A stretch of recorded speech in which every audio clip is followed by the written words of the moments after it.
Ira, you can start. You are live already.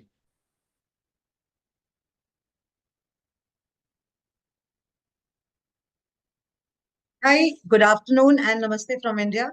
We are in the second day of the Metabolic Health Conference. Hope you all had a good listening and good time watching the sessions yesterday. Today we begin our session with Mr. Nilan Kumar, who's here with us as the chief guest. Nilan is an IRS officer. He's based in Mumbai, posted in Mumbai right now as the Commissioner Customs.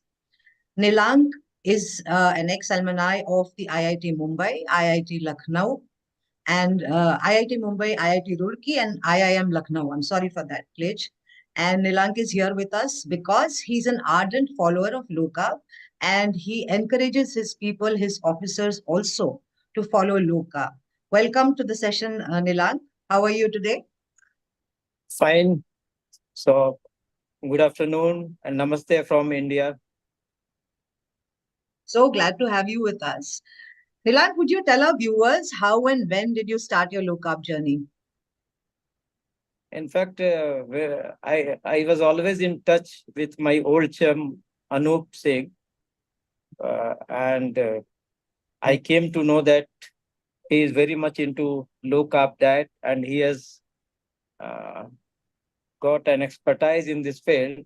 So during some casual conversation, he explained to me about this low carb, high fat diet. And I got very much impressed with the way he spoke and what he spoke about his own journey. So that's how I started. Nilank, did you have a personal journey in terms of health? Koi issue tha aapko ya, were there any things that you were looking to resolve? Did you have a health issue? Yes, I have diabetes and BP both. And this low carb has helped me a lot in overcoming this problem. And after following this diet, I am feeling very fully fit, you can say. And I feel I'm like 26 years old. Oh, that's nice to hear.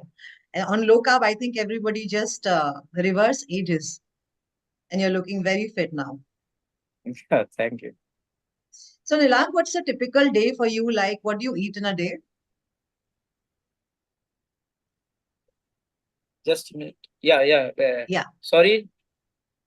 What's a typical day for you, like in terms of meals? What do you eat? Audio is not coming. 1 minute. Yeah. Now you. Yeah. So I was asking, what is a typical day for you in terms of meals? What do you eat in a day? So normally I make it a point that I have low carb diet all 3 times, and that is my main focus. So what do you eat in a day? What do you avoid? What do you prioritize? I mostly eat non-veg food like egg, chicken, fish, and that is a dominant part of my diet.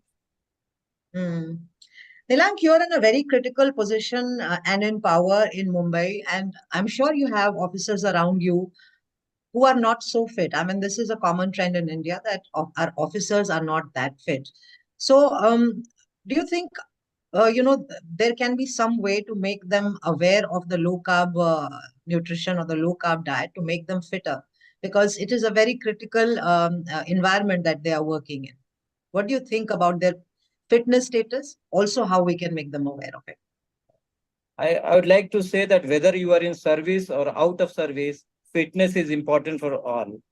And thanks to the social media platform like your Twitter and other similar platform, people are very much aware of all these things. The only problem is that they don't follow it.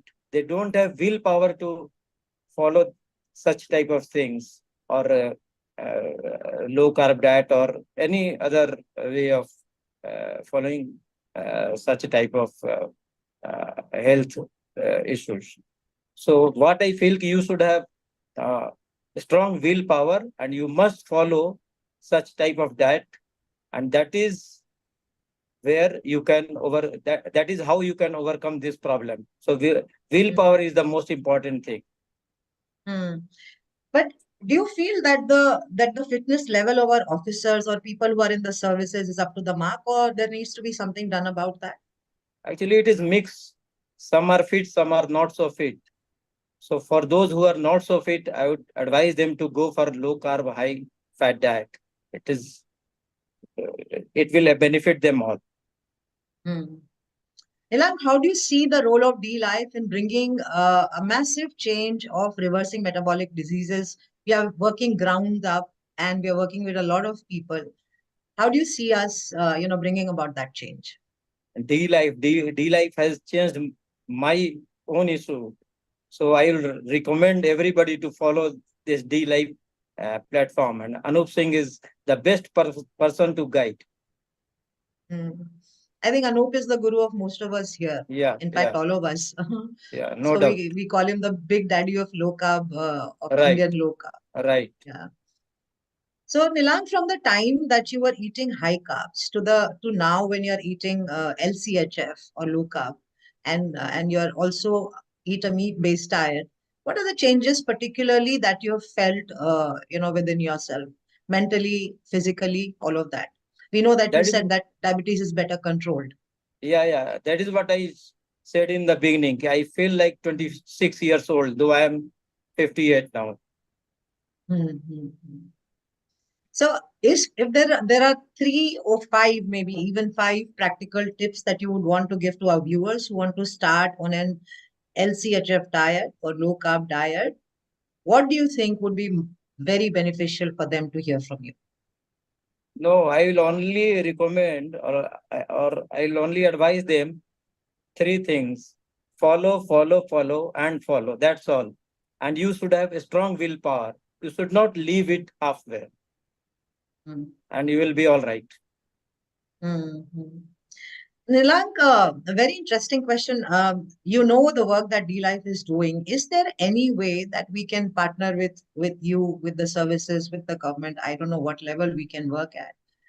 But if there's any way we can help in bringing awareness to the services, we would be very happy to do that. You think we can play a role there? Yeah, certainly. And I'm myself going to organize one such health camp in my office, and I would request Anup Singh to help me in this cause. So let us decide some date, and I'll welcome all of you who come here and give some advice to my own people. Yeah, that will be very, very, that will be our privilege to work with our officers. We have high respect for the tough environment that you all are working in. And I know that it's a lot of responsibility. So we'll definitely be there whenever you want us to be there. Nilan, did you see the first day yesterday and any particular session that you watched that you liked? No, I could not see that because I had some other engagement. Okay. All right. So all these episodes, all the sessions would be uploaded on YouTube duly and very soon. And we are also live streaming through Zoom and through 2 YouTube channels. So people are tuned in. And if you cannot catch the live stream, you can always go back to the YouTube channels and watch them. They'll be uploaded in a few days. Yeah. So Nilank, I thank you so much for being with us, for coming here, for taking time out for us, and to participate and encourage people Because people often say, that they don't have time and, stuff like that to begin low carb. But you are an example who has implemented it in your own life, in your own lifestyle, despite a very hectic and a very stressful job responsibility. So thank you, Nilan. Anything else you would like to say as a parting shot? So I'll only say you follow D-Life platform and you follow what Anup Singh says. He is the guru of all, as you said, and you must follow his advice. I think all your problems will go. Okay. Very wise words there. Thank you, Nilan. Thank you so much again for coming and joining us. We'll see you again. Okay. Thank you. Thank you. Thank you. Thank you. Over to Shashi and Anup now for the next session. Yeah. Yeah. Welcome, Dr. Maria. Welcome. Welcome. We are so for this second Metabolic Health Conference. And you are also one of the pioneers in the space of low carb nutrition. And we will come to that, why I call you pioneer. So we'll come to that very shortly. And we are so happy to have you again, or have a diabetologist, an endocrinologist, a low carb endocrinologist on the first day of the second show. So what I'll do is I will briefly introduce Dr. Marila. So before that, of course, all of you know that I'm Shashikant Iyengar, a low carb nutritionist or a metabolic health coach associate with D-Life. And with me, of course, my co-organizer, Anup Singh. Anup Singh is the big daddy of low carb in India. He has started the oldest, largest, and the award-winning low carb platform of India called dlife.in. So it's not only a forum, but also it's now also an academy which rolls out an army of low carb nutritionists via low carb nutrition diploma, which was pioneered by Anup back in 2020. So this is a big thing which is happening in the Indian metabolic health space. So Anup, you want to tell a couple of things before we start? Yeah, basically, first of all, welcome Dr. Marila. And as Shashi said, thank you for accepting our invite. And as far as D-Life is concerned, we started the community as a community in 2014. And slowly we moved to take it to a setup where it becomes no more a community, but a platform where community is very small part of the entire setup. Now in 2020, we, came up with the course because by then MNT of ADA had low carb and very low carb included. So that provided us the legal backing sort of to have it going. But unfortunately, 2 years everything was down because of COVID. And then from 2023 onwards, 2022, 2023 onwards, it has picked up. And we now have, fortunately, from India, 19 doctors registered for the program. So it's growing. That's the story in short. That's fabulous. Thank you. So I'll introduce Dr. Marila. Dr. Marila Glant is an endocrinologist trained at the Harvard and Columbia with more than 2 decades of experience in treating metabolic disease. So she's also co-founder of Ona Health, a virtual diabetes clinic that combines optimal medicine, nutritional science, technology, and behavioral therapy in order to reverse type 2 diabetes. Music to the ears of all of us. So she's the director of Gland Center for Diabetes Care in Tel Aviv, a multidisciplinary clinic that uses ketogenic diet as the main tool for treatment of diabetes. As a need that arose from a practice, she co-founded Eat Sane, a company that makes low-carb food with no artificial sweeteners. She is also co-founder of Metabolics, a non-profit organization in Israel that aims to educate people and help them achieve optimal metabolic health. So I called her pioneer because she had hosted the first low-carb conference in Israel sometime back. So just tell us couple of things about that conference. I read that long back, and I was, during those time, it was just one of those formative years for us, and we were very excited to see that one more country organized low carb conference. At the time, we used to talk to Anup that we were dreaming about low carb conference right from 2017. But during those times, such conferences always used to encourage us that one more country has now adopted low carb conference, and why not we also? So can you speak something about that conference? Yeah, it was just one of the best things I've ever done in my life, really. What happened was I was at a Low Carb Conference in the US, and I was like, I have got to bring this to Israel. And I was really, really excited. So when I came home, I actually contacted Gary Taubes. And I said, Gary, what do you think about doing a conference in Israel? And he was super supportive and said, great, let me help you. And he sent out emails to a lot of people that are leaders in the low carb world. And next thing I know, 8 people had answered yes, they're coming to a conference in Israel. And I, of course, have nothing, right? I don't have any money. I don't have anything.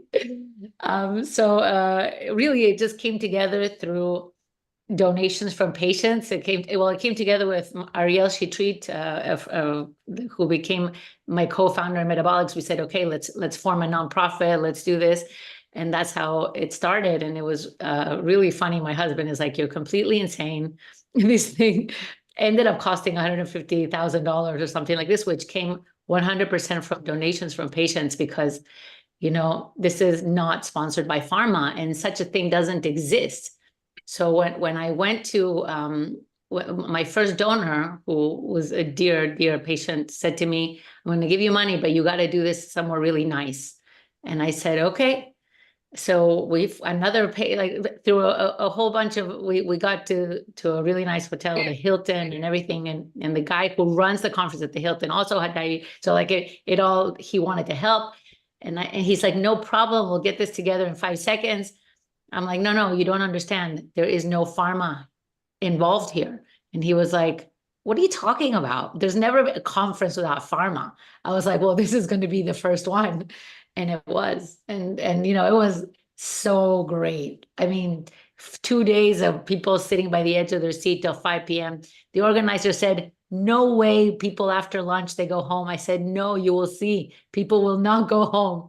And at 5 p.m., everybody was like, there were 500 people. Maybe for India, that's not a lot. For Israel, that's a huge amount of people.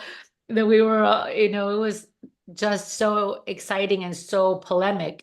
The last discussion was a discussion between a conventional doctor, head of a hospital, and Steve Finney and Ivor Cummings. It was heated. The people were almost throwing tomatoes at each other. It was really fantastic. Anyway, it's been hard to replicate this because it's so much work. You guys are very aware of this. We've had 3 of these conferences. Hopefully we will have more in the future. But the fact that that there is no pharma and that we need to generate money somehow is the big challenge. So, this is where we're at right now. But So this program is also, there is no funding. We are pooling in internally. All the members are pooling in to run this. We are doing it virtual. We are not doing physical because it requires a lot of fund. But we thought we will start this way. There has to be, the ball has been set rolling with this way. Maybe in future we might do, if we get funding, we will do those physical conferences. We can invite guests from abroad. But as of now, everything is being done virtually. And thanks to all low carb leaders like you, that you all have agreed to come for this conference, spend 45 minutes, half an hour, 1 hour with us. And we are not paying any of the speakers anything. So it is the love and kindness of all of you that you could come and speak to India and contribute your knowledge. And people can make an informed decision now whether they want to adopt low carb for various metabolic disease. Yeah, it is so great that you're doing this. It's amazing. Of course, I'm going to participate if I'm invited, because, in India is in such a tough place right now when it comes to metabolic health. So we've got to get the message out ASAP. Anup, you can start. Yeah, so we can start with a very common question, that as a mainstream doctor, what made you switch to low carb for treating diabetes or metabolic syndrome? Great question. I think it was the combination of a few things that came together. One of them was my best friend who had discovered the low carb movement. She had a website called thesweetlife.org and started looking into this. And her brother Sam Apple, they had very much looked into this and understood this way before I did. And they were kind of telling me about this. And I was listening, but not quite getting it because, you know, it made sense, of course, lower the carbs, but, you know, of course, but the truth is that really understanding what that implicates, what that means is a whole other level, right? And it was then when I saw the Sarah Hallberg video, How to Reverse Diabetes by Ignoring the Guidelines, and then something just clicked and I was like, I'm doing everything wrong. Like what's going on here? You know, and I went through this like really strange time in life where I was like, literally, you know, I felt like my ground was shaking because everything I had learned for the last 20 years was upside down. And I was really good at maintaining blood sugars and adding more medication so that the A1C would look good, but that didn't make me a good doctor. And that really understanding the concept of metabolic health, which is a whole new field really that we don't learn about as an endocrinologist, you know, really rocked my world. And that's kind of how I started. That was a combination of having heard about it from Jessica and Sam Apple, and then having the Sarah Hallberg video. I think unfortunately, I admit that I had to hear it from another doctor to get the final confirmation that this, you know, that you're not crazy, that this makes sense. And then Jason Fung and all these people that were already in this field that were practicing doctors gave me kind of like the confidence to start on my own. So after reading and reading, I was lucky to be able to implement this, and we have treated some 3,500 patients by now using our protocols. Dr. Marilla, it is at this juncture, let me tell you that Sarah Hallberg's video has changed the life of many, including us. And it is so gracious of you to accept that watching that video made you rethink about the way you are doing, and you decided that moment that what you are doing is not correct. Though you required confirmation from some other doctor, that is all okay. But I think that made you think, because there are many who have seen this video and they have either rejected it or called her as quack or charlatan. This, I know this. But there are very few like you who have really understood that, and you have admitted that what you are doing may require a change of track. And one single person can change the trajectory. That's what, you know, I always believe, that it doesn't matter if thousands don't change, but if you change, you are going to help hundreds and thousands, and which are proved with more than 3,000 cases. Even one person helped in your lifetime to reverse diabetes itself is a big thing in this planet Earth. So I think it's very good. Quite nice to hear again. Some of the doctors have heard this story from their patients and then they change their practice. We know the doctor like Unwin or Eric Westman, they heard about Atkins and then they change the trajectory. Whereas you have seen Hallberg's video and then you have changed your trajectory. So that's how it is. Right. It's that moment where you're like, you get it and you're like, what's going on? And then, you know. Anup? Yeah, go ahead. Yeah, so, continuing from the previous question, the mainstream still recommends high carb, low fat, or maybe whatever fat, but the focus is on high carb, 60% roundabout. Now, as you have seen, it's a criminal advice, so to say. But why do they do this?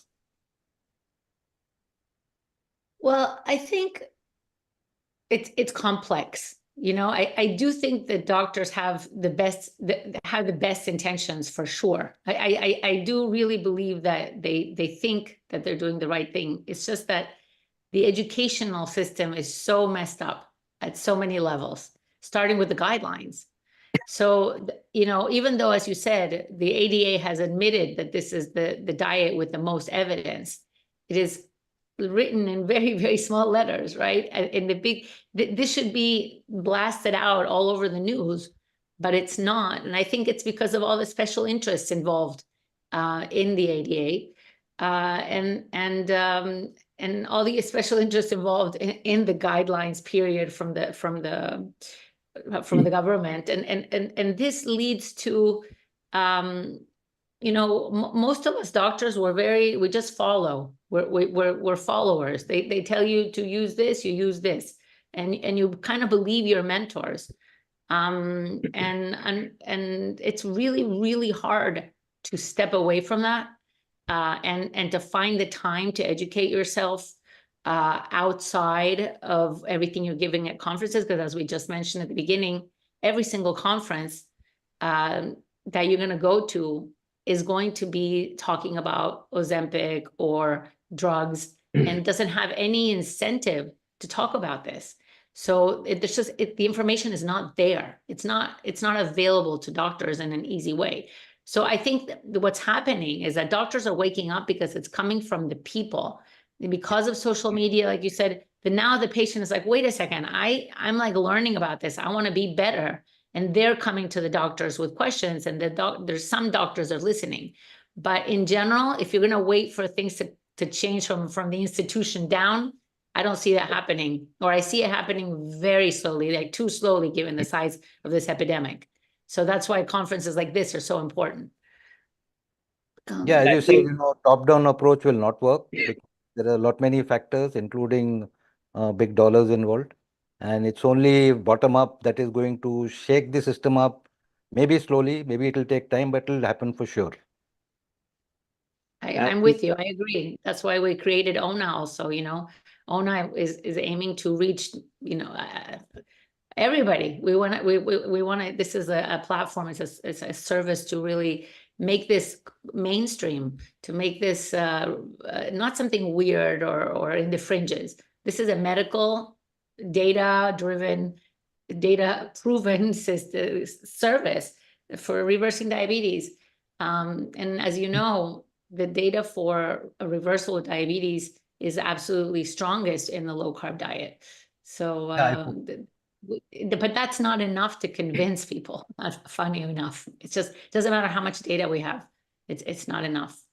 It's a psychological warfare more than anything. I think that's why, even though it has come in ADA MNT of 2019, it is there somewhere, microscopically it is there. I think it is just to prevent any class action lawsuit. If it happens, they will say it is there.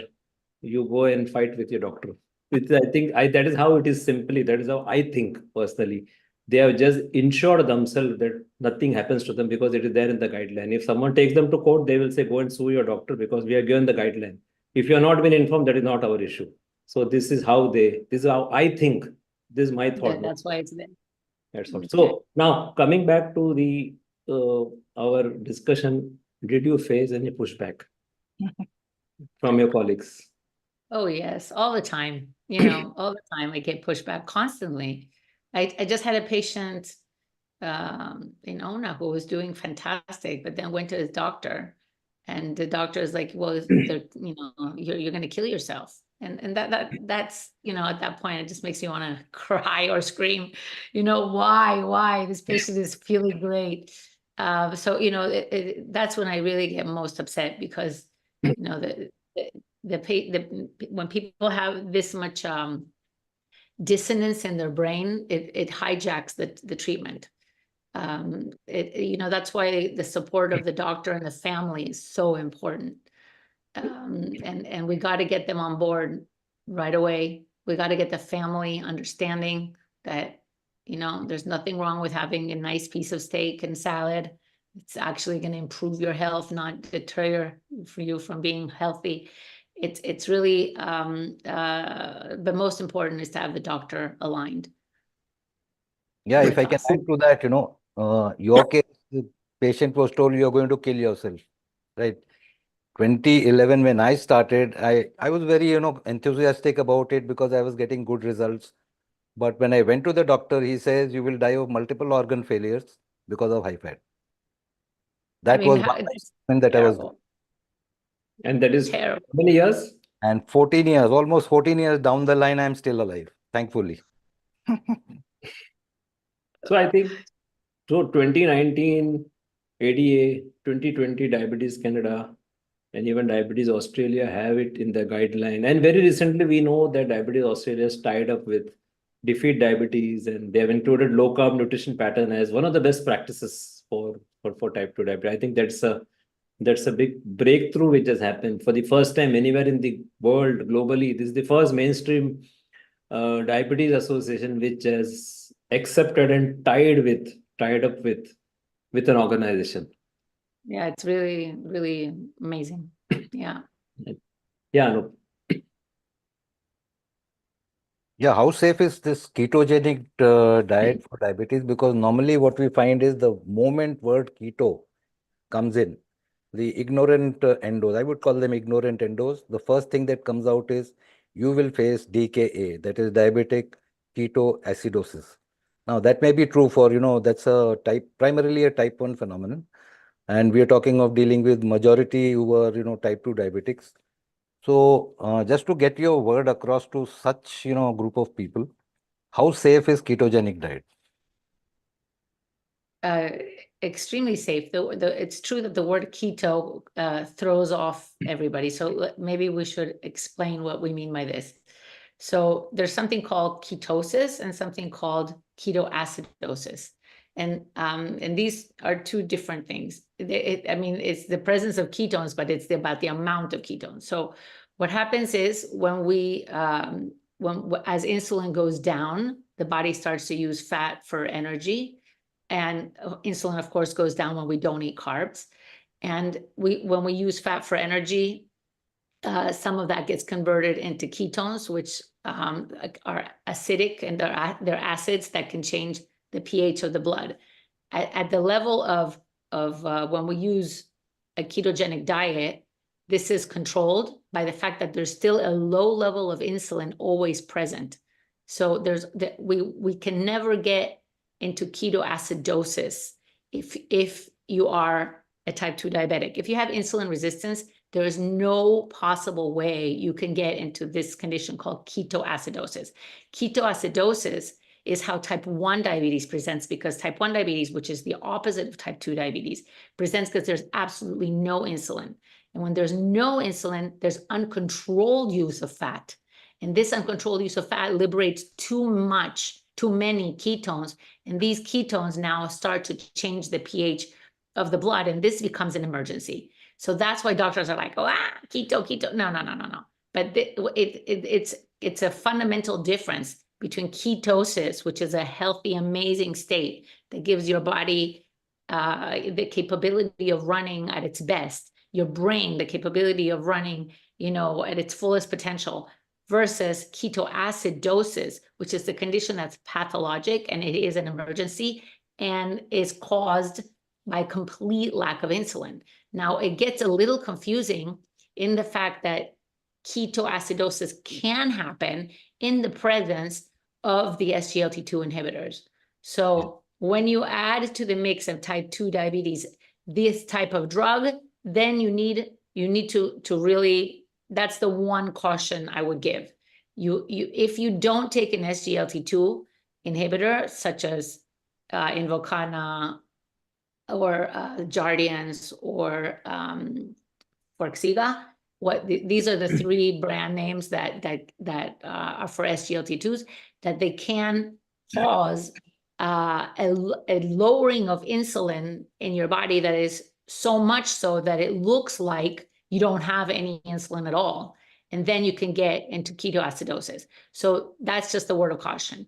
But, and that's why you should not do this while taking SGLT2s.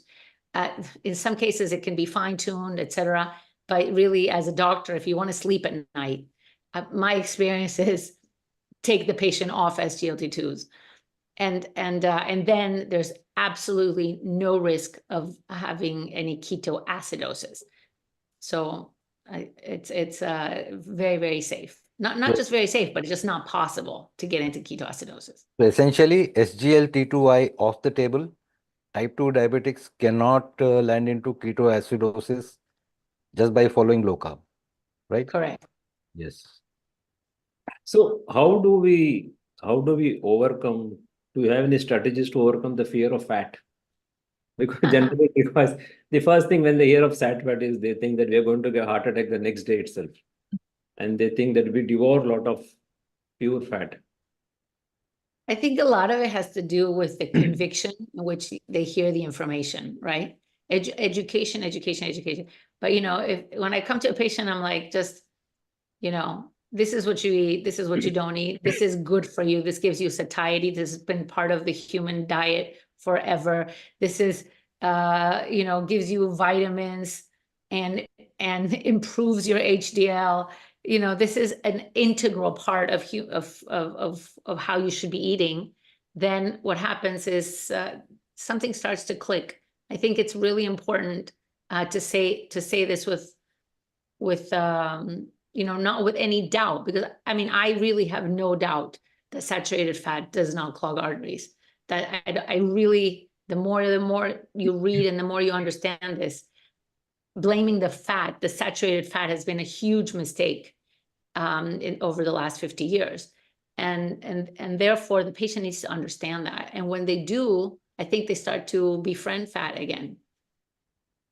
I think there are n number of studies which shows that the sat fat is not really associated with any cardiovascular issue. It is either neutral or protective.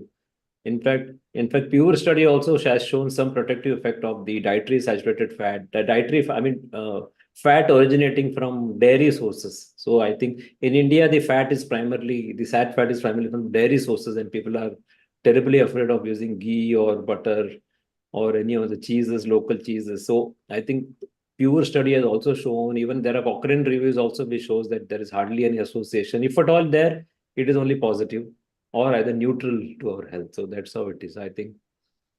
I know, it's so sad that they stopped using ghee, such an amazing source of fat, and then to stop that is a crime.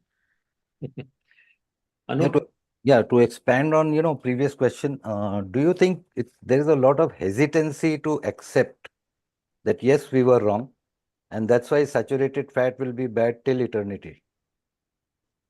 Oh, I hope not till eternity. I'm more optimistic than that. But it takes time for people to admit that, it takes time for paradigms to shift. And usually we have to wait a generation or two until the people who have been advocating this pass away, right?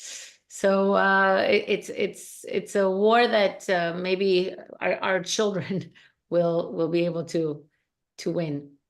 I think it's really, really tough to get people to change their mind on saturated fat. You are right. Yeah, next question would be that has TCR helped in type 1 diabetics? Well, absolutely, because type 1 diabetes is a problem where the beta cells don't produce insulin. So then we have to replace insulin in a physiological way. Well, insulin has a very narrow therapeutic window, which means that you can get it wrong very easily. So you can get hypoglycemia or hyperglycemia if you don't dose the insulin correctly.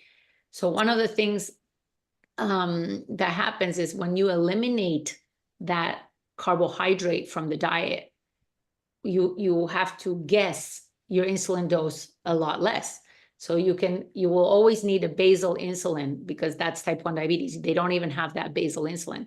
But if you get that basal insulin right, then you barely have to cover the meals.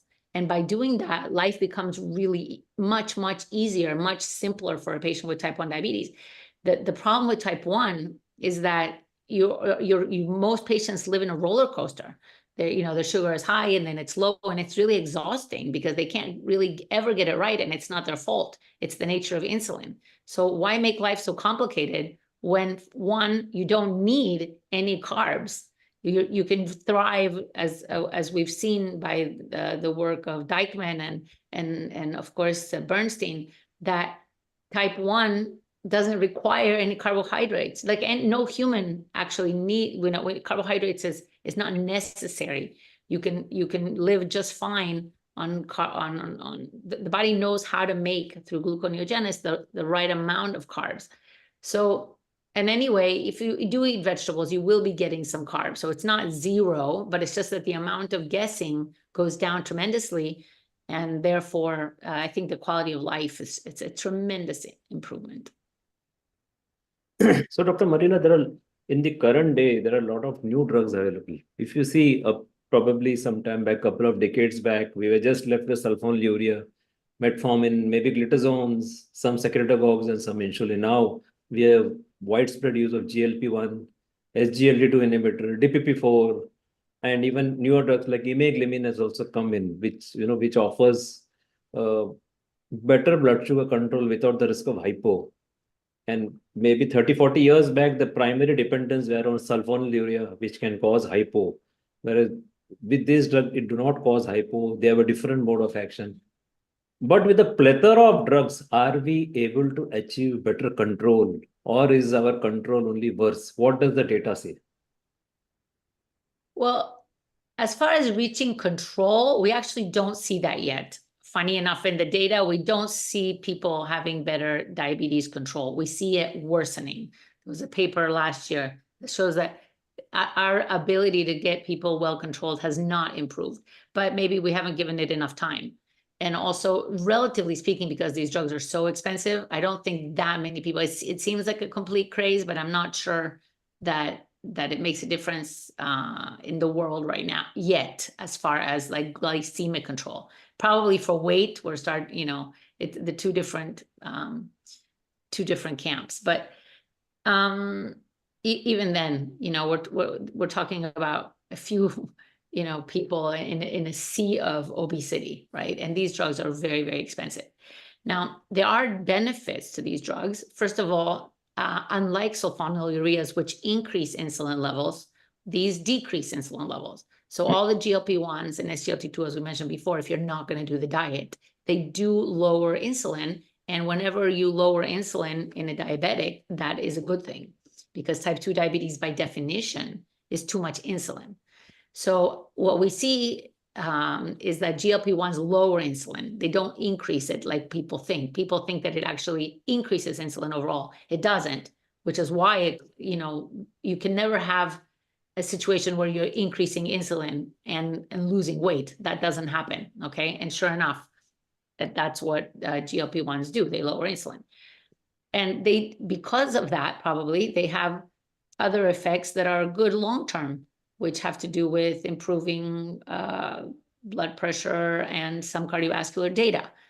Now, there are negatives to it. Sorry? Sorry, no. There are side effects with it to this. And these side effects are serious. They decrease lean muscle mass. They also cause a lot of GI upset in a lot of people. Maybe about half people don't feel great on them. They're complicated medications in that sense, because also we don't have a lot of long-term data. Sometimes they're very useful for giving a positive feedback and helping people get on a low-carb diet. So I'm not against them. I like to work with them.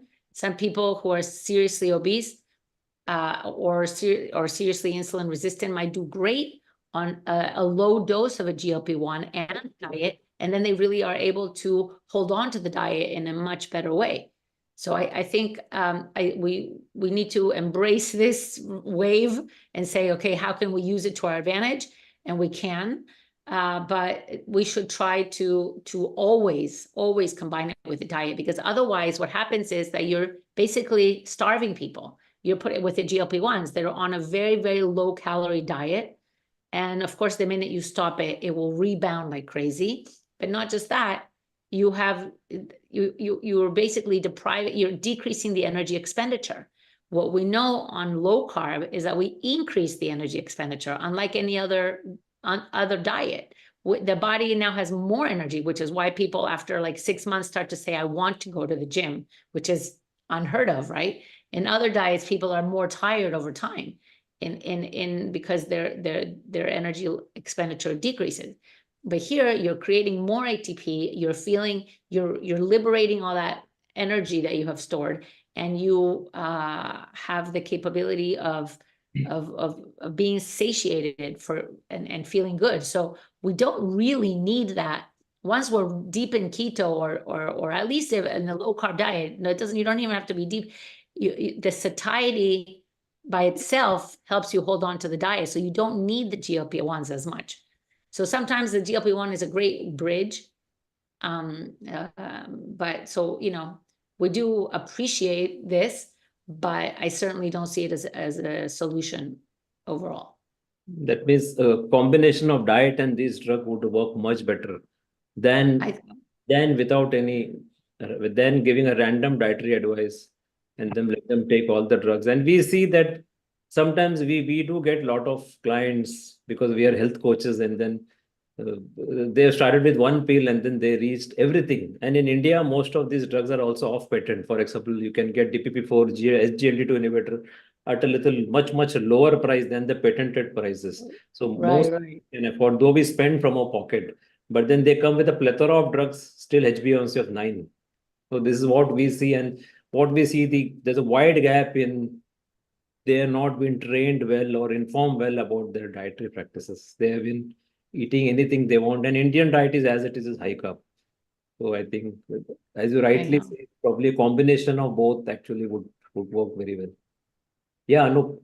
Yeah, doctor. So what are the complications of diabetes? Because diabetes per se by itself is just a number. It's the damages that happen all around the body that's concerning. So what are the complications and are they preventable? Right. So there are two types of complications. There's the complications that come from having high glucose, and there are complications that come from having high insulin, because insulin by itself causes complications. So we have basically every organ in the body can be affected by diabetes, by having this combination. Number one, I would say is, well, first of all, there are the acute complications, which is how we feel every day, the tiredness that comes with hyperglycemia, the fact that you're just not living your best life, for sure. But over time, what happens is that the heart gets affected, the brain gets affected, the small capillaries of the legs get affected, causing neuropathy. I mean, literally every single, sexual function, every single organ. Literally, I can go into every single organ and talk about complications that arise from it. But diabetics still die number one of heart disease. And we know that high insulin puts us at risk for cardiovascular disease. So when you combine the high insulin with the high sugar, that really causes a lot of damage, and basically leads to the small arteries are not able to dilate. The capillaries actually are not oxygenating. And so this leads to, of course, all the amputations and the complications that we see. The kidney, every single organ, as I said, it still remains to be the number one cause of kidney transplant. But we're also seeing is that we're having now alcohol is no longer the number one cause of liver transplant. It's now the fatty liver, which is again insulin resistance, which is what we also see in diabetes, of course. So the liver is getting really sick from this food that is not appropriate, meaning the sugars and the seed oils combine together, leading to a very inflammatory state for the liver. So every single organ is affected. So I think from the ear, okay, from ringing in the ears, I'm talking every single organ, okay, the mouth with all of the infections increased, all sorts of surgeries that need to be done in the mouth. I mean, they're just eyes. I can go on. I think very interesting. And Anup, I'll just jump into the next question. We'll come to the preventive space. What about this measuring fasting insulin resistance? How important is it in the context of diabetes prevention? Or do you also measure in newly detected diabetes? How is it? Because generally we see that there is a big ignorance in India as far as measuring the insulin is concerned. If you ask most of the doctors here do not know anything about measuring insulin. They think that it is only for research purpose. So what is your context on insulin resistance, measuring insulin levels? Well, I think it's very interesting because, you know, it is more of an intellectual question. It doesn't really change our management, but it's really, really important for the patient to see that, because, you know, insulin is supposed to rise when we eat and go down almost less than 4 between meals. So it's really important for the patient to understand that their insulin is high even when they're not eating. That means they're storing fat, whether they eat or don't eat, they're storing fat because that's what insulin does. So it's impossible to use your stored fat if your insulin is high. You've got to lower that insulin. And when you see it visually that your insulin is 20 or whatever the number is, but instead of, you know, 3, the way I would want it to be, then you're like, oh, I see. And it's kind of like an aha moment for the patient where they're like, oh, no wonder, because I'm not eating that much and I'm still gaining weight. So it helps, especially in the pre-diabetics. What should be the level of insulin? Because the lab is wide from 2 to 25. I know that makes it even more complicated to explain to the patient, right? Because the normal range makes no sense. The normal range should be in the context of whether you ate or didn't eat. But I like it less than 4. And I think see, we in the low carb space, we always say it has to be around 6 and less. And Professor Noakes has mentioned one of the studies which has shown that if the insulin goes below 6, then fat oxidation happens. If it is above 6, fat oxidation does not happen. So I think that gives us that signal that probably 6 or below could be an optimal. Yeah, maybe I'm too tough. But then in this low carb space, like for us, for me or Anup, you know, our insulin is very less. Our fasting insulin is around 2.5, and postprandial doesn't go beyond 15. So that's all. But then the lab range is so atrociously high that if they see a lab range of, let us say, 9, so it can be said that insulin is very less. Go and take your insulin secreting drugs. You put on sulfonylurea. And if it is 20, 21, they say, okay, you are in range, it is safe. Whereas we see that or these range are pathologically very high. So there could be obesity, very strong association of hypertension also. But I see as a coach that if it crosses 12, 13, and then they are associated with hypertension also very, very frequently. So I think absolutely, we need to get rid of that normal range. That's really causing a lot of harm. I would call the range as criminally wide. It's criminally wide. So I think, Anup, we still have around few minutes, so we'll just jump to the question. One important question I want to ask about the audit which you have published about your clinic. Please tell us about that. What exactly is it? Oh, well, I thought I was inspired by Dr. Unwin, and I said, I'd like to see what kind of results we're getting in our clinic. Our clinic looks at real life data from a specialist clinic, meaning unlike what's been published, this is the only trial published from an endocrinologist clinic where, patients don't come it's not a routine visits all the time. So what we decided to do is look at time 0 and time 6 months. And that meant that we had to exclude a lot of people that we didn't have data on both, because you needed an A1C and weight at both points. So, life is messy. So that brought us down from 3,000 patients to 344. We also excluded anybody that had come for other reasons like weight loss or high blood pressure or other metabolic things. And so in looking at that data, what's interesting also in our study is that this is a cohort of patients that have had diabetes on average for 12 years. And that's never been looked at before. Normally, it's a much shorter duration. So these are quite sick people. This is average. So a lot of them had diabetes for 20, 25 years. It's a range that, like I said, it's never been looked at before.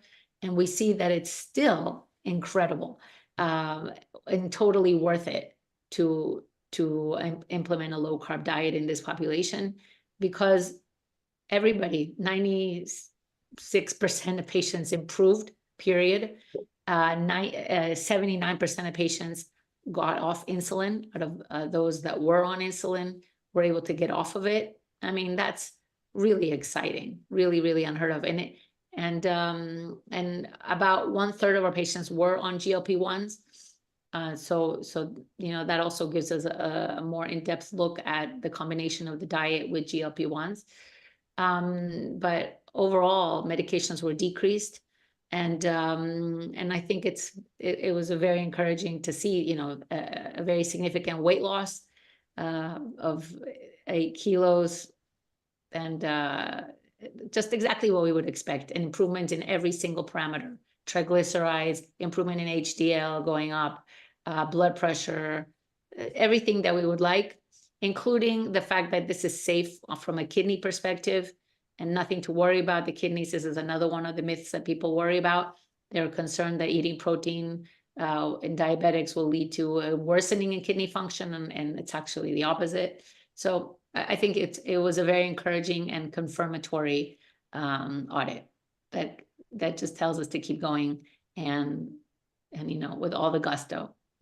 I think such studies are very valuable, and it really gives us what is called as the real world data of what is happening. If you've been practicing low carb, what is the remission rate, what is the amount of weight loss or safety or reduction of medication. So we believe that, me and Anup, we believe that low carb nutrition is not just for remission, but it is also for better control. It is also for reduction of medication. So we have this three-pronged approach. Either you get off all the medication, reduce it, or at least with the same medication, better control. So that's how it is.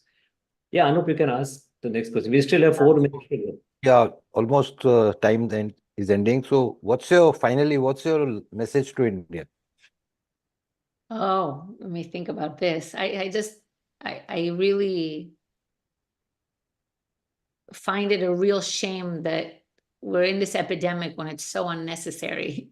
I think that India is so full of ancient wisdom that we need to draw from and get back to. Modernity has not been good for health in India. So we need to go back to eating ghee and to eating according to the circadian rhythm, to maintaining the strong family connections and everything that led to a society without diabetes. Once we started eating those seed oils and adding sugar to everything, things went wrong. So we've got to detox from the sugar, and we've got to go back to regular fats. So when you add sugar to a very high carbohydrate diet, and you add sugar, well, you're going to get in trouble. So we got to take the sugar out in order to prevent disease. Once we have disease, we have to go keto all the way, because once we have set in that insulin resistance, removing the sugar is not going to be enough. You're also going to have to remove the carbs. So for prevention, I would say no seed oils, no sugar. But once you want to reverse cardiovascular disease or diabetes and all the chronic diseases, you got to go really low carb, meaning basically protein and fat. So I would say do it now. Thank you. Maria, before we wind up, what are your future plans? Do you plan any innovative things in the space of low carb, in the space of treatment? What do you think can be done better? Well, you know what? Right now, I'm working full-time on Ona Health. We have a pilot in the Bronx where we're seeing just remarkable results. And what I'm seeing there is that, we're not limited by financial constraints. It's more about education. And this is the beauty of what I'm seeing, people reversing and changing their lives around by just being educated and told what to eat and what not to eat. And so I right now, my goal is especially to reach underserved communities and give people a chance. nobody needs to be sick. This is completely preventable, completely. Thank you. So, Dr. Marilla, thank you very much for accepting this invite. And I think you, an endocrinologist, coming and sharing this knowledge in the Indian context, Indian space is very, very important for us. We are reassured that we are always on the right path when we have international thought leaders like you coming out and telling us how many patients you have treated, what are the research publications, the kind of audit you have published. It's going to help us a lot that people can make informed decision. Thank you. Thank you very much. Thank you very much for inviting me. Thank you. Thank you, Marilla, and we'll see you again in future programs. Thank you. Namaste from India. Namaste. Namaste. So please get Nupur in and just me.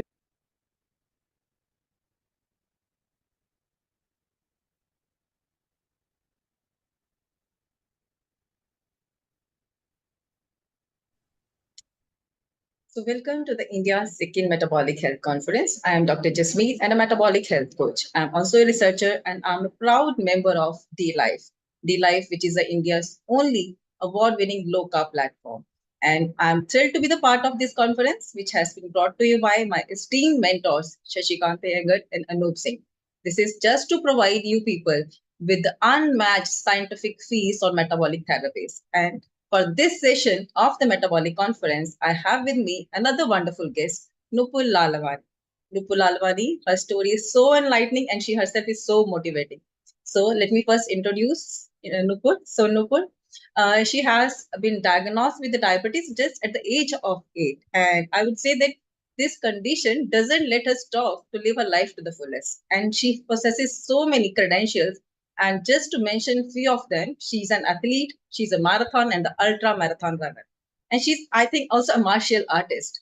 So, so now coming to her professional introduction, she's global, she's, I think, global health. You're also something doing with the, yeah. Yes, so she's advocating as a health coach, and she's, I think, the founder and director of the Blue Circle Diabetes Foundation. So the people who are not aware of this Blue Circle is actually introduced by the International Diabetes Federation in the 2007 to give a diabetes an identity and to raise the awareness about diabetes and give it the identity in the public spotlight. So Nupur, welcome you to the first India's Metabolic Health Conference platform. Thank you so much, Jasmeet, for that very kind introduction. And I want to also thank Shashi and Anup for the opportunity to for me to be here. I really appreciate all the good work that the entire team at D-Life is doing. I know a lot of virtual friends I see online and everyone speaking the same language. So thanks for having me here. So Nupur, I think people would like to know more about you. So what we can do is, it would be great that if we relate our conversation to your journey as well. So I would like to start with the definition of the type 1 diabetes. Actually, what are the characteristic features of type 1 diabetes apart from the high blood sugar levels? And then if you could also relate it to the part of your story, which make your parents think about that you must be facing some underlying condition and that ultimately lead to the diagnosis of type 1 diabetes. Please. Yes. Jasmeet, may I also share my screen? I have photographs from childhood that I'd like to, show. So if it's okay, I'm going to just share my screen as well.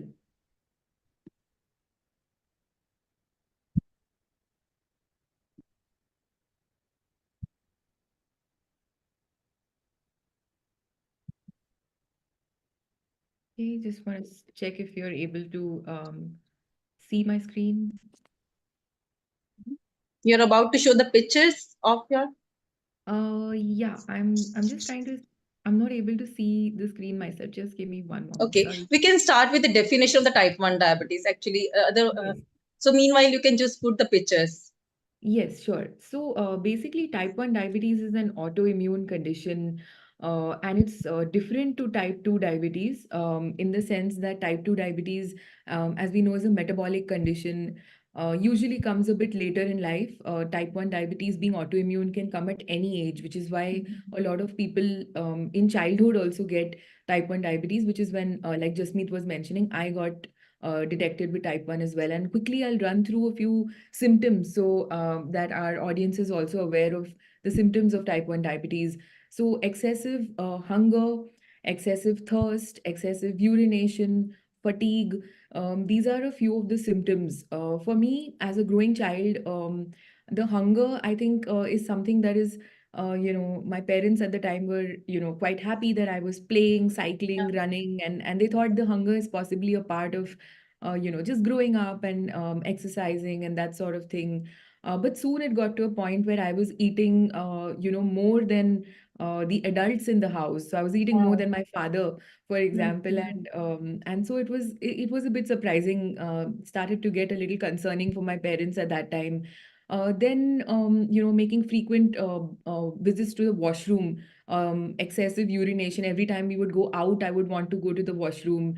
So all those symptoms were there. All the classic textbook symptoms existed, but for the reason that we didn't know that this correlates to type 1 diabetes, we weren't able to immediately, make that diagnosis.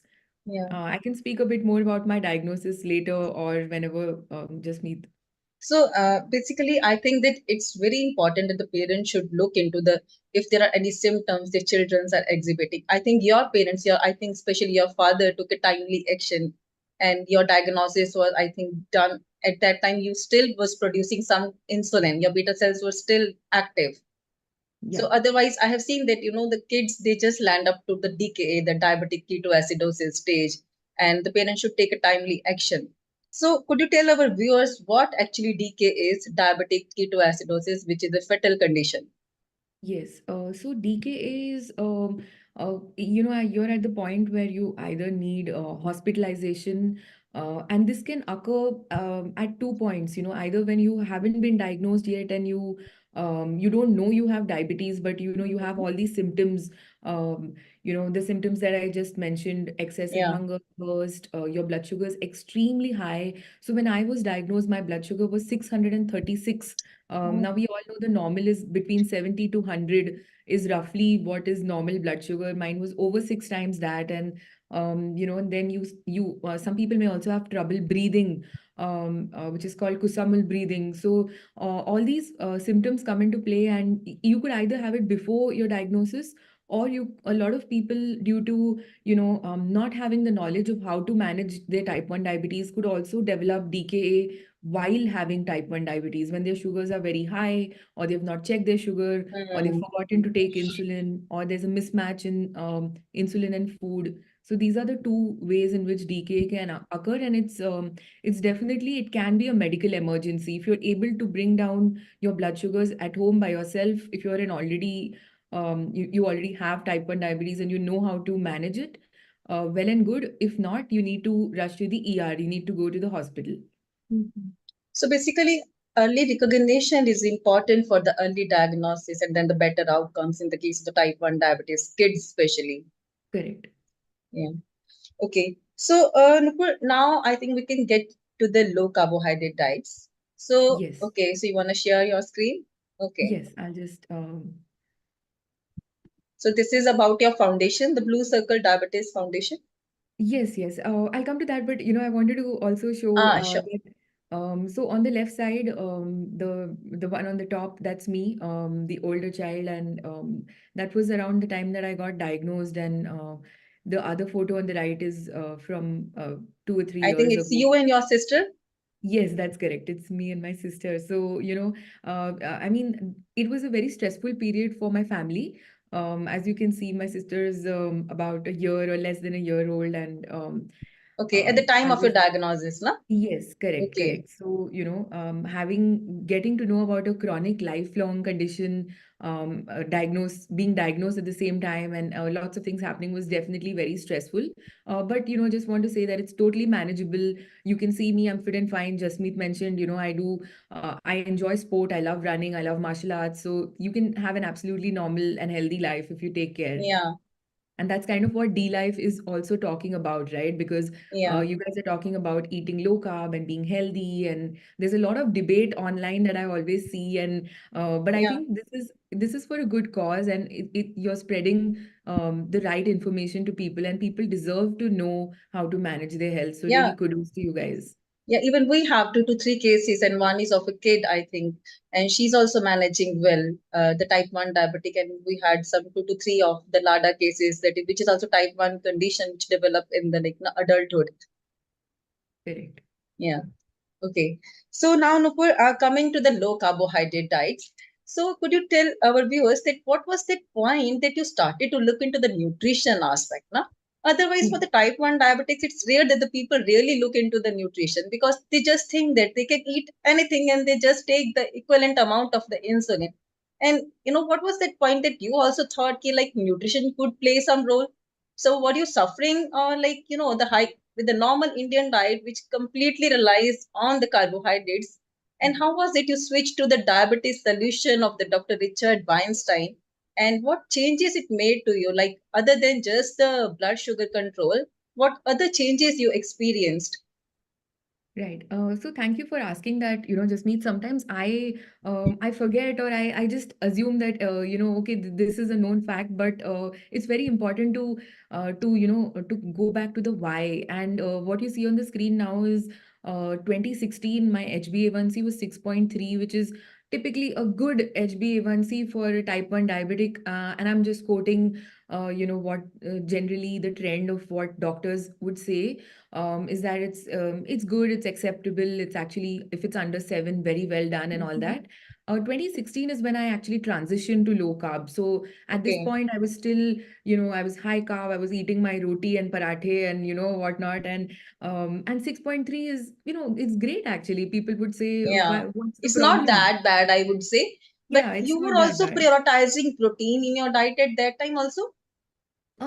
Actually, despite having diabetes, the knowledge of management was very low.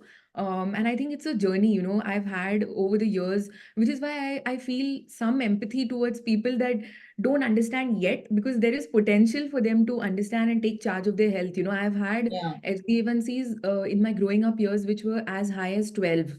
And outwardly I would be normal. I would be playing, I would be, going to school or college or whatever. But my A1C was extremely high, and as we know now, that is extremely damaging to the vital organs. So Yeah. so I began to get my ducks in a row. I began to start to control. I was at 6.3, and at this point I started having some early stage complications. Yeah. So that made me very upset. I felt very disappointed, and I thought ki, when my A1Cs were high, when it was 10 and 12, I didn't have a problem. And now that I'm beginning to control it and it's coming to 6 and 6.3, I had something called non-proliferative retinopathy, which is basically background retinopathy, where the problem has just started and they tell Okay. you that you can't do anything, it's only going to progress. So you better control your blood sugar so that it doesn't progress anymore. And I felt extremely upset and depressed with that sort of, to be in that sort of situation. And on the next slide, I want to show you, once I switched to low carb, it wasn't easy. Yeah. I Great. discovered on the internet Dr. Richard Bernstein and his Hmm. book, The Diabetes Solution, and found other people that were following his low carb approach, and eventually, so this is from 2019 or 2018 or 2019, but here's my HbA1c of 5.2. And I still remember, casually showing this to, a friendly doctor, and they said, it's wrong. You need to go check at another lab. Yeah. It is impossible that you as a type 1 diabetic have 5.2.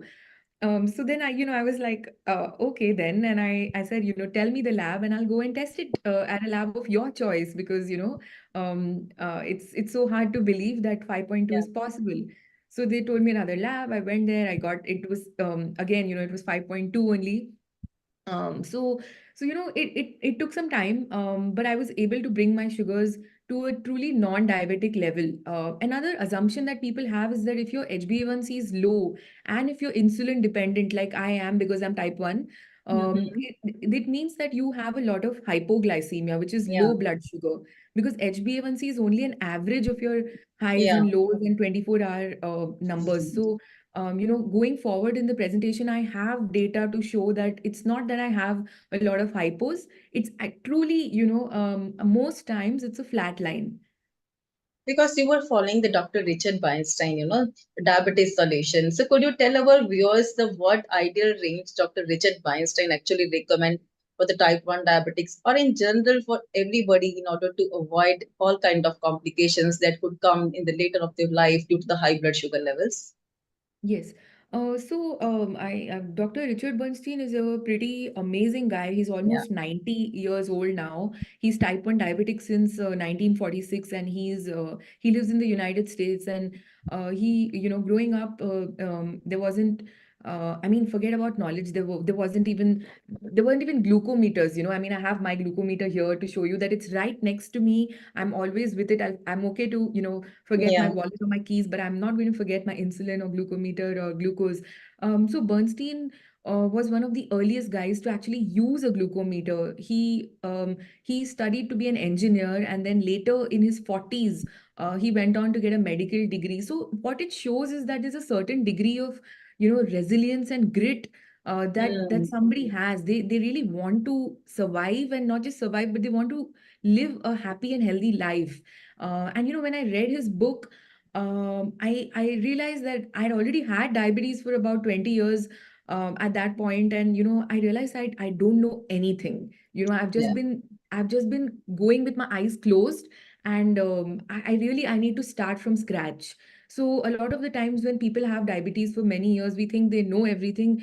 Yeah. I'm here to tell you that I didn't know anything, and I still don't know many things. So it was Yeah. really a life-changing moment for me. I hate to be dramatic, but that's really how it was. And Jasmeet, I told you earlier about developing non-proliferative retinopathy. That Mhm. was when my HbA1c was around 6.3 is when I got that non-proliferative retinopathy, and brought it down eventually in 2 3 years to 5.2. Went back to check my eyes, did a fundoscopy test for all my Mhm. friends here who live with diabetes and are watching this or will watch the recording. Please get your eyes tested once a year. There's a test called Yeah. fundoscopy. You can, your ophthalmologist will check your retina. When I went back to my ophthalmologist, he looks at my retina and then he said, I need to do the test again. So I said, why, what happened? And he said, no, I just need to do it again. And he does the test again and he says, the spots on your retina have now vanished. So the Mm. early stage complication that I developed, the non-proliferative retinopathy, does not exist anymore. And I've been checking every year without fail because I know this is, a slippery slope. Anything can happen. That for me, that was a big win. And that was pretty much the turning point. I realized that, if I can take charge of my life, I mean, I Yeah. can literally hold the reins of my own life. There's nothing better than that. Yeah, I think every type 1 diabetic should listen to this and they should also, get awareness about this type 1 diabetes condition and how to manage it well. I think everybody should take the charge of their health in their own hands. So, could you tell us, like, what was your highest HbA1c when you were on high carbohydrate diet? Because the people will say, they will say 6.3 is not that bad. Yeah. My highest was probably over 12. Oh. And I'm sure I have the reports somewhere. I wasn't able to find it in time today, Jasmeet, but it's very, very hard, to manage insulin, which is externally injected, so just to show the audience, this Mhm. is the injection that I use. This is the syringe I use. There are multiple ways to take it. This is old school. It's very cheap, and it's been around for years now, and this is the insulin I use. So you can take it with a pen, a syringe, or an insulin pump. But at the end of the day, you are attempting to match your insulin to the food. Yeah. And the problem is that, I was told this, my family was told this, that you let her eat anything, just give her insulin. Mhm. And there's a really big problem there. The problem is this, that you can never match perfectly the food and the insulin together. You know, Yeah. it's Actually, not basically, we can't replicate the effect of the insulin which is being produced by the beta cell as a response of the blood sugar rise. And correct. we are just trying to replicate it, but it's not at all possible. Exactly. And just for perspective, I also want to share these graphs that you can see on the left, the very flat and straight graph is the one on low carb. Yeah. And that graph that's going pretty crazy on the right is high carb. So, the difference is like night and day. And there are people that will say that, you just need the knowledge to know how much insulin to take, when to take, and you can manage eating pizza, or you can manage eating whatever you want. And, sometimes it's a fluke. You might get lucky. And it might work out, and you might eat a pizza, and you might tell the world, wow, I ate a pizza. And you can go ahead and enjoy your high carb food, and you can, because we have to remember this is a choice, and the Yeah. choice of managing the health is in your hands. And I'm speaking really to our friends here who want to improve their health, because unless you want to do it, it's not going to happen. Nobody's forcing you to do low carb. We are just sharing what works for us, and this is a fact. This is evidence. It's right here in front on the screen. I think people should try with the Libre that you are using. Every type Yes. 1 diabetic should put a Libre just to see the effect of the food. Exactly. Yeah. It So makes this a is huge how the difference. people can change. Listening to the other stories, they don't believe. If they put the Libre and then they see like they're eating a pizza and the blood sugar spikes. Yeah. And Jasmeet, I realized I forgot to actually answer your question fully. You asked what range of blood sugar also Yeah. that Bernstein talks about. And Bernstein says that the best sort of the ideal blood sugar is 83.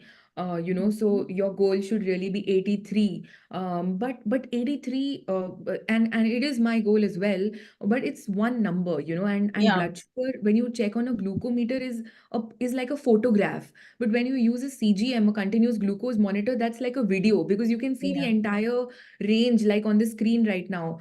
So what I do, I want to quickly touch upon something called time in range. Nowadays, a lot of healthcare professionals talk about time in range, and they say that your range should be from 70 to 180. And a lot of low carb advocates, we know of them online through Twitter and other platforms. They talk about how that is so high. I mean, 180 is, double of what it really Yeah. should be. So my range personally, what I set, and you can see here on the left side, is 70 to 120. That's my Yeah. goal.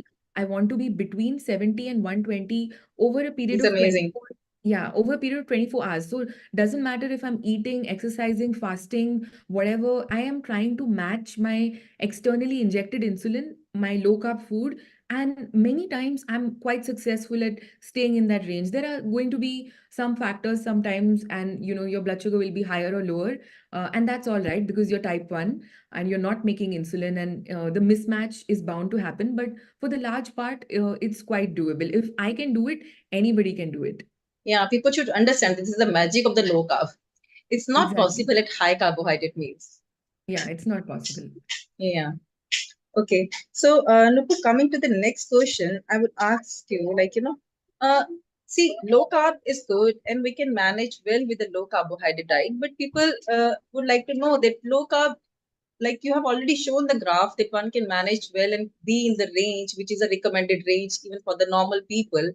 So the people just tell us, like, after switching to the low carb, have you seen like a frequency of hyperglycemia? No doubt it has reduced, but what about the hypoglycemia? How Yeah. does it affect the hypos? Yes, that's a great question, really, and I'm so excited to talk about it, because it's very commonly asked. People say that if I eat low carb, will I get a lot of hypos? And the answer is no, because we spoke about time and range earlier, and a couple of years ago at one of the medical conferences, there was an endocrinologist that talked about time in tight range, which is what they're realizing, that what they said earlier about time in range up to 180 being too high. So now they're suggesting if you can do between 70 to 140, that is a better situation if you can manage everything, because after all, it's an interplay between insulin, food, your mental health. It's a lot of things on the table that you have to consider. About hypos, why the chances of hypos are lesser is because of a thing that Bernstein talks about, and it's called the law of small numbers, which basically means that if you take less carbohydrate, if you consume less carbohydrate, you require less insulin, and that is logical. So for people that are on insulin, I think there are two types of people. There's one set of people that, my doctor has told me take 6 units, 6 in the morning, 6 in the afternoon, 10 at night or whatever, and I'm just going to blindly take those units. So that's one type of person, and I Yeah. used to be that person because I didn't have the knowledge. And then the second type, and I think what also, to be fair, healthcare professionals are encouraging nowadays is to also be able to titrate your dose.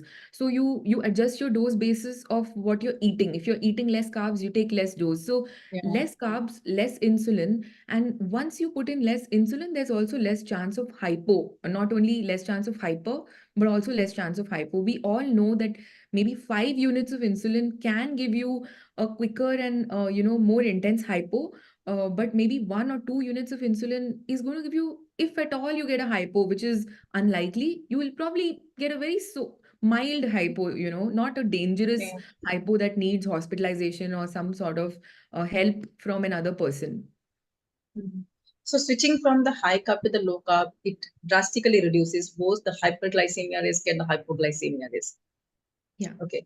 So coming to my next question, so Nupur, one thing is, as we have already discussed, that early diagnosis is the key in managing the type 1 diabetes condition. The thing is, many kids, when they're diagnosed with type 1 diabetes, I have seen the parents, they are so reluctant to give the insulin. They're just trying to, okay, we can avoid it as long as we can avoid. So could you just talk about this? So how important, just try to discuss how important it is to give the insulin at the initial stage itself to prevent the further beta cell damage. Yes, I think it's very important. I think that, we live in the age of information. There's social media. Everyone knows someone who has some advice for diabetics and who to believe. Yeah. We also see a lot of celebrity nutritionists. I see even recently, you guys were discussing on Twitter about how some of these celebrity nutritionists are advising people to eat chickus, for example. Yeah. So, very dangerous information. And how do we counter this? How do we tell people that if you don't take insulin, if you have type 1 diabetes, it's an autoimmune condition. It's not your fault, it just happened. But now you need to take insulin to preserve the rest of your beta cells if you really want to prolong that honeymoon period. And what the honeymoon period is basically the phase where you're newly diagnosed, you started insulin, and your pancreas, your beta cells get a little rest. And so Yeah. they're like a dying like a dying car, but it's sputtering before it dies completely. So in that period of sputtering, it throws out some insulin, and people then feel like, oh, I'm cured now, or I took some churan, or I took something from some baba or some religious Yeah. guru, and that has cured my diabetes. But actually, that's a very temporary phase, and this is the scientific explanation that it's going to go away. So if you want to prolong that honeymoon period, and we've seen people who've prolonged it for years together, you need to take small amounts of insulin, eat low carb, focus on protein, and extend the life of your beta cells for as long as you can. So although it's an autoimmune condition in which the immune system that is itself attacking the host, the healthy tissues like the beta cells in the case of type 1 diabetes. So you mean, if we start to giving insulin from the outside, we just calm down the immune system and they stop attacking the beta cells, isn't it? Yes, yes. So this is how we can extend the honeymoon phase in case of type 1 diabetics. Correct. And the fact is that you despite doing your best, you will eat low carb, you'll do everything, but you must recognize the fact that your diabetes is not going to go away. You're still going to have type 1. It's going to remain. You're just going to find an easier way to manage it, and that's an Yeah. option that you should be aware of. So what test they should do? If they have C-peptide, if they still produce some insulin, they go for the C-peptide, and if it comes around 1.5, and they say it's still good. And what test they should see, there is attack has already been done, just to verify the autoimmune condition. So the GAD65 test, there's a whole antibody panel, and it's pretty expensive. I think there are 6 or 8 antibody tests that can be done. It's a very expensive affair, but in many cases, back when I was diagnosed almost 30 years ago, there was no antibody or anything. There was actually no C-peptide also. To the best of my knowledge, this was not there, and all we remember, all that was there on the reports was blood sugar of 636. So that immediately put me into the category of, at that time they used to call it juvenile diabetes. Yeah. Now they call it type 1. So that was a pretty straightforward, clear-cut kind of thing. What makes it a little confusing now is people in adulthood, suppose you're 25 or 35 years old and you get diabetes, and what type is it? How do you determine the Nobody type? actually look into, na? Yeah, nobody looks into, and I think, to be fair, it is a complicated issue. Like, it's Yeah. hard to pinpoint and say that, if this occurs, then you're type 1. The easy way to put it is that if your GAD antibodies are positive, then you're type 1, because there is some autoimmune factor that's going on. But then there is also an exception to that rule. There are people that are that don't have antibodies but are still type 1. So that's also a subsection of people. So I Yeah. think what I would like to suggest is, whatever type of diabetes you have, and you can continue the search for what type you've got. Like Jasmeet said earlier, use a CGM, use a glucometer, see your numbers, because it doesn't matter if your C peptide is 1, 2, whatever it is, but if you're getting a post-meal spike of 250, there's something wrong. You need to do something. Yeah. So, yeah. So even if like people in the adulthood, like if they diagnose the type 1, and even if they're unaware about that, at least they can go to the low carbohydrate diet if they're Yeah. not actually get ready to take the insulin. So that is the best way to prevent the further damage. Exactly. Correct. So so I think if you would like to talk about the type of insulins that you are taking, so that the people get to know about, one is a basal and the bolus dose. So what Yeah, is it basal and the bolus insulin that the type 1 diabetics has to take? yes. Bolus is basal and bolus. They are both generic names for bolus is rapid acting insulin and basal is long acting insulin. There are two types of insulin. There are actually three. There is also mixtard, which is not used as commonly now, or maybe it's used more for type 2 diabetics.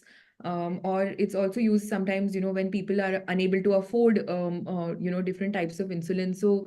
Um, so so there are broadly three types, but I'm going to talk about bolus and basal.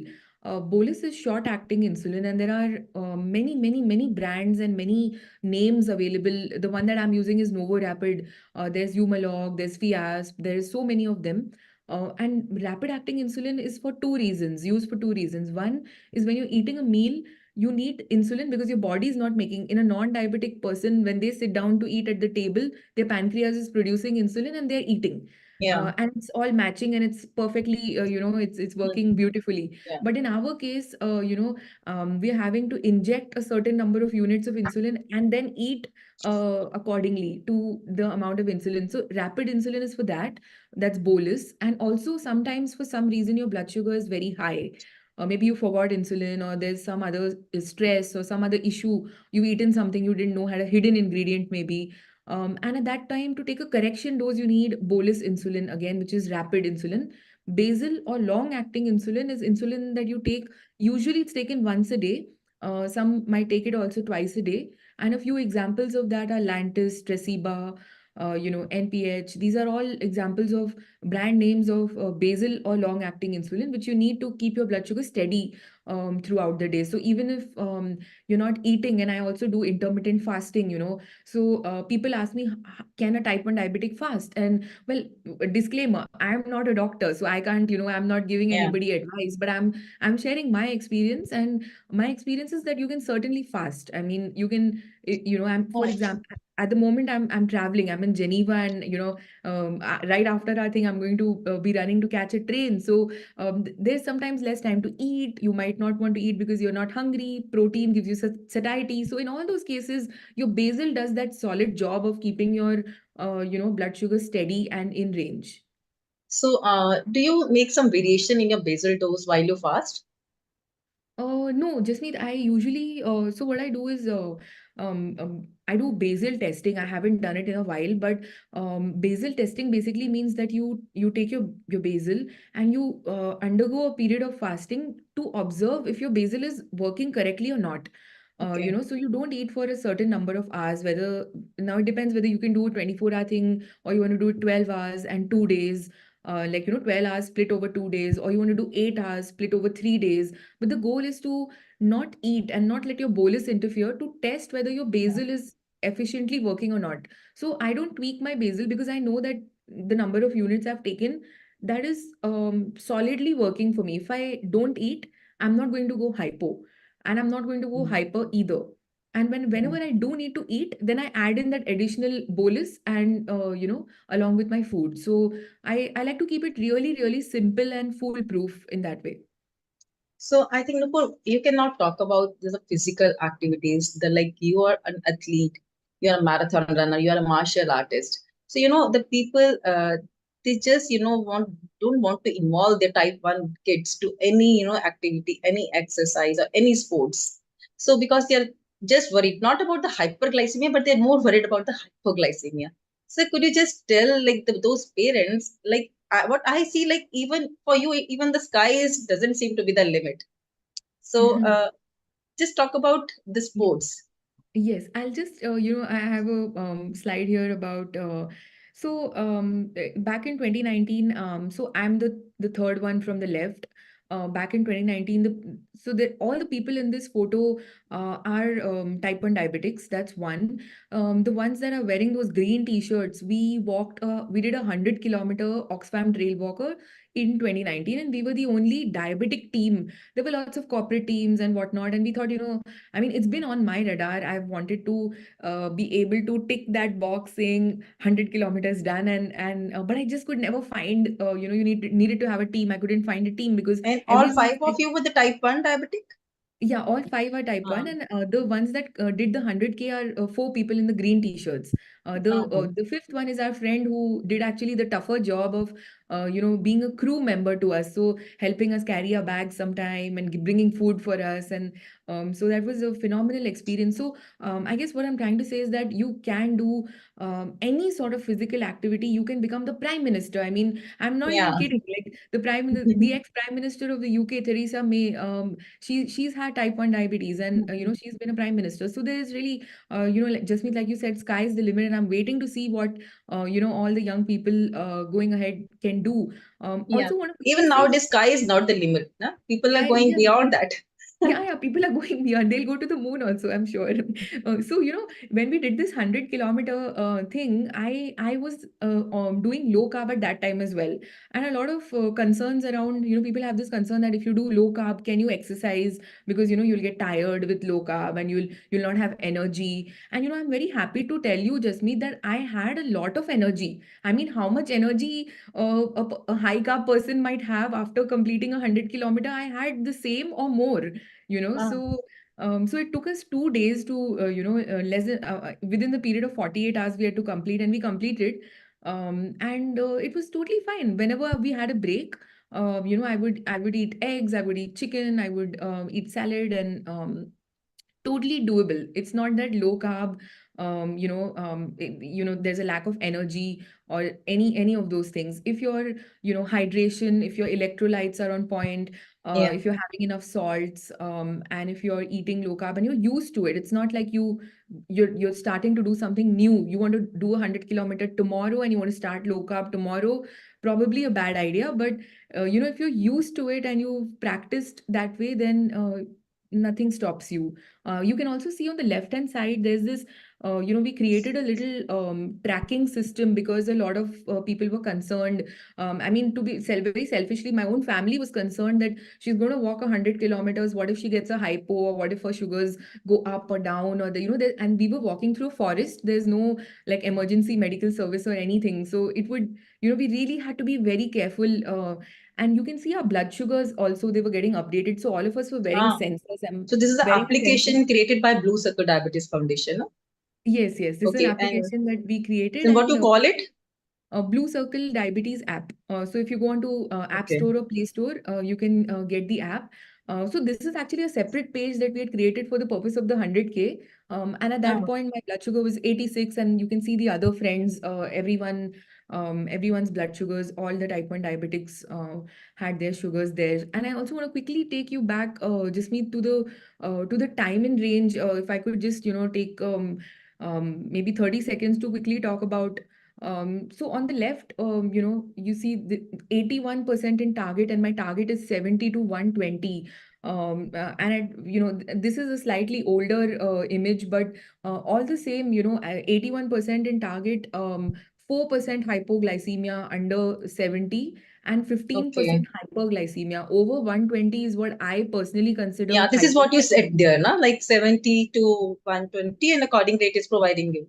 So 81%, like you were in that range, and like, Yes. okay, And only on the 15%. right, you were asking about the Blue Circle Diabetes app. So on the right is the home screen of the app, and it shows you your time in range also, So it shows me Okay. my estimated A1C, and this is fairly recent. So it shows me my estimated A1C as 5.2, and hyper percentage and time in range percentage. On the top, it shows you your blood sugar from yesterday. So because it's such a data heavy So you condition. attach this application with the Libre, na? Yeah, you attach the Okay, so application to the just Libre. to confirm, and for the people, like, so they can understand. So this is the application created by the Blue Circle Diabetes Foundation, and you can attach it with the normal Libre that they put, like, for the continuous glucose monitor, and Yes, they yes. can see, like, they can set the range as per their body, and then they can Correct. find out like how many hyper or hypo episodes were there. Correct. And one quick thing also, like, for a lot of children, for me as an adult as well, my family would like to track my blood sugars remotely, like I was mentioning, I'm traveling now, and sometimes I'm very tired or I'm asleep, and somebody at home will see my blood sugars and say, oh, okay, maybe she's everything's okay, her blood sugar is 90 or 100, it's all fine. So for children that go to school and that have type 1 diabetes, I think it's even more crucial. Their parents have this need to constantly check if the child Yeah. is okay, if the blood sugar is in range. So that's also something that the app offers. It's Yeah, it's completely free, fascinating. and yeah. Yeah.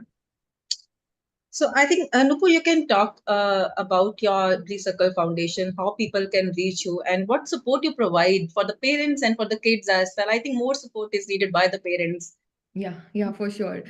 So Blue Circle Diabetes Foundation is an NGO. It's a patient-led community for people that have all types of diabetes. So folks that are watching this can find us on social media and connect with us and join us.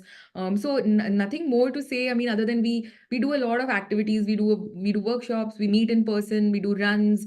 And I know we're also approaching the end of our session. I also want to share, Jasmeet, if you don't mind, my DEXA scan. Yeah, I sure. did it some years ago, and I want to. It's not just blood sugars that get impacted positively with low carb. So I Yeah. studied it. I wanted to make sure I'm doing the right thing, because I am a skeptic. I don't believe if somebody comes and tells me, do this, it's good for you. I'll be like, okay, like I want to be convinced myself at my own time. Yeah, very So important. yeah, very important. So I noticed my body fat when I started, before starting low carb was Drop 37%, drastically.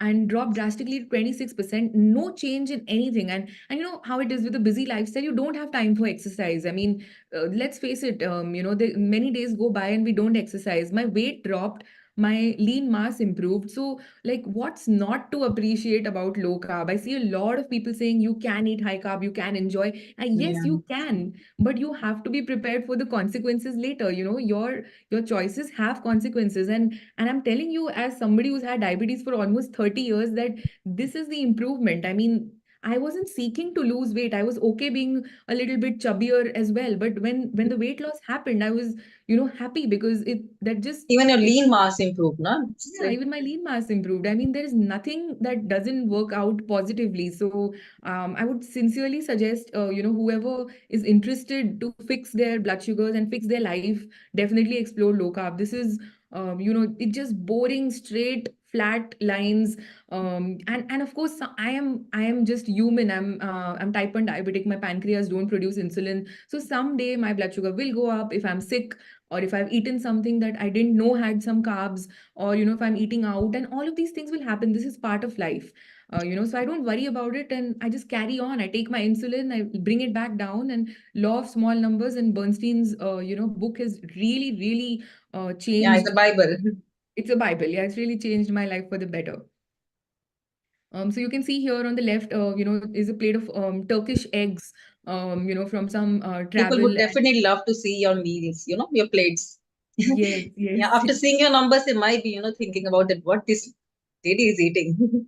Yeah, I'm just eating the same, I mean, call it boring or call it whatever. There's a lot of variety that one can incorporate, and one should if one wants to, but just, keeping it simple, I think is the mantra for success, Yeah. stick to the basics, stick to low carb, law of small numbers, and wherever you are, We you're shouldn't make traveling. it complicated so that it is sustainable. Exactly, See, yeah. besides having so many, benefits of this low carbohydrate diet, not only in terms of the metabolic disorders like the type 2 diabetes and obesity and the other things, so it has a huge benefit in terms of the autoimmune conditions, the one that you showed for the type 1 diabetes as well. Still, the mainstream is not talking, that is really sad. They're not talking at all about the nutrition. True, because I think also, Jasmeet, the people that are living with it are us. So we have to take charge, and we have to, if you wait, and I'm speaking to the viewers here, our friends who are watching, if you wait for someone to come and tell you that, do this, a lot of people, I truly believe they want to do low carb, they're not sure because someone has told them it's not safe or your child won't grow or something. Yeah. But I think that you just please trust your own common sense, trust your intuition, and trust the numbers on your glucometer. There is So I no would more, say that people should reach out to you, the Blue Circle Diabetes Foundation. I think yeah, they are people more should, than welcome. yeah. So I think, Nupur, now I can invite Anup and Shashikant Yeah. to just thank you, for coming to this conference. So please, Shashikant and Anup Singh, could you please stop sharing your slides so we can have Yeah, them yeah. on the screen? Yes, yes. Thank you. Nupur, hello.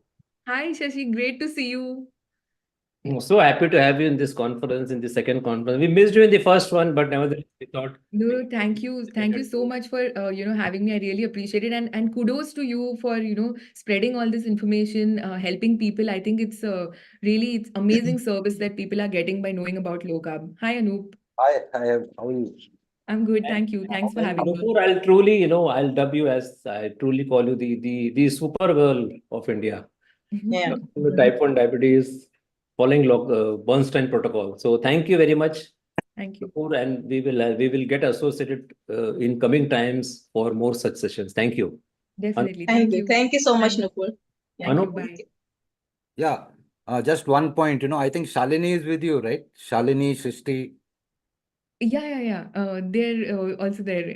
Amazing girls and parents, and really, you'll be happy to know, Anup, there are a lot of more people that are getting into low carb, even children, a little skeptical, but they're getting into it slowly and steadily, and they're seeing others benefit and they want to do it also.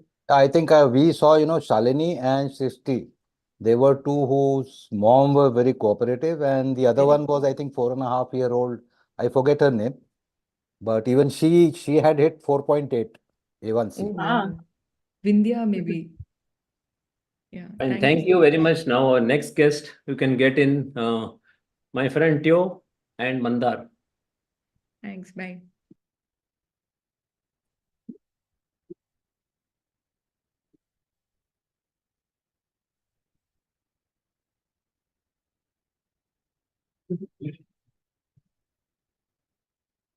Hello. Hello, Manar. Hey, hi, Joe. Hi, everyone. Hi. Welcome, Joe. Welcome to the second Metabolic Health Conference. My name is Mandar Gadre. I am a metabolic health consultant and a proud member of DLife.in. DLife is India's oldest, biggest, and the only award-winning low-carb platform. Shashikant Iyengar and Anup Singh bring to you this historic and scientific feast from India, and it is titled Metabolic Therapies. And let's now meet our very special guest for this session, Teo Prasetyo. Teo is an engineer by training and quite famous on social media, actually. He's known by his large following of more than 350,000 followers. And he was called to this health-related mission, by his very young son, Alif, who was born with cerebral palsy and suffered from epilepsy as a baby and a young boy. And Teo was able to cure his son of seizures and using ketogenic diet, and transform his own health also by losing weight and getting quite fit, as you can see. And then ketofastosis was born. So ketofastosis it has become a thriving and very well organized grassroots revolution in Indonesia, dedicated to educating and supporting lay people as well as clinicians all across, the sprawling archipelago of Indonesia, and teaching people about the healing power of low carbohydrate diet. And Teo had also interestingly hosted a low carb Indonesia conference in April of 2019. So he has had a long journey of his own health as well as his son's and family's health. So very warm welcome to you, Teo. I'm quite excited to talk to you. Me too. Thank you, Mandar. Thank you for having me. Great, great, great. Thanks for joining us. So let me start, for me as well as for the audience, could you please share, your background in brief, and what was the trigger for you to start looking at nutrition and human physiology in quite a detail? Okay, thank you. Well, I'm not a doctor. For the first, I'm not a doctor, okay? I'm just an engineer. I graduated from electronic engineering, majoring telecommunication engineering. And my background is I was a businessman. I'm doing automotive paint industries for car refinish. That's what I do. Then at 2008, 2007, I got married, my wife. Then I have my son, Alif, at 2008. For exact is September 29, 2008.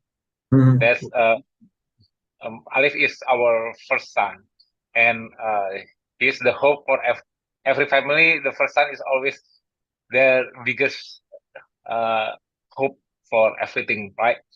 But that's the moment when I start looking for physiology is because my son, when he was born, he looks fine. But at June 2008, if I'm not mistaken, if at June 2008, June 2009, when he's about 6 months old, he had a seizure. The seizure.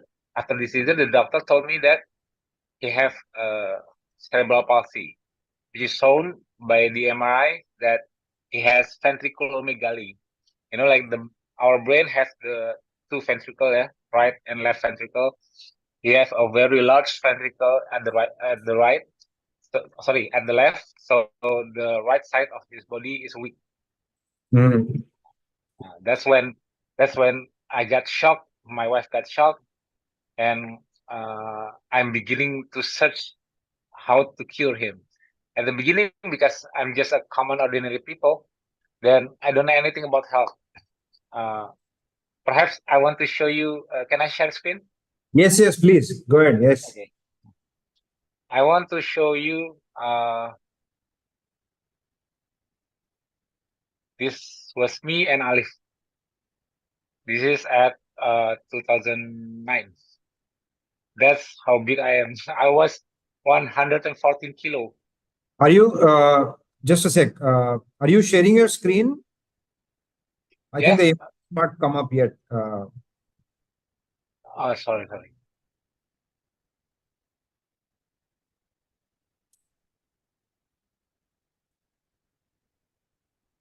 Okay.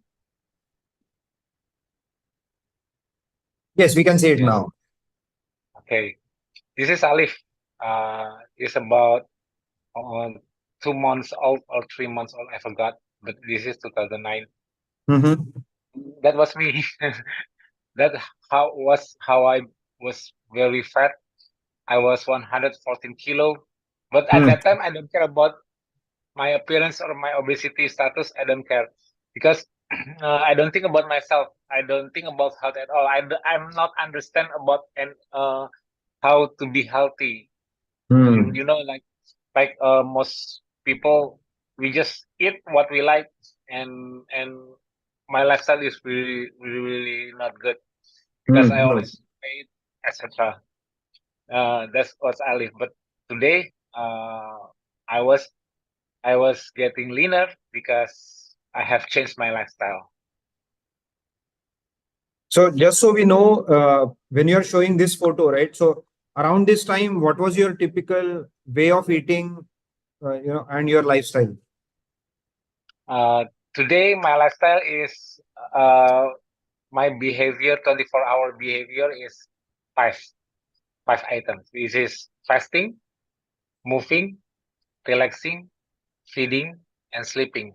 This is the basic 5 pillars of ketofastosis lifestyle, which I invented and I train warriors. Warriors means the members of ketofastosis family to do the same thing, to do fasting, moving, relaxing, sleeping.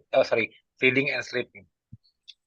That's how I get leaner, and hopefully I'm healthier. I feel better than when I was young. That's what I'm doing now. Nice. Congratulations. So Yeah. when you showed us that photo of 2008-9, right? So I'm guessing that you are almost doing all of the things opposite of what you just said, right? Very the opposite. I'm the worst scenario of carb eater. Everybody see now, they see me back then. I'm the worst case scenario of carb eaters because I just love carbs. I mostly eat carbs like noodles, fried rice, etc. I eat all 4 to 5 times a day. I just feel hungry, and perhaps I was already pre-diabetic because when I check my fasting glucose is about 150 to 160 milligram per deciliter. Wow. So when this trigger happened in your life because of your son, right? So when you started searching on your own some of these answers, what surprised you the most compared to what you had heard from the doctors or the mainstream advice? So the trigger actually is very simple. I was a technical background. I love learning things. Like when I'm an engineer in electro telecommunication, but my business is paint industries, which is chemical. I understand chemical about paint refinish because I love it, not because I learned it. I love it and I love it and I learn it and I understand and I have a business about it. So what happened with Alif is I tried to talk to every doctor. Back then I was trying to talk what really happened with my son. And I don't understand about cerebral palsy back then. I don't know what cerebral palsy is, which is how can his brain, his ventricle getting enlarged. One of the doctors told me, your son has a very thin myelin, has a very thin myelin on the ventricle side.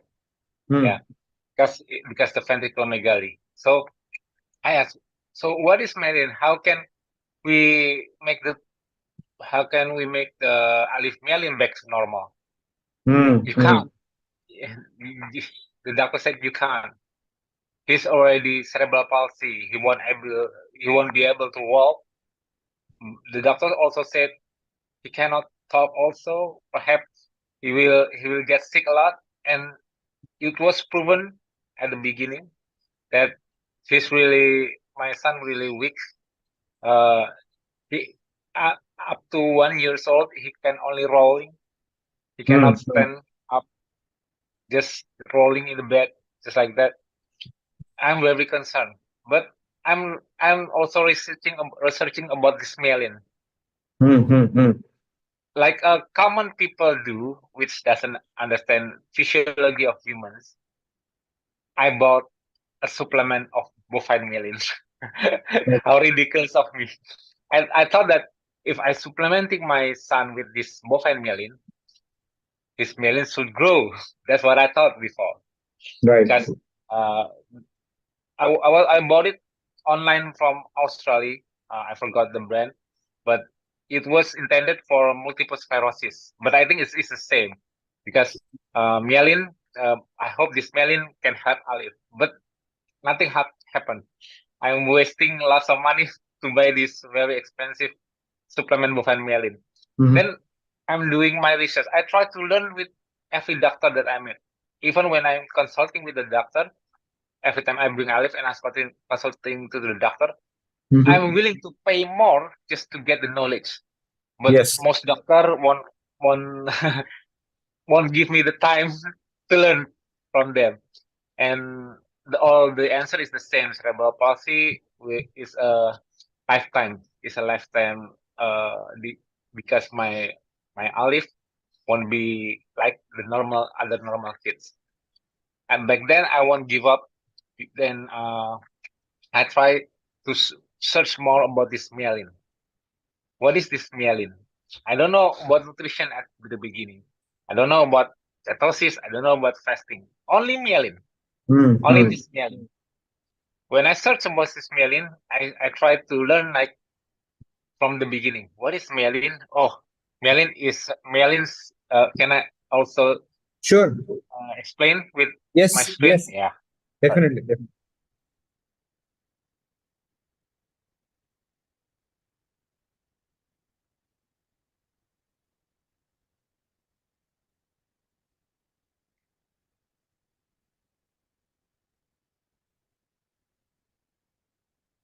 Okay. Just a moment. Okay, this is the white methylation, the Yes. ventriculomegaly, which make the myelin is thinner because it's not myelinating. Then this is what myelin do. Myelin is like as an insulation for our nerves. Right. Yeah. So the myelinated axon can can transmit the action potential faster than the unmyelinated one. So if one have a thin myelin or demyelinated myelin, so it will have a very slow action potential to this job. That's why Alif have his right side of his body very weak because demyelination, very Right. low myelin. Okay. This is how myelin do, what action potential do. Understood. Yeah. So thicker the myelin, of course, the brain functions better. You can learn better, right? Yeah, that's what I thought. Then Perfect. And then, sorry if I may ask. So when you started to find out about myelin, and what was the dietary connection that you found? How is it connected? dietary is very far away. Dietary is very far away. Nutrition is very far away from what I learned. And I'm not learning like everybody else. Hey, today everybody else just looking for what diet to help them. I'm not like that because as an engineer, I always start from the very basic. Like I don't know how to make a motorcycle or a car. I must break down the part to know what this is the function for. That's how I learn. Absolutely. That's how I learn everything. Yeah. So from this myelin, the word that the doctor gives me, I learned that the process of making myelin is made by a cell called oligodendrocyte. Oligodendrocytes is a myelinating cells for the neuron in our brain. Okay. These oligodendrocytes using cholesterol. Hmm. Cholesterol is the basic ingredient for making myelin. So I think cholesterol is the basic ingredient for myelin. But why the bovine myelin doesn't work? So that's when I found how humans have blood-brain barriers. Mm-hmm. The humans have blood barriers that cannot be impaired by any large submolecule or substance like cholesterol. And even fatty acid, even fat cannot penetrate the blood-brain barrier. That's what I found at the beginning. So if we eat fat and cholesterol, and our brain is made up from the brain content is very large of cholesterol content, but the cholesterol in the body cannot go up there. Okay. So how the brain is getting the cholesterol? That's my question at the beginning. So I'm learning again about this I'm curious how the brain get the cholesterol, because brain is so full of fat, but the brain doesn't have access to fat in the blood circulation. That is very weird to me. From human physiology point of view, that's very weird. We have our fuel tank in the body as body fat, and the brain is the very energetic organ that needs energy all the time, but doesn't have the accessibility to access the body fat, the fat that will be being released in the circulation. So that is a strange looking engine for me. Why the human body is designed like that? Why the main motor in the brain of the human cannot identify fat as their energy, but other organ can, like the heart, the liver, muscle, everything can. Every organ in our body can use directly a fatty acid or even cholesterol, Yes. but not our brain because of the blood-brain barrier. That's, as an engineer, I was very curious about this. So I found a paper. The paper is not about keto, but I found the preferential use of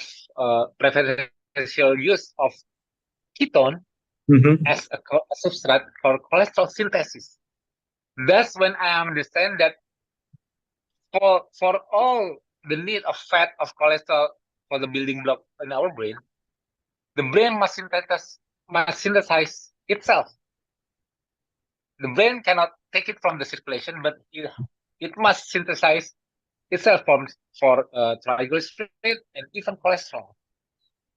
That's the moment when I know the word ketone. I don't know about ketosis yet. I don't know about ketogenic. I just know ketone. So as an engineer, I searched even more. What is this ketone? And you know what I found in the paper? Back then, at 2009, 2010, ketogenic is not popular. Perhaps Atkins, but I'm not founding Atkins back then. If I type ketone, all the research paper that shown up is starvation. Ketone is identical with starvation, the normal physiology of starving people. This makes me confused. If I want my son to get better, should I starve him? This starvation makes me thinking. And then after I thinking more and more, and also I read about the Cahill paper about the fat starvation experiment.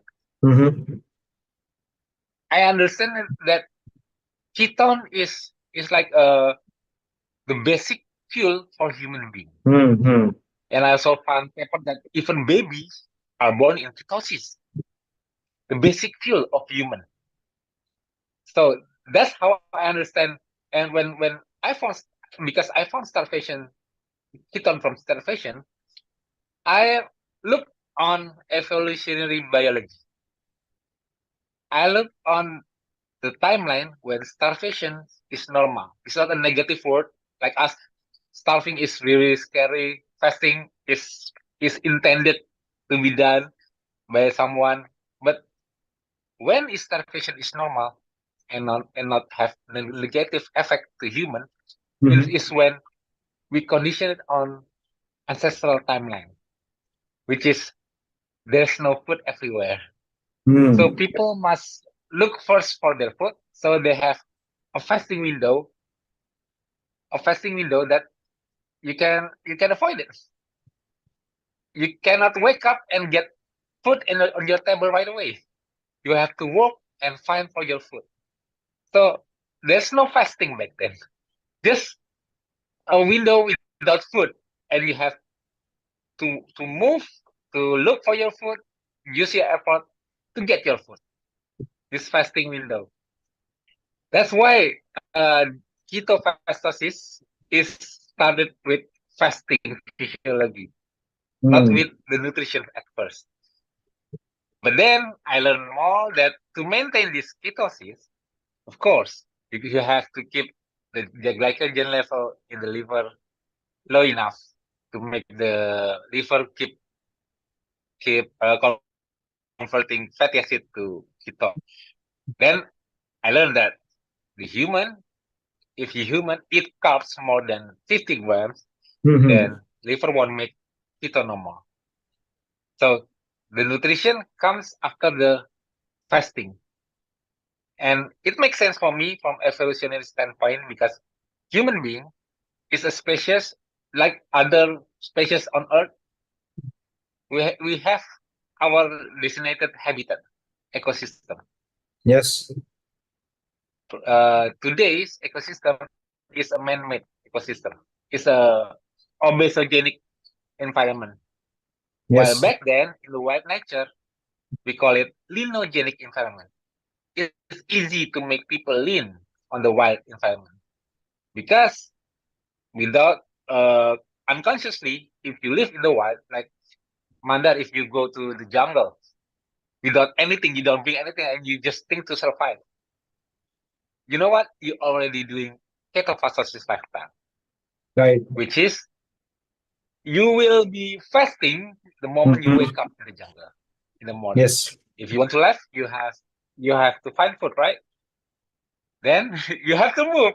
Nobody will tell you to go to exercise, go to gym, etc. But you have to move to find your food Mhm. because you want to live. And why is the third is relaxing? Because of the solar cycle, solar time in the world, light and dark cycle. Yes. Without electrical, without lamps and everything, our technology today, our light, our ability to hunt is only when it's light at daylight. Mm. So even though back then we don't have watch, we don't understand what is time, but we know that it is midday, this is afternoon, it's almost dark, we have to go home, we have to give up for everything what we try to find, we have to relax and try again tomorrow. That's why after fasting, moving, we have to relax first. When we relax, our digestion will be ready to digest. Mhm. Then what we find in the nature must be very low carb. It's sure. Because we talk a lot about nutrition today, right? Mhm. We know many things about nutrition. We know about micronutrient within the nutrition. We know about macronutrient. Back then, do we know about anything what we eat? No. Unfortunately, no. But human is given a sensor built in to find the right food for him Mhm. or her, which is our tongue. Right. Our food preference is only based on palatability. What is Mm. palatable to our tongue, right? That's simple, just like kids.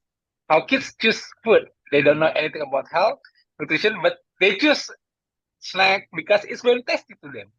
Right. But okay, if Mandar, you live in the jungle, you must try to find some food that palatable for you, right? Mhm.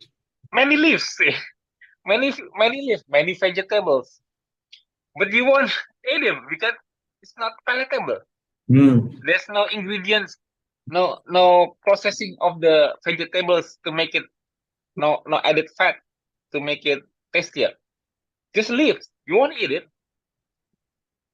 With True. simple cooking, like only with fire, of course, animal source will be the most palatable for humans. Mm. So without knowing nutrition, humans will always hunt everything that moves. He will be curious and try to hunt them. The basic nutrition of human in the earth is only palatability. That's it. It makes sense with carnivore diet if Mm. we see in ancestral timeline because that's the only palatable food that available in the ecosystem. That's why if you live in the wild, you already be low carb. I Mhm. guarantee that. And the Yes. five is sleeping. The sleeping. Why sleeping is Mhm. so important? Because we are designed by light and dark cycle circadian rhythm to get Mhm. our sleep right in time. People doesn't understand this. People think sleeping is not very important. Wrong. sleeping is the key to recover from any disease or illness. It happens during sleep. At awake, you can try fasting, exercise, eating healthy. None of that will work if you're not getting a good sleep at night. So, not long after dark, 1 to 2 hours after dark, I used to go to sleep early. I'm an early bird, which means early sleep, early wake. I sleep 7 for 8 hours, but I'm awake at dawn. I'm awake about 4 to 5 p.m., 5 a.m. I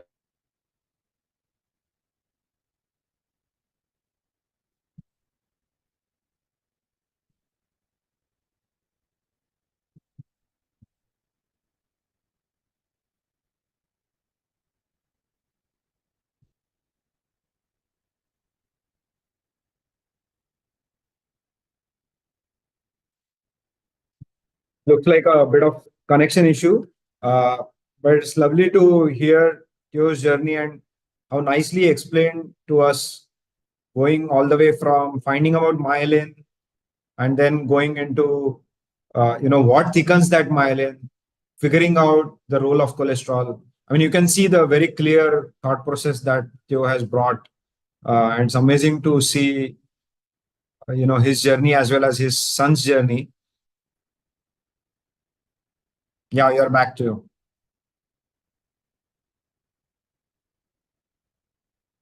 Can we please unmute? Yeah, yes.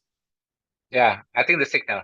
No problem, no problem. So I want to quickly ask. So Yes. it was great to see, your thought process and a very good unfolding of, what all you kept finding out. So when you started giving this ketogenic diet to your son, how did he start responding? How long did it take for him to start improving?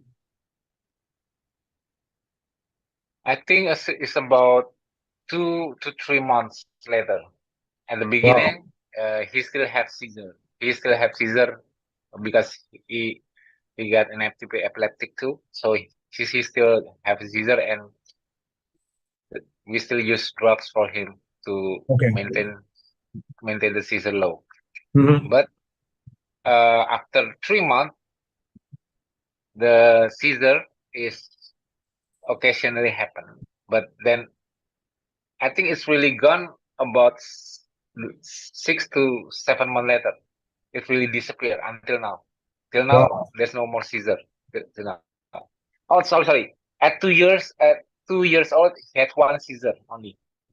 Okay. I don't know because he doesn't sleep well back then, so he had seizure again, but only 1 to 2 times after that 7 month past ketosis. At 2 years of age and perhaps at 3 years of age, he had one seizure occasionally and disappeared until now. Amazing, amazing. Yeah, so seizures disappearing, that's a huge, progress. So can you, Since he was a baby until now, he never eats carb. He never eats carb at all. amazing, amazing. So for our audience as well as for my knowledge, will this be called as remission, or what is it called? The way you have addressed it via nutrition.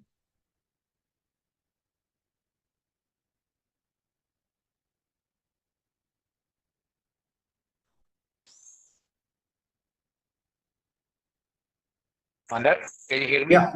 Yes, yes, yes. So I wanted to ask the way that you have addressed, your son's condition with the nutritional change, and now that the seizures have essentially gone away, is this called remission? What would you call it? Yes, I think it's remission, but not for his cerebral palsy. He's still a cerebral palsy person, but he is very better now. Perhaps I can show you the video at the beginning Yes, please. Yes, when he yes. was We would love still to see. very okay. Just a moment. Definitely. We would love to see. Yeah. Yeah.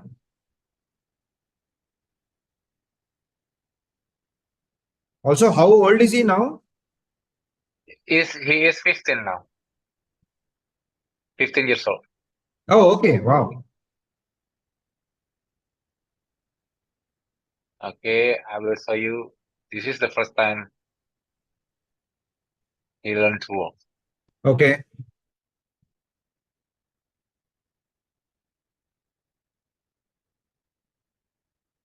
And this is roughly age, this is couple of years old, 2 years old.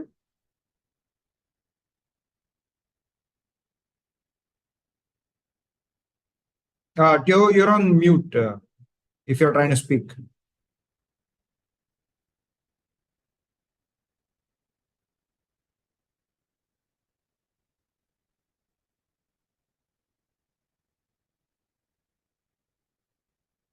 Okay, so now he's able to walk with less support.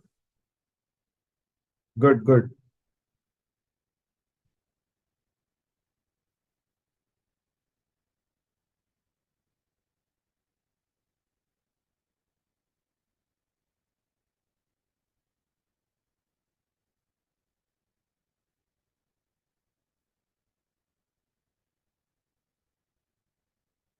Very good progress. Very good progress. So happy to see that.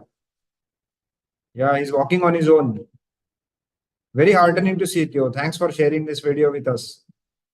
See, this gives hope to, many of us who may come across cases like this within our family or friends, and understanding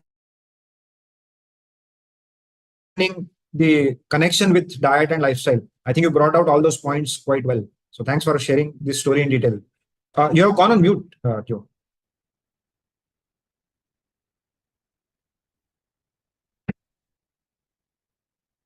Yeah, I think this is one of your recent videos. Yes.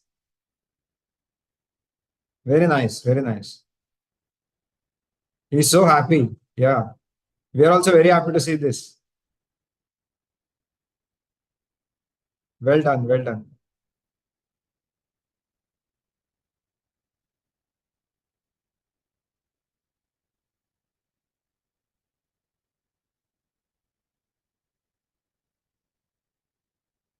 So,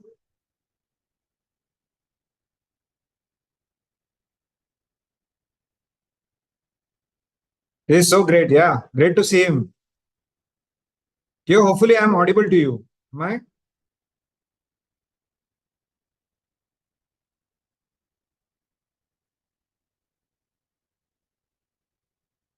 Very cool. So yeah, all those who are watching, you see the power of lifestyle and nutrition change here, right? That's amazing to see. Congratulations. I mean, I think you have done a phenomenal job, getting him better in health, movement, all of that. And we are so happy to see the video. So Yes, it's really with hard work and tears from me and my wife. We really hard. It's a hard work to make Alif absolutely. to be like this today. But when the Absolutely. doctor back then told that he cannot walk, he's only going to stay in wheelchair for the rest of his life. Right. But I'm glad that our effort with this ketosis physiology to help ketone in using his brain using ketone as a fuel and also as a building block for myelination. And also the Caesar that has gone is very moving for us to share this also with others. Absolutely. No, it is so heartening for us to see as well. We can only imagine the kind of hard work that it has gone into this, and a lot of the typical mainstream advice that you may have gone against. In fact, some of it you explained already, right? And you have proven to yourself and to many other families that there is hope in this nutrition, and this is truly therapeutic. I mean, that's why the theme of all of this conference is talking about metabolic therapies, and that's why we are so happy to have you. Yeah. So I want to ask you, some of the couple of misconceptions. So maybe quickly, briefly, we can cover those. So one question that you may have gotten is, don't kids need carbs? How is it that he can stay in ketosis? How do you answer that? Don't they need carbs for growth? Yeah. No, they don't need carbs for go because if you talk about carbs at physiological level, it's only glucose. Every carb that we eat only give glucose to the blood. And without carbs, you already get enough glucose for yourself. That's why there's no such thing as an essential carbs. That's the basic one. But the point of growth, you need protein. because protein is the real building block for growth, and also Right. fat, because fat is also essential, and other micronutrients also. But only carbs, which give glucose to human, that's the only substrate or macro which is not essential for human. That's the basic thing. It's very if we have to eat carbs, if the kids have to eat carbs to grow, then what about our ancestors who still live in the wild? They cannot cultivate, waiting for the harvest to get their time to eat. They must eat right away, so they hunt. Hunting and gathering is always the way of life of human beings since the beginning, but perhaps because our technology is far too advanced today, we get blind with the society. We ask ourselves what is normal today, and what is normal back then. Today breakfast is normal. Today sedentary is normal. Why should we go to exercise? Why should we have to walk? We have a car, motorcycle, because we love to be sedentary as the technology gives. Right. But when at the ancestral timeline, what is normal? Fasting is very normal. Today breakfast is normal. Not breakfast, doesn't have breakfast is very normal because you have to find your food. Moving is normal. Yes. That's why ketosis is very normal in ancestral timeline. Perhaps today timeline, ketosis is only seen normal as a therapeutic for ketogenic for epilepsy, etc. If you ask doctor, oh, that's for epilepsy. That's not normal diet. You cannot sustain ketosis too long. Just 3 months only, okay? No more. It's like ketosis is not a normal physiology today. But if you look at ancestral timeline, without ketosis, how you survive? How you can hunt your food in the wild, which is you have to chase it without food in your stomach. You cannot eat before work. Today you have to eat before work because you're not hunting. You're looking for money. That's a different kind of work. But in the wild, in the ancestral timeline, we don't look for money. We look for food. So if we already have food, why should we find food? So moving or doing intense exercise on a fasting state is very, very normal back then. And how humans do it is because the ketosis physiology, which giving the brain constant supply energy. That's the normal thing actually. But somehow it doesn't look normal today. Yeah, thanks for busting that myth, because see, in India we have a big problem of protein underconsumption. People are very afraid of giving enough protein, healthy protein to the kids. There is this misconception which you addressed, that carbs are needed for growth. So I think it's an important message. So thanks for clarifying that. Also, maybe last quickly, if you could talk a bit about the community that you run, the Ketofastosis. We can clearly see how you came up with that name, right? Ketosis and fasting. Yeah. So, Yeah, because are you helping people with different conditions? Which kinds of conditions do you help them with through your community? Yeah. Our community is like a family. We help each other. The one that have learned about ketosis and know well about ketofastosis lifestyle, they teach others. It doesn't have to through me, because I'm the founder. At the beginning, at about 2016, it's only 30 people, which directly consult with me, and I teach them. I still teach. I still take consultation every day through WhatsApp, like we use WhatsApp, because WhatsApp application is very popular in Indonesia. So we usually have a WhatsApp group, and everybody consult me through WhatsApp. So my WhatsApp phone number, almost everybody has it, so they can WhatsApp me anytime they want if they have problem or they want to ask me. But mostly on the group, like the Facebook group, Telegram group, and WhatsApp group, our community is very supportive. The one that already doing Ketofastosis lifestyle for 1 to 2 years, we call it the senior, and the one who just tried to starting Ketofastosis lifestyle, we call it newbie, is getting help from the seniors. So it's like Ketofastosis is like a paying forward system. Perfect. Paying forward is if you get better with ketofastosis, help others. That's our motto. So that's why it's like a snowball that rolling from 30 people in 2016 and today almost 400,000 people. And back then, only 1 to 2 doctors which join our community and doing ketofastosis lifestyle. But you know what? Today, we have almost 600 doctors all over Indonesia that doing ketofastosis and also promoting ketofastosis to their patients and also their colleagues. Amazing, amazing. Thanks for sharing this story. Quite heartening to see all the great work. So may I invite Shashi to join, please, and Anup. Theo, hello. Hello, Sashi. How are you? Yeah, Anup may not be Fine. here. He's out somewhere. So, Theo, first of all, thank you very much for accepting my invite. And this is the second time you're addressing India. The first time we had a very good podcast in the D Life channel. And you coming in this platform and sharing this amazing knowledge and amazing story of an engineer going and learning about what ketogenic diet is, what fasting is about, and helping his son get out of this cerebral palsy thing. And it's amazing to see him walk. And this is a self-taught journey which is just amazing. So it is not only restricted to your son, but that you are changing the landscape in Indonesia.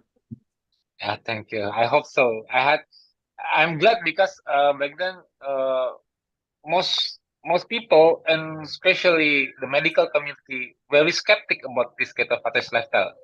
Not about ketosis itself. Many people still think that it is ketoacidosis.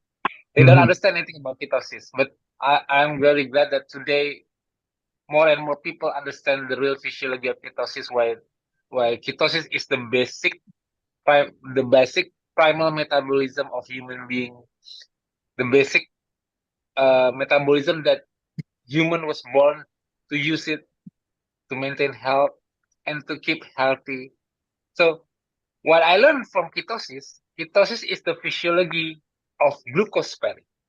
We spare of using glucose. While today's physiology of humans is glucose tolerance. Everybody is trying, their body is trying hard to tolerate glucose. Glucose tolerance, try to tolerate glucose until they're intolerant again, which is insulin resistant. With ketosis, it's the opposite way. We try to spare glucose. We don't use glucose as much because we don't eat glucose salts. That this basic physiology is like two different sides of a coin.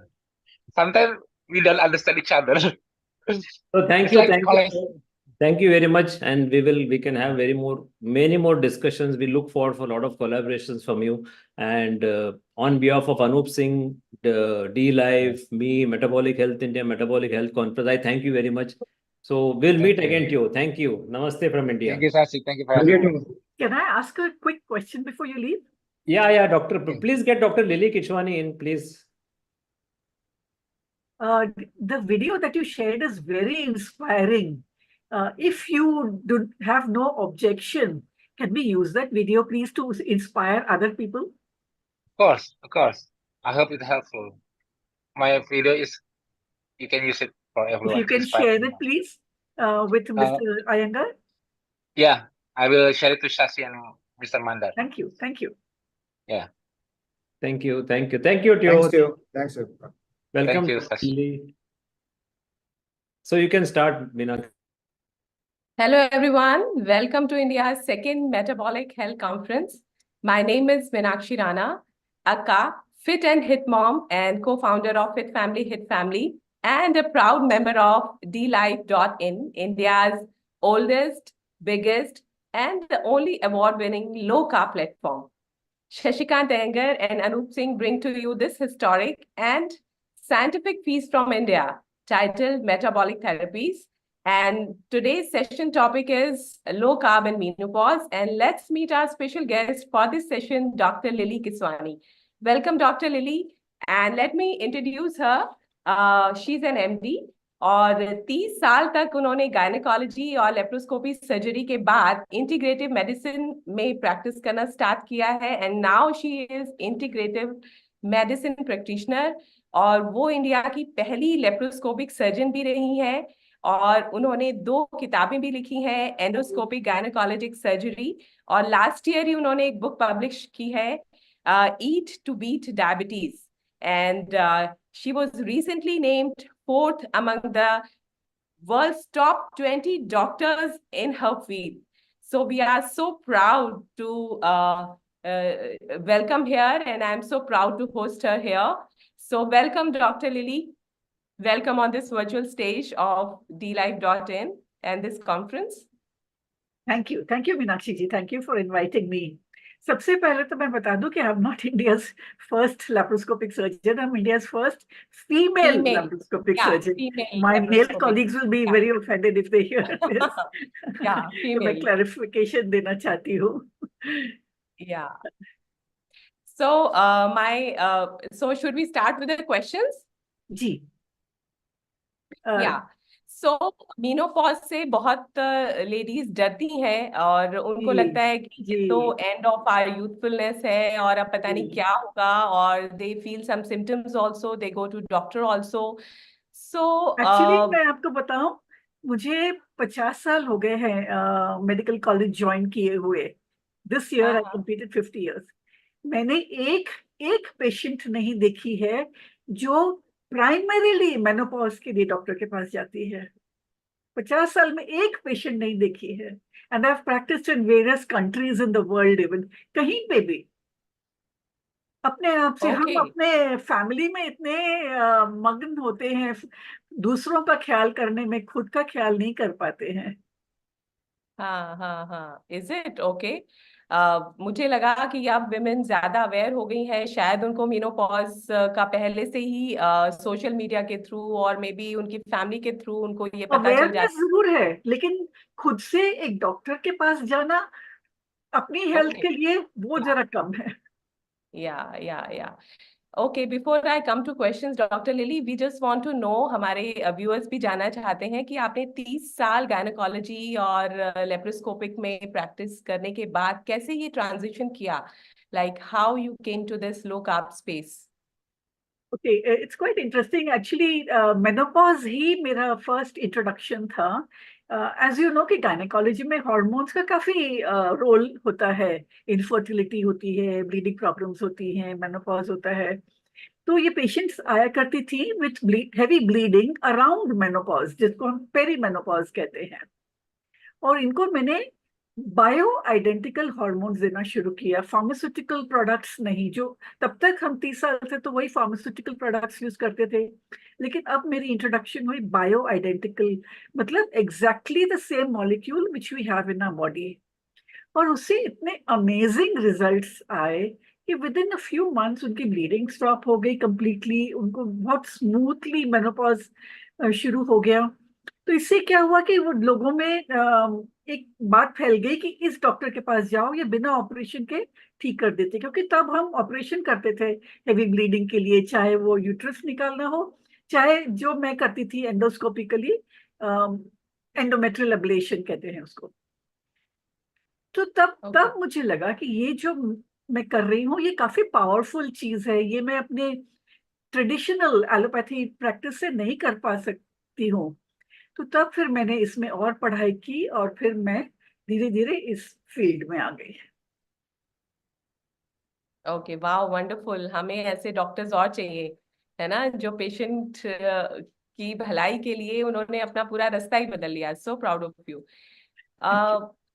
या doctor lily, low carb, चूंकि ये platform भी low carb platform है, DLife.in, और हमारी जो health conference है उसमें का नाम भी है मेटाबॉलिक थेरेपीज, तो हम जानना चाहते हैं कि कैसे लो कार्ब डाइट इन्फ्लुएंस करती है जो मेनोपॉजल के सिम्टम्स हैं, लाइक हॉट फ्लैशेस है, वेट गेन है या मूड स्विंग्स है. How this diet help?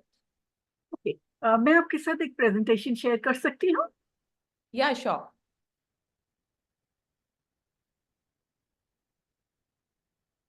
You'll have to make me host, then I can share screen. Okay, yeah, we are making you host.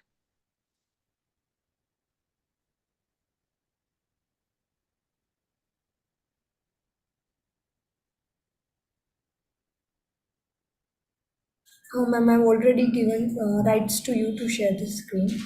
Thank you.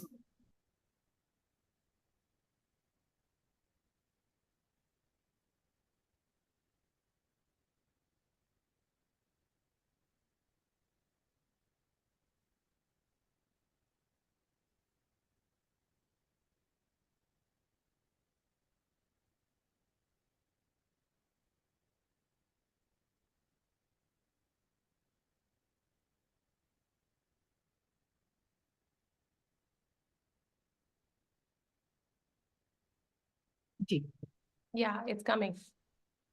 जी तो मैं quickly अपने audience को बताना चाहती हूँ कि अगर इनमें से कोई भी आपको बात डिस्टर्ब करती है, vaginal dryness, problems with intercourse, ये सब बातों के लिए पेशेंट्स आते नहीं हैं, they don't seek help.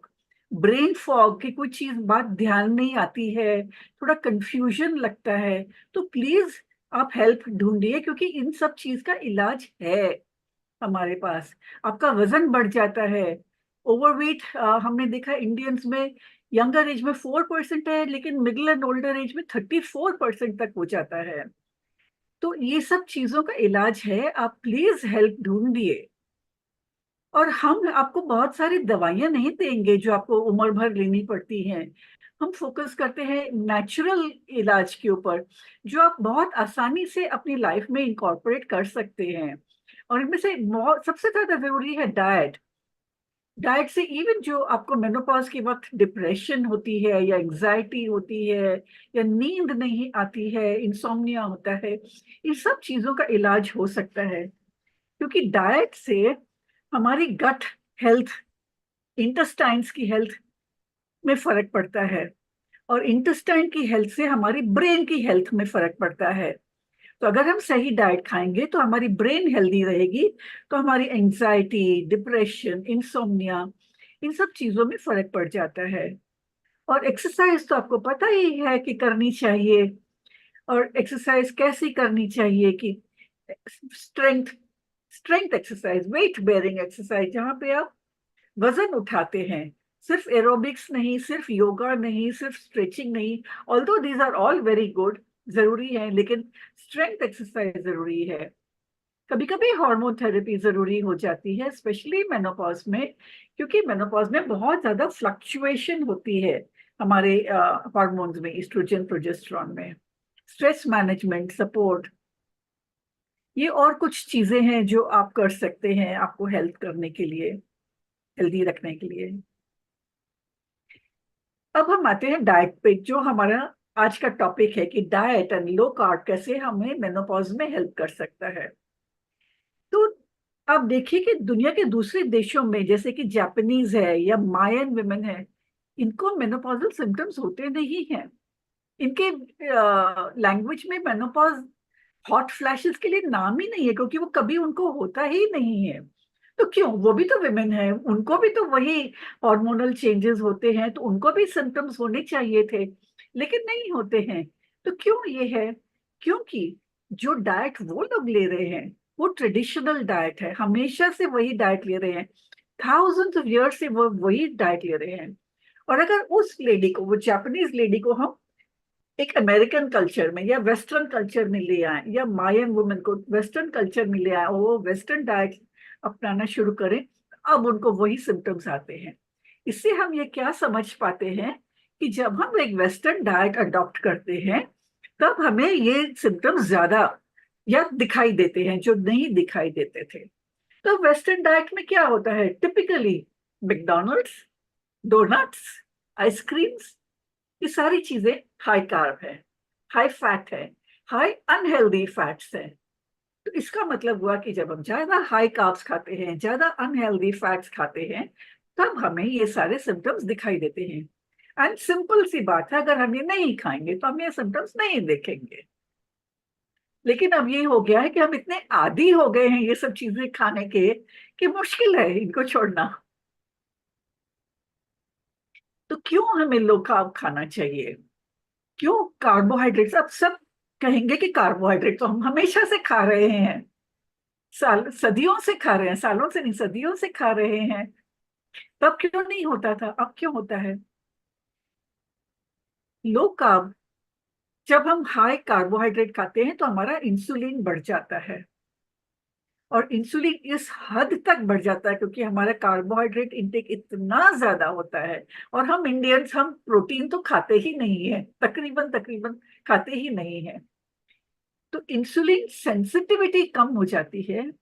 Insulin जब बढ़ जाता है तो ईस्ट्रोजन कम हो जाता है, यानी कि जो हम फ्लक्चुएशंस देख रहे थे हमारे हार्मोन्स में, वो बढ़ जाती हैं। तो इसलिए हमें ये हॉट फ्लैशेस, नाइट स्वेट्स, इस तरह की चीजें ज्यादा होने लगती हैं, हमारा इंसोम्निया, एंजाइटी, डिप्रेशन, ये बढ़ जाता है। और इससे मेटाबॉलिज्म कम हो जाता है, एनर्जी कम हो जाती है, तो हमें लेथार्जिक लगता है। मेटाबॉलिज्म कम हो जाता है तो हमें, हमारा वेट गेन होता है, वेट गेन होता है तो हमारा सेल्फ इमेज खराब होता है, उससे हमें डिप्रेशन आती है, उससे हम और ज्यादा लेथार्जिक हो जाते हैं, उससे और वेट गेन होता है, तो ये नेगेटिव साइकिल बन जाती है, एक से एक बढ़ते जाता है। और इन चीजों को हम दवाइयों से नहीं ठीक कर सकते हैं। जो हमारे मेटाबॉलिज्म बिगड़ गया है वो दवाइयों से नहीं ठीक होगा, जो हमारी एनर्जी ठीक कम हो गई है वो दवाइयों से नहीं ठीक होगी, वो डाइट से ठीक होगी। हमने डाइट गलत ली, इसलिए ये सारे सिम्टम्स आए। अगर हम डाइट सही लेंगे तो ये सारे सिम्टम्स चले जाएंगे और हमें दवाइयों की जरूरत ही नहीं पड़ेगी।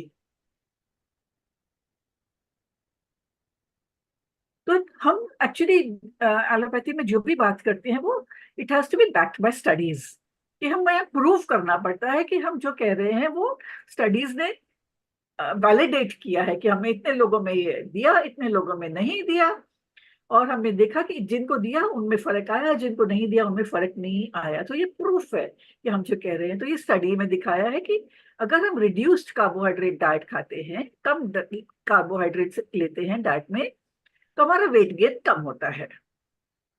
लेकिन अगर हम लो फैट डाइट खाते हैं तो हमारा वेट गेन बढ़ता है। सो नॉर्मली हम जब डाइटिंग की बात करते हैं तो हमें वेट कम अगर करना है तो हम लो फैट की तरफ जाते थे। इतने साल हमें सिखाया गया था कि अगर आपको वजन कम करना है तो आप लो फैट खाइए।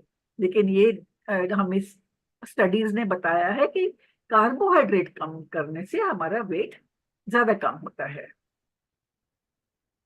ये 89,000 बहुत बड़ी स्टडी है, इतनी सारी लेडीज के साथ इन्होंने स्टडी की है, जहां उन्होंने अलग अलग टाइप की डाइट स्टडी की है, कि लो फैट है, लो कार्बोहाइड्रेट है, मेडिटेरेनियन डाइट है, और ये अमेरिकन डाइट जो हम उसको कहते हैं कि स्टैंडर्ड अमेरिकन डाइट, SAD, काफी सैड डाइट होती है वो, which is loaded with again burgers and pizza, all kinds of junk fast food.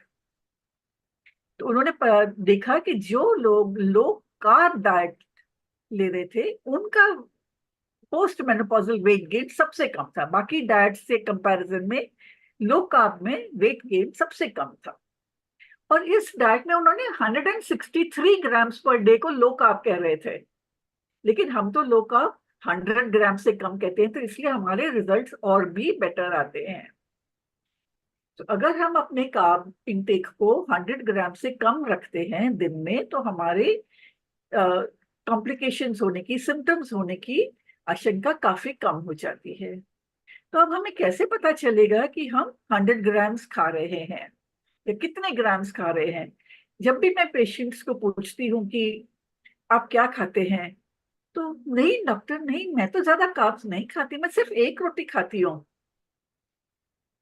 लेकिन एक रोटी है, सुबह में आपने 2 बिस्किट खाए थे चाय के साथ, फिर आपने नाश्ते में आपने उपमा खाया था या पोहा खाया था, या याद रखिए, बिस्किट, उपमा, पोहा, ये सब कार्बोहाइड्रेट हैं। इवन फ्रूट कार्बोहाइड्रेट है। इवन यहाँ तक कि दाल, जो हम प्रोटीन का सोर्स समझ के खाते हैं, वो भी, उसमें तकरीबन तकरीबन ओनली 20% प्रोटीन होता है, बाकी तो कार्ब्स ही है। और आप अगर चेक करेंगे आपका ब्लड शुगर दाल खाने के बाद, आप देखेंगे कि ब्लड शुगर आपकी बढ़ गई है। तो ये सारे सोर्सेज कार्बोहाइड्रेट सोर्सेज हैं। सो जब तक हम नापते नहीं है, मेजर नहीं करते हैं, हमें सही पता नहीं चलेगा। कोई भी फूड डायरी जैसे कि माई फिटनेस पैल या इवन हेल्दी फाइमी में है, या कोई भी ऐप जो आपको पसंद है, उसमें आप फूड डायरी मेंटेन करिए, आप मेजर करिए कि आपने कितने कार्ब्स खाए, तभी आपको पता चलेगा। And you will be shocked to know कि ऑन एन एवरेज हम Indians I think 300-400 gram carbs आसानी से खा जाते हैं दिन का। एंड शुरू शुरू में हाँ, इतना इजी नहीं है कि आप कार्ब्स कम करें, क्योंकि हमें बहुत आदत होती है कि हम अपनी दाल सब्जी के साथ में रोटी या चावल खाएं या दोनों खाएं। और ब्रेकफास्ट तो हमारा कार्ब्स ही होता है, उपमा, poha, puri bhaji, aloo paratha, all of these are only carbs. तो इसको बदलना, आई एग्री कि बहुत आसान नहीं है, लेकिन अगर आप अच्छी हेल्थ चाहते हैं तो कहीं तो कोई शुरुआत तो करनी पड़ेगी। दोनों चीज नहीं आ सकती है ना, अच्छी हेल्थ भी हो और पसंद वाला जंक फूड खाना वो भी हो, तो जरा मुश्किल हो जाता है। तो हम क्या खा सकते हैं? हम लो कार्ब जब कहते हैं तो हम बोरिंग, इंसिपिड, एकदम बिना टेस्ट वाला खाना की बात नहीं करते। हम नहीं कहते कि आप बॉइल्ड चीजें खाइए, नहीं, आप देखिए इतना फिलिंग खाना है। हम कैलोरी काउंटिंग की बात नहीं कर रहे हैं। इतना सारा, अभी ये इतना बड़ा बोल है, भरा हुआ है, आप देखिए कि इसमें अलग अलग तरह कलर्स के भी है। हम कहते हैं you should eat a rainbow every day, तो यहाँ पे वो आपकी रेनबो भी हो गई, व्हाइट, ग्रीन, येलो, शायद कोई और कलर भी हो गए, तो आपके कलर्स भी हो गए, फाइबर भी हो गया, हेल्दी भी हो गया। और इसके ऊपर आप एक बहुत अच्छी ड्रेसिंग डाल दीजिए which is very tasty, and add protein into this. मतलब अगर आप नॉन वेजिटेरियन खा रहे हैं तो आप इसमें फिश या चिकन या एग्स डाल दीजिए। नॉन वेजिटेरियन नहीं खा रहे हैं तो आप इसमें छोले छोले या राजमा, ऐसे कोई बीन्स डाल दीजिए, so that will give you the protein also. इस तरह का सैलड बोल, यहाँ पे देखिए छोले हैं, you have healthy fats in this avocado, you have different colors, you have enough fiber। इस तरह का अगर आप खाएंगे तो you are getting taste as well as health. It is not so difficult really. Again, to emphasize this further, कि दाल जब आप खाते हैं तो 100 grams of dry दाल, हम टिपिकल फैमिली ऑफ 4 के लिए कितने ग्राम दाल बनाते होंगे at one meal? Not more than 200 gram I suppose, dry dal. एक पर्सन के हिस्से में मे बी मैक्सिमम 50 ग्राम आती होगी। अगर 100 ग्राम में 24 ग्राम है तो आपको मिलता होगा 12 ग्राम्स। एंड देन रिमेंबर कि vegetarian sources of protein are not complete proteins, they don't have all essential amino acid, they are not fully absorbed. So मान लीजिए कि अगर आप रोज दाल खाते हैं, जो I have never seen any patient के कहते हैं कि हम रोज दाल खाते हैं, तो भी आपको 10 से 15 ग्राम प्रोटीन मिल रहा है, एंड बाकी सारा कार्बोहाइड्रेट है। इसलिए आप देख रहे हैं कि कार्बोहाइड्रेट को कम करना आपको जरा सोच लगानी पड़ेगी। It is not that will come so simply. आपको थोड़ा सा उसके लिए प्रिपरेशन करनी पड़ेगी, थोड़ी सोच लगानी पड़ेगी, थोड़ा सा अलग करना पड़ेगा आपके कुकिंग मेथड्स में, लेकिन ये हो सकता है। इवन अगर यहाँ पे अगर आप राजमा या चना, काबुली चना इज ओनली 9 ग्राम्स प्रोटीन।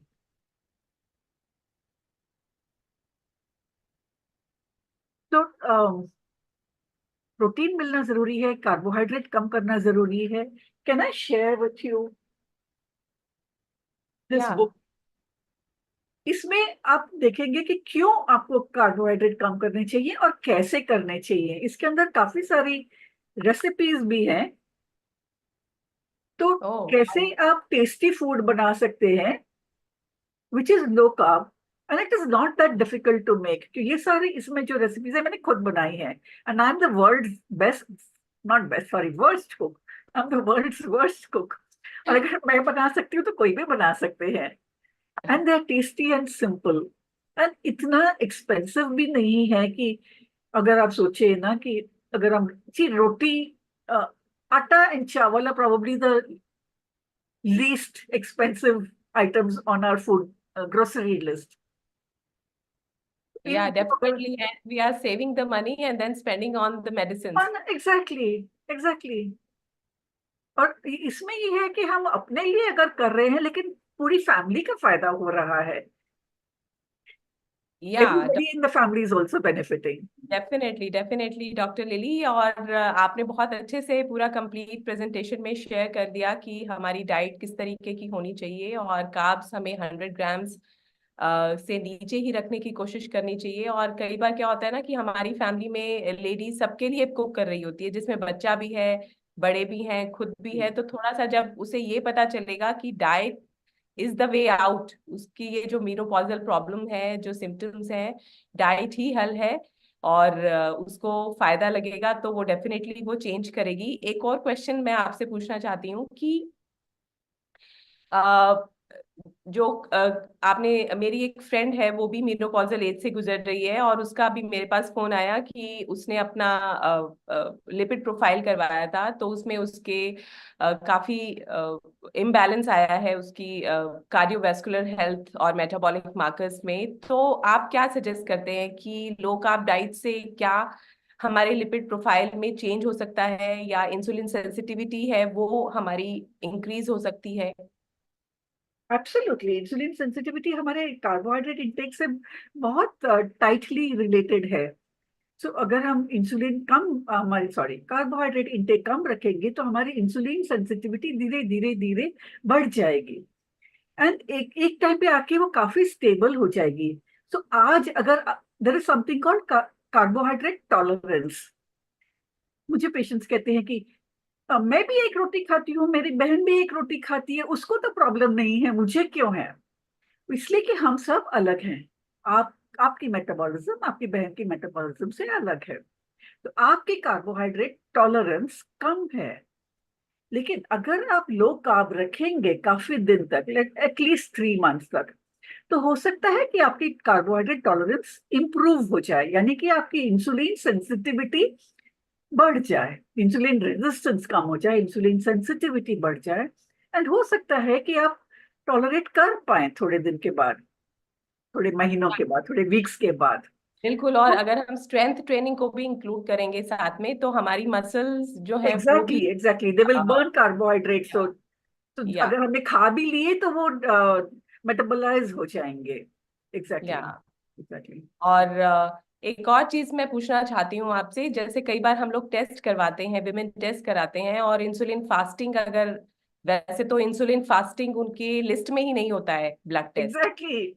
हाँ, और ऊपर से अगर वो उनको हम सजेस्ट करें कि आप करवाएं, तो 2 to 25 जो है वो लैब रेंज उसमें दिखाई देती है. तो क्या होना चाहिए वो एग्जैक्ट जिसको हमें फॉलो करना है? What should be the ideal range कि हम हमारी फर्स्ट ऑफ ऑल मैं बताऊंगी कि आप खुद करवाइए इंसुलिन टेस्ट. डॉक्टर्स नहीं एडवाइस करते, इवन बड़े बड़े हॉस्पिटल्स में डॉक्टर्स नहीं एडवाइस करते. कार्डियक हॉस्पिटल्स में जहाँ के ये diabetes, most of the patients are diabetic and they are treating diabetes, उनको भी नहीं एडवाइस करते. सो प्लीज आप खुद से फास्टिंग इंसुलिन करिए.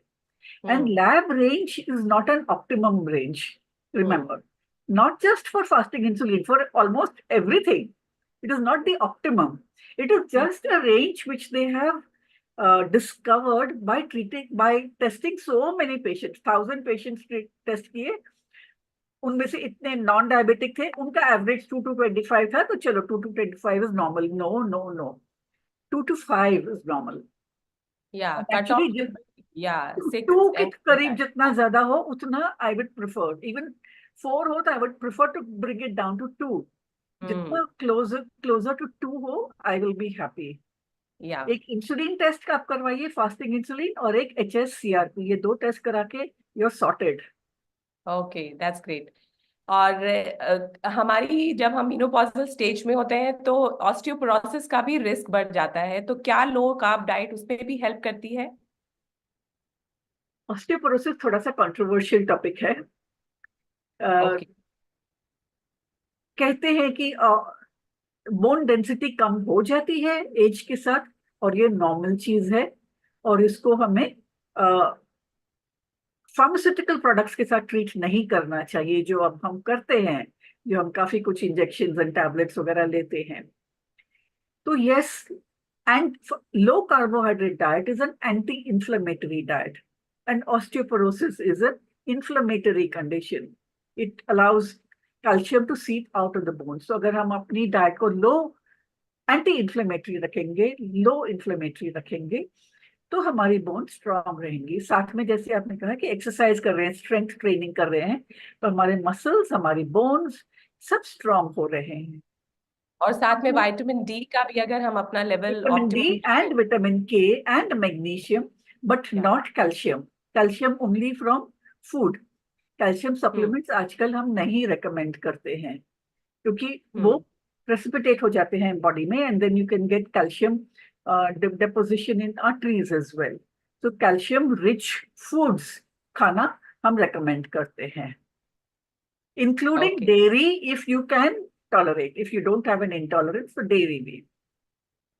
ओके, तो कुछ एक टेस्टिमनीज आपने अपनी लाइफ में अभी जब से आप लो कार्ब लोगों को रिकमेंड कर रहे हैं, तो कुछ एक कोई खास ऐसी टेस्टिमनी आप हमारे व्यूअर्स के साथ शेयर करना चाहें जहां पर आपने वो रिकमेंड किया और उनको बहुत अच्छा असर हुआ, मे बी उनके एनर्जी लेवल्स और उनके सिम्टम्स में? Would you like? We have had amazing results. मतलब मुझे like I said 50 साल हो गए हैं in the medical field, लेकिन अब जो मैं रिजल्ट्स देख रही हूँ after following integrative medicine, after following low carb, I am amazed कि मैं कैसे लोगों को फार्मास्यूटिकल्स देती थी इतने साल तक। बिना फार्मास्यूटिकल्स के लिए we get such brilliant results. अभी डायबिटिक्स हैं जिनको आई थिंक 13-14 साल हो गए हैं, जो फर्स्ट डायबिटिक्स को मैंने ट्रीट किया था, completely free of all medication, not only their blood sugar but also their blood pressure and the weight gain. ये सब साथ में ही हो जाता है। weight gain तो like a side effect, वो अपने आप से कम हो जाता है। The blood sugars completely steady around 85. Even type 1 diabetics जो insulin multiple times a day लेते थे, अब वो few times a week लेते हैं, मे बी 2-3 बार वीक में, वो भी सेटल हो जाते हैं लो कार्ब डाइट से। तो अगर उसके इतने अमेजिंग रिजल्ट्स आ सकते हैं, तो हम क्यों नहीं करेंगे? ठीक है, बिल्कुल आपके जैसे we need many more doctors. अभी तो क्या होता है ना कि डॉक्टर्स के पास जाने से डर लगता है कि कहीं वो एक चीज के लिए जाओ और आप उनसे और दूसरे टेस्ट वो आपको रिकमेंड कर देंगे। तो we need more doctors just like you. So I'll finally invite Anup ji and Shashi ji to say thanks for your precious time. So thank you for inviting me. Thank you. In fact I will say here no, जब patients आते हैं मेरे पास consultation के लिए, तो काफी डरे हुए आते हैं कि पता नहीं क्या बोलेगी अब, ये खाना, ये नहीं खाना, and at the end of it they are so relieved and happy. ओ अच्छा, ये तो हम कर सकते हैं। So I want to tell the viewers कि ये डरावनी चीज नहीं है, ये काफी, it's very doable, it's very simple, तो करके देखिए। हाँ बिल्कुल, और it's coming from doctor's mouth, तो और विश्वास बढ़ जाता है। So we are so thankful to you for taking out your precious time and sharing your wisdom with all our viewers. Thank you so much. My pleasure.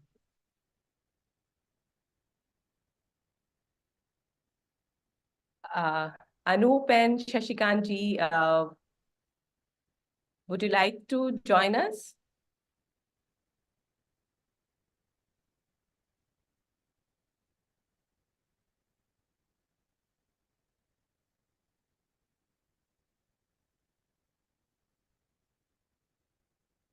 Hi, Ira. Ira, you are on mute. Thank you. You are on mute, Ira. Oh. Yes. I have been watching your session, and what an enlightening session you did. Very dynamic, I must say. And I'm sure, because I think Meenakshi and you took it in Hindi, I think more people will be able to relate to what you said. because there's always this connection, and a lot of people want, to hear the same things in Hindi. So that's a very good on the spot innovation that you did. Thank you. So, Thank yeah. you. Thank you. So I think Shashi and Anup are not connected. Maybe they're preparing for the next session. Anup will be on with me. But on their behalf, Dr. Kiswani, I thank you a lot. I think Shashi is here. Yeah. Hi. Dr. Kishwani, thank you very much. I just went out for a cup of tea, but of course I was seeing your session, and it was quite a delight to have you in this session. And I think you have made it more relevant to India. Thank in you the for sense that inviting. your conversation was a hybrid of English and Hindi, which is required. That's what I And said. very often, whenever we have some programs, we always have a lot of people coming and telling us, why don't you have it in Hindi? I do And try to it's have it quite- in Hindi, but unfortunately, I'm not fluent enough to do it 100% in Hindi. But that is okay. See, in India, we always have this hybrid situation. And I think that is what is required. And many of the programs we do have it in Hindi also, absolutely. Or a combination. But I think that is quite good. And of course, I've been knowing you for long, that you have this nickname of diabetes destroyer. So not only are you working in the field of gynecology, but also in the field of diabetes, which is very, very relevant to India. And I think that also goes hand in hand, because as a gynecologist, you also see polycystic ovarian disease, which is related to insulin resistance, and very often also related to diabetes also. Yeah, of And course. so it's a very interesting spectrum.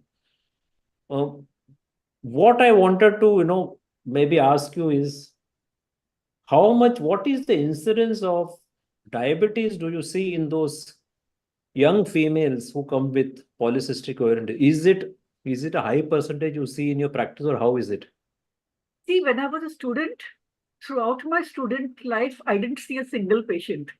It was only theory. And then after that, I was working in the Gulf, where I would see maybe 2-3 patients every week.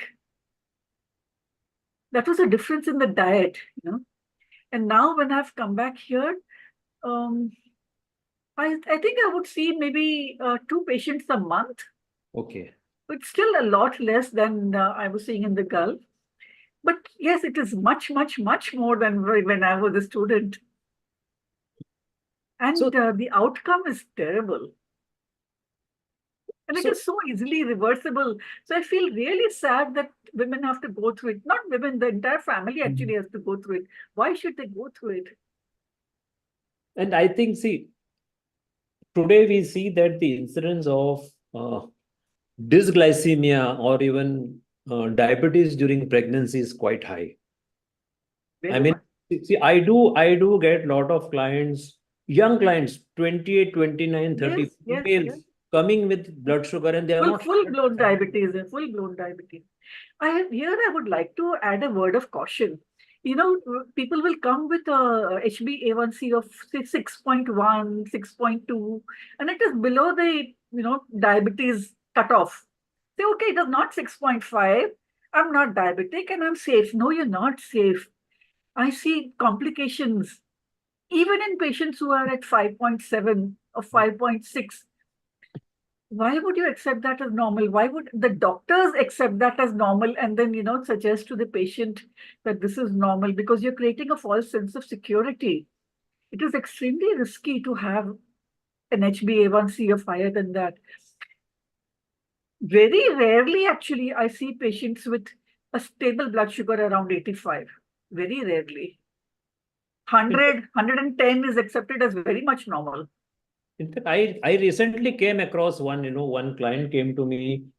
She wants to go for IVF, and her HbA1c was hovering around 6.5.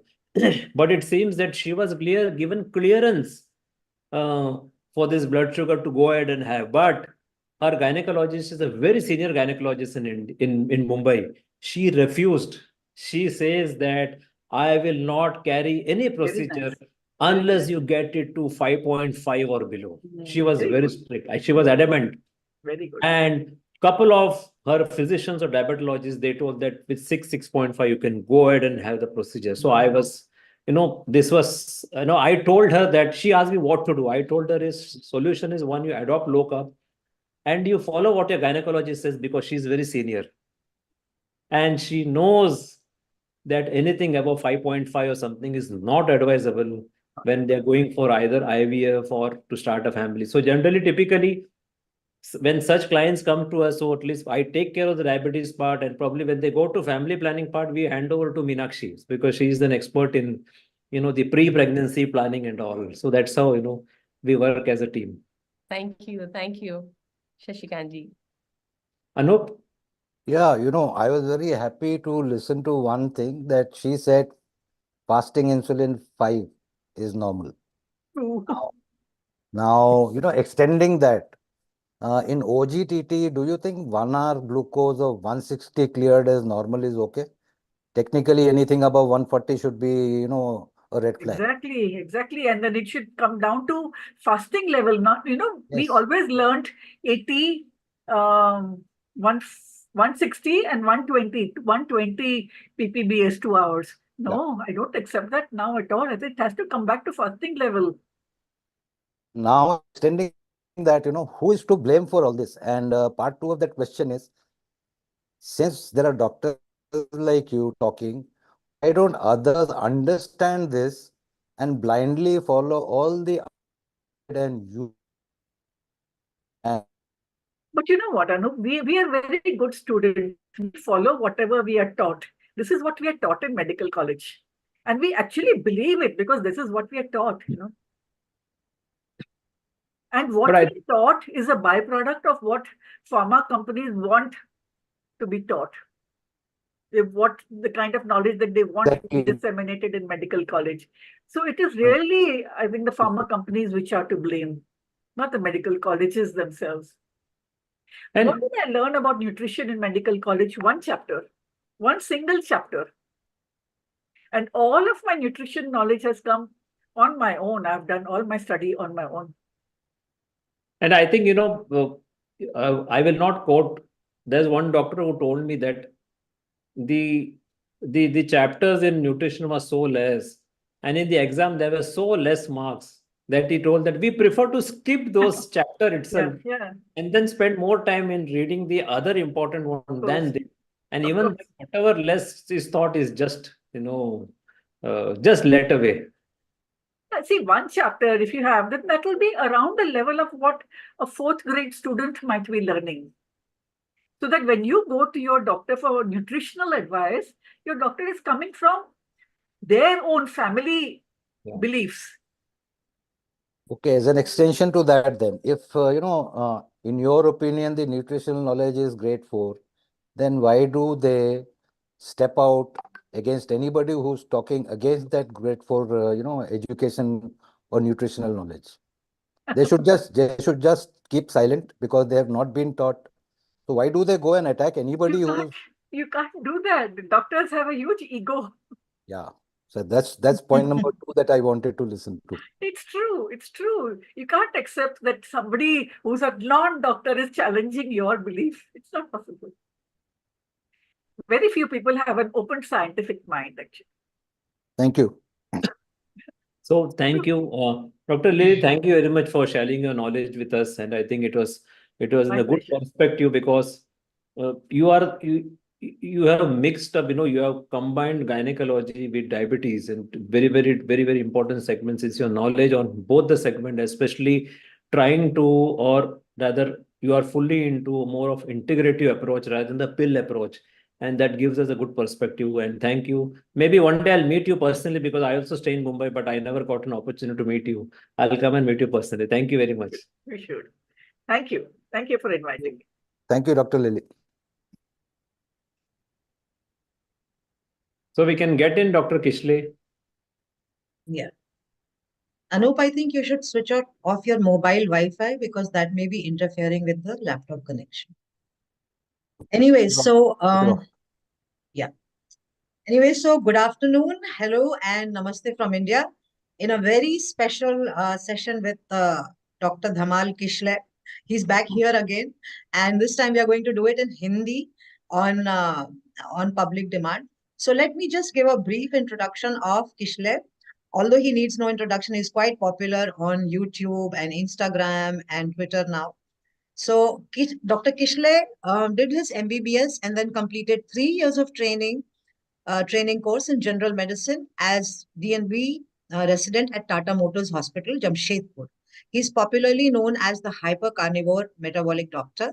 He has been successfully managing his patients with metabolic syndromes using the low carb protocol. Dr. Kishle uses fasting, low carb, hyper-carnivore protocols for his patients as a mainstay treatment. He has a very dynamic approach to nutrition, and people who are familiar with him on Instagram, on YouTube, they are familiar with the kind of myth busting that he does. So we hope to do that today as well.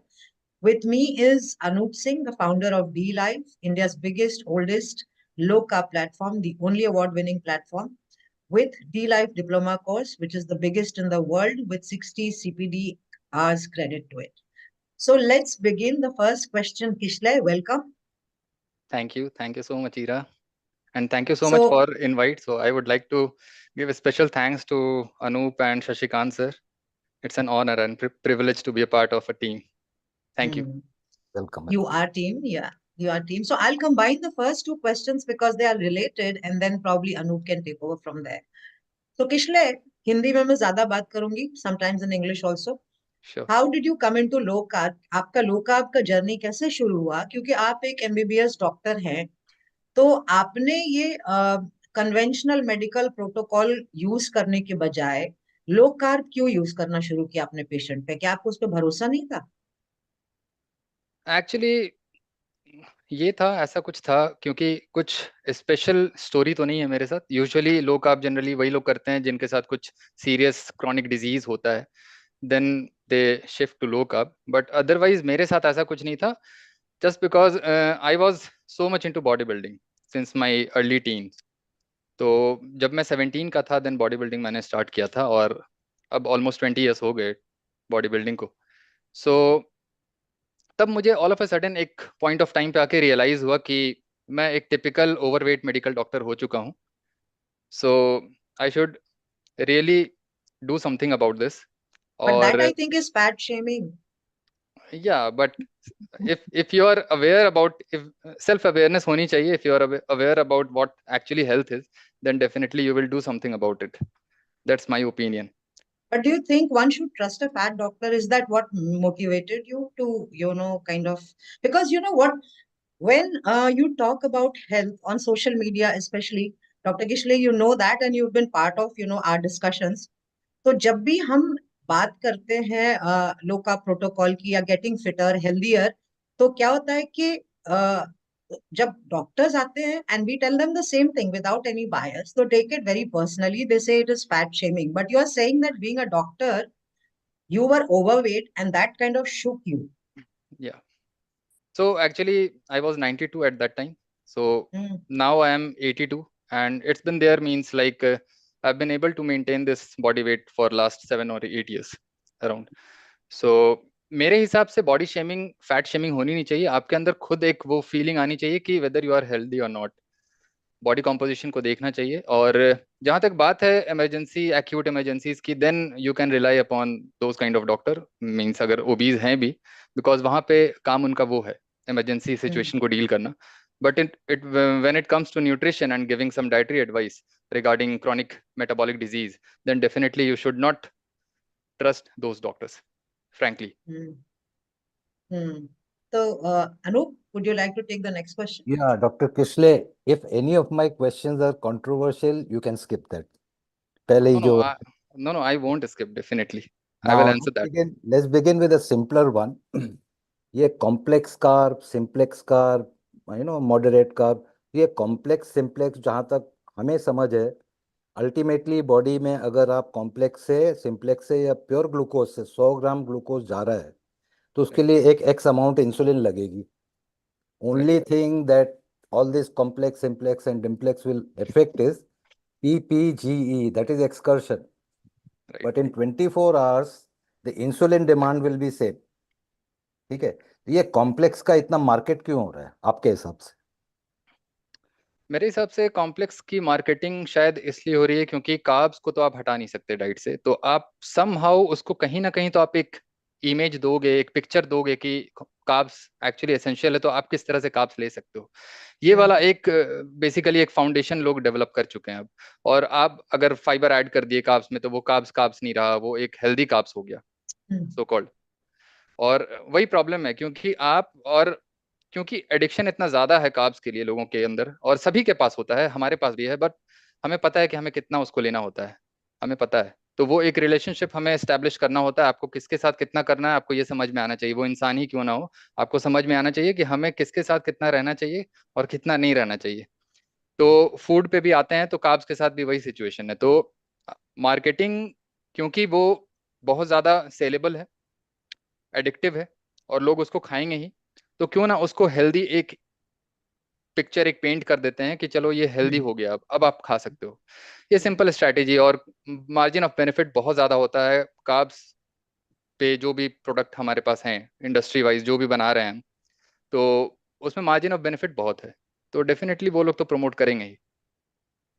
आपने इसलिए सही कहा, जब एक Coke में please carry fibre on. डाल दिया तो वो हेल्दी कोक हो गया आजकल। और पर आपने जैसे बोला ना कि कार्ब्स एक समझ बन चुकी है कि जरूरी है, तो राइट। एक्सटेंशन इसका ये है, कई एक्सपर्ट्स, सो कॉल्ड एक्सपर्ट्स को इंस्टाग्राम पे, ऑल सोशल मीडिया प्लेटफॉर्म, वो आजकल ये लेक्चर देते हैं सबको कि ब्रेन बिना कार्ब्स के चलेगा नहीं, इसलिए आपको जो है कम से कम 200-300 ग्राम कार्ब्स खाना चाहिए। हमारा ब्रेन तो बैठ जाना चाहिए था फिर अभी तक, तो बैठा क्यों नहीं, ये आप बताओ। ऐसा जो बोल रहे हैं एक्चुअली एक्चुअली उन्हीं का ब्रेन बैठा हुआ है, that's why they are speaking, they are telling like this, मेरा ये मानना है। क्योंकि रिसेंटली अभी ईरा ने जैसे एक ट्विटर पे एक विद्युत जामवाल का एक वीडियो शेयर किया था, और मैंने भी उस पर क्रिटिक वीडियो ऑलरेडी मैं बना चुका हूँ इंस्टाग्राम पे 4 पार्ट्स में। तो वो बंदा कैसे बोल रहा है उसमें समझ में आता है एक्चुअली कि कितना ब्रेन फॉग्ड है वो एक्चुअली।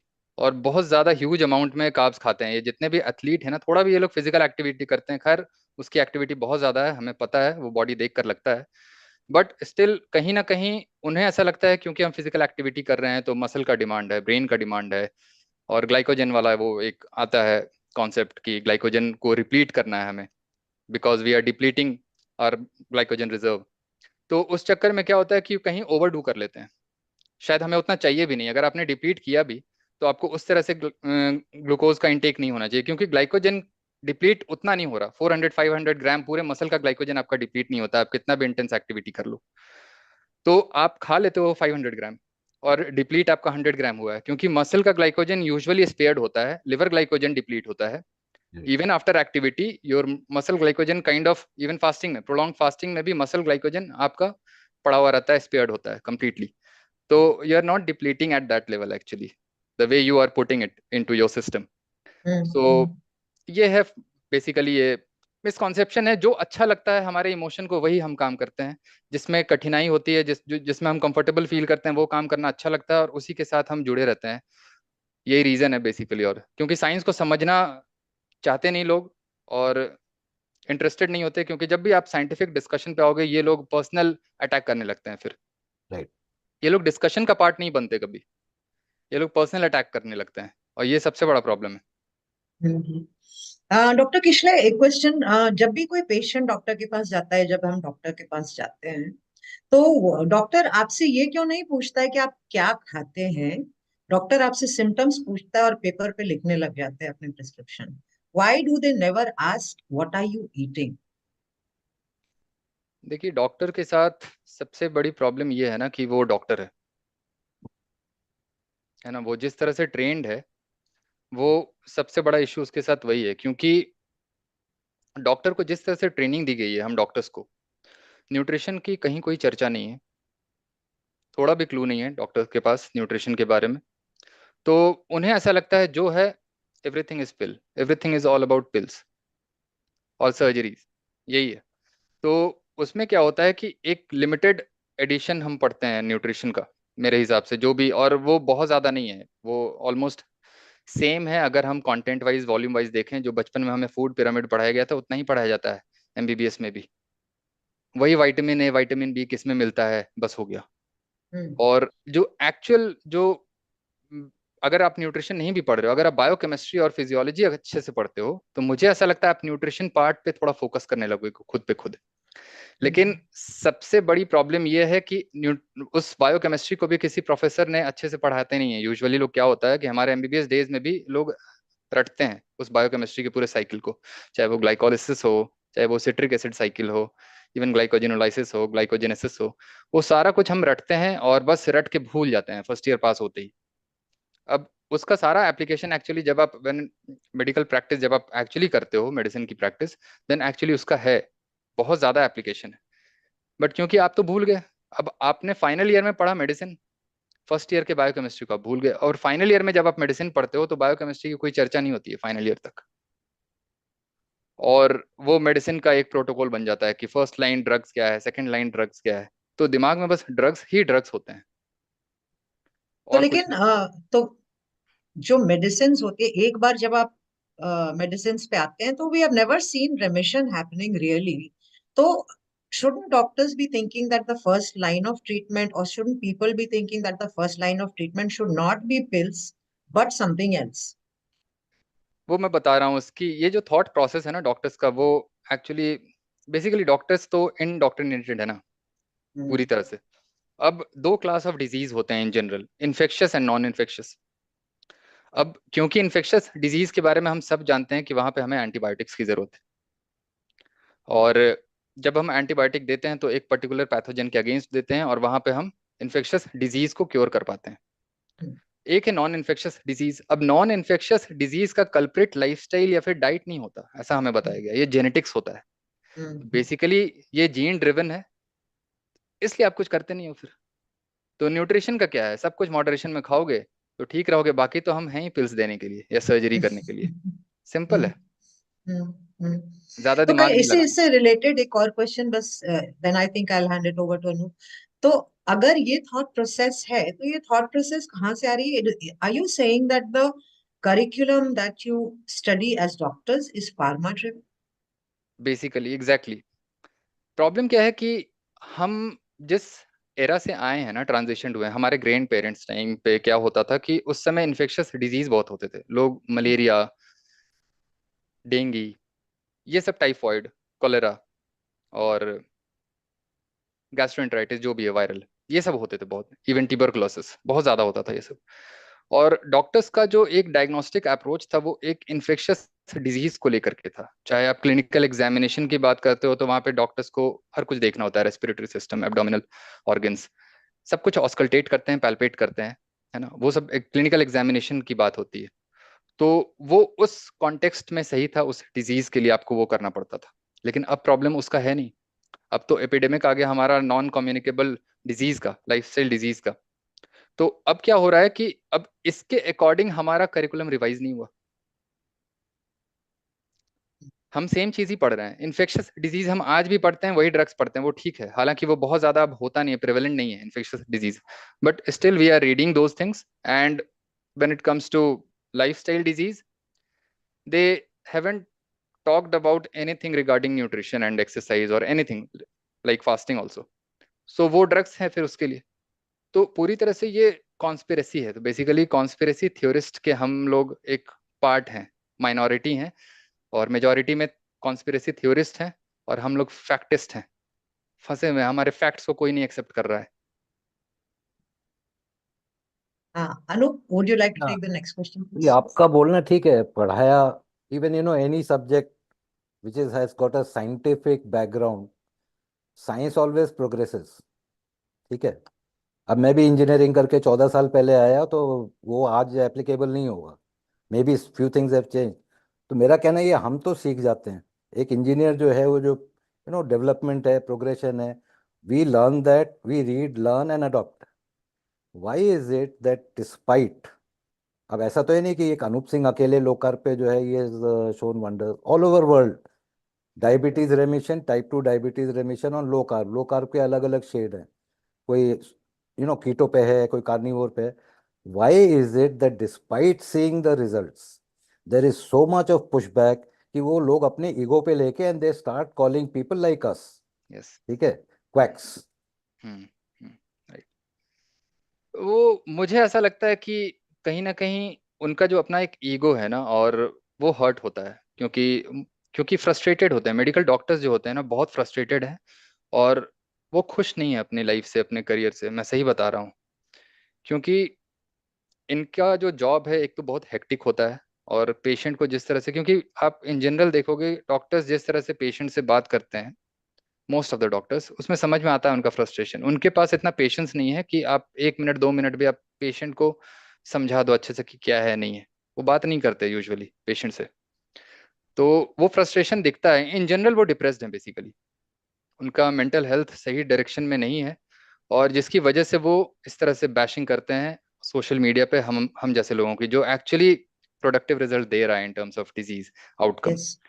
तो ये फ्रस्ट्रेशन दिखता है, वो फ्रस्ट्रेशन है, उसको इग्नोर करना चाहिए। अगर वो बैशिंग कर भी रहे हैं तो हमारे लिए भी पब्लिसिटी स्टंट वही है, हम भी उसको यूज करेंगे, हम भी उसी को इनकैश करेंगे। करो आकर के, क्या फर्क पड़ता है? आप जितना करोगे मेरा एंगेजमेंट होगा, people will get hooked on to my contents only. So क्या फर्क पड़ता है? मैं तो एक्चुअली खुश होता हूँ, और बहुत अच्छे से सोता हूँ फिर रात में खाते पीते। तो बेसिकली हम जो काम कर रहे हैं ना, उसमें कहीं ना कहीं हमें थिक स्किन्ड भी होना पड़ेगा। तो इतना ज्यादा हम इमोशनली अगर हर्ट होते रहे हर एक के कमेंट से, तो मुश्किल है इस काम को करना, आगे बढ़ाना। So people want you to be nice to such people, which, technically I don't believe in, because we are showing results and these are the testimonials of the clients. So I don't think we need to see the entire premise of people like you and Anup is built on anti-establishment. There is a system that is not working. Right. And you are part of that system, and you are coming and calling others who are showing results quacks. Right. So, जैसे like you, I mean, I'm sure you are from the same belief system because I've seen you on the social media, and right now you affirmed that there is no need to be extra nice to such people. You talk on facts. You either talk or you don't talk. Yes rightly said. तो मैं यही कह रहा हूँ कि अगर doctors का job सिर्फ अच्छे से बात करना नहीं होता, डॉक्टर्स का जॉब होता है पेशेंट को क्योर करना, उसकी लाइफ को, उसकी क्वालिटी ऑफ लाइफ को बेटर करना, ये भी जॉब होता है। तो जब मैं सोशल मीडिया पर इस तरह से मिस बिहेव कह लो, आप जो भी कह लो, करता हूँ, तो लोग बोलते हैं you don't know how to behave as a doctor. तो The same things they tell Anup as well. तो मैं ऐसा कहता हूँ कि मैं डॉक्टर नहीं हूँ, I am not a doctor, I am just a social media influencer. The time you will pay me, I will become your doctor, that's it. Yes, I think that's a fantastic line. तो So यही मैं people मानता come, हूँ। yeah. I think I've had, experience like, I mean, every post that I do, whether it's feedback or a progress, and people will come and tell me to be, you should be nice. But I think when people come and, despite the results that you're giving, when they come and troll you, you're not paid to be extra nice to people who are not so nice to you. Exactly. So either you don't come on my timeline or accept the results that the testimonial is showing you, or the client is showing you, or the patient is showing you. Anyways, we move on to the next question. Anup, any questions from you? Yeah, now let's come to some serious questions. Saturated fat. Again, there are a number of studies. You talk of saturated fat and insulin level, fasting insulin, PP insulin. So ये PP insulin and fasting insulin again is never ever written down on prescription to get it tested, because वो सबको अभी पता है कि fat metabolism will depend on what your insulin levels are. This is basic science, वो उसमें कोई MBBS की डिग्री लेने की जरूरत नहीं है। लेकिन आज तक, I mean I would say 99 out of 100 doctors will never ever recommend fasting insulin and PP insulin. किसी ने कर भी दिया तो फिर बोलते हैं 25 के अंदर तक ठीक है, whereas results on the ground as per studies are not so. तो ये इसका जो ये ना क्या बोलते हैं, basically do you think this fasting insulin limit has been purposely kept wide so that the system can attack saturated fat? हाँ, एक पर्पस भी मैं समझता हूँ तो डेफिनेटली दिखता है, बट मेरा ऐसा मानना है कि जो रेंज आता है ना किसी भी नंबर का, ब्लड पैरामीटर्स का, वो रेंज एक्चुअली एक एवरेज पॉपुलेशन के नंबर के अकॉर्डिंग एस्टेब्लिश होता है। Like what kind of 95% of the population you have, and we have most of the means 95% of the population are actually metabolically unhealthy. Yes. So what happens is their fasting insulin are through the roof. अब उस चक्कर में क्या होता है, क्योंकि 100 में से 90 लोगों का 20s में है, 30s में है, तो आप एवरेज जब निकालोगे तो एक लोअर लिमिट एंड एक अपर लिमिट एस्टैब्लिश होता है, और जब भी वो एस्टैब्लिश होगा तो वो एक ब्रॉडर रेंज बन जाता है हमारा।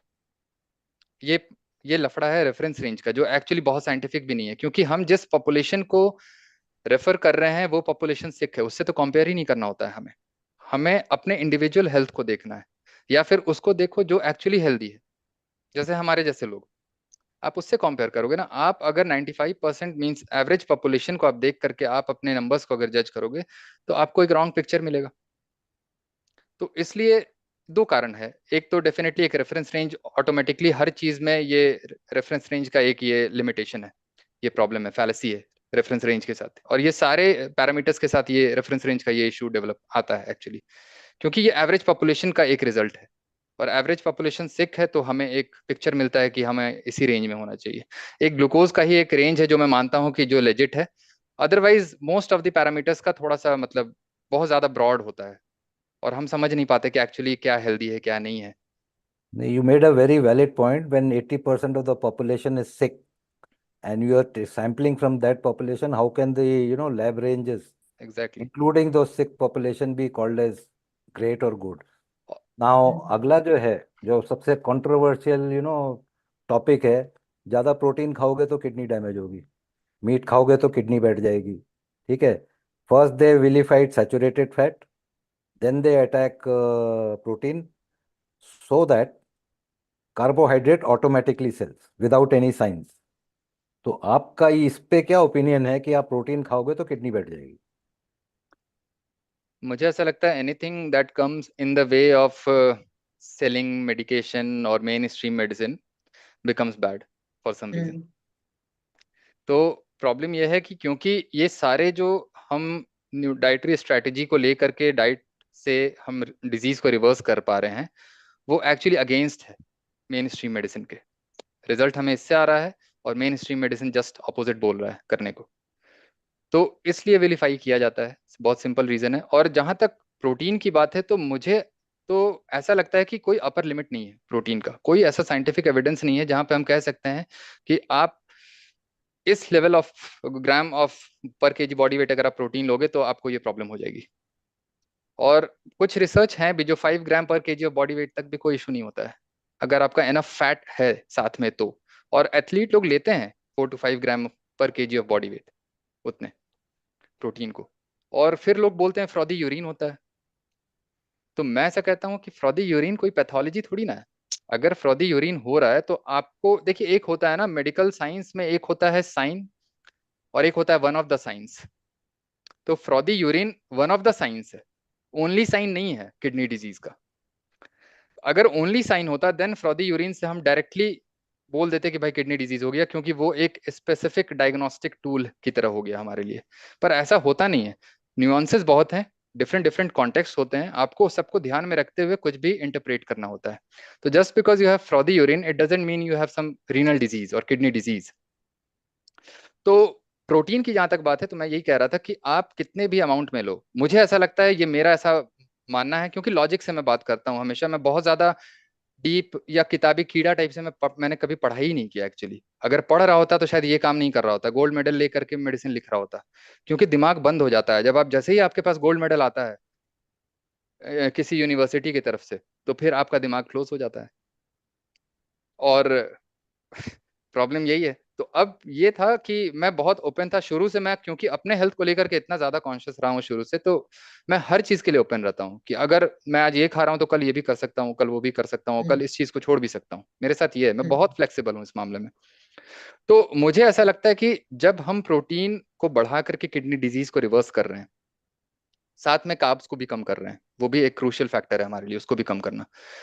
तो अब हम ये बोलते हैं कि स्टेज 4 में अगर होगा तो हम नहीं देंगे, स्टेज 5 में होगा तो हम हाई प्रोटीन नहीं देंगे। मेरा ऐसा मानना है कि अगर स्टेज 4 स्टेज 5 में पेशेंट है क्रॉनिक किडनी डिजीज का, then definitely that patient must be on dialysis, वो तो होगा। तो जब डायलिसिस से आप उसके वेस्ट को बाहर निकाल ही रहे हो, देन प्रोटीन रिस्ट्रिक्ट क्यों कर रहे हो? क्योंकि प्रोटीन रिस्ट्रिक्शन से जो वेस्ट प्रोडक्ट बॉडी में आता है, यूरिया या फिर जो भी है, उसको आप बेसिकली बोलते हो कि ये टॉक्सिक है, हालांकि यूरिया टॉक्सिक होता नहीं है, अमोनिया टॉक्सिक होता है। ये बहुत ही गलत फहमी है लोगों में, डॉक्टर्स में। तो अब क्या हो रहा है कि यूरिया बढ़ जा रहा है, लेकिन आपका वेस्ट तो एवरी अदर डे रिमूव हो जा रहा है। तो अगर पेशेंट डायलिसिस पे नहीं है और आप उसको प्रोटीन दे रहे हो, देन मैं मान सकता हूं कि प्रॉब्लमेटिक है। लेकिन सारे डायलिसिस के पेशेंट, जो भी क्रॉनिक किडनी डिजीज के पेशेंट जो डायलिसिस पे हैं, स्टेज 4 स्टेज 5 किडनी डिजीज के, वो सारे डायलिसिस पे होते हैं। और जब डायलिसिस पे होते हैं तो उनकी फ्रीक्वेंसी वीकली थ्राइस होती है डायलिसिस की। तो उस सिचुएशन में अगर आप प्रोटीन को लेकर के इतना ये रहोगे, डायलेमा में रहोगे कि मैं 1.5 से ऊपर नहीं जाऊंगा या 0.8 दूंगा, 1 ग्राम दूंगा, क्योंकि गाइडलाइन तो हमें 0.8 1 खाने को कह रहा है। तो अब प्रॉब्लम क्या है कि आपका पेशेंट बेटर नहीं हो पाएगा। उस लास्ट स्टेज में एटलीस्ट उसको एज अ लास्ट रिजॉर्ट आप यूज करो, प्रोटीन को बढ़ाओ। मेरा ये मानना है, हालांकि ये मेडिकल एडवाइस नहीं दे रहा हूं मैं डेफिनेटली, बट मैं अपने पेशेंट के साथ कुछ ऐसा ही करता हूं, मैं उस चीज को बता रहा हूं बस। तो आप अगर प्रोटीन दोगे भी तो क्योंकि that patient is on dialysis, that waste is not going to cause him any kind of trouble. अब एक यूरिया और अमोनिया की मैं बात कर देता हूँ। बॉडी हमारा जो लिवर में जो अमोनिया प्रोटीन से आ रहा होता है, उस अमोनिया को यूरिया में कन्वर्ट करता है लिवर, यूरिया साइकिल के थ्रू।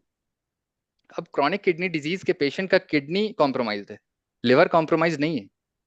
तो जैसे ही आपका अमोनिया, क्योंकि इतना टॉक्सिक है हमारे ब्रेन के लिए, इन जनरल हमारी बॉडी के लिए, उसको बॉडी तुरंत यूरिया में कन्वर्ट कर लेता है। हम अमोनिया से एक्सपोज नहीं होते कभी भी हाई प्रोटीन डाइट पे। यूरिया हमारे लेवल बॉडी में ब्लड में बढ़ता है, तो जैसे ही यूरिया बढ़ता है तो वो न्यूट्रल होता है, वो नॉन टॉक्सिक होता है हमारी बॉडी के लिए। तो अगर वो बढ़ भी रहा है तो वो प्रॉब्लम नहीं है। अगर अगर कोई पेशेंट अगर उस समय उस सिचुएशन में अगर कुछ सिम्टम्स के साथ आ रहा है क्रॉनिक किडनी डिजीज का और यूरिया बढ़ा हुआ है, तो बहुत लोग बोलते हैं अरे यूरिया बढ़ा हुआ है, यूरिया से सिम्टम्स आ रहा है। नहीं, वो एक एसोसिएशन है। Urea is nowhere causing him any trouble, मैं यही बता रहा हूँ। वो एक एसोसिएशन, ऐसे ऐसे एसोसिएशन बहुत सारे हैं। तो अब सब कुछ को कॉज अगर मानने लगे में हम, तब तो पेशेंट तो ऐसे ही पड़ा रहेगा डायलिसिस पे ही। तो क्योंकि बॉडी इतना ज्यादा होम्योस्टैटिकली, इतना ज्यादा बढ़िया वेल रेगुलेटेड सिस्टम है हमारा, कि वो टॉक्सिक चीजों को बॉडी में वो तुरंत न्यूट्रलाइज कर देता है, कन्वर्ट करके यूरिया में। तो हाई प्रोटीन है, मेरा यूरिया हमेशा 50-60s में होता है, जो नॉर्मल रेंज से कई मतलब ऊपर है। हमेशा ही मेरा यूरिया हमेशा बढ़ा रहता है। तो क्या हो जा रहा है उससे? तो यूरिया प्रॉब्लम है ही नहीं। अगर पेशेंट का पोटेशियम बढ़ने लगे, क्योंकि डिफरेंट डिफरेंट मार्कर्स को आपको समझना है, अगर पोटेशियम बढ़ने लगे देन कार्डियक अरेस्ट में पेशेंट जाता है, किडनी फंक्शन कॉम्प्रोमाइज होने की वजह से। वो प्रॉब्लम है पोटेशियम, यूरिया नहीं है प्रॉब्लम। यूरेमिक एनकेफेलोपैथी एक मेडिकल टर्म होता है, जहां पे हम बोलते हैं यूरिया बढ़ रहा है तो एनकेफेलोपैथी, ब्रेन फंक्शन कॉम्प्रोमाइज हो रहा है। अरे भाई, यूरिया तो ब्रेन में जाता ही नहीं है, ब्लड ब्रेन बैरियर को क्रॉस ही नहीं करता यूरिया। तो यूरेमिक एनकेफेलोपैथी, ऐसे ऐसे मिसनोमर बहुत है हमारे मेडिकल सब्जेक्ट में, जो भी लिटरेचर हम पढ़ते हैं। तो एक्चुअली वो आई थिंक अमोनियाकल, वो I think sorry to interrupt you, I think वो इडियोपैथिक से रिलेटेड तो नहीं है? नहीं नहीं, इडियोपैथिक नहीं है। एक्चुअली क्या होता है ना कि जब भी हमारा पेशेंट एनकेफेलोपैथी में होता है, मतलब ब्रेन का एक्चुअली फंक्शन कुछ ऐसा होता है कि पेशेंट साइकोटिक हो सकता है उस समय, और कुछ भी मिसबिहेव कर सकता है, मतलब बहुत ज्यादा वो एंग्शियस होता है उस दौरान। और उसमें क्या होता है कि जनरली क्योंकि किडनी का पेशेंट है तो डेफिनेटली यूरिया बढ़ा रहेगा। तो अब वो सारे सिम्टम्स जो है ना उसके साथ एसोसिएटेड, हाई यूरिया के साथ, लोग बोलते हैं कि यूरेमिक एनकेफेलोपैथी हो गया। नहीं, यूरिया से नहीं हो रहा है वो एक अमोनियाकल जो भी थोड़ा सा नाइट्रोजनस वेस्ट है उसकी वजह से थोड़ा बहुत वो प्रॉब्लम होता है। और क्योंकि इन जनरल उसकी बॉडी मेटाबॉलिक लेवल पे इतना ज्यादा कॉम्प्रोमाइज है, उससे वो उसका सिम्टम आ रहा है, मेंटल सिम्टम्स। उसको यूरिया से कोई लेना देना नहीं है एक्चुअली। यूरिया, हाई यूरिया एक किडनी फंक्शन कॉम्प्रोमाइज का एक मार्कर है, और वो बस कॉन्फाइंड हो जाना चाहिए वहीं तक। उसको कोई मतलब नहीं है मेंटल हेल्थ से और मेंटल मैल फंक्शन से, ब्रेन मैल फंक्शन से। ये बहुत गलत नोशन है एक्चुअली। ऐसे ऐसे मिसनोमर मुझे लगता है कि बहुत सारे हैं मेडिकल टर्म में। तो एक्चुअली वो एनकेफेलोपैथी कुछ और ही है, वो यूरेमिक नहीं है, क्योंकि वो एसोसिएटेड है एनकेफेलोपैथी से, हाई यूरिया। तो हम उसका नाम एक दे दिए हैं यूरेमिक एनकेफेलोपैथी, क्योंकि एक नाम, नॉमेनक्लेचर तो हमें देना पड़ेगा ना किसी चीज को समझने के लिए। That's it. So I'll come to the next question. I think we'll need to hurry up so that we can cover more. Kishlay, ये बताइए कि डायबिटीज को क्या हम रिवर्स कर सकते हैं या रिमिशन में डाल सकते हैं थ्रू लो कार्ब और through carnivore? That is one question. और दूसरा क्वेश्चन है उसी का एक्सटेंशन कि क्या लोगों को डाइटरी गाइडलाइंस जो एसोसिएशंस देती हैं, मिलेट्स खाइए, millets are healthy, 5 fruits a day, fresh vegetables, तो ये सब जो डाइटरी एडवाइस होती है जिसको लोग फॉलो कर रहे हैं, तो कहाँ तक उसको ट्रस्ट कर सकते हैं, कितने डिपेंडेबल है वो? आजकल जो भी हमारे पास डिजीज है, like diabetes, obesity, fatty liver, even cancer is also on the rise. तो ये किस डाइट को फॉलो करने से आ रहा है ये सारा डिजीज? डाइटरी गाइडलाइन वाले डाइट से, जहाँ पे हमारा 70% कार्बोहाइड्रेट है और 15% अराउंड फैट है और 15% प्रोटीन है, इवन बिलो देन 15%। तो अब वहां पे कोई भी जनरल पब्लिक के अंदर एक पता नहीं, एक नहीं आता कभी भी वो थॉट कि शायद ये बीमारी जो है हमारी शायद डाइट से ही आ रही है, क्योंकि हम इसी को खा रहे हैं और सारे लोग बीमार हैं। वो ऐसा सोचते नहीं है, क्योंकि ये बेसिकली ये क्या है ना, न्यूट्रिशन साइंस अब एक थियोलॉजी का पार्ट बन गया है, आइडियोलॉजी का। ये साइंस है ही नहीं एक्चुअली, क्योंकि कोई भी साइंटिफिक एक्सपेरिमेंट तो हम कंडक्ट करते नहीं है न्यूट्रिशन के रिगार्डिंग। एक ट्रायल निकाल देते हैं ऐसे ही 2 हफ्ते का, 3 हफ्ते का फालतू का, और वो भी एक एपिडेमियोलॉजिकल स्टडी होता है, एसोसिएटिव स्टडी होता है। कोई कंट्रोल नहीं है, कुछ नहीं है, कोई किसी को नहीं देख रहा कि कौन क्या खा रहा है, नहीं खा रहा है, कौन कितना सो रहा है, बैड हैबिट्स भी साथ में एसोसिएटेड होता है सभी के। और अपने अकॉर्डिंग प्रॉब्लम क्या है ना, ये जितने भी ट्रायल्स है ना, ये हाइपोथेसिस को ये लोग खुद ही जनरेट करते हैं अपने माइंडसेट के अकॉर्डिंग, अपने गोल के अकॉर्डिंग, और उस हाइपोथेसिस को ये लोग गलत होते हुए भी प्रूव कर देते हैं। रिजेक्ट करने का इंटेंशन नहीं है इनका कभी भी। अगर रिजेक्ट कर देंगे तब तो भाई उनका साइंटिफिक वो जो ट्रायल है, जो क्लिनिकल ट्रायल है, वो तो गलत हो गया। तो इनको अपने हाइपोथेसिस को करेक्ट प्रूव करना है समहाउ, और वो सक्सेसफुल होते हैं उसमें, क्योंकि फंडिंग जो है हमारे वो वहीं से आ रही होती है, जिस चीज को हम खा रहे हैं उसी इंडस्ट्री से आ रही होती है। तो उसमें बहुत सक्सेसफुल है। और वो एक नोशन बन गया कि भाई कार्ब्स है, ये तो बचपन से हम खाते आ रहे हैं, दादा नानी खाते आ रहे हैं, नानी दादा जो भी, चाचा चाची सब कोई, अब उसको खाते हुए कोई तो बीमार नहीं पड़ा। तो हम अगर बीमार पड़ रहे हैं तो इसका मतलब डाइट नहीं है, कुछ और है, शायद एक्सरसाइज नहीं कर रहे। 50 तरीके की बातें आती हैं उसमें। तो यही प्रॉब्लम है। लेकिन प्रॉब्लम एक्चुअली क्या है कि हमारे डाइट में और उनके डाइट में बहुत बहुत डिफरेंस था। उनके पास फिजिकल एक्टिविटी थी, तो बहुत सारा कंफाउंडिंग फैक्टर्स हैं, उस चीज को ध्यान में नहीं रखते ये लोग। तो बेसिकली हमारे पास जो भी डिजीज है वो इस डाइटरी गाइडलाइन से आ रहा है, तो हमें डाइटरी गाइडलाइन को कंप्लीटली इग्नोर करना चाहिए और वो फॉलो करना चाहिए जिससे रिजल्ट आ रहा है। सिंपल सी बात है। Anoop, next question. या ये सबसे बड़ा आजकल जो है ना, मिलेट्स खाइए। So what is your advice on millets for diabetics? Because हम लोग क्या है ना कि एक अंधभक्त की तरह सब सुन के, और then since it suits our agenda और taste, we blindly follow it. But technically and scientifically ये millets for diabetics, in my opinion, it is as bad as wheat or any other grain. So why is this being pushed now? देखिए, इसका reason जो है ना actually वो क्या है कि पहली बात तो इस तरह के क्वेश्चंस ये लोग पूछते हैं कि are millets healthier than wheat, तो मैं ऐसा बोलता हूँ ये क्वेश्चन ही गलत है एक्चुअली। क्वेश्चन होना चाहिए which is more toxic, which is less toxic. Plant based foods are not healthy, चाहे आप कोई भी प्लांट ले लो। कोई लेस टॉक्सिक है, that's why you can consume it without being suffered, और कुछ इतने टॉक्सिक है कि आप उसको खा नहीं सकते हो, वो इंस्टेंटली आपको ट्रबल करेगा। एनिमल बेस्ड कल फूड के यही साथ बात क्या है, डॉक्टर एंथनी चेफी ने यही बात की थी, हमारा कल सेशन था। So I would want people to listen carefully. Kishle, please continue, sorry to yes interrupt you. Yeah, तो आपको ये समझना होगा कि हेल्थ प्रोमोटिंग फूड क्या है और हेल्थ डिस्ट्रॉइंग फूड क्या है। तो health promoting food will always be animal based food. अब हेल्थ डिस्ट्रॉइंग फूड हमें पता है, हमें नहीं पता है ना, हम मानते हैं, लेकिन है प्लांट्स। तो अब आपको उसको ध्यान में रखते हुए उसके अमाउंट को कम करना होगा। आप उसको बेस नहीं बना सकते अपनी डाइट का, including cereals, grains, legumes and lentils and फलाना ढिकाना, जितना 50 तरीके का चीज उसमें आता है। तो अब आप उसको जब बेस नहीं बनाओगे तो क्या होगा, जो टॉक्सिक चीजें अपने आप कम हो गई। तो अब उसमें आपको ये करने की जरूरत ही नहीं है, रूल आउट करने की जरूरत नहीं है कि विच is more toxic, less toxic, क्योंकि आप इन जनरल इतना कम आप खा रहे हो कि अपने आप आपका most of the problem resolve हो जाता है।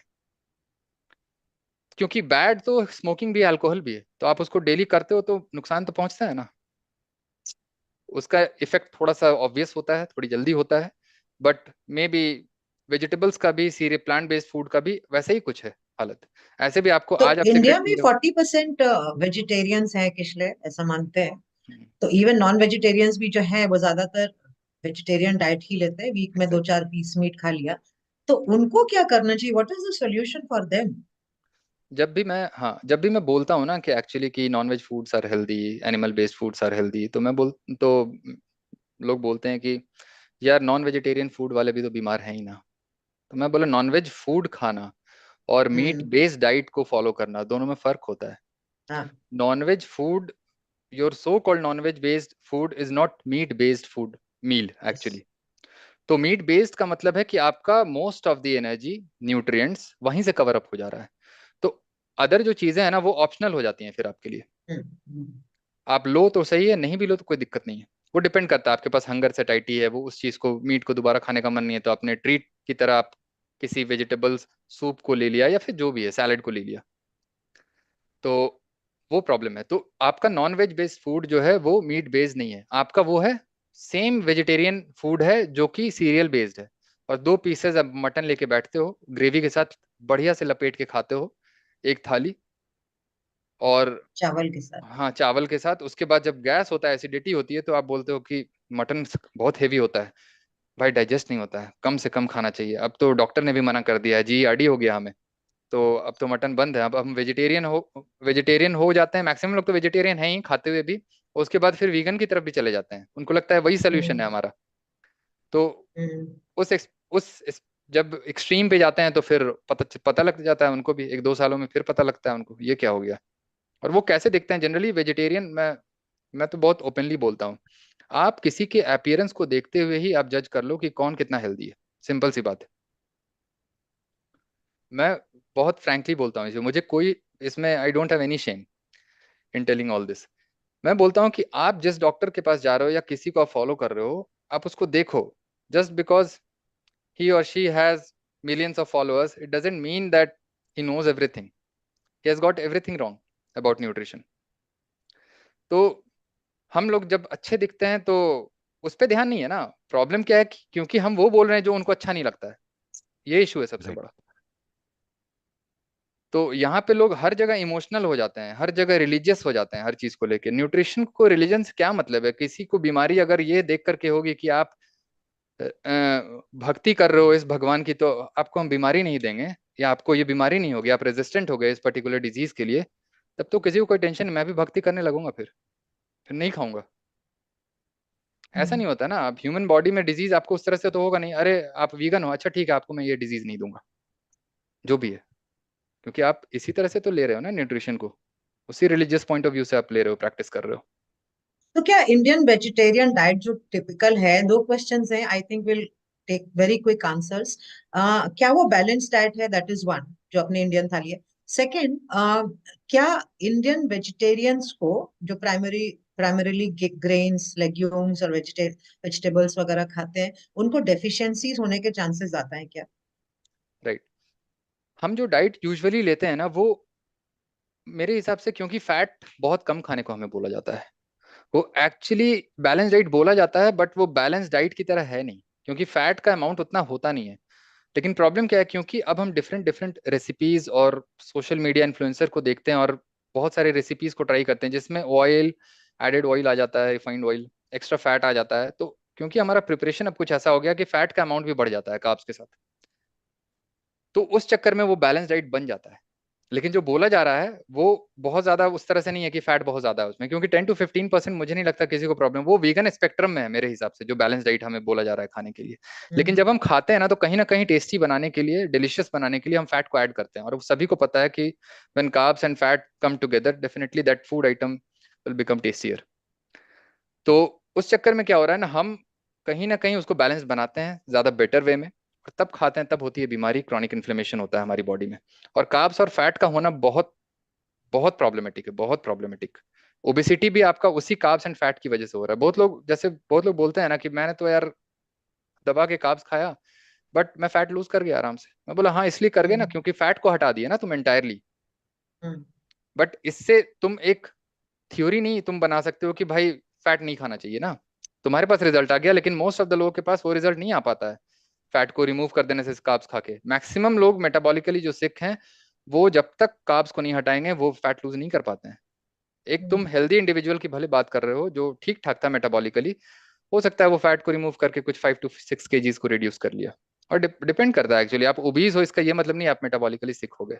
डिफरेंट कैटेगरी होता है ओबिसिटी का भी, तो बहुत सारा कुछ फैक्टर होता है। You have to take that factor in, actually many factors. What are the deficiencies that one sees in people who are largely vegetarian diet, eaters? मैंने एक्चुअली इसका लिस्ट बनाया है और मुझे ऐसा लगता है 20 समथिंग न्यूट्रिएंट्स होते हैं, like vitamin A, D, vitamin B2, B6 also, vitamin K2 और choline and creatine, carnosine, anserine, iodine, zinc, omega-3 fats like EPA and DHA, collagen और most importantly protein and saturated fat deficiency. So ये सारे मतलब सारे vegetarians में ये standard तरीके से पाया जाता है ज्यादातर, या कैसे? मोस्ट ऑफ द वेजिटेरियंस में पाया जाता है, बट क्योंकि प्रॉब्लम यह है कि सिम्टम्स इतने ज्यादा सब क्लिनिकल वे में होते हैं ना, तो आप उसको मैनिफेस्ट नहीं करते। जैसे क्या होता है, विटामिन B1 की डेफिशिएंसी से हमारे पास बेरी होता है, जो जो जो फ्रैंक एक डिजीज है जहाँ पे हमारा क्लिनिकल सिम्टम्स इतना ओवर्ट होगा कि you can just see the symptoms and you can diagnose that clinically. लेकिन मोस्ट ऑफ द जो मैनिफेस्टेशन है, माइल्ड सिम्टम्स होते हैं, अनएक्सप्लेन्ड वे में प्रेजेंट करते हैं पेशेंट, वो एग्जैक्टली उस तरह से सब क्लिनिकल वे में प्रेजेंटेशन नहीं होता। सब क्लिनिकल डिजीज बोलते हैं उसको। जैसे डिप्रेशन भी, मैक्सिमम लोग डिप्रेस्ड है लेकिन हम उसको क्लिनिकल डिप्रेशन नहीं बोलते, क्योंकि क्लिनिकल डिप्रेशन में क्या होता है, पेशेंट आइसोलेट कर लेता है खुद को, किसी से बात नहीं करता, सोशल इंटरेक्ट नहीं करता। लेकिन सब क्लिनिकल डिप्रेशन तो सभी को है। आप अगर किसी को बैश कर रहे हैं इस तरह से जो अच्छा पॉजिटिव रिजल्ट दे रहा है, आप उसको आकर के इस तरह से बरस रहे हो, तो वो एक सब क्लिनिकल डिप्रेशन ही तो है, फ्रस्ट्रेशन है अपना ना वो। तो उस तरह से डिजीज में डिफरेंट प्रेजेंटेशन में भी वही हालत है। आप अगर ऐसा अनएक्सप्लेन्ड सिम्टम लेकर के आते हो जो एक्चुअली किसी डेफिशिएंसी को प्रेजेंट, वो एक्चुअली मिमिक नहीं कर रहा होता, टिपिकल जो हम कन्वेंशनल वे में पढ़ते हैं, लेकिन वो एक्चुअली होती है उसी की डेफिशिएंसी। बेरी तो नहीं होगा ना आपको, उस तरह से माल नॉलेज तो आप हो नहीं। जिस तरह से हमारे पास जो बेगस होते हैं रोड साइड, जिनके पास कुछ भी नहीं है खाने को, और उनके पास उस तरह के फ्रैंक सिम्टम्स के साथ वो बेरी लेकर के आएंगे। हमें उस तरह से नहीं होगा क्योंकि हमारी डेफिशिएंसी सब क्लिनिकल मैनर में है, बट है। Anup, you want to ask the next Yeah, question? before we end, Dr. Kishle, one of the most, I would say, unique success stories of your client on your diet? I think I will, in the end, I will one-line answers I will ask you so that people can benefit from this session more. So Yes. why don't you go ahead and answer Anup first, and then probably we'll conclude with that. Right. दो special cases में, एक 2 CKD patients हैं जिन्होंने अपने chronic kidney disease को reverse किया। One of them was diabetic at the time of presentation, और one of them was actually post renal transplant patient. तो basically she had grafted kidney, तो ट्रांसप्लांटेड किडनी था, वो डैमेज होने लगा further दोबारा ट्रांसप्लांट के बाद। तो because she was on high dose of immunosuppressant and steroid, she became diabetic. और नेफ्रोलॉजिस्ट ने कभी नहीं ब्लड शुगर ये सब टेस्ट कराया उसका, कि भाई चलो I have put my patient on steroid, then let's check her blood sugar profile. कभी नहीं। अब डायबिटीज हो गया, 8 पॉइंट समथिंग HbA1c हो गया। देन एक्चुअली उसकी जो सिस्टर है, मेरी कलीग रही है, और she is also a doctor of gynaec. उसने बोला कि किशले अब तुम ही हैंडल करो, मुझे नहीं लगता अब ये किसी डॉक्टर से ठीक होने वाली है। वेजाइनल ब्लीड हो रहा था, एनल ब्लीड हो रहा था, बहुत सीरियस कंडीशन था डाइजेस्टिव इश्यूज से। मैंने बोला कि एक काम करते हैं, इनका होल प्रोफाइल एक टेस्ट कराते हैं, देखते हैं कहाँ कहाँ प्रॉब्लम है इनको। तो जब कराया तो पता चला liver enzyme was somewhere around 600-700, AST ALT सब कुछ, मतलब पूरा आउट ऑफ वैक था पूरे। तो मैंने उनको अच्छे से समझाया कॉल पे, बोला कि आपको ऐसे ऐसे करना पड़ेगा। हालांकि she was not ready to take meat और other non-veg food items, but she was kind of prepared to take eggs. तो शी स्टार्टेड एग्स लेने के बाद उनका जब 2 मंथ्स के बाद मैंने RFT रिपीट कराया, तो 1.8 से सीरम क्रिएटिनिन उनका 1.1 हो गया। और वेजाइनल ब्लीड, एनल ब्लीड, मैंने उसके लिए पर्सनली इंडिविजुअली कुछ नहीं किया, बस मैंने डाइट फिक्स की उनकी, और अपने आप सारे सिम्टम्स चले गए उनके। और आज उस दिन से आज तक अपने नेफ्रोलॉजिस्ट का चेहरा उन्होंने नहीं देखा, बस मेरा ही चेहरा देख रही है वो तब से। देखने लायक भी है. Kishle, one line answer. So people have asked me to ask you this. Jitna short mein ho sake, how healthy are fruits? Fruits definitely, as it is plant product, so definitely is not healthy. It is actually, it should be taken in the form of treat basically. और कुछ food items को ना मैं बोलता हूँ daily नहीं खाना है. जैसे फ्रूट्स हो गया, उनमें से एक nuts and seeds and definitely cereals and grains. Basically सभी कुछ हट गया. आपका प्लांट बेस्ड फूड डेली नहीं खाना होता है. अब क्योंकि प्रॉब्लम क्या है ना कि नट्स एंड सीड्स के साथ, क्योंकि कार्ब्स एंड फैट दोनों होता है नट्स एंड सीड्स में इन जनरल, इसलिए फैटनिंग है वो. फ्रक्टोज होता है फ्रूट्स में, तो वो फैटनिंग है वो भी. अब जितने भी ये फैट कराने वाले, फैट जो बढ़ाने वाले फूड हैं, उनको हम डेली खाते हैं, तो इसलिए सभी के पास सेंट्रल ओबेसिटी होता है. एक जो हम बोलते हैं कि सार्कोपेनिक ओबेसिटी और डैड बॉड वाला एक पिक्चर होता है सभी के पास. 23-30 हुए नहीं कि लेकर के अंकल जैसे हो गए दिखने में, और फिर बोलते हैं कि शादी हो गई है इसीलिए वैसा हो गया. जिनकी शादी नहीं हुई अब तो वो भी वैसे ही हो गए हैं ना. ये वैसे ही हो गया जैसे मीट को ब्लेम कर दिया. काम कुछ, हाँ, तो मतलब बदमाशी किसी और ने की, बट ब्लेम कर दिया मीट. राइट. तो किशले, फ्रूट्स रोज खाने चाहिए कि नहीं खाने चाहिए? Like some people have 3-4 portions of fruit. Some people even have it in the morning. Some people have it after lunch. तो फ्रूट्स रोज खा रहे हैं, और रोज तो खा रहे हैं वो, चलो 3-4 पोर्शंस ऑफ फ्रूट्स खा रहे हैं, तो क्या इसका सही तरीका होना चाहिए? मुझे ऐसा लगता है बहुत सारे कैवियाट्स हैं, और बहुत सारे सिचुएशन को ध्यान में रखते हुए आपको कुछ भी करना चाहिए. आप बहुत हेल्दी हो, बहुत अच्छा फिजिकल एक्टिविटी है, तो आप बिफोर वर्कआउट ले सकते हो या पोस्ट वर्कआउट ले सकते हो. प्रॉब्लम क्या है फ्रूट्स के साथ ना, कि आप जब भी फ्रक्टोज को ले रहे हो ना, तो वो ऐसे प्रॉब्लम नहीं करेगा, क्योंकि फ्रक्टोज को जब आप आइसोलेशन में लेते हो तो वो यूटिलाइज होता है एज एनर्जी. लेकिन जब भी वो ग्लूकोज के साथ जाता है, क्योंकि फ्रूट्स में सिर्फ फ्रक्टोज नहीं है, ग्लूकोज भी है, तो ये जो ग्लूकोज फ्रक्टोज साथ में होने की वजह से क्या होता है कि फ्रक्टोज एंटायरली ये फैट लाइपोजेनेसिस में चला जाता है, पाथवे को फॉलो करता है, क्योंकि बॉडी के लिए प्रेफर्ड फ्यूल हमेशा ग्लूकोज होगा, फ्रक्टोज नहीं है. तो इसलिए आप फ्रक्टोज अलग से नहीं खा रहे हो, आप ग्लूकोज भी अलग से नहीं खा रहे हो. अगर सीरियल्स ले रहे हो देन ग्लूकोज को आप खा रहे हो. तो इसलिए फ्रूट्स के साथ प्रॉब्लम यह है कि वो ग्लूकोज और फ्रक्टोज उसका entirely fat de novo lipogenesis pathway में डाइवर्ट हो जाता है, क्योंकि ग्लूकोज तो आप ले ही रहे हो फ्रूट से, तो वो एनर्जी देगा. बट एनर्जी तो है ही आपके पास, फैट भरा पड़ा है, उसको कब कब कब खर्चा करोगे भाई? उसको निकालो, उसको कभी तो निकालो. क्यों इतना खाने का सोच रहे हो? हमारे जैसे लोग जो हेल्थ से कोई कनेक्शन है? फ्रूट्स आर हेल्दी, राइट और रॉन्ग? बिल्कुल नहीं, absolutely wrong. So I think Shashi is also here, and we managed to finish on time, but this is not the end, Kishle. You have to come back. I have lots of questions, and as you and I discussed, people want to know and hear from you more, and we promise that we'll do another session with you, busting these myths. Thank you, Anup. Anything you would want to say? Thank you, Dr. Kishle. You've been your original self. Thank you so much. Yes. Yeah, just take me in. Aarti, Trusha. Please take Shashin. Dr. Kishle, thank you very much. Thank you, sir. Thank you so much. Always pleasure to have you, and you are a no holes barred. You just open out your heart and say the truth, the basic science. So thank you very much for coming in again. And as Ira says, that we'll have more and more sessions with you. And absolutely very happy to interact with you. Thank you very much. So we can get the next guest in. Thank you. Thank you. Thank you. Thank you, Kishle. Thank you for coming.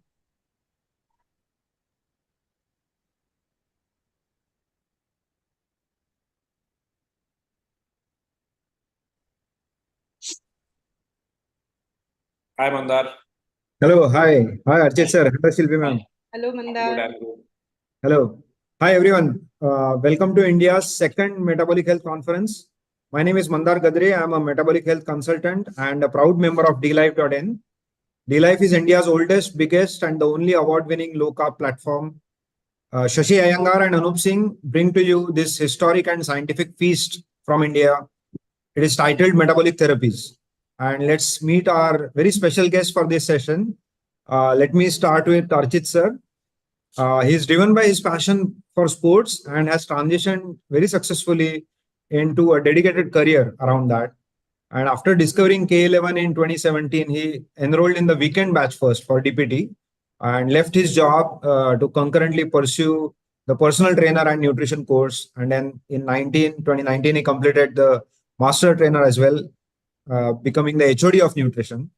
And in addition to managing all his roles at K11, he also works globally as a freelance PT and nutrition consultant.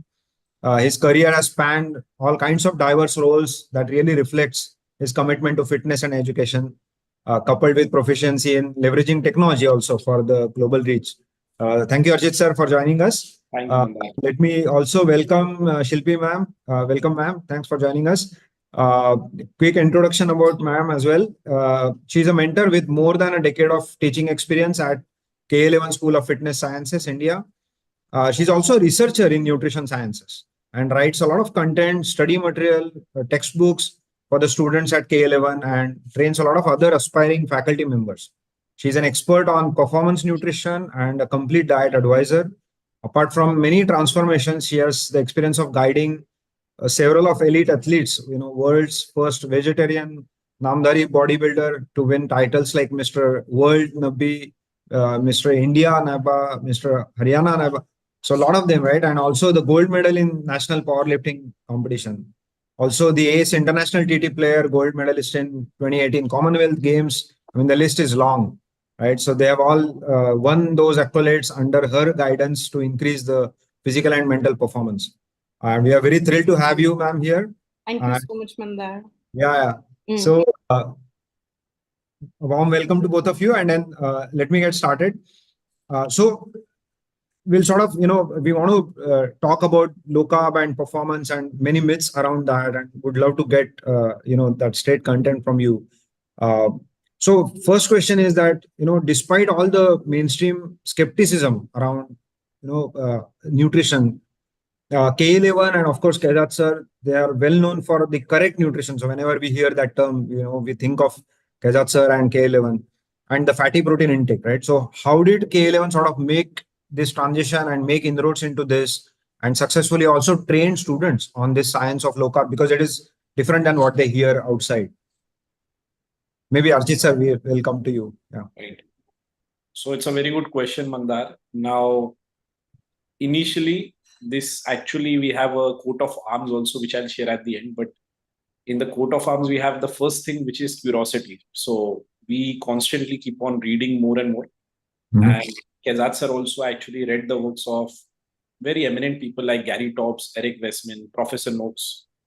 And this whole transition to this low carb diet approach is just automatically just based on scientific logic. Now we have got certain values also at K11. So the first value we have at K11 is the Kaizen. So it stands for just small minor improvements. And as we keep on reading more and more, we keep on implementing. So the whole nutrition course actually underwent a drastic change once we actually got to know the science behind it. So then we started teaching it, incorporating in our lectures. Slowly, then we transitioned to the whole hardcore fatty protein nutrition approach that you are suggesting. But it was again the just logical bend that actually led us there. It's quite inspiring to know, because in the presence of new evidence, the ability to change one's mind and come out of that earlier thought, I mean, that's something very inspiring about Kejat sir and K11, of course. Now maybe to both of you I throw the next question. So generally people sort of think that it's impossible to think of low carb and performance together, right? I mean, they have this notion that need a lot of carbs. So maybe could you please elaborate on the role of carbs, and how does fatty protein give us that individual or an athlete that real edge in performance? All right, Mandar, would you agree to the fact that the most undeniable and indispensable requirement is steady source of energy for all of us? Yes. We crave to have that boundless amount of energy. And what better macronutrient, which the nature itself has provided it with the kilocalorific value of 9 kilocalories per gram, that's fat as a macronutrient. If you check the sum of what protein and carbs can give you, it is one more unit, right? So carbs is giving you just 4 kilocalories of energy. The nature itself has given it that kilocalorific value, but the problem is that people are taking it in different manner. They fear this particular macronutrient. The thing is, we have to look at which is the nutrient dense macronutrient available to you. Of course, it's the fat. It's just that can we take that in our diet, or can we spare the protein with taking fat as a macronutrient and not choose carbs as a macronutrient for the energy source? That's the entire story about it. But once a person starts taking this super preferred fuel of energy, we call it as a person who has now got fat adapted. We now call it as a person who has certain physiological adaptations done because he has been eating that kind of pattern for over a period of time. He is now going to be termed as a person who's fat adapted. Right. What are those physiological advantages? I'm saying the word benefits or advantages because we have transitioned from carbohydrates to fats now as a source of energy. So when there is a transition, we would like to talk about it in terms of the benefits that individual will experience. But the thing is that in our classroom, we say that it's the normalization effects. Why do we say the normalization effect as the term? Because this is the nutrition for all of us. This is the nutrition of the species. This is human nutrition. So it should not be something which has to be labeled as benefit or an advantage, but it is the way to live life, and this is how the normalization effects is described as. Think of Mandar, you think of any marathon runner. We keep on hearing the stories, they have to keep on refeeding themselves, right? And it's the marathon, they may hit the wall, they are just loading themselves up with the sugary drinks. When you get adapted, the beautiful transition is that no more refeeds are required. You don't have to have any pre-workout meal as such to run on the marathon, or for that matter, empty stomach workouts if you're going to do in the gym. That's so very amiable. It's the flow of blood which is going to be happening towards your musculoskeletal system. Automatically, your performance is going to increase. It's not that the digestive system, which will be requiring all that blood flow in case it's going to be, say, you have taken a nice pre-workout meal and then you sit for your workouts or something. So no more refeeds. When we talk about the empty stomach workouts, they are really great.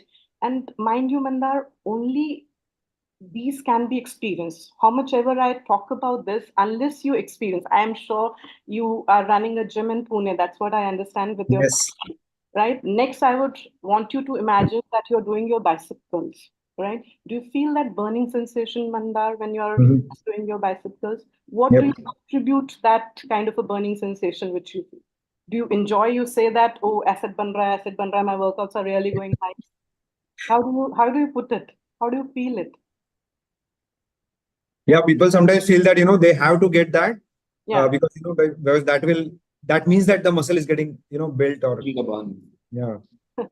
They are looking for that pump also, right? Yeah. So when we say about that burning sensation, it's actually that you are not able to complete your repetition because you're not able to contract further. And then the fatigue sets in and then you are not able to perform the way. The once you get on the right kind of eating pattern, you would automatically see that the burning sensation has gone down. Not that acid is contributing into your performance, instead it is decreasing your performance. Your workouts are going to be better if that term, if I have to say, it's the lactate threshold which increases. In the classroom, if you happen to attend our classrooms, we'll be using and showing with all technical terms because in the classroom, we teach all metabolic pathways. So how hydrogen ions clearance is happening, how is that in this kind of eating pattern, especially the clearance is better as compared to the accumulation of the hydrogen ions. So that's the part of classroom teaching which we consider because science is something, it's the facts which we are sharing basis the metabolic pathways which we have studied in depth. So our core competence lies in the physiology or the biochemistry part. And then we keep it associating with performance and your body composition. It's like that. When we also talk about the fear of people, so I think you would be in the gym, people would be fearing that their glycogen levels are something which are not going to be at par if they switch or if they restrict carbohydrates in the diet. That's the main misconception. Archit is going to throw light on actually what are the studies which show that there is no dearth of glycogen as such. Anaerobic is a term which we use when we are talking about the zone when you're lifting your weights or you're attempting a high intense and short duration activity. No dearth of creatine phosphate. There is no dearth of glycogen levels. Instead, your workouts, you'll feel that your strength to power ratio, the strength to weight ratio has increased. strength to weight, or it is also commonly called as far to weight. When the body composition starts improving, that means your fat-free mass or the lean body mass is more as compared to your body fat percentage. Automatically, you'll see the results in terms of performance. It's like that. There are various athletes wherein we can prove that the strength to weight ratio has improved. You think of any, whatever is coming to your mind, whether it is the swimming one, whether it's a person who's having that air resistance because he's the gymnastic one, a person who's cycling, the air resistance is also there. For a swimmer, it's the water resistance or the drag that's there.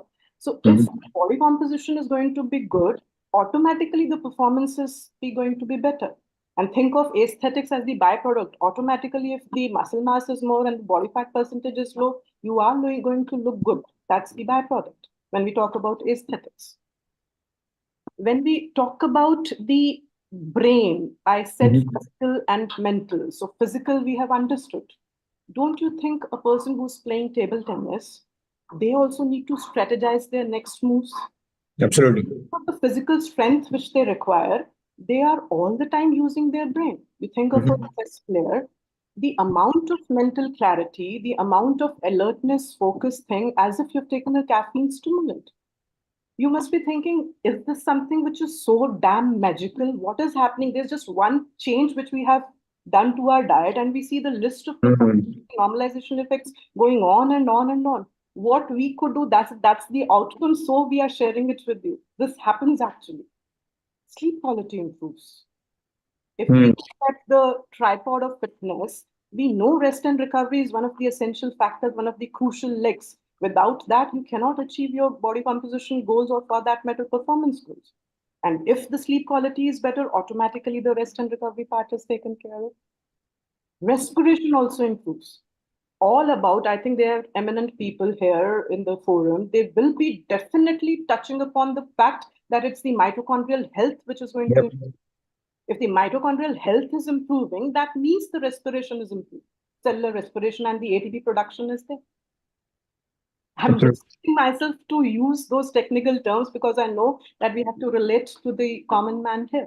But in the classroom, you will find all the technicalities which pertain to the bioenergetics or the energy pathways which are leading to these ATP production.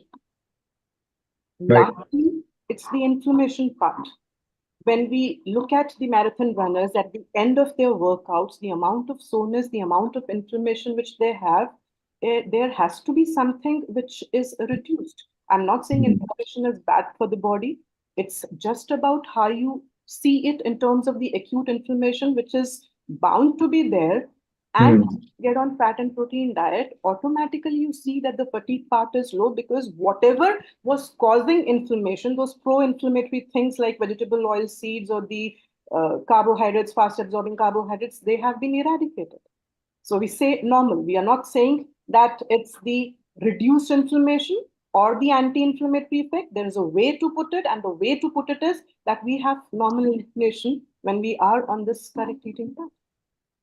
All this is science based on the facts. We teach at K11 whatever is backed by those scholarly articles.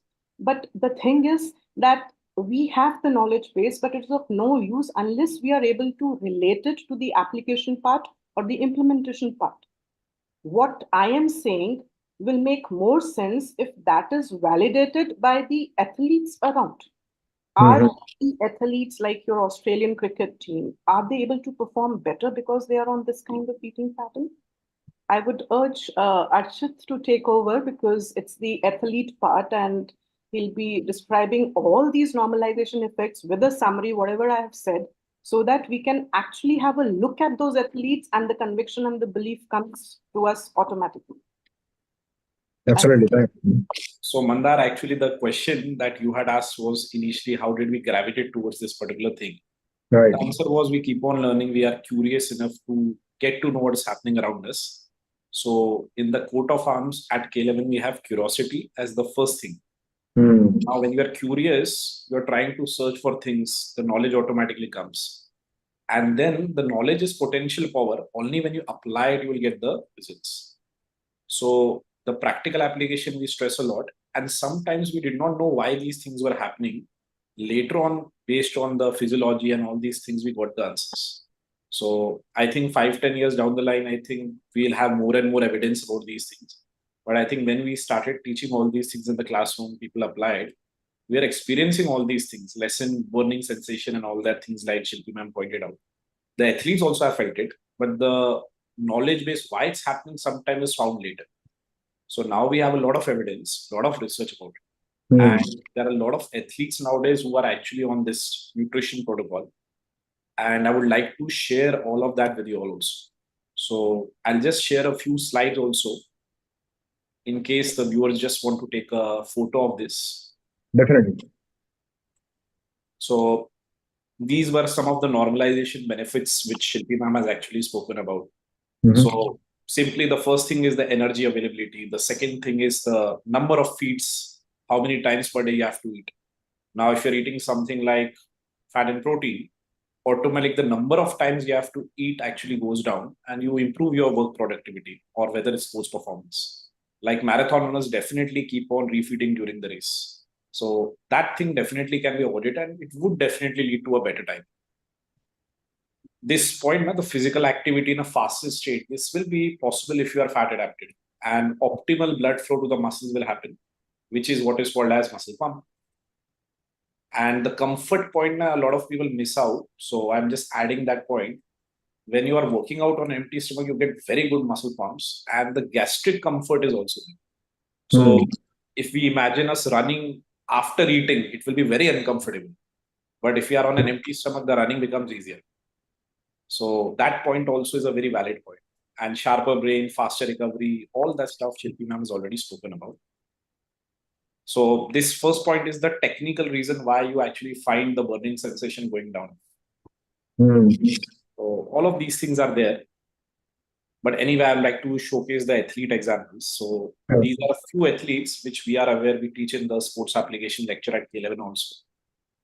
So if you see from the side, there is Tom Olsen, there is Zach Bitter, there is Chris Froome. And the first two are mainly in the endurance sport. Chris Froome actually is a person who's won the Tour de France 4 times.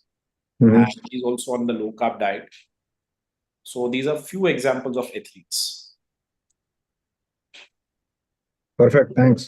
This is a thing that Zach Bitter has actually shared. So Shilpi ma'am talked about the going down.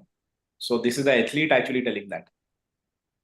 And there is a line he has written, and I noticed my energy levels were consistent throughout the day. So if you are on the right nutrition, even if you are not eating because you have satiety, you'll still feel very, very energetic. So I don't need to eat multiple times a day. Absolutely. I was eating on the carbohydrate-based nutrition. So that goes down, I can focus more on my work. And yes, the recovery from the workout, the sleep aspect also she highlighted. So that also improves, contributing to better recovery. This, I know a lot of people may not be aware in India, but Paula Newby-Fraser is a very, very well-known person. She has won around 28 Ironman triathlons, and she was actually named the triathlete of the millennium. And Professor Tim Noakes actually, in a way, kind of guided her on the diet. She misinterpreted it, something like that happened, but she's been following the low carb lifestyle for a long while. And she was the champions of champions. She followed, she actually improved her performance. So she's a very nice example. She improved even after being a champion. So that's the nutrition we want to really promote. So sometimes the champions are not following the good nutrition. She's a champion and she started following the good nutrition. She improved even more. So that's a very nice example. This is an example of Bruce Fordyce, and Bruce Fordyce actually has won the Comrades Marathon, which is a 88-kilometer marathon in South Africa, and he's won 9 times. Now, he's also transitioned to the low-carb, high-fat diet, again through the advice of Professor Tim Noakes. And nowadays, he's actually saying that I could have won even more if I was on this kind of a nutrition. So he himself, he had not followed that. But later on, he got to know about it, and he said that I can even do better if I got to know about this nutrition in my prime. So there are ample such examples. In fact, I also was running a lot of marathons. Shilpi ma'am is aware about it. So from my own experience also, I experienced lesser burning sensation. No refeeds required while running a marathon. No sugary drinks, no glucose-based beverages. So one go directly 2 hours done. Something like that. So that's a very nice and comfortable feeling also while running. And the blood flow is the muscle pump only that people talk about. You're not eating, the blood is available for the muscles to actually use. Less diversion to the gastric system. This is another Olympic gold medal swimmer, Cameron Van der Berg, again on the low carb lifestyle. And these are a few more examples. So a lot of people in India actually follow cricket, IPL, all of these things. So I think this will resonate very well with Indian environment as such. Cricket is one of the most beloved sports of ours. So this guy which I've circled, his name is Professor Peter Bruckner. He was earlier a doctor, now he's given a title of professor. And he actually had been associated with Liverpool Football Club also. And he also worked as in the Australian cricket team. He guided some of the football players as well as some of the Australian cricket players on the low carb lifestyle. And these are faces that people will understand.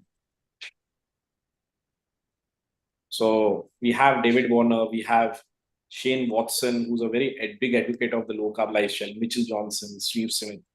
So fast bowlers also being there, batsmen, all-rounders also being there. And they have also shared a few things which Shilpi ma'am had discussed about in their own way.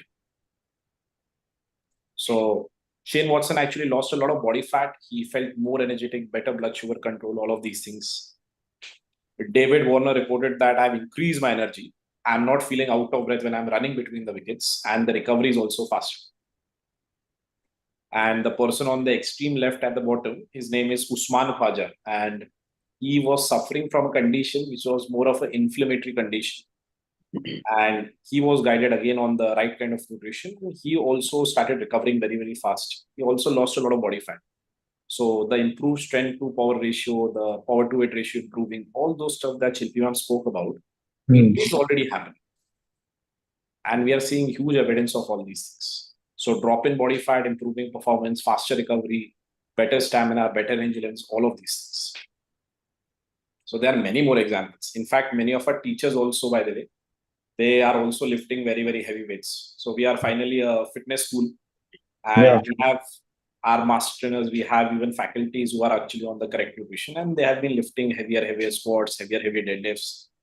So all of that stuff is happening, and people have actually started talking more and more about all these things. These were just a few of the examples of the athletes. I also have a few more examples also. So Shane Watson is a very big advocate, like I said. There are videos also of his on YouTube, you will find. And this person actually is the manager of Liverpool as of now. He may be quitting soon, I think, at the end of the year. And there was a very funny episode, actually. This person actually on the left got him a pastry or something like this. So he and many of the players at Liverpool actually are not eating carbohydrates, for example. There's a very nice video you'll find on YouTube in which he actually says that, okay, sorry, I'm very helpful for the gesture. I'm glad about the gesture, but sorry, I don't eat carbohydrates. So these things are actually happening all around the world. So very funny video if you Google up Jurgen Klopp. And when it comes to muscle building also, there are few bodybuilders who have been open about it. Not everybody is so open about it. But protein is the macronutrient which is required for muscle building. Carbs and fats are energy sources. So if the protein is there in the diet, if the person is exercising, rest recovery is paid attention to, definitely you can build muscle. And definitely fat is a better energy source. But then this ketogenic diet name actually sometimes becomes confusing because now there are so many types of it. So yes, protein needs to be prioritized. And in India, we definitely are not eating as much first-class protein like we should. Absolutely. No, I love how you have given, a wide range of examples from all different sports. So people realize that, it's not just the endurance sports, where some of those athletes will look, on the thinner side of their frame, but it includes swimmers, sprinters, and bodybuilders. So, and I love how Shilpi ma'am put it, that it's a species appropriate way of eating. It's not just about, if you're athlete, not an athlete, whatever.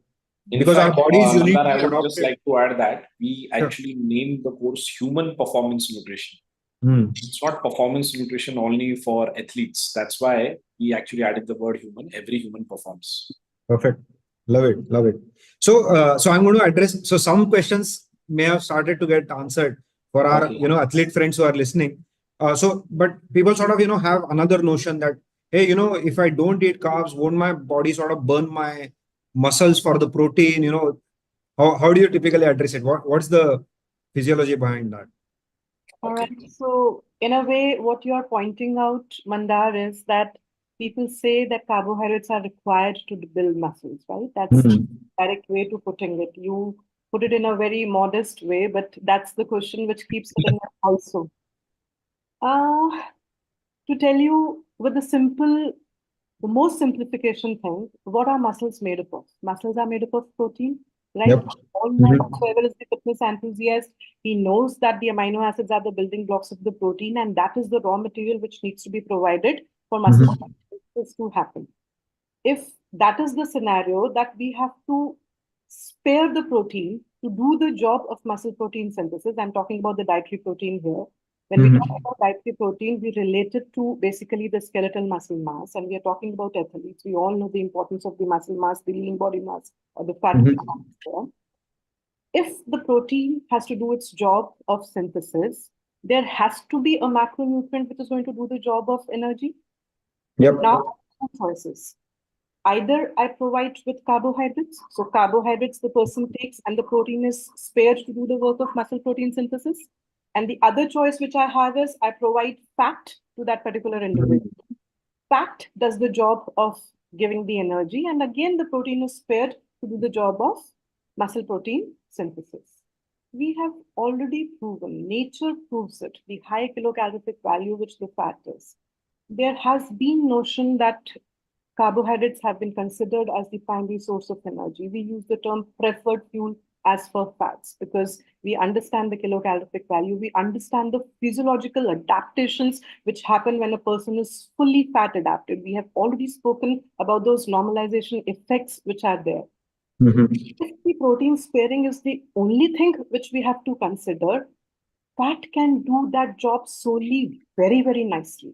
So we don't have to think in that terms. Now, having understood from the slides the kind of athletes which we have, you nicely pointed out, nicely summarized what Archit had shown to you. We know there are two categories. Certain amount of exercises are termed as aerobic exercises, and most of our audience is fitness, so they'll understand these terms. It's not that technical. Aerobic exercises would be those cycling, your gym thing, or maybe the treadmill thing, or all the cardio activities we call it. And when it comes to anaerobic, it's basically the weightlifting part, or maybe a clean and jerk, which you're using, powerlifting, all that stuff. People think that endurance athletes, yes, our eating pattern is well. We can take care because fatty acids and the ketone bodies, they will take care of the lower to moderate kind of exercises. But we will not be able to perform when it comes to lifting weights. We will not be able to perform when it is the high intense short duration activity. We have all the references in place. We have so many examples, not only from the athletes which Archit highlighted, but our own students, but our own faculties. There is the creatine phosphate as a fuel for this particular energy metabolism, and the other is muscle glycogen. And I told earlier also, creatine phosphate and this muscle glycogen, bhar bhar ke hai. Bhar bhar ke hai, you don't have to worry at all that you will not be able to perform when it comes to the anaerobic activity. All right. So it's just the simple raw material which needs to be spared. We provide fat as a macronutrient to do the work of energy, and it is the protein which is going to be spared. And the other notable point in case is the amount of number of energy substrates in hand. There is the glucose. We understand carbohydrates get broken down into glucose. The sole job of glucose is to take care of the anaerobic needs. It's the same thing which is going to be taking care of the aerobic needs. The person will have to refit because he's just relying on his glycogen stores. Whether it is aerobic, whether it is anaerobic, their main source is glucose only. But herein, when you talk about a person wherein the physiological adaptations have already happened, look at the amount of energy substrates which you have. Imagine a marathon runner. When he's running nicely at a moderate intensity, you have fatty acids and ketones as the energy substrate. But that marathon runner also, when it's going to be the finishing line he's approaching, he would want to take a sprint. And he has nicely reserved his glycogen for that thing to happen. Jo Jeeta Sikandar movie, I think people know how they pace themselves, those cyclists. Nicely, low, and then again they shoot up whenever the sprint is required. So in a way, it is good that we are preserving our stores, which is your glycogen and creatine phosphate, to use it when required. It's like that. Absolutely. So well put. Thanks for that explanation. I want to address another one, right? So people think, and Arjit sir, you had it in one of your slides that you don't have to eat too many times a day because you're eating correctly. Yes. And sometimes people think that, hey, if I eat maybe just, I don't know, twice a day, wouldn't my metabolism sort of slow down? I want to eat 6 times a day so that it will stay high. Could you please address that one? Okay, the frequent eating part. Yeah. So see, this is a very popular notion that if I'm exercising, that the number of meals will have to go up. Now, we talk at K11 a lot about the cellular intelligence. So what happens is if you are, let's say, lifting heavier weights in the gym, or if you are doing more exercise, the body automatically will be spending more. So when you spend more in exercise, it's called as exercise activity thermogenesis. EAT is a very popular term now in the fitness industry when they talk about metabolism. When the body is spending more, let's say the body is getting stressed more in the gym or whether in the cardio session, running in a marathon, whatever. What will happen is in the body, there are hormones that will actually increase hunger. And the body itself will start demanding more and more food. It's very similar to when you're spending more water and sweating and all that, the body will make you more thirsty in summer compared to winters. So the body is very, very intelligent.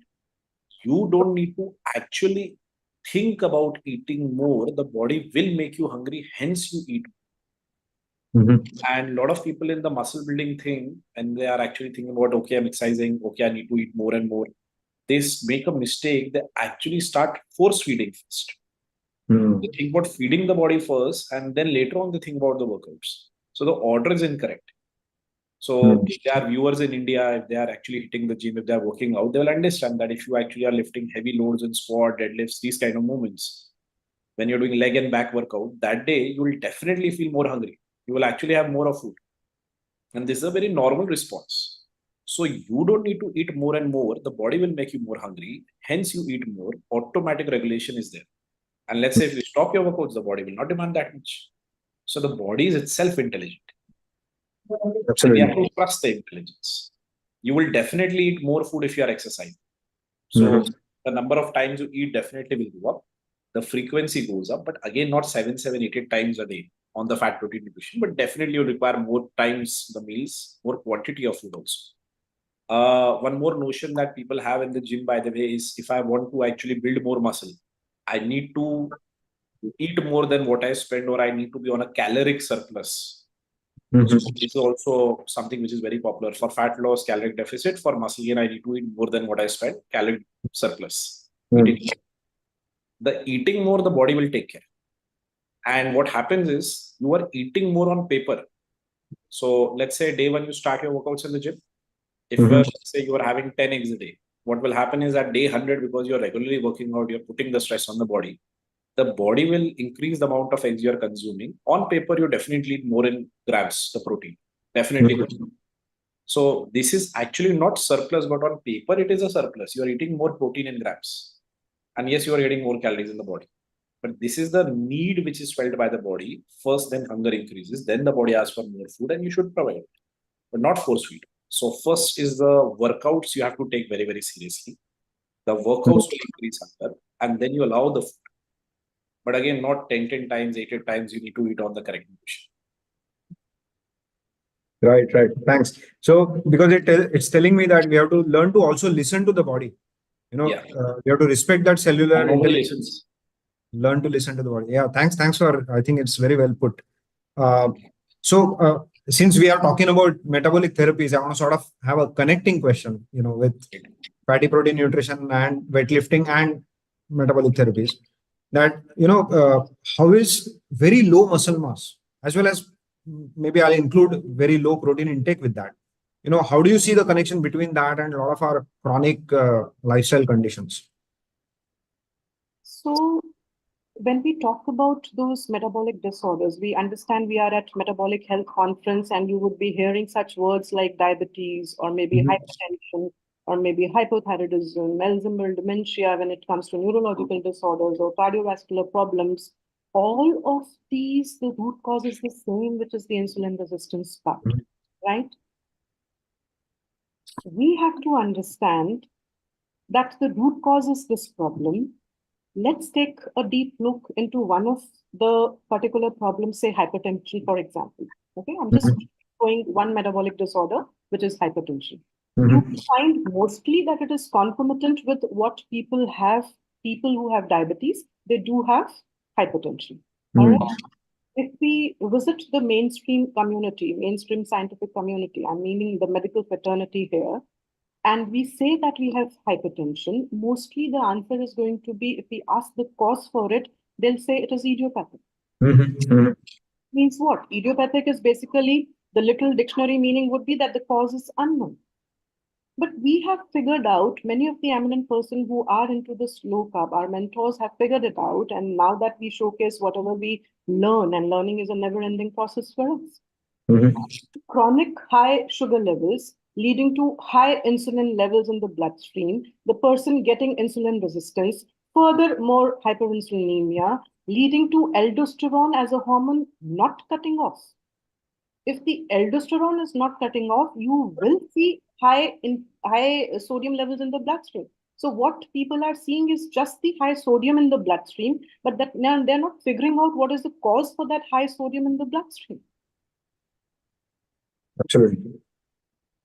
If we take care, health is defined as something which is absence of pathology.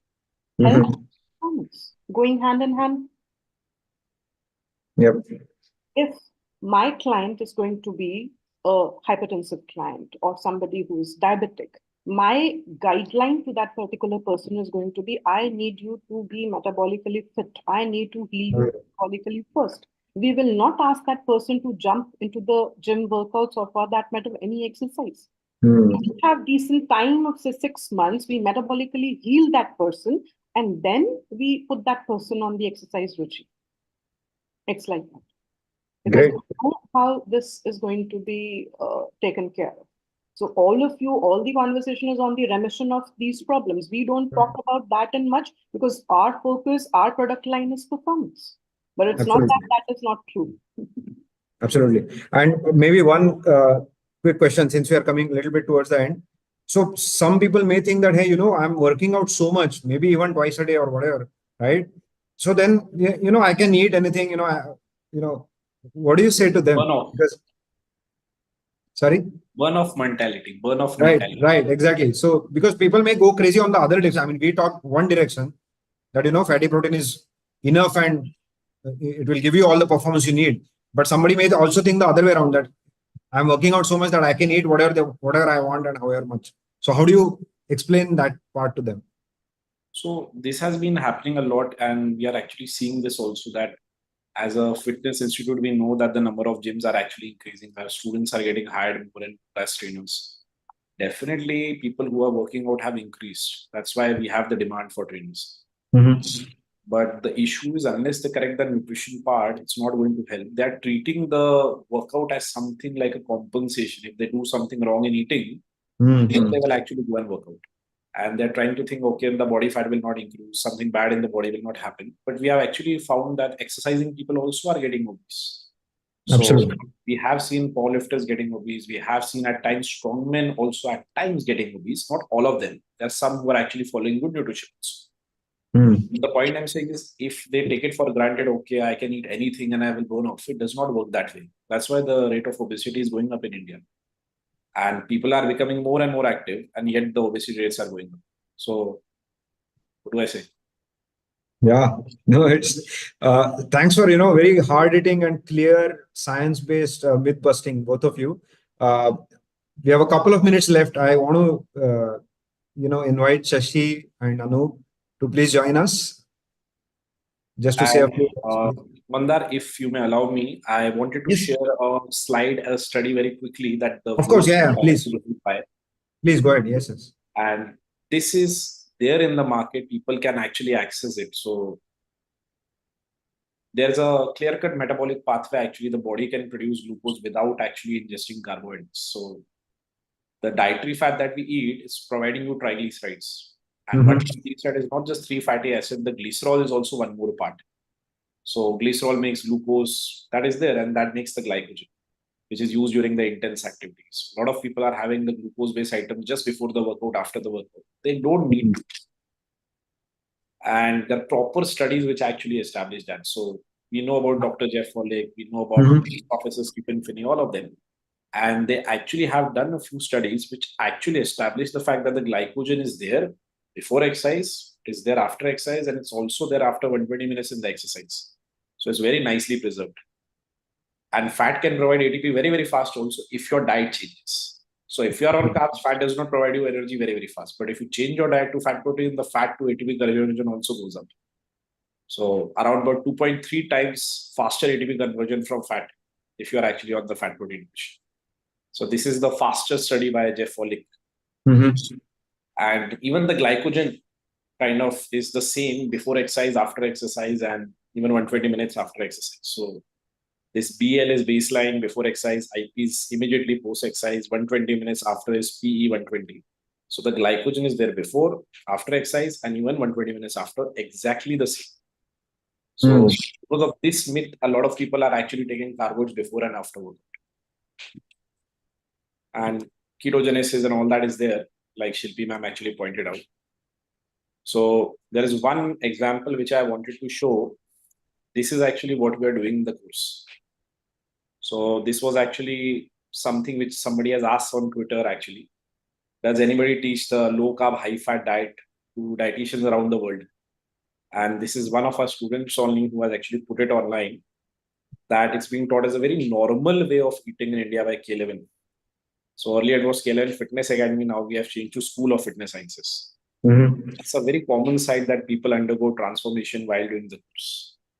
And he's actually nicely just put it across that it's not just something only for athletes, it can be done by everybody. And absolutely, a lot of people who are doing it. So like Shilpi ma'am said, species appropriate nutrition to sum it up. And whether you are an athlete, whether you are a common person, whether you go to a gym, whether you don't go to a gym, whether you are a corporate employee, anybody can for the other benefits. Thank you. Thanks for all the insights. Yeah, Shashi, please. Thank you very much. K11 school is my first certification school. So I got first ever certification from K11. Thank you very much. Shilpi ma'am, thank you. Of course, you have been my teacher there in K11, and Archit Kaul, thank you very much. Last time when we came, it was more of a session as a remembrance for Kaizad. So this time, as we decided earlier that we will discuss the science of low carb nutrition in the performance space. So I think aptly so, though this whole conference was more on the other aspects of ketogenic diet in neurology, mental health, CKD, cancer. Nevertheless, adding the sports nutrition part has also become very crucial, because I just spoke on the ketogenic part of the sports nutrition is very, very, it adds a very unique angle to what, the conference we have been doing. So I cannot thank you enough for joining this conference, and we look forward for more and more participation in coming times. And in case Shashikant, anybody wants to reach us out, yeah, they actually can just reach us out on Instagram, YouTube, Facebook, LinkedIn. We have got schools in Mumbai, Pune, Delhi, Ahmedabad, Indore, and even labs at these specific sites. Thank you. Thank you very much. Thank you for inviting us. It was Thank a very you so much, good Shashi. experience, Thank Mandar, you as so much, well. Mandar. It was very nice talking to you. Thank you. Thank you, Thank you Shashikant. so much. Thank you. Bye. Bye. Bye. So please get in Dr. Nesha and Harshal. Hello, everybody. Good morning, evening. It's early here and probably late where you are. Yeah. Good evening from here, and good morning to you, Dr. Nasha, with this. Thank you. Great to be here. Thank you. So I'll just start with a little bit of brief introduction. We welcome everyone to India's second Metabolic Health Conference. My name is Harshal Suvarnakar. I'm a metabolic health coach and bioenergetics researcher and a member of DLife.in. which is India's oldest, biggest, and the only award-winning low-carb platform. Shashikant the Younger and Anup Singh bring to you this historic and scientific feast from India titled Metabolic Therapies.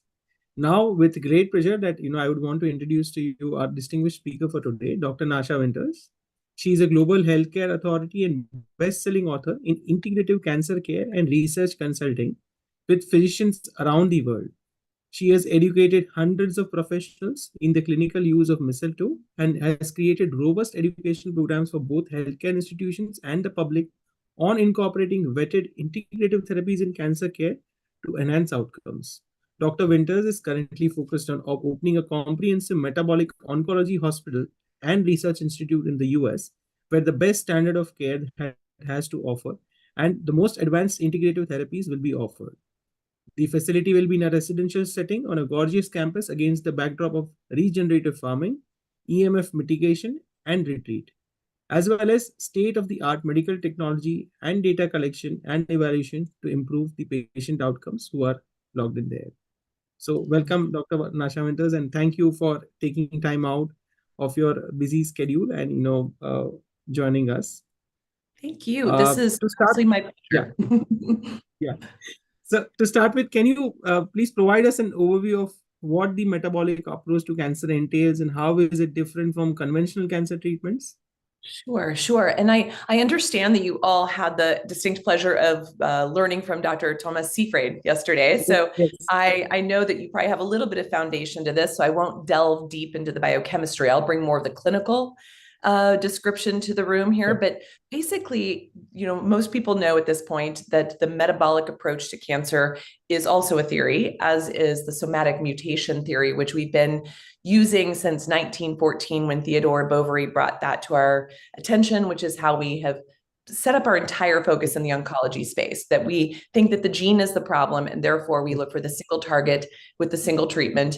And we've been playing in this experiment for well over 100 years.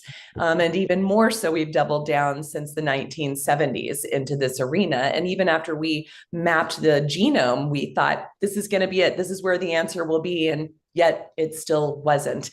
And so what was nice is Dr. Seafried and others kind of dusted off another theory that was emerging around the same time as Dr. Boveri's in the early 1900s, which was that of Otto Warburg, who started to understand that maybe there was something upstream from the genetic issues, which was really honed in the metabolic mitochondrial space, which is this change in the tumor microenvironment, and specifically change in a shift in the energy metabolism of the cell and we've now learned nutrient sensing and signaling changes. All of these things seem to kind of trump the gene, that basically if something goes awry at the mitochondrial level, it makes for a more vulnerable genome. And so that's one way that we're starting to understand this. And the way we've been approaching cancer, as I said before, has been a little bit missing the mark, if you will. And so bringing in and resurrecting these metabolic approaches has been really amazing. There's been a lot of researchers around the globe. There's been a lot of clinicians applying it. And even though the field of metabolic oncology is very new, there's also not a standard of care. There's not a best practices out there. But I will share what I do in practice and what I train clinicians to is we take a very much of a test, assess, address, don't guess approach, meaning that just because you assume that there are certain changes in the body happening, we can actually test for these changes today.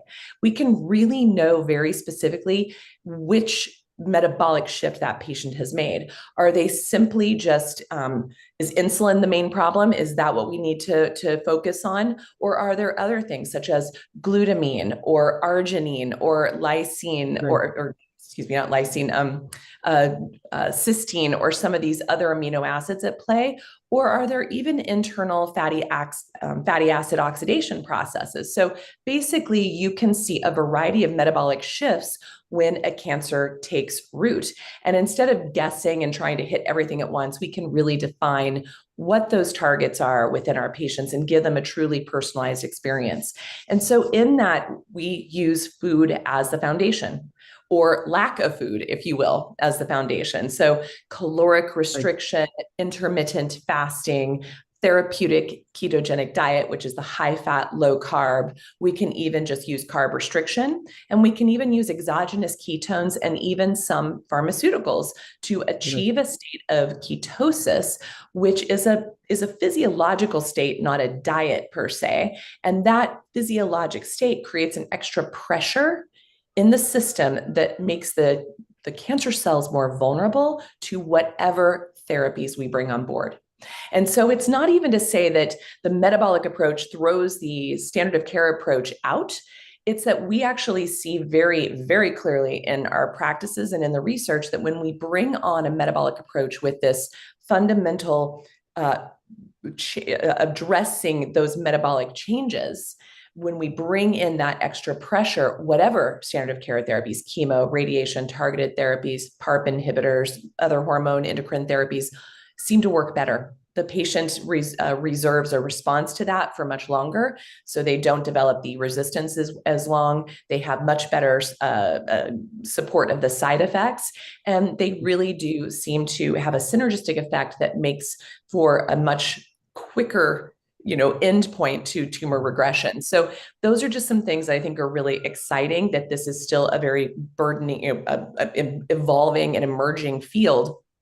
And I think that one of the goals I have, and people like Thomas Seyfried, when we're one guy at the bench and one at the bedside, is we do want to really create some of those, I guess, standards or some of those ways to approach this, because there are many, many ways to achieve metabolic flexibility in the cancer space. And we want to just see what is actually working the best. Right. That's great. So it's like, having a partnership with the standard of care treatment, where with us in partnership, maybe in metabolic therapies, the standard of care treatment works much, much better than what it would have worked otherwise. Absolutely. So it doesn't have to be a polarity. It doesn't have to be a battle between. It's like, how can we bring these together? Because we probably won't be getting rid of standard of care anytime soon. So how can we enhance it? How can we make the patient's experience with it much better? And I believe that this is a tool that does that. And I want to say that I've also worked with plenty of patients over my career that we simply used a metabolic approach without the standard of care and had some pretty impressive outcomes as well. So there's a lot of room for growth and knowledge here. Yeah. So just strip the cancer cells of its armor and then attack it, Nailed it. Yeah. So maybe can you just what led you to focus on the metabolic aspects of cancer in your research and clinical practice? And, sure. So if you can just give us some view on that. Sure. Well, I should probably start with the fact that this kind of ties a few conversations in at once, but I started in this journey on my own. Over 32 years ago, I was diagnosed with terminal ovarian cancer, given just a few months to live. And there were no opportunities. Standard of care couldn't offer anything. My organs were in failure. I had a bowel blockage. I was too sick to even take a single dose of chemotherapy. And so I was basically sent home to die. And that was, I didn't expect to live. That wasn't the thing. I wasn't like, I'm going to go out and fight this and figure it out. I was frankly too weak, too poor, too broken down to even consider these options. But what I did have, which was a total accident, was I had this bowel blockage, which didn't allow me to eat. I couldn't eat for 2.5 months. And so even in the first bit, even small amounts of liquids caused excruciating pain or caused me to throw up. And that was not fun, as you can imagine. So what happened for me is accidentally having to fast in that time debulked my tumor enough that it took the pressure off my kidneys for my kidney function to start the tumor was pressing against my ureter. So my kidneys started to function again. It took some tumor burden down in my liver so that my liver started functioning more properly. It relieved that blockage in my bowel so that I could actually start to absorb nutrients and get food into my body. And it helped me resolve the ascites I was having to have to be drained so much. And so I tell you that story so you understand that the implications of something as simple as fasting is amazingly life-saving. And so that was, of course, my first foray into this. And I became an avid intermittent faster from that point on, which I think was really integral. It was still, the other thing that caught my attention is I was also pre-med in school.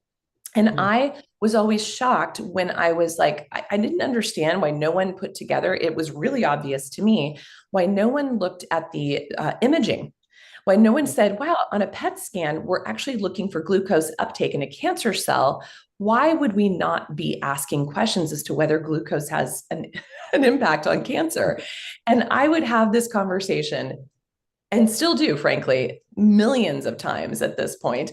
And people just looked at me like I was from outer space, that was just so far-fetched, and that there was just such a cognitive dissonance, such a disconnect of understanding that that was one other place that caught my attention.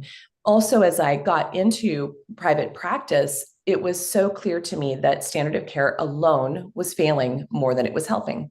And also from our waging war on cancer since 1971, we've barely moved the needle. In fact, we're pretty flatline with regards to our overall survival and our progression-free survival. Unfortunately, we also are having much higher incidence of cancer diagnoses today than ever before. And so I recognize it, and something more needed to be done. And so that's where I started getting curious, and that's where I started to look beyond what standard of care alone had to offer. And also in my time of being sick, I stumbled across a book or an excerpt of some writings from Dr. Otto Warburg, which caught my attention, that somehow reading that at 20 years old, something in there stuck with me that said, keep digging in here. And then the work of Dr. Mina Bissell, who's famous for her work on the extracellular matrix and this kind of microenvironment.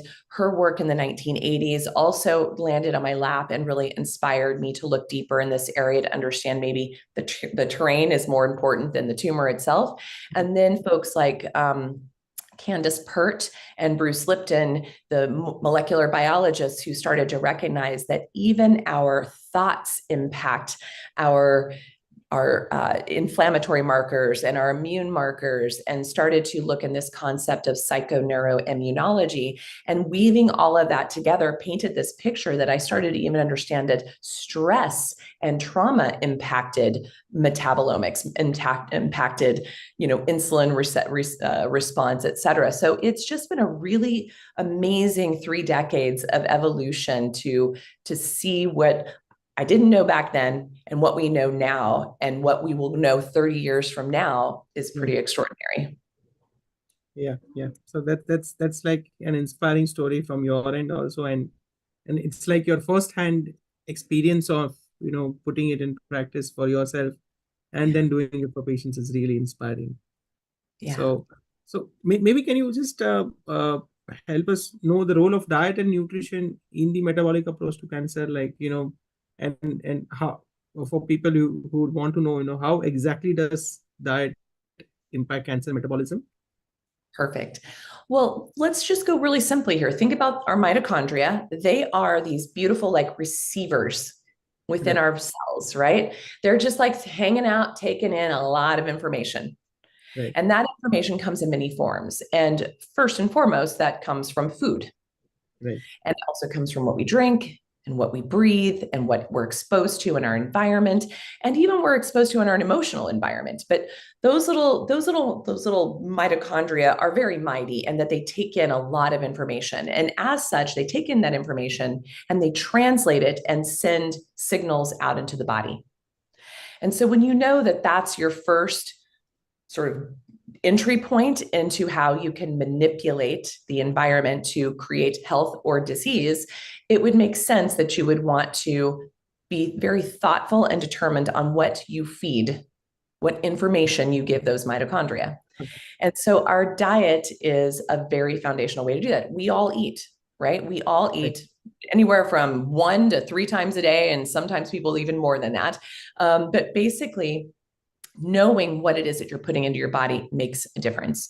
And so it's what we're even learning in the literature is it may not even be, this might throw some people off in this room, but even people work like Dr. Sachin Panda's work in the circadian rhythm biology, we're even finding that when you eat may be just as critical as to what you eat. And so that even the time of day that you eat may have more impact on your glycemic load or your insulin response than others. So those late night eating patterns, for instance, are truly detrimental to your metabolic health. So looking at the window of when you eat is just as much.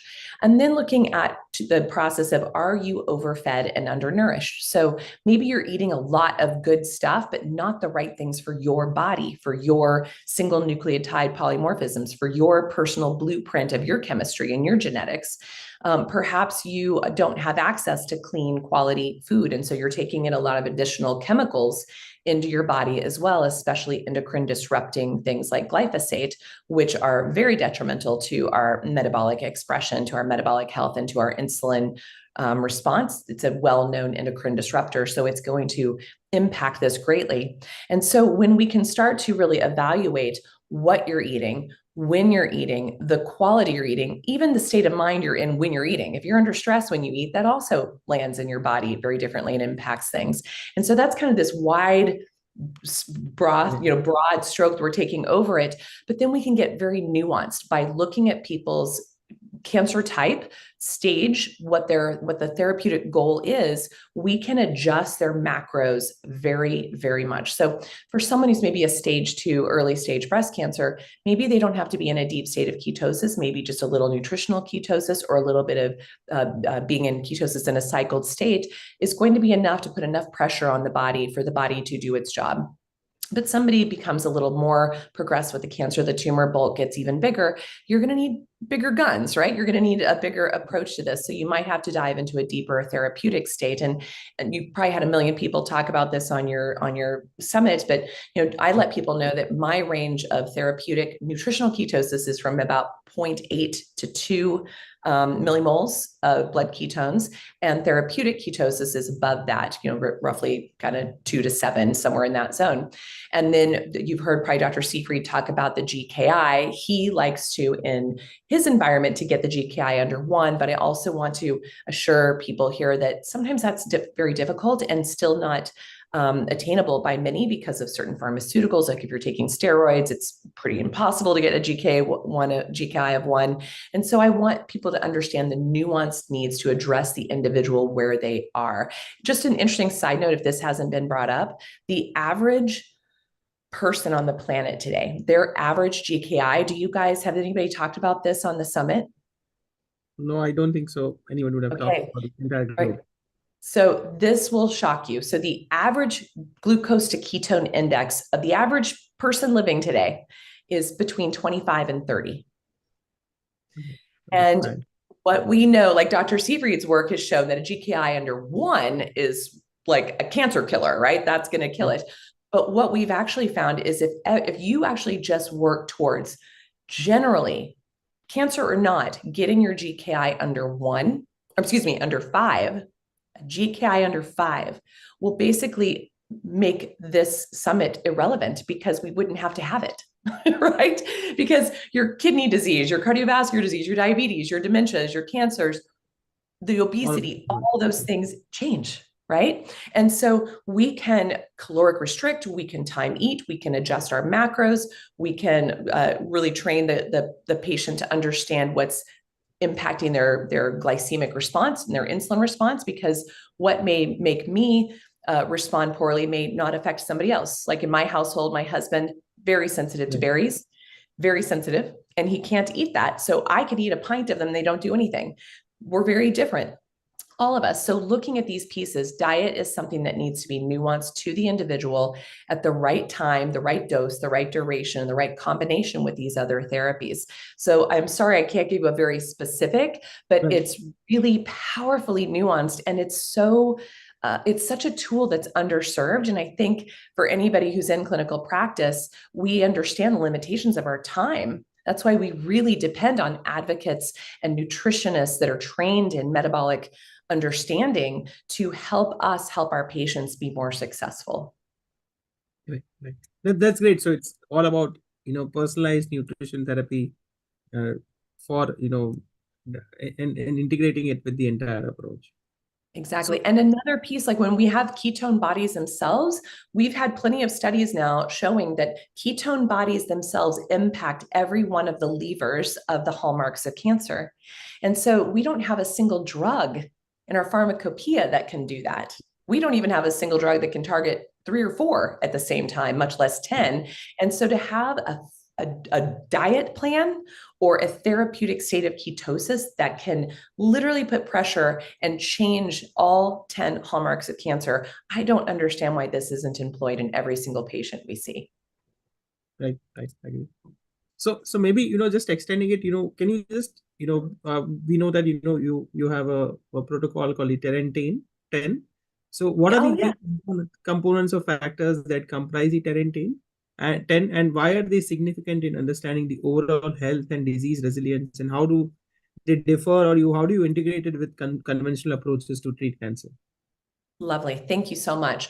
There's a way that we kind of assess, and I talked about my methodology of test, assess, and address. And part of that is I look at these 10 factors that over my career I have found to be the main drivers, or the main patterns in a cancering process, or really in any chronic illness process. And so these terrain drops in the mitochondrial bucket, if you will, include things like our epigenetics, and which are like our single nucleotide polymorphisms. This is the blueprint that we were born with, that are maybe coming downstream from our family of origin. We can even track back to up to 12 generations before us, and how that may impact our own proclivities and our own, sources of resilience as well as stress in our bodies. And knowing that information knows us how to leverage the sort of positive aspects of our genome, as well as mitigate or support the more vulnerable, right? So that's one of the drops. The second drop is what this whole conference is about, is the metabolic. So what fuel are those cells receiving, and more specifically, like how is their carbohydrate response? That is a very, very important factor. And so we look at a lot of labs like IGF-1, insulin, hemoglobin A1C, C-peptide, PAI1, et cetera, to really understand. We also use blood, urine, breath ketones where needed. And we also use CGMs to understand how that drop in the bucket is expressing. Number 3, toxins. I've already alluded to that with what's in our food source, but man, it's no longer a matter if you have toxicity, it's how bad is it. Babies today, cord blood shows an average of 200 chemicals just in their cord blood today being born. So this is what we're living in and around. And so we are constantly being exposed to these things, which are very much going to impact our mitochondrial health. And then we look at the microbiome, which just a few years ago, everyone ignored. And yet now it's the soup du jour. Everyone's excited about it and talking about it. And I think people are even more excited about the relationship with our microbiome and our metabolic health. So that's an emerging understanding as well. And then we move into the immune system, which, especially in the cancer space, if the immune system isn't working, you will never achieve cancer remission and maintenance. So that's a big one that we focus on. Inflammation, my goodness, we know how much metabolic derangement really turns up the fire of inflammation. That has to be addressed. And then we look at oxygenation, circulation. This is a big one. Hypoxia is a major contributor to the cancering process. And then the hormone modulation, hormone balance. We're also swimming in a huge swimming pool of exogenous hormones from plasticizers and endocrine disruptors and, all the things, even taking hormones. Like, people don't know why they think that's a good idea, but it's really scary when we look at how much we're contributing into the system and our body doesn't quite know how to interpret all the information coming in. Those mitochondria are even under more duress. And then the final 2 big drops are our circadian rhythm and stress response. So that is very, very critical to just how everything interrelates. And then finally, and what's most often ignored or suppressed, is our mental and emotional health and how it plays a role in all of this. So I help patients and I help clinicians and I help advocates understand these terrain 10 buckets, drops in the bucket, and I help them know how to evaluate for and know what treatments best suit each of those expressions of each of those drops in the bucket. And so the terrain is everything. And if one part of that terrain is off, that mitochondria is still under duress. It's still not going to be at its best. So you need to keep turning over every stone to make sure that you are addressing things that could be driving this. So I might have a patient who's like, I've been in ketosis for 6 months and, I'm still sick. My tumor markers are still high. I don't understand what's going on. And then we dig deeper and realize they're up on their computer at 2 a.m, which is going to completely throw off circadian rhythm. The blue light exposure is going to throw off their hormonal pathways. Their insulin goes up in the nighttime if you're still awake during that time. I mean, those are just examples that you can't like exercise away a bad diet, but you also can't diet away a bad lifestyle. So these are the things we're trying to teach the folks, that it's never just one thing, it's all the things. Right. It's like a full equation which needs to come through to give you the solution for cancer. Exactly. So what are the challenges of misconceptions that you encounter while you are discussing these metabolic approaches to cancer with patients or other healthcare professionals? And maybe you could just take us through some case study which you would have went through, which maybe people can listen into and maybe learn from. Sure. Well, I mean, first of all, I think there's a huge misconception of just what is ketosis. I think everyone's still stuck on the Atkins phase, that this is just a simply a high bacon diet, and that's all that it is, and you can just go on in life. And in the cancer space, that's a very dangerous approach, because too much protein in the cancer space is also can be very challenging. It can stimulate things like mTOR, AKT, PIK3CA. So these are some of the other metabolic pathways that too much protein can create more gluconeogenesis. I loved your last speaker kind of did that beautiful slide at the end leading to gluconeogenesis. So we do have to be mindful, at least in the cancer space, of not bringing too much of that on board. And so that's one of the things here. But people also think that ketosis is somehow a fad, or a ketogenic diet is a fad. They also think that it's dangerous, and they are confusing that with ketoacidosis. They also think that it's not sustainable. So these are myths that I'm constantly busting. And as someone who's basically been in ketosis since probably off and on for 30 some years, but more focused with the awareness and the actual approach to it with my own diet since 2009, I think it's pretty sustainable. And many of the patients and colleagues I know have done the same. But there's also this misconception that there's no data, right? That there's no information backing this. And yet I just went on this morning just for poos and giggles to see if there was any clinical trials currently enrolling for therapeutic ketogenic diet and cancer right now. 40 in the United States alone are currently enrolling. There are, I'm trying to think of the last count. Miriam Kalamian often posts how many clinical papers have been published, but I think we're now well over 1,000 globally of just specific to keto and cancer. And so when people say there's no data, they're literally just not looking for it. And then finally, a big issue is I think that doctors assume that their patients are not capable of committing to this lifestyle.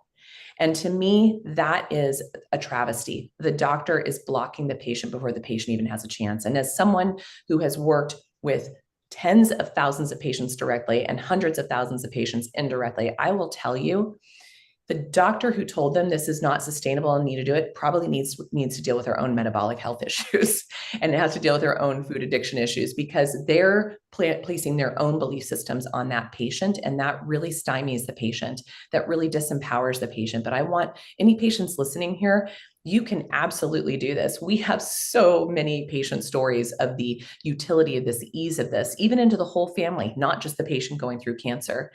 And I feel like it's important to share the story that really put me on this, even though I kind of had my accidental findings into this space. My very first, I decided I was never going to work with cancer. After this process, when I went to medical school, I was never going to touch cancer with a 10-foot pole. My first week in practice, because I'm also a doctor in renal medicine and acupuncture, my first week of practice, I had a patient come in for pain management. He was referred to me by a local neurologist, and he came in a wheelchair. The parietal lobe of his head was bulging straight out. He was moaning in extreme pain. He could not lift his head. It was so heavy. His wife said that he was in a diaper. He couldn't talk. And what I learned is he had stage 4 WHO score 4 glioblastoma that was pushing. It had closed off both ventricles of his brain. Now, medically speaking, it's impossible that he even came into my office in a wheelchair. Like, he should be dead. I looked at the imaging results myself. I even had a friend look at him to make sure I wasn't missing anything. Closed. So that means there was no pumping of cerebral spinal fluid. There was nothing was moving in and out. Things were shutting down very quickly. He had unfortunately 3 months before been diagnosed with inoperable GBM and unfortunately went to a natural healthcare provider who told him he had a parasite. And she basically put him on a carrot juice fast. For 3 months, he lost 52 pounds. And you can imagine the insulin experience here. I still tell this story, and it both enrages me and saddens me of just how bad that would have been bad, even without what we know about metabolic disease and GBMs now. But that was just such malpractice. It's unbelievable. So he came to me for end-of-life care for pain management because not even the medications were touching the pain. And he was having about 100 seizures a day, and no seizure medication was helping this. So I did acupuncture, and I went back to the literature because I had known that there was only one thing I knew that could possibly get those seizures under control. And I wasn't looking at this for curative. I was looking at this for quality of life and supporting this man because those seizures were very traumatic for not only him, but his family. He had 3 young children under the age of 10. And so within 3 days, and his wife, they'd been vegetarians, by the way, for a very long time, even maybe vegan. I can't remember now, it's been so long. Had been like 20 some years in that area. So very carb dense. That was primarily their whole diet. And then he just came off 3 months of carrot juice. 3 days into a ketogenic diet, his seizures cut in half. Within 2 weeks, he had no more seizures. The parietal lobe came back to normal. His skull looked totally normal. He was able to lift his head. He was able to speak. Within a month, he was not wearing diapers anymore. Within 2 months, he was walking around. This man lived another 18 months past this point where he rolled into my office, and it still makes me very emotional today. He went for a drive that morning with his family up in the mountains. And when he came home that night, they all curled up in bed with him, and he never woke up. So he had an incredible quality of life until the very end. And the crazy thing, his ventricles on repeat imaging had never opened. There was nothing we did but acupuncture for pain management and therapeutic ketosis. That is all we did, and that's all we could do. No one gave him any other options in standard of care. And that was the moment I realized, if I don't employ this with every single patient in some form or fashion in my practice, I am clinically negligent. That's really, I have goosebumps when I hear this story. Yeah, it's really nice to hear. And in fact, as a part of, I do a lot of research, I was sitting with an oncologist, he said to me that why isn't this told to us, that, these kind of 65 trials already there, you already have the data in front. So it's all about education, and I think you're doing also a good job and in terms of the educational programs and resources that you are offering through MTIs to healthcare practitioners and individuals. I think that's going to be very nice, but, if you can just take us through as to what are the upcoming initiatives, projects, and what courses or the educational programs that you offer to these professionals, or maybe cancer patients or any nutritionists, who would want to enroll for this program, and how would they benefit from it? Oh, thank you for the opportunity to share about this. So at the Metabolic Training Institute of Health, we have an educational program for training clinicians, as well as patient advocates, which are your nurses, your nutritionists, your occupational therapists, like anybody who's got some degree, clinical degree, but not able to order labs and imaging and prescribe. So we've got those 2 sort of tiers. And we're also getting ready to share do-it-yourself, kind of a home-based for caregivers and patients. So that's coming out later this summer. But backing up a little bit, I was in clinical practice until 2015. And by the time I left clinical practice, I had a year-long wait list from people coming from all over the world to my clinic in small town Durango, Colorado. And it was devastating for me to literally watch people dying in the waiting room. I couldn't, the burden that I was carrying to realize I couldn't help everybody led me to bringing in a patient concierge that she helped me start to bring, which is basically the precursor to our patient advocates, to help these patients on board and get started with things while they're waiting for me. What was so funny is most of those patients, by their visit time came, they were either in remission or maintenance, or were doing really well, feeling better. And I really saw the utility, there's so much that can be done before they're even in front of the doctor. So fast forward from that, I started doing trainings for like doc-to-doc consultations, helping them apply this to their patients. But within a year, my schedule was filled with doctors trying to have me consult with their patients. And I'm like, that's definitely not sustainable. So in 2020, I started my first cohort of clinicians. There were 12 clinicians that I worked with very closely for many years to say, okay, I'm going to teach you how to fish. I'm going to stop giving you fish. I'm going to teach you how to fish so you can go out and do this. Within 6 months, those doctors had year-long wait lists. Like we realized, oh man, the demand is so huge and there's not enough of us, enough hours in the day to do this. So we are now into our 9th cohort of physicians, over 262 in 36 countries, and now nearly 400 advocates in 36 countries and growing by 2 cohorts a year.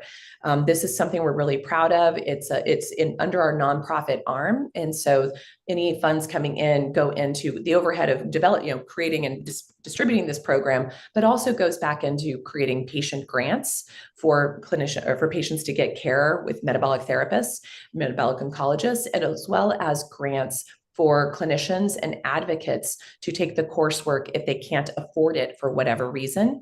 And then we also have global pricing so that it makes this more attainable by everybody.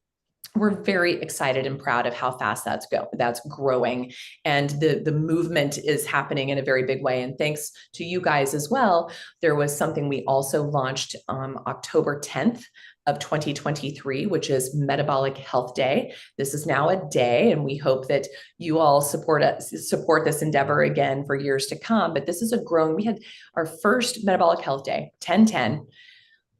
We had 70 different contributing foundations and organizations and clinicians and researchers come together, and we reached over 6 million people and brought in over $70,000 for research in this arena. That was our very first one. So imagine what the next few years are going to be. And the next on our list of to-dos is we are starting a metabolic health consortium, so that it's not just a metabolic health day, but we can continue to have these conversations in a consortium to really change public policy and medical care systems around the globe in this arena. We also just opened up 2 weeks ago our metabolic testing and novel therapeutic delivery lab in Phoenix, Arizona. So this is where we will be doing research in this space, not just in cancer, but all types of things. But we're also creating novel delivery systems and novel formulations in the metabolic health space. And then we're also actively, pursuing research and pursuing fundraising to help bring in more patient grants so they have access to this care globally. That's really exciting, and we'd be happy to support in whatever form we can. So we look forward to that. Thank you. Lastly, Dr. Winters, for the people who are logged in or maybe will see this video, what would be your tips, for somebody to maybe be cancer free or be metabolically healthy? For as an overall, would you want to give some tips and maybe some pointers for everyone to stay healthy metabolically and cancer free, of course? I love this question. So really simply, what's free and accessible to all of us is what's in nature and what we can do with our food, right? So one of the things I really encourage, and luckily in this group, you have resources and tools to help you do this safely and effectively, which is where I want all patients to become metabolically flexible, to be able to fast no less than 13 hours every single day, with a little extra push, 16 to 18 hours twice a week. And if you are already doing those things and you're feeling really strong, then if instead of doing 16 to 18 twice a week, maybe a 24-hour once a week. And then once you develop from those and you feel comfortable with that phase, then I want you to start bringing in a 3-day water fast once a month. And seasonally, or at least twice a year, shoot for a 5-day water fast. Now, that may seem extreme, but it's not. I mean, we've co-evolved with fasting therapies through spiritual practice forever. Fasting is long. It's just been around. So if you have the right support system to do this, you can do it very safely and effectively. And talk about an empowering experience, and it's free. And it really helps people understand how how much they can do for their own bodies. And to see and feel those shifts is pretty miraculous. And this becomes the ongoing support for them.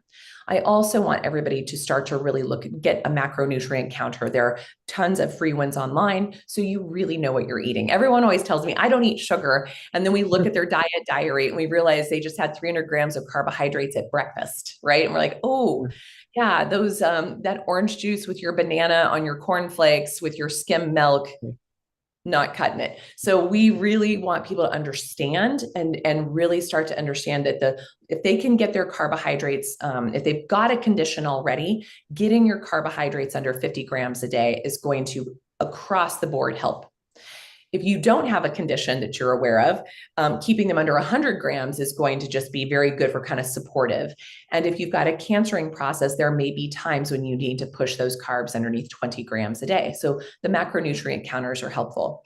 If you've got the funding to test, the blood ketone monitors are really critical for this, because that in the cancer space is far more necessary than just breath or urine. We really need to understand where we are there. So having a blood and ketone and glucose monitor is very helpful. And then once you get really fat adapted into the groove, this is where a CGM comes in handy, because then you start to understand what's affecting you outside of food. So yes, you can see the food directly from your CGM, but you can also see what happens if you over-exercise, if you under-exercise, if you had a bad night's sleep, if you got in a fight with your boss, if you had an illness, if you were taking a certain medication, you start to see patterns. And so the longevity support and the health support beyond the diet is also about restoring and creating rhythm in your life. So I'm a real avid, passionate believer in watching the sunrise and sunset wherever I am. Right? I get up and I meditate in the morning in front of the sunrise. That's just where I have my balcony that sits out that way. Again, free to everybody. When I'm traveling, I try very hard to adjust to where I am and figure out where east and west is so that I can get out and maintain that. So those are some samples. I also make sure I'm taking walks, moving my body every single day. And maybe every once in a while doing some high intensity interval trainings or saunas. Those are some other things that are great. So sweating. So, lots of these different tools that you can bring on board that are just about helping take out the garbage, helping take the burden off what those mitochondria are taking in, helping restore the rhythm. And by doing so, you're really addressing all 10 of the hallmarks, all 10 of the terrain drops in the bucket, and giving yourself the best chance of resilience and prevention. Thanks. That's really great. And I think if every one of us puts these insights, and all of us would be out of our jobs. And absolutely, let's make that the case. Yeah, let's make that the case. Yeah. So thank you so much. And maybe I'll just call up Shashi and Anup to just give on their closing remarks. Wonderful. Yeah. Dr. Nesha, welcome and thank you for coming again in the second Metabolic Health Conference. We are so happy to have you, and you are come in the right time, in the right conference, because sometime back, I don't know if Harshal told you that one of the largest group of hospitals in the Apollo group also declared that we are the cancer capital now of the world. So it's really going up, and your course, Metabolic Terrain Advocate course, is again very beautiful, and I have joined, of course, with your regional wise or geo pricing, which really made very attractive year-long program, and I'm sure I'm going to learn a lot from this. And we'll keep supporting your Metabolic Day also, the 10-10 again. So when comes again next time, we will make some video or something, some activity, and send it over to you. So thank you very much, Dr. Nesha, and I will see you again. Namaste from India. Namaste. Thank you all. Thank you. So please do get Dr. Rachel in. Dr. Rachel, welcome. Hello, thank you for having me. Welcome to India virtually. Thank you. So my co-host, Ira. Yeah, Ira, over to you. Yeah, Dr. Rachel Brown, welcome to the second Metabolic Health Conference from India. Namaste and good evening to all our viewers and watchers who are listening to, who are tuned into our sessions. I'll give a brief introduction of Dr. Rachel Brown. She's a consultant psychiatrist in the UK who specializes in metabolic health. She graduated from Edinburgh University in 2003 and has worked in the field of psychiatry since 2004. She's a nutrition network advisor and certified functional medicine practitioner. She also holds a master's degree in medical law and ethics and is involved in ongoing research into ketogenic diets and mental disorder. Dr. Rachel is an advocate for therapeutic carbohydrate restriction and dietary modification to address underlying metabolic dysfunction and gut dysbiosis as underlying causes of mental disorder, as well as other lifestyle measures for optimizing health. This is a brief introduction of Dr. Rachel Brown. Welcome to this session, Dr. Brown. Thank you. It's good to be here. So I'll start with a little provocative question. You were the conventional psychiatrist prescribing medication. So is this system adequate or is it redundant? How would you how would you say, going by the past experience plus the emerging science which is happening, very exciting space. So what is your comment on this? Yes, I had noticed it was a bit of a controversial question to begin. So I continue to practice as a traditional psychiatrist, as well as having started a metabolic psychiatry clinic within the National Health Service in the UK, and also working privately with clients more along a functional medicine paradigm. So I often feel pulled in many directions. And it's safe to say I do get frustrated with the standard treatment approach for people who experience mental health symptoms. So my own personal view is that the current approach is not adequate and that a lot could be done to improve the treatments that people are offered who come into contact with mental health services. And it's just unfortunate that many of the medications that people get prescribed can have metabolic side effects as a consequence of the treatment. I think what is lacking in standard care is just any sort of consideration around dietary approaches, nutritional approaches, and also other lifestyle advice that can be fairly easy for people to implement, but it just doesn't tend to get focused on, and certainly wasn't in my training and throughout my years working as a consultant psychiatrist within the NHS. So I think just expanding on what Dr. Rachel said. So we now understand that there is some metabolic angle involved. So patients come, you give medication, and they worsen the metabolic condition. So it's probably a vicious cycle of what we are undergoing, probably. Yes, I mean, I think there are, mental health can always be complex, and there can be many differing factors for different people. But there's a lot of research out there suggesting common mechanisms at play underlying all the different diagnoses that we tend to give people. So it's safe to say, as time has gone on, I've become more and more frustrated at the diagnostic classification system, never mind anything else. And certainly metabolic health is a huge factor for many people. Dietary choices come into that as well. I think we'll come on to it later, just about vegetarian diets versus sort of meat inclusion diets. But a lot of patients I see and encounter in my NHS practice do tend to be vegan or vegetarian. There may be some recall bias on my behalf because I tend to ask people about this, and it just seems to me there are a lot of people who are vegan and vegetarian these days, and I don't think personally that that's optimal for mental health. But there's some really interesting research just looking at oxidative stress and the role that can play in the brain. And we know that the brain and the central nervous system are particularly vulnerable to oxidative stress. And when I talk about that, we're just really talking about an imbalance between the endogenous antioxidants, the antioxidants we have already in our body, and then free radicals or reactive oxygen species that get produced as part of everyday metabolism. And unfortunately, some of the older style medications can increase oxidative stress in the body. And then we know some of the more modern, particularly antipsychotic drugs, do increase the risk of insulin resistance and type 2 diabetes. And the research coming out now, and the research that also seems to be clear from other clinicians across the world who have been using very low carbohydrate diets as an intervention for mental health, shows that having high levels of insulin does tend to be detrimental, and particularly insulin resistance, which would occur at a much later stage.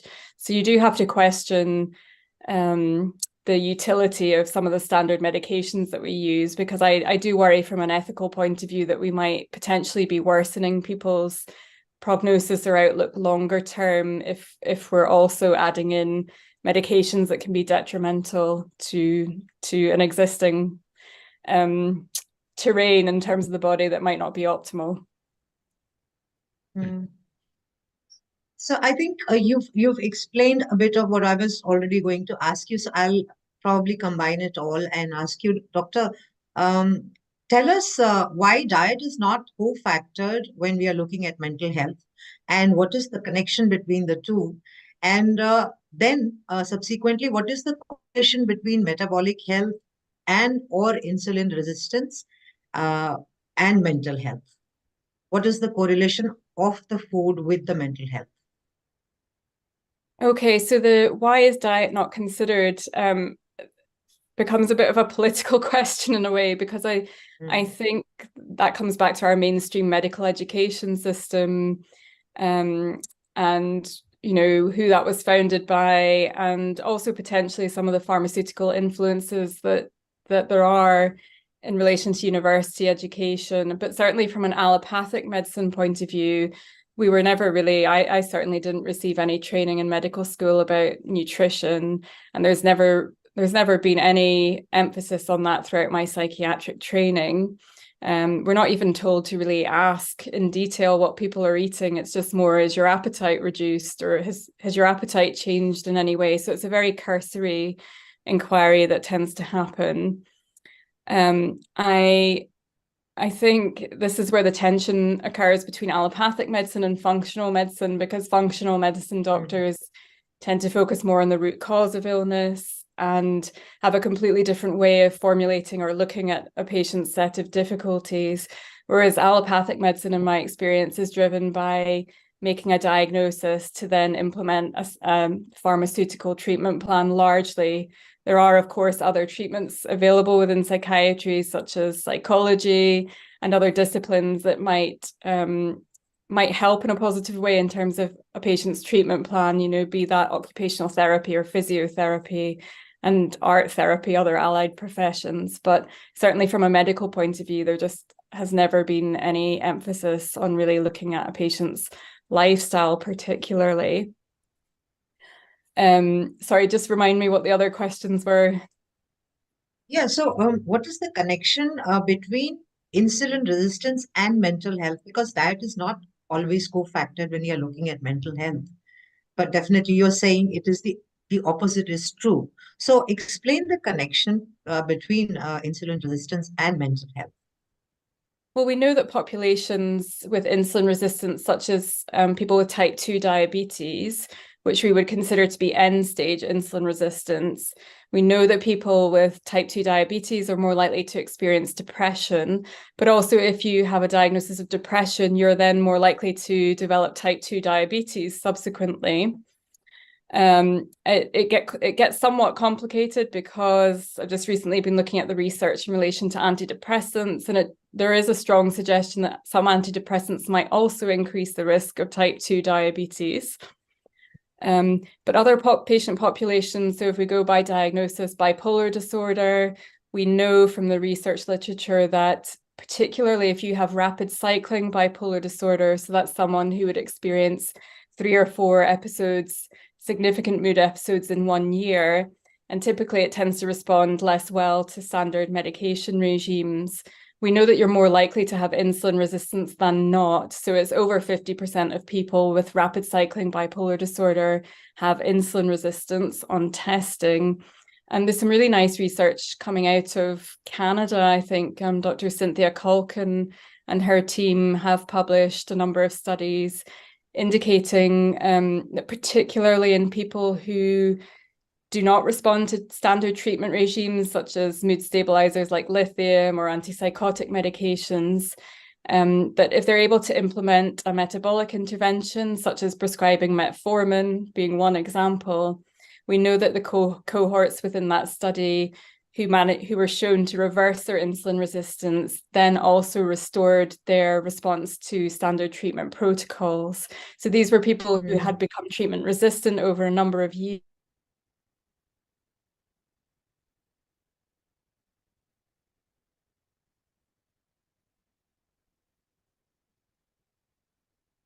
So there's a lot more research going on, but that's just one particular favorite example of my own. Fine. Currently, is there any dietary protocol which is given? I mean, do psychiatrists ever discuss about diet? Do they ask?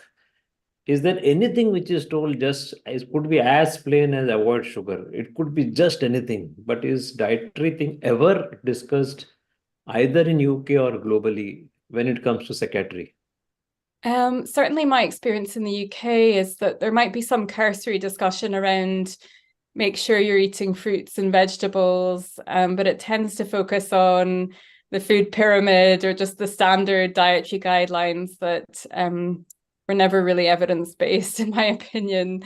So I feel very alone, certainly locally where I work, because I do definitely speak to people about diet, but as a standard, no, I would say from what I've seen, when people are very unwell and struggling to eat, often they're encouraged just to eat whatever they can. And in my experience, that tends to not be the healthiest choices. So inevitably it's cereal or toast or very carbohydrate-based diets. And my experience as well is I tend to go out and see people in their homes as part of my NHS work, and often the evidence is there to be seen. So it's very often that I see people in their homes and there's packets of crisps lying around or bags of sweets, or people, if you ask, people tend to be eating toast or porridge and just very carbohydrate heavy meals.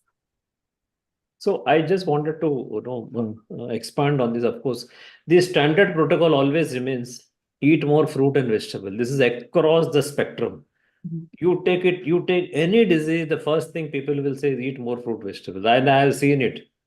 Right from the healthy diet to obesity to diabetes to psychiatry, anything. I think this becomes a little standard thing and globally. Now, what is the correlation between the modern processed food and mental disease? Do you think there is any correlation?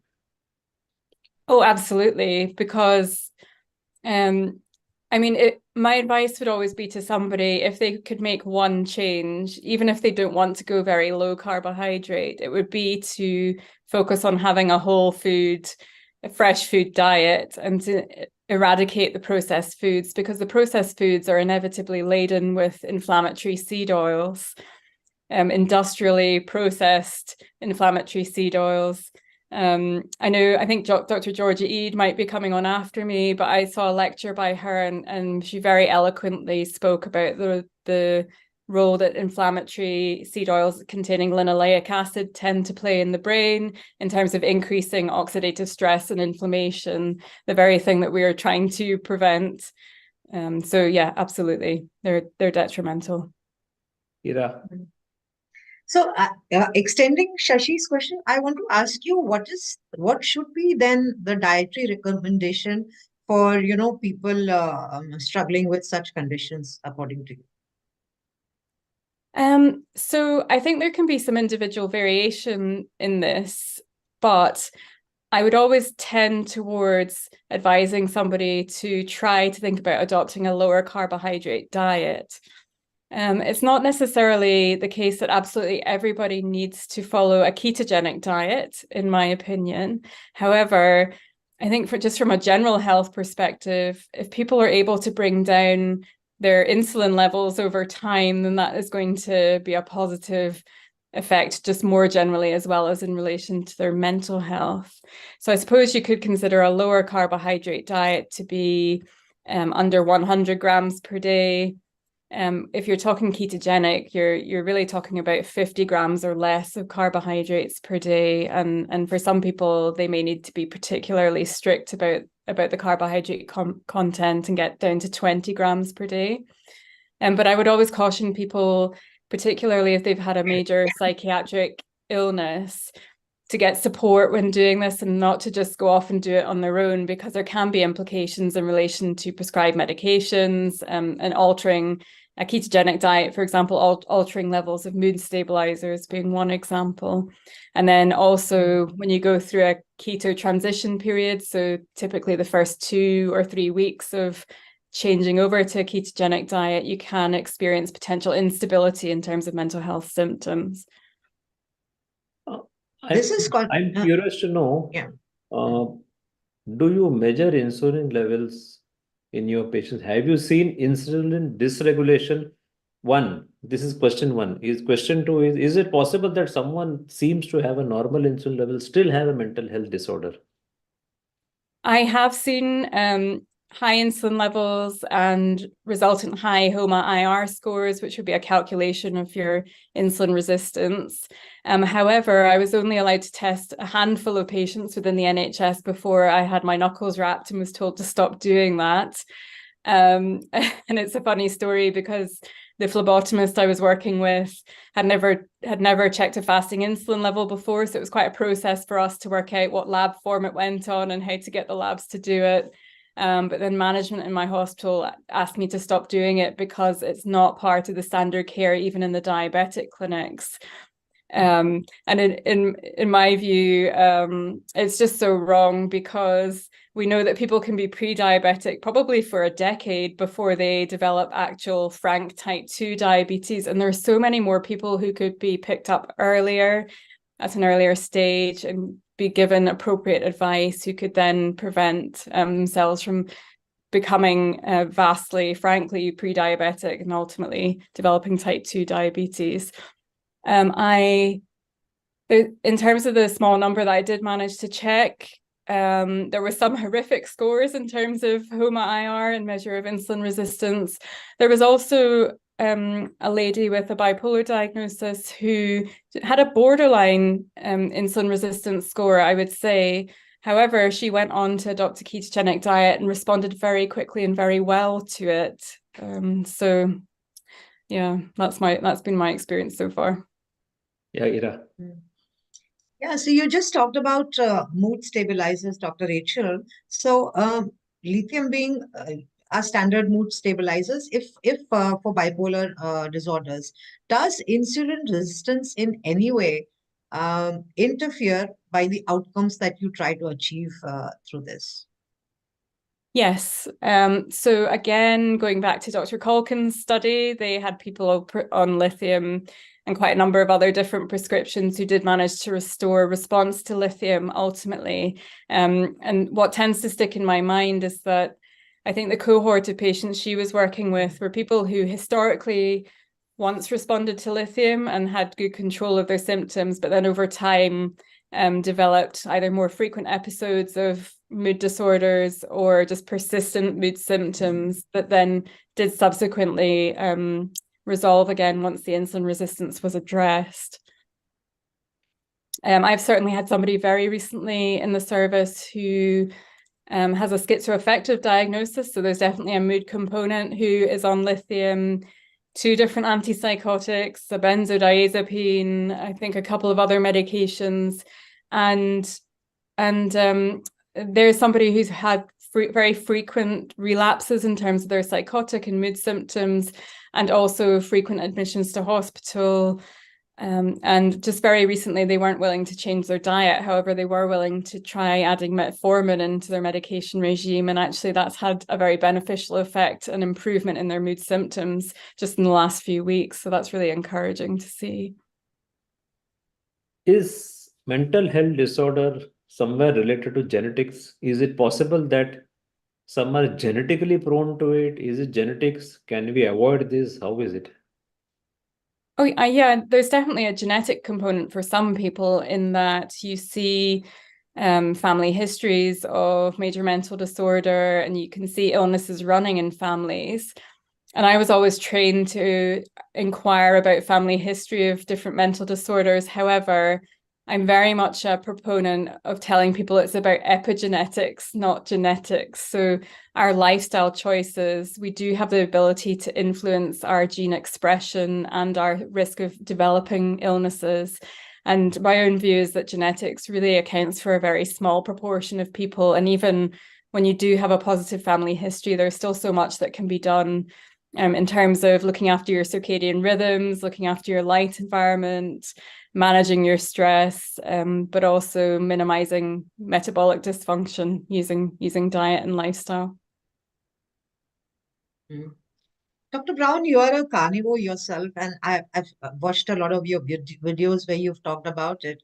Please tell us how ideal is a meat-based or a carnivore diet for mental health, and can a vegetarian achieve the same outcomes through that kind of a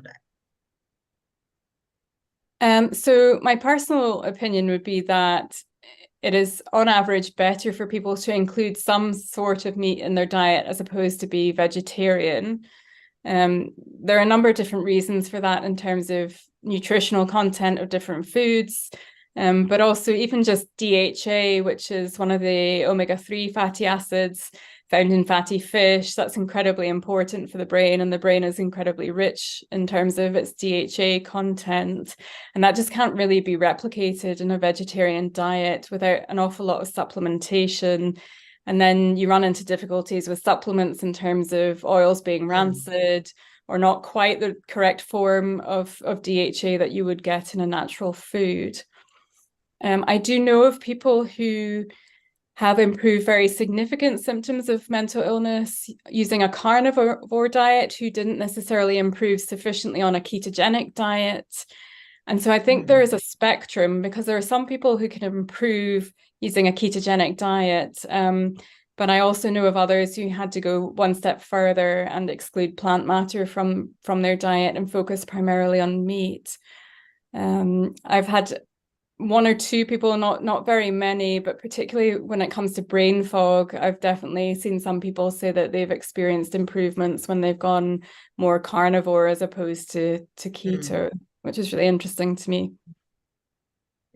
Do you see, in spite of someone adopting either a low carb or the ketogenic or even going carnivore, still they're intractable, not able to get out of, let us, for example, have you seen any bipolar case which is not responding to all this? So what could be the other possible reason? Is it that they require additional drugs, or it could be some other etiology which we are not identified in your experience? Yes, I have seen someone who initially responded very well to keto and then subsequently had real difficulties. And that person had quite a number of different life stressors going on, which I think was a factor. However, there can be other difficulties as well. So that person ended up being prescribed quetiapine, which is one of the more modern antipsychotic medications, and subsequently experienced very significant food cravings. And they were unable to maintain their ketogenic diet, or ended up having to get up at night and snack overnight on foods that weren't ketogenic. However, I do know that they had experienced a relapse of symptoms prior to medications being adjusted. So it's become quite complex. From a functional medicine point of view, I would certainly view that other toxicities and toxic burdens in the body can be an issue, as can gut dysbiosis or inflammatory bowel conditions. So there's a huge connection between the gut and the brain, and not just along the vagus nerve, but there is chemical signaling that goes back and forth, and immune molecule signaling that goes between the gut and the brain. And so certainly in my functional medicine practice, that is something that we can look into in further detail. But in terms of standard NHS care, that isn't something that's on offer there. So you're limited more to altering diet and giving people advice about their light regimes.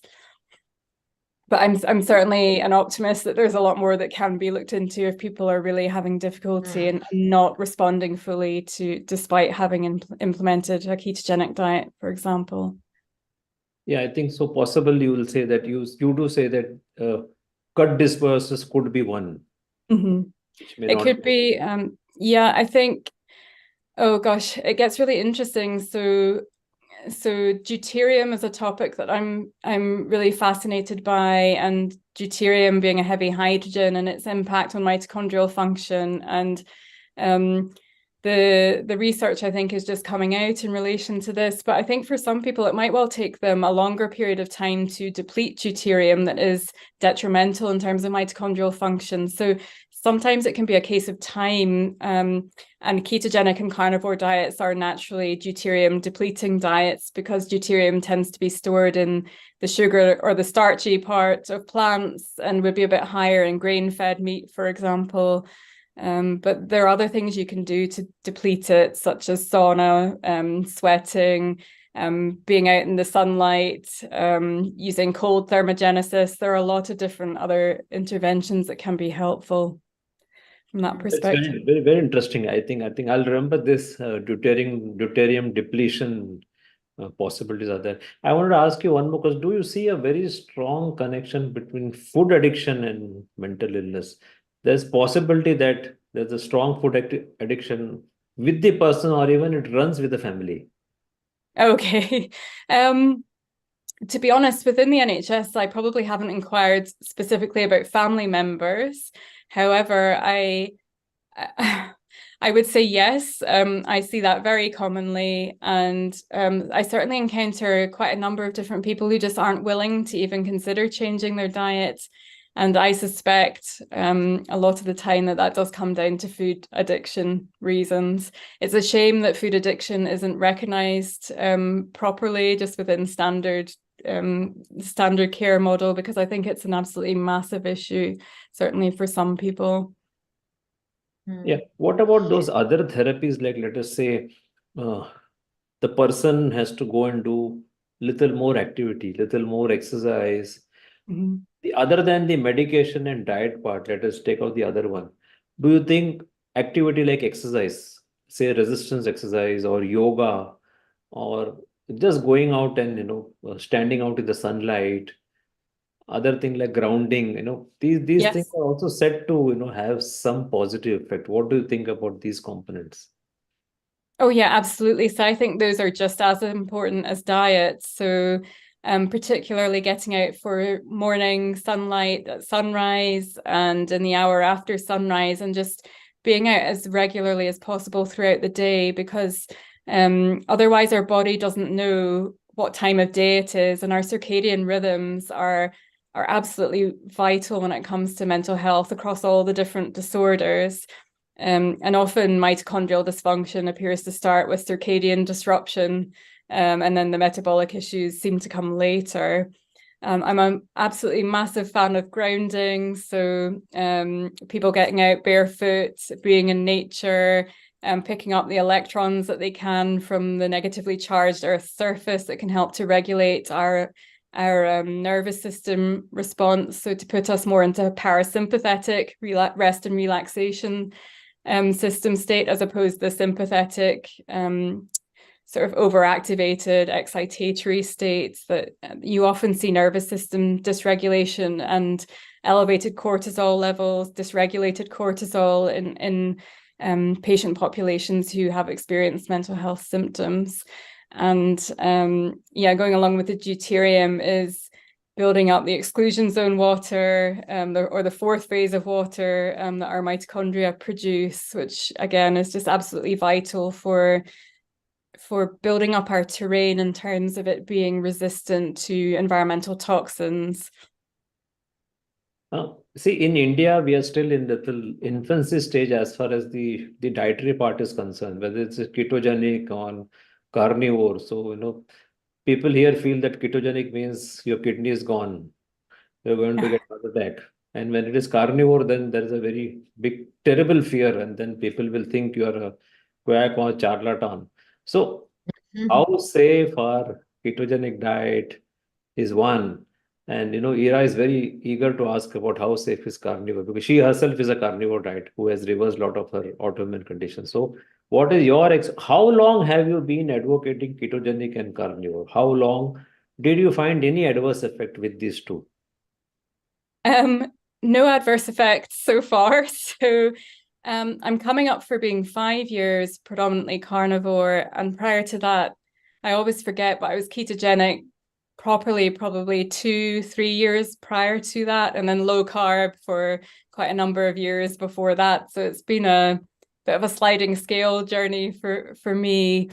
I think it's really interesting. So in many ways, I always like to view health from an ancestral perspective, and I often think that's helpful when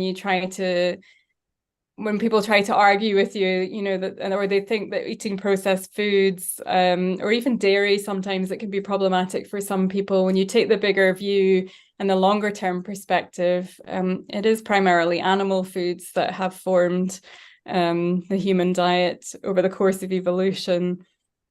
I think, though, you know, to be fair, there aren't that many carnivores, and there's not a lot of research at the moment into that. So I think it'll be really interesting to see what happens in the coming years in terms of if anybody is able to publish research to convince others about the safety of that type of diet.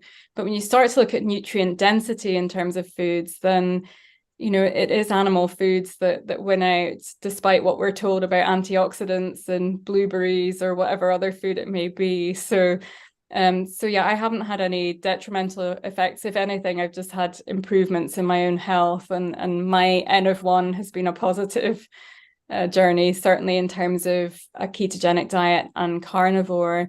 And actually part of my journey has included food addiction, and particularly sugar addiction, which I didn't really fully appreciate until I became carnivore. So being keto really helped with that, but carnivore completely shifted the dial for me in terms of just taking away any cravings that I would have had for those sorts of foods. That's very interesting. So that was one question I wanted to ask, whether you had a personal journey with food addiction. Yeah, Ira, you wanted to ask something. This is very interesting because I had a meeting with a neurosurgeon a few months back. And what you're saying, Dr. Brown, is completely contradictory to what doctors are actually doing with people. And in one of my interactions, they said that, you know, we actually advise giving sugar, a spoonful of sugar, if they have, you know, these conditions, because that somehow, you know, calms them down, especially people with migraine, you know, stuff like that. And here I am, you know, you are telling us that this is the absolute opposite of what is being done. So my question to you is, what do you think should change in the practice of modern psychiatry today as it is being practiced? And what are the paradigms that the doctors and psychiatrists should take into account besides allopathic medicine, which, as you said, is largely non-responsive? Yeah, so that's fascinating to me that somebody would be advised to eat sugar for migraine, considering you know, there's clear research there in terms of the potential benefits of a ketogenic diet for migraines, but more importantly, the fact that ketogenic diets have been a treatment paradigm for treatment-resistant epilepsy for at least the past 100 years, with extremely good results when other medications prescribed within neurology have not brought about symptom control in epilepsy. I know Georgia is going to be on after me, and one thing that she always says is we only have one brain, and it's the same brain whether you're thinking about neurology or psychiatry. And so I just can't see the logic in sugar being helpful when we see that the opposite is actually helpful for a major physical disorder such as epilepsy. In terms of the direction that things need to go in psychiatry, I think that people need to be more mindful and just inquire with patients about their diet and their lifestyle choices, because my own experience is that most of the people I see in my NHS work are eating the wrong things and also making the wrong choices in terms of lifestyle. So often I'm in people's houses and they're inside all day, don't even open the curtains, or they're sitting in front of a blue screen or on their phone all day. And you have the issues with non-native EMFs in terms of mitochondrial dysfunction, but never mind the blue light toxicity that comes from all of the screens, and just complete circadian disruption by as a result of people not getting natural daylight. never mind some exercise that can also be helpful for reducing oxidative stress in the brain and helping with our mitochondrial function. So I think we need to be better about asking and just being inquisitive about people's dietary choices. Having said that, unfortunately, most of my medical and nursing colleagues aren't eating the right things either, in my opinion.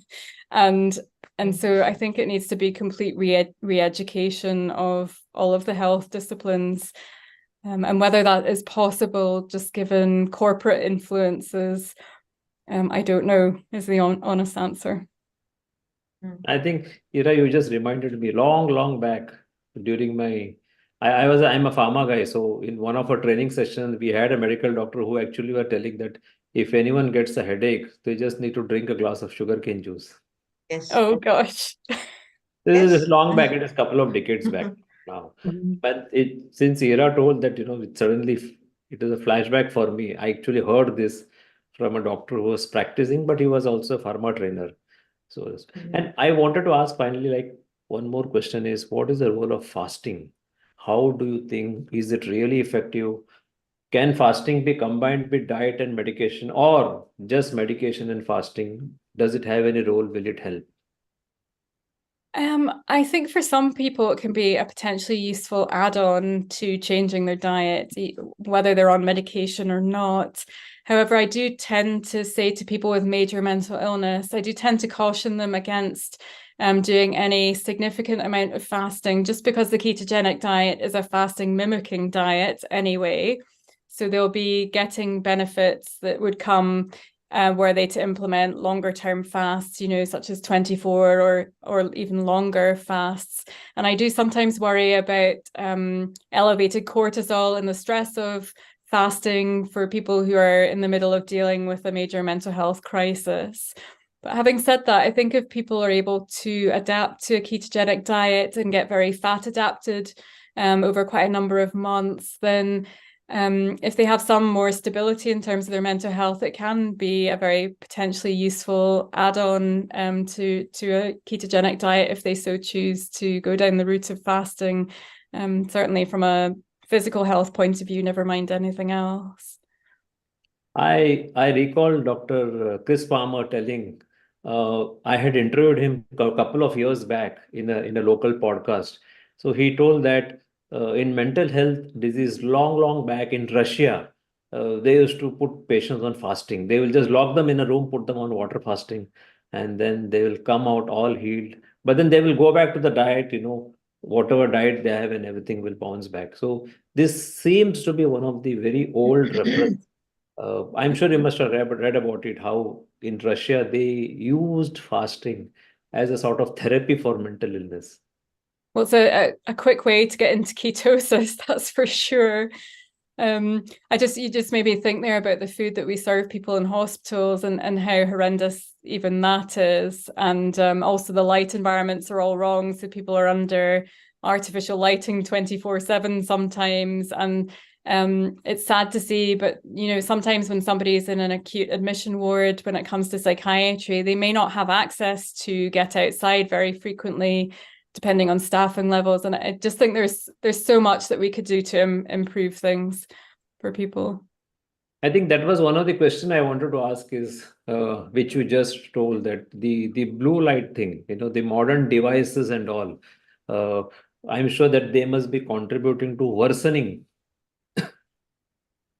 Yes, because having too much blue light can actually raise your blood glucose as well. So there are just so many problems in relation to blue light toxicity, never mind disrupting circadian rhythms, and that then leading on to mitochondrial dysfunction as a result. But certainly if somebody's in a ward all day sitting on their phone, there are issues with dopamine activation. There's just so many different angles that you could look at it from as being problematic. So I think that is one more thing.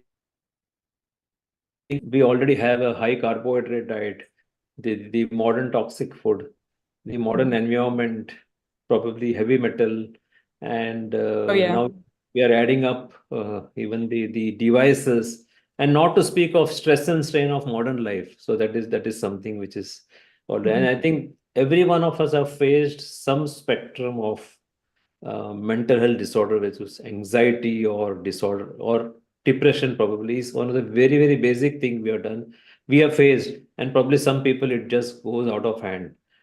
Fine, Ira, you want to ask? Ira? Yeah, just quick. I think. Can you hear me? Yeah, we can hear. Yeah. So, Dr. Brown, just quickly as a last question, what would your advice be to people who are dealing with such conditions or mental disorders, and some specific key points that they can consider to improve their conditions? Yeah, so my starting advice would be to make sure they're getting outdoor light. It's important not wearing glasses or contact lenses, because that can then block parts of the visible light and invisible light spectrum. That they try to get some sort of gentle activity every day, if that's all that they're up to at the time, but also to think about making healthier choices in terms of their food choices. So eliminating the highly processed food with the inflammatory seed oils in them, focusing on whole foods, and trying to, over time, reduce their total carbohydrate intake, hopefully with some support and guidance from somebody who knows what they're talking about.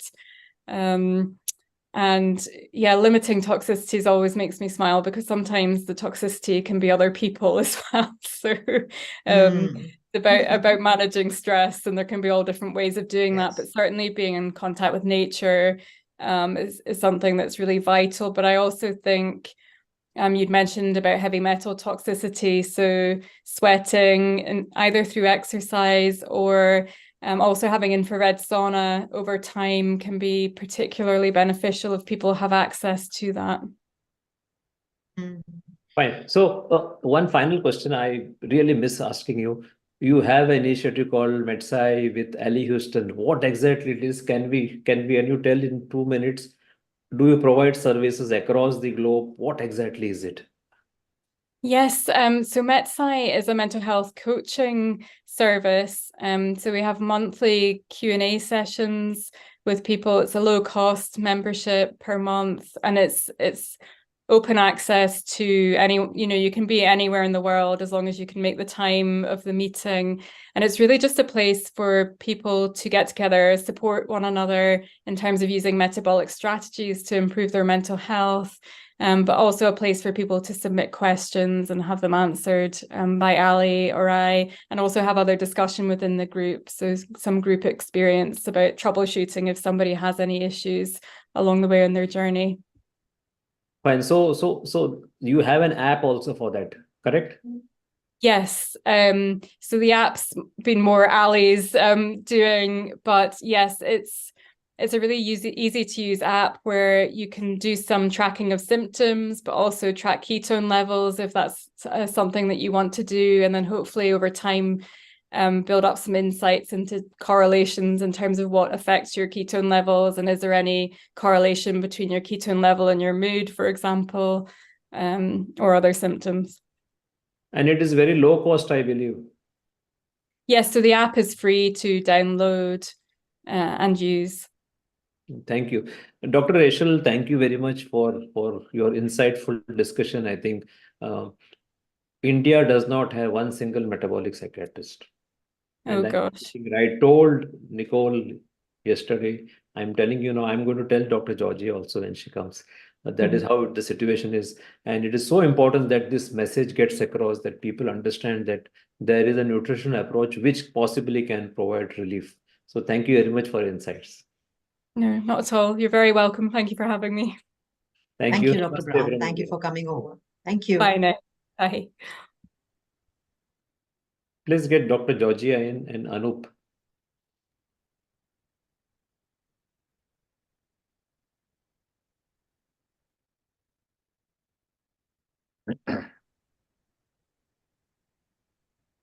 Dr. Georgia, welcome.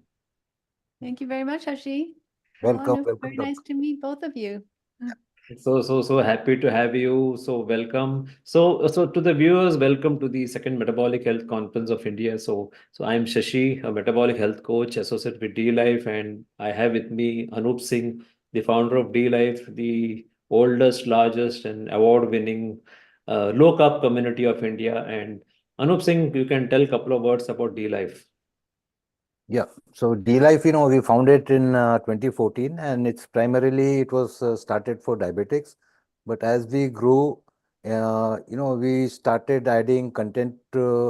Instead of letting it go as a community, we transformed it into a platform where now we offer courses in low carb nutrition, and more specifically, it is India centric. And I myself am a diabetic since 2011 on 0 pills and A1C of 5.6 max all through. And of course, Anup Singh is an engineer. Again, one more engineer among many who are changing the nutritional paradigm. So I'll give a brief introduction about Dr. Georgia. She's well known in the psychiatric space, especially the metabolic psychiatry. So Dr. Georgia is an internationally recognized expert in nutrition and metabolic psychiatry.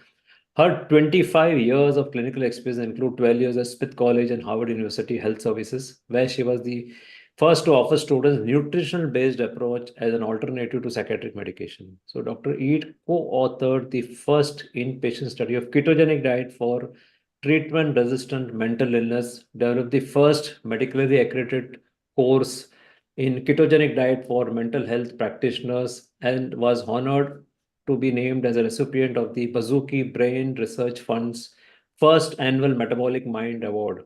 Her new book, Change Your Diet, Change Your Mind, was released very recently in Jan 2024. So, of course, I am one of the privileged person to undergo your course also. So, welcome again, Dr. Georgia. It's so good to see you again. Thank you very much for inviting me. It's wonderful to be here. Yeah, no.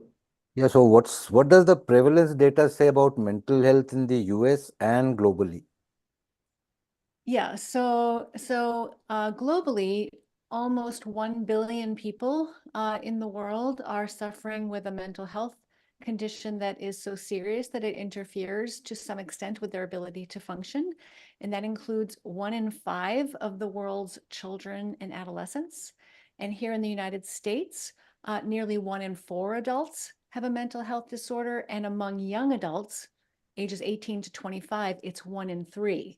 So it's very, very serious and worsening trend around the world and in the United States.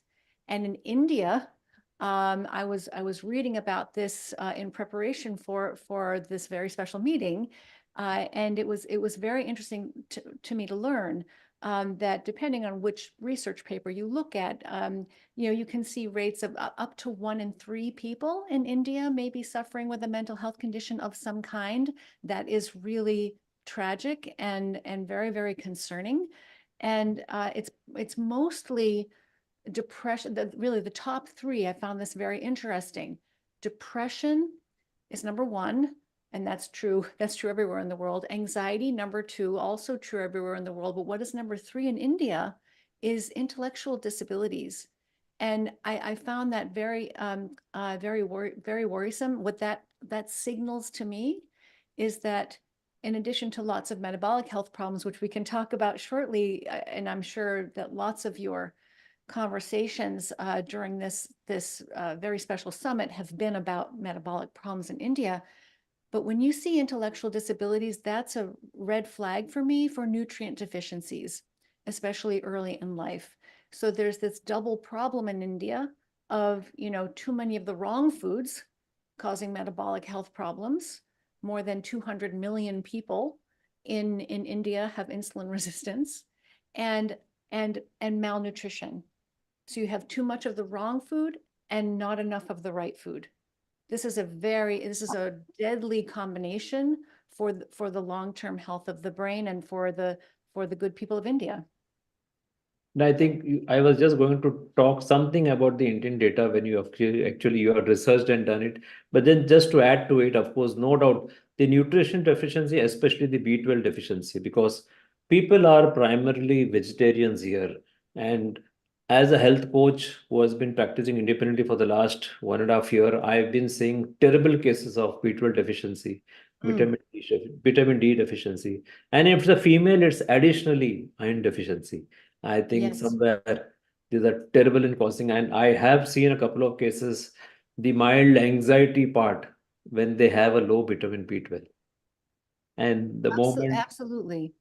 moment they go and take an injectable B12, which provides them immediate relief within a week or so. In fact, I related long back to Dr. Chris Palmer also when we had a podcast that I had one of my colleagues coming in reporting anxiety.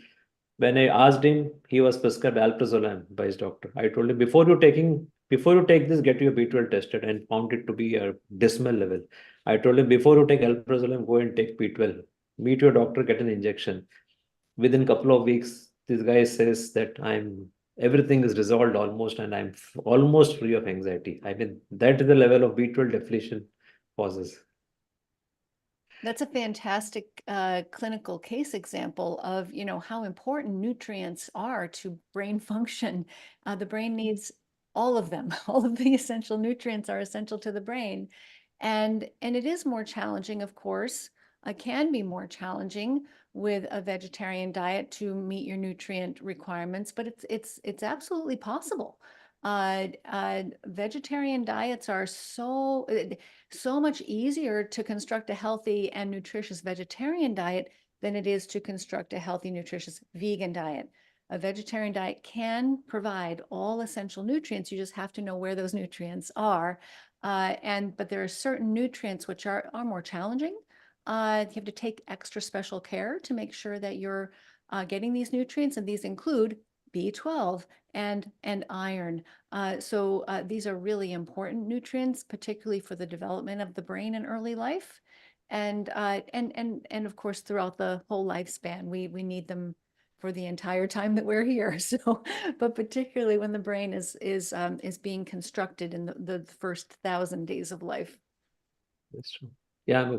Yeah, just to highlight what Shashi said, his colleague was advised a drug. Now, the paradigm in mental health disorder is drug-centric. They don't look at anything else. So what is right and wrong with it? That is point number one. And point number two, how effective are these drugs?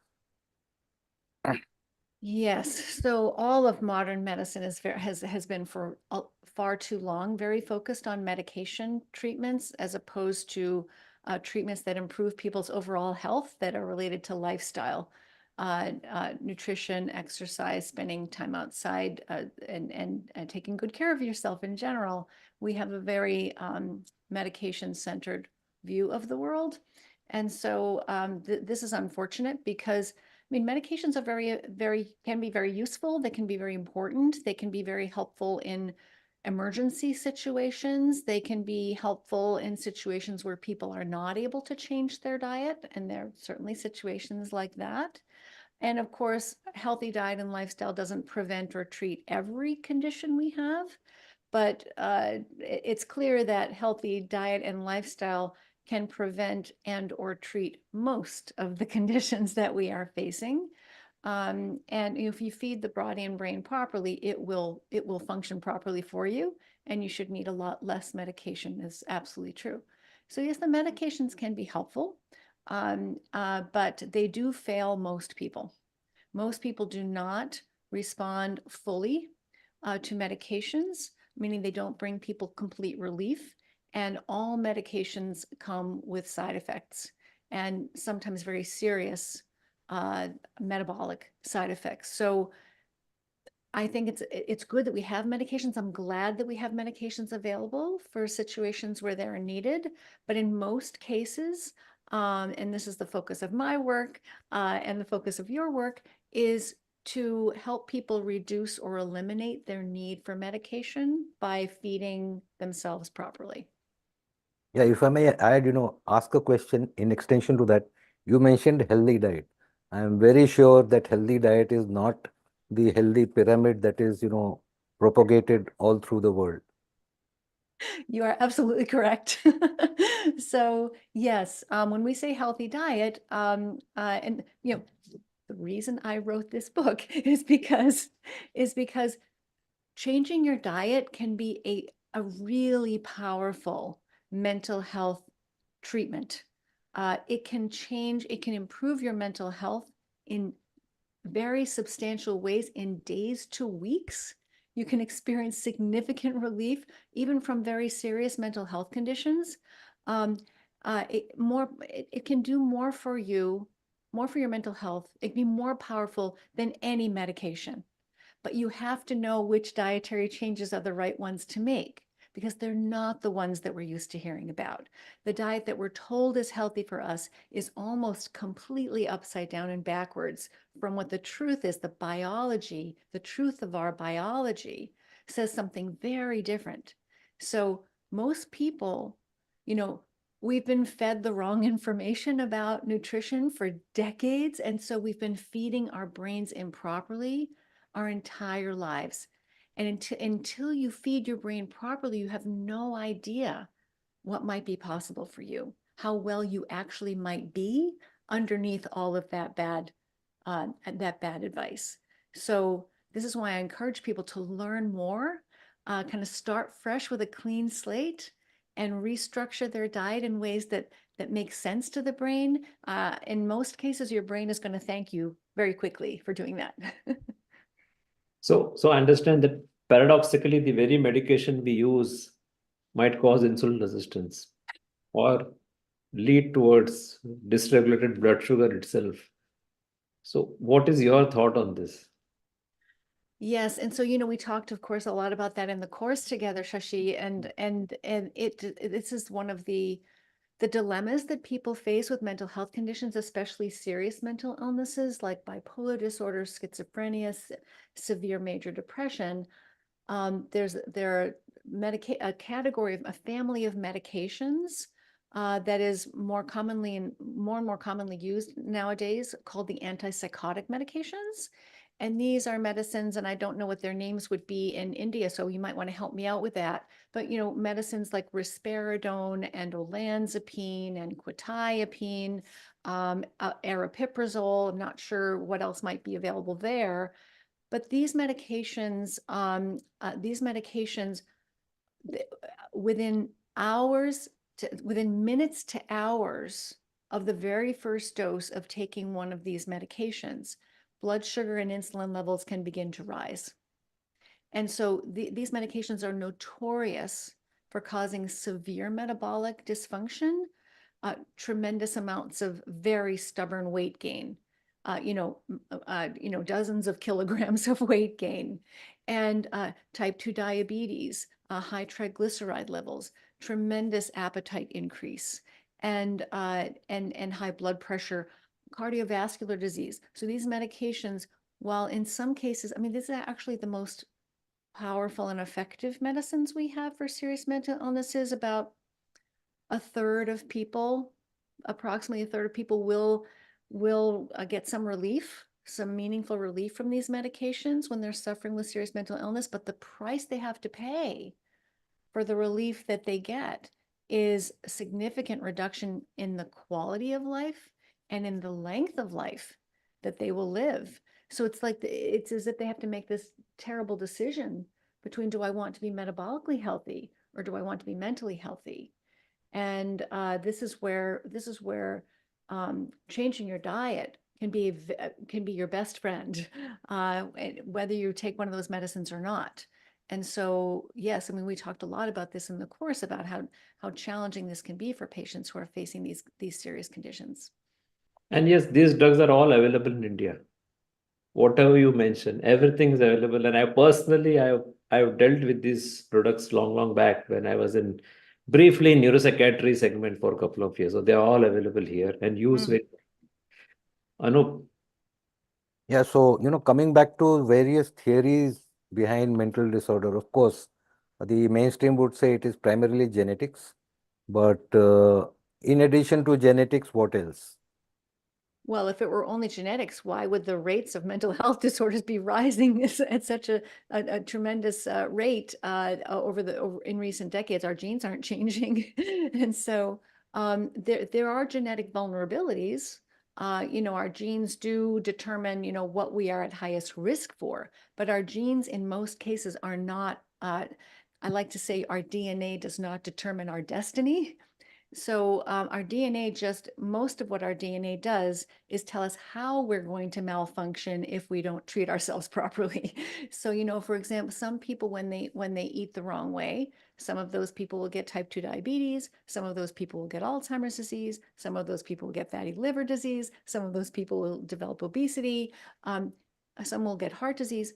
Which path you take, that's your DNA talking, but what sets you on any of those paths is almost entirely your lifestyle choices. So, we used to be taught in medical school that genes load the gun, but lifestyle pulls the trigger. And so this is most of what's going on. What's driving our mental health problems. We used to think, oh, it's all about genes and chemical imbalances, and it's you don't have enough serotonin, your dopamine isn't working properly. We need to fix these chemical imbalances with medications. That's been the belief since the 1940s.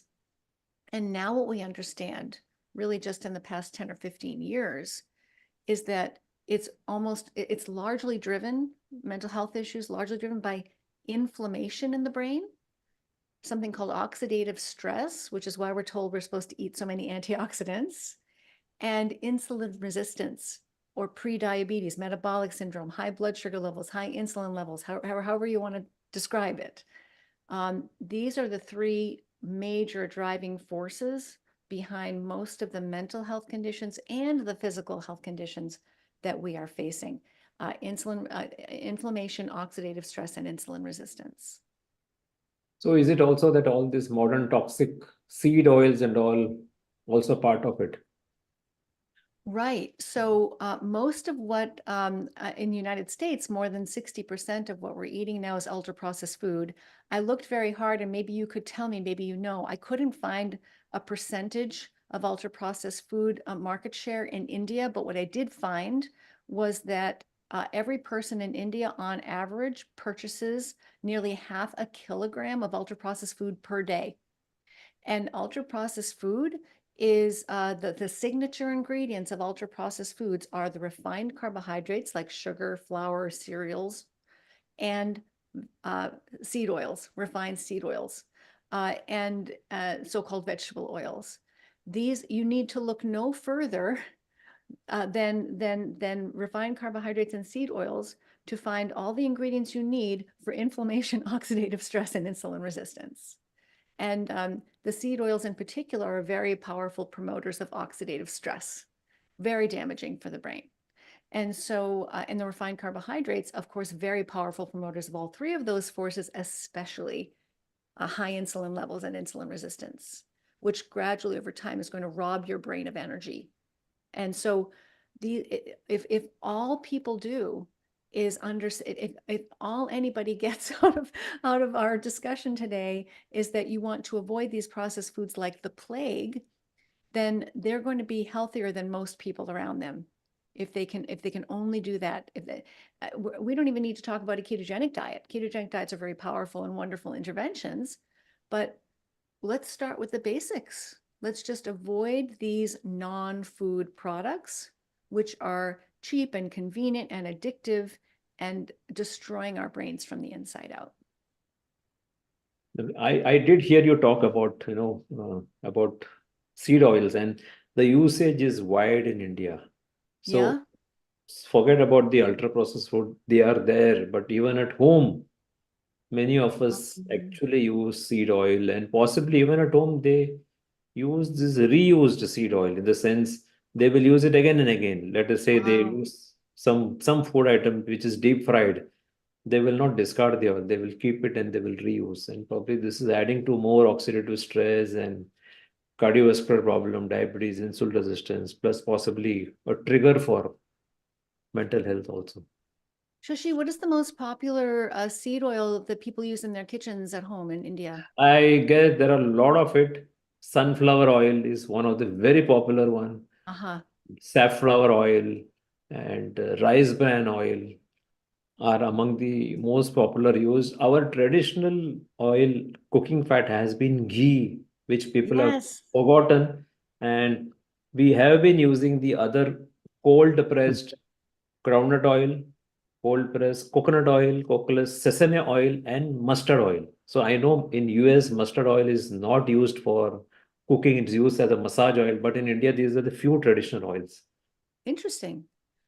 Of course, if people could go back to using ghee and coconut oil, those types of traditional oils, that alone would be a tremendous step, just a really powerful step in the right direction. Is there a reason why people have stopped using ghee and coconut oil? Yeah, that is the usual fear of cholesterol, saturated fat, propagated by the American Heart Association.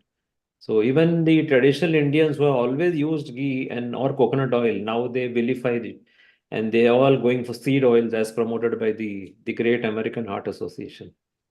Well, there's absolutely nothing. I mean, there's absolutely nothing natural about a seed oil. It comes out of an oil refinery, takes 15 chemical steps, including very high heat, explosive solvents, high pressure systems. I mean, there's nothing natural or good about those products. And you open the bottle and smell them. They don't have any. They don't smell good. They don't taste good. And they're extremely fragile. You just look at them the wrong way and they fall apart. So, they're really, really dangerous. So it makes me sad to hear that this is happening, because one of the most delicious things about Indian cuisine is the ghee and the coconut and the delicious fats that are used to cook traditional foods with. And of course, not to forget that in the commercial establishment, they do use what is called as vanaspati, or those this trans fat. Yeah, India's Crisco. Really? Yeah, they use it, and also palm oil. This palm oil is not those cold press or something. It is refined, bleached, and deodorized palm oil.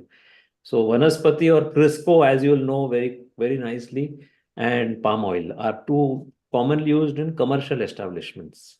This is palm's kernel oil, correct? Not the palm fruit oil, correct? Yeah, yeah. So not the palm kernel oil, which is, or which seems to be better, but these are all those refined, bleached, and deodorized one.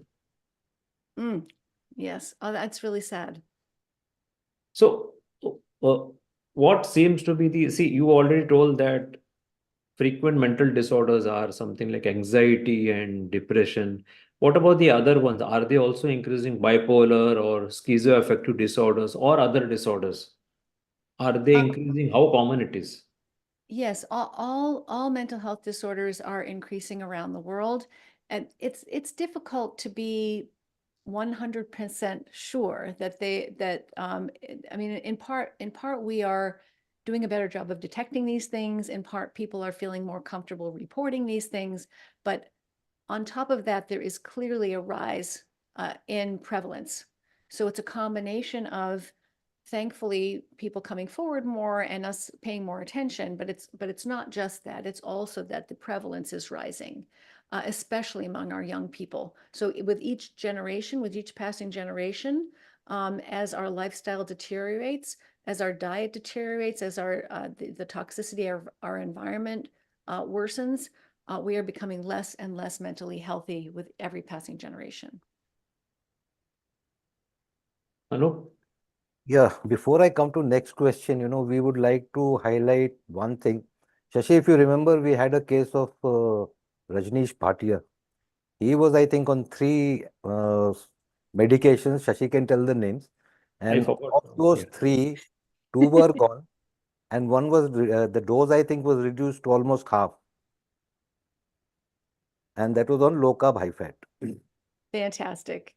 These are really powerful interventions. These interventions change brain chemistry, and not just the chemistry of the brain, but the architecture of the brain, the structure of the brain, and how the brain makes energy, not just the neurotransmitters and chemical imbalances. Yes, there's the chemical imbalances are involved, the neurotransmitters are involved, but that's just, the brain isn't just a bag of neurotransmitters. There are all kinds of other things about the brain which are important to keep healthy. And if you feed your brain properly, it will heal itself. It will balance itself, and you will feel more stable from within and need less and sometimes no medication at all. If I remember correctly, he was on one anti-schizophrenic drug, right? He was on anti-schizo. I don't recall the drugs now. It's been quite a long time. I really forgot. But then it was the classical case. He also had uncontrolled blood sugar, and that got resolved with drastic reduction in psychiatric medications also. I think that was a classic case. We lost in contact with him right now.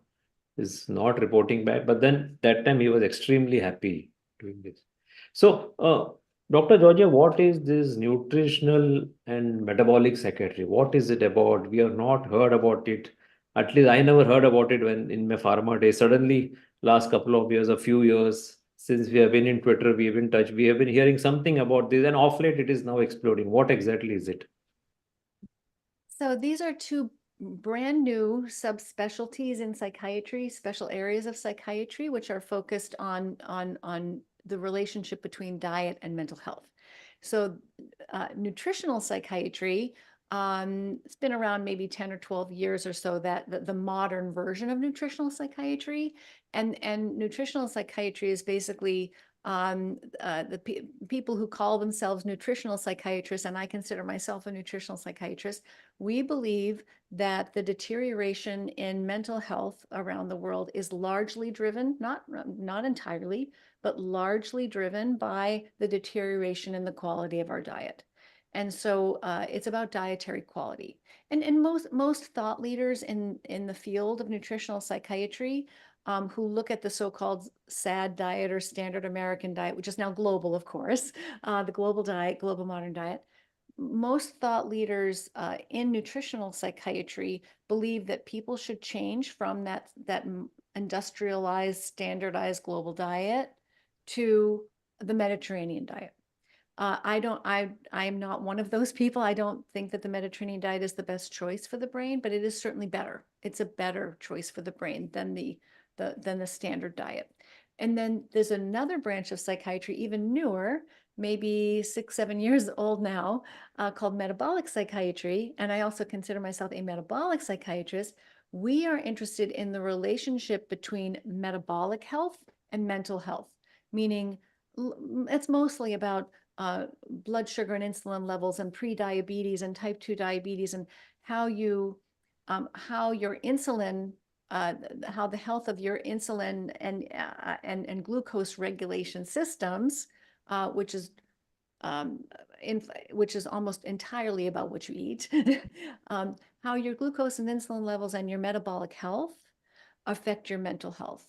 And so most psychiatrists and thought leaders in metabolic psychiatry are most interested in the ketogenic diet, because the ketogenic diet, by definition, you cannot get into ketosis, you can't generate ketones unless you're lowering those glucose and insulin levels.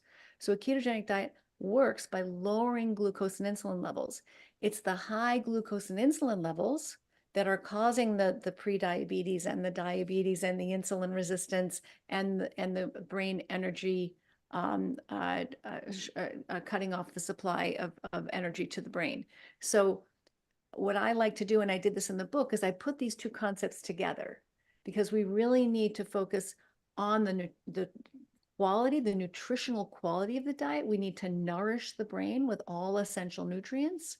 We need to protect it from damaging ingredients, and we need to energize it properly by keeping our glucose, by paying attention to our glucose and insulin levels and keeping them in a healthy range. So I think both of these fields, when you combine these two concepts of dietary quality and metabolic quality, that's when you get a really powerful intervention that is capable in some cases of completely resolving serious mental illnesses, sometimes even that have been present for decades.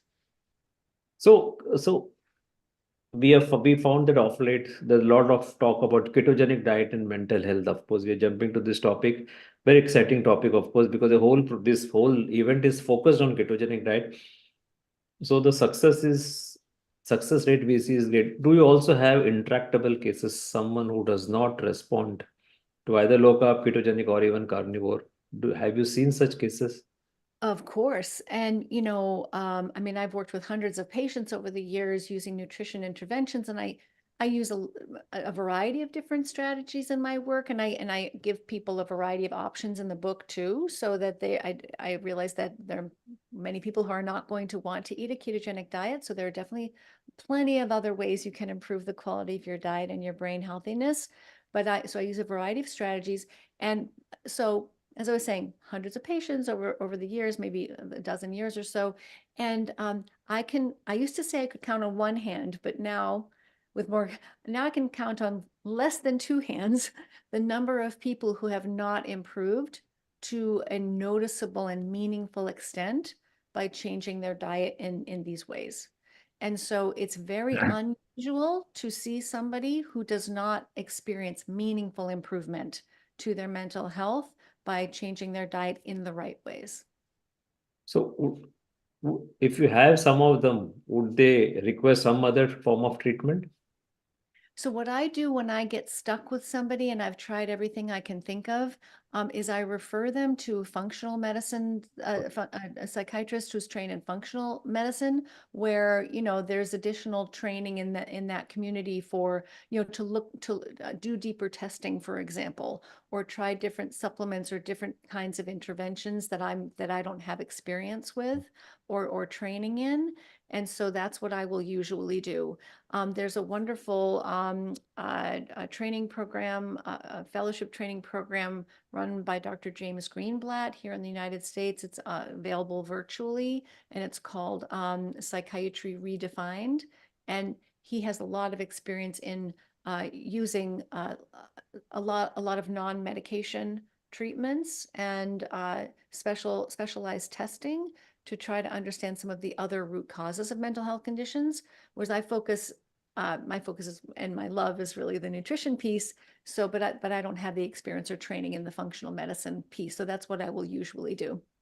Fine, I think that's a very valuable point, which I think we need to remember, especially those of us who are working in this space. Now, a lot of exciting thing is happening in this space of the trials and studies, especially those funded by the Bazooki group. I think it's big waves with Metabolic Mind. So what is it about this latest study which has just come out from Stanford? Yes, so Dr. Shabani Sethi, who's metabolic psychiatrist at Stanford University in California here in the US, she just published in the past 2 weeks a 4-month study of a ketogenic diet in people with bipolar disorder and schizophrenia. And these were also people who had at least one marker of poor metabolic health. And so she showed that with the ketogenic diet, that everyone's metabolic symptoms, 100% of their metabolic symptoms disappeared. So this was a wonderful finding in and of itself.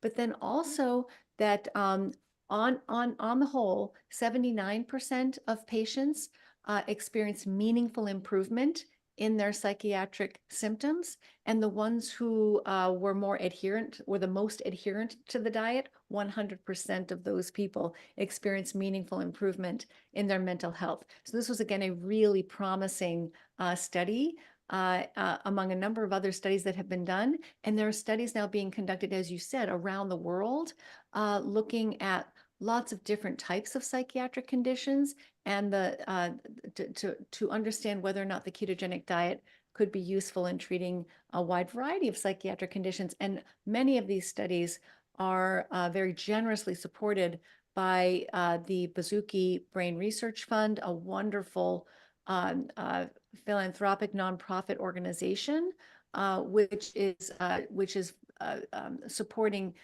education and advocacy and research projects in metabolic psychiatry. I think that's very interesting. I mean, when we hear the story of Matt Bazooki recovering with bipolar, so these studies are on which all fronts? It is bipolar or schizo, or is it anything else? You mean the ones that are underway or the ones that have already been published? Either way, published or underway. Significant ones. So the three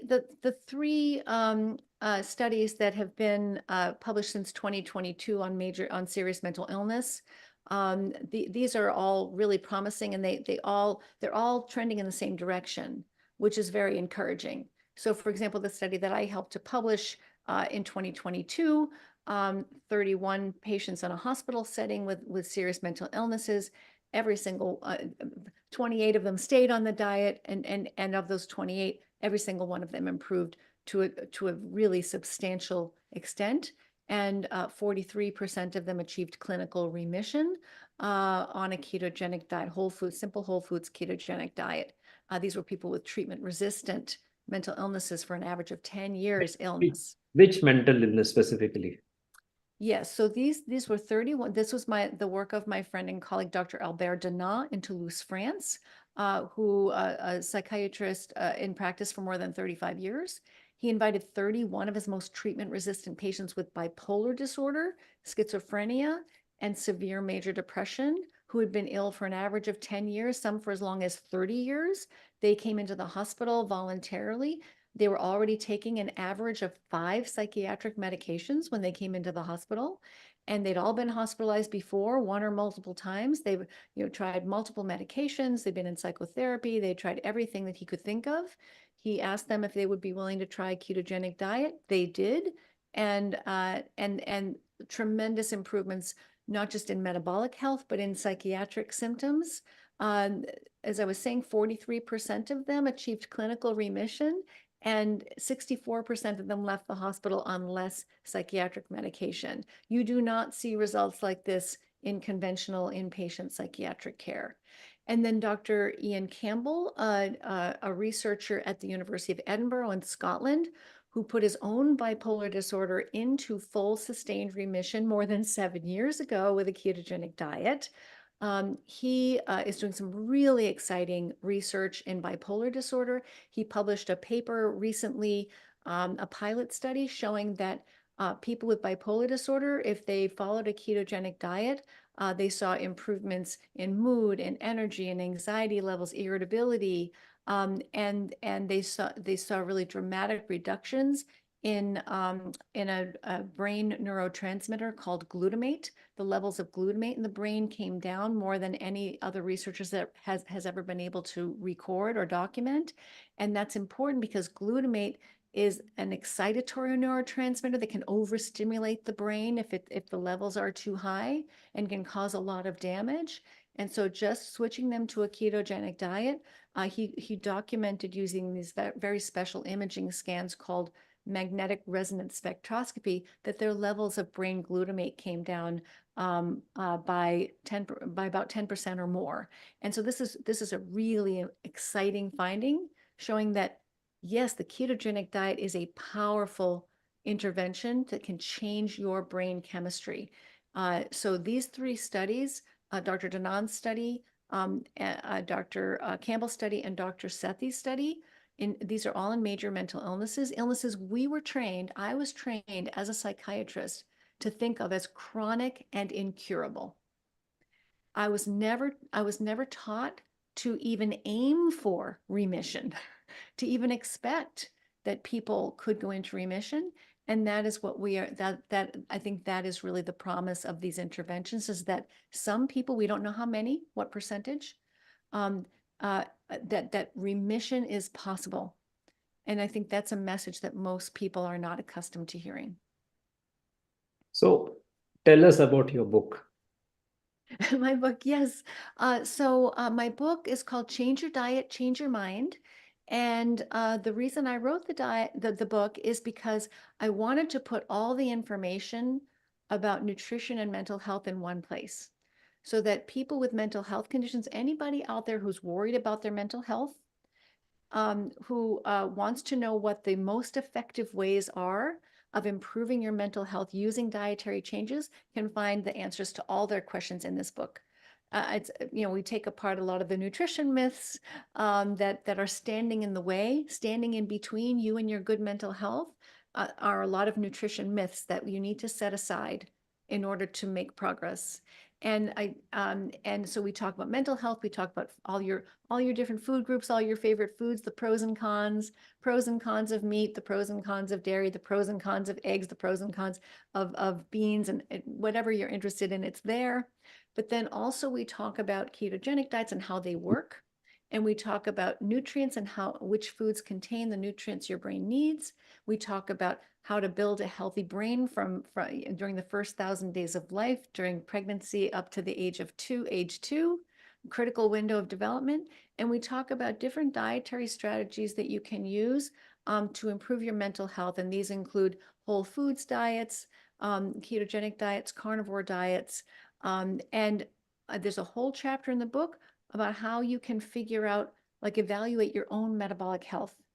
You can do a lot of these tests yourself at home for no money, figure out, whether or not you have insulin resistance, and you can see how easy it is to reverse it. It's really, if you have the right information, you can correct these underlying markers of insulin resistance, things like high insulin levels and high glucose levels and high triglycerides, and you can correct those things within days to weeks if you have the right information. It's very empowering.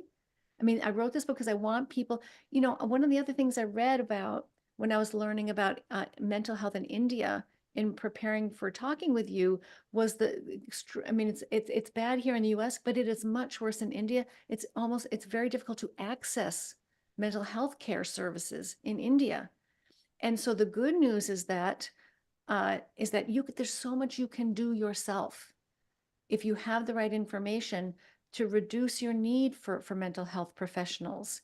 And prevent these conditions in the first place. And sometimes even if you're already struggling with one of these conditions, to turn that condition around. There's so much you can do yourself without medication if you have the right information.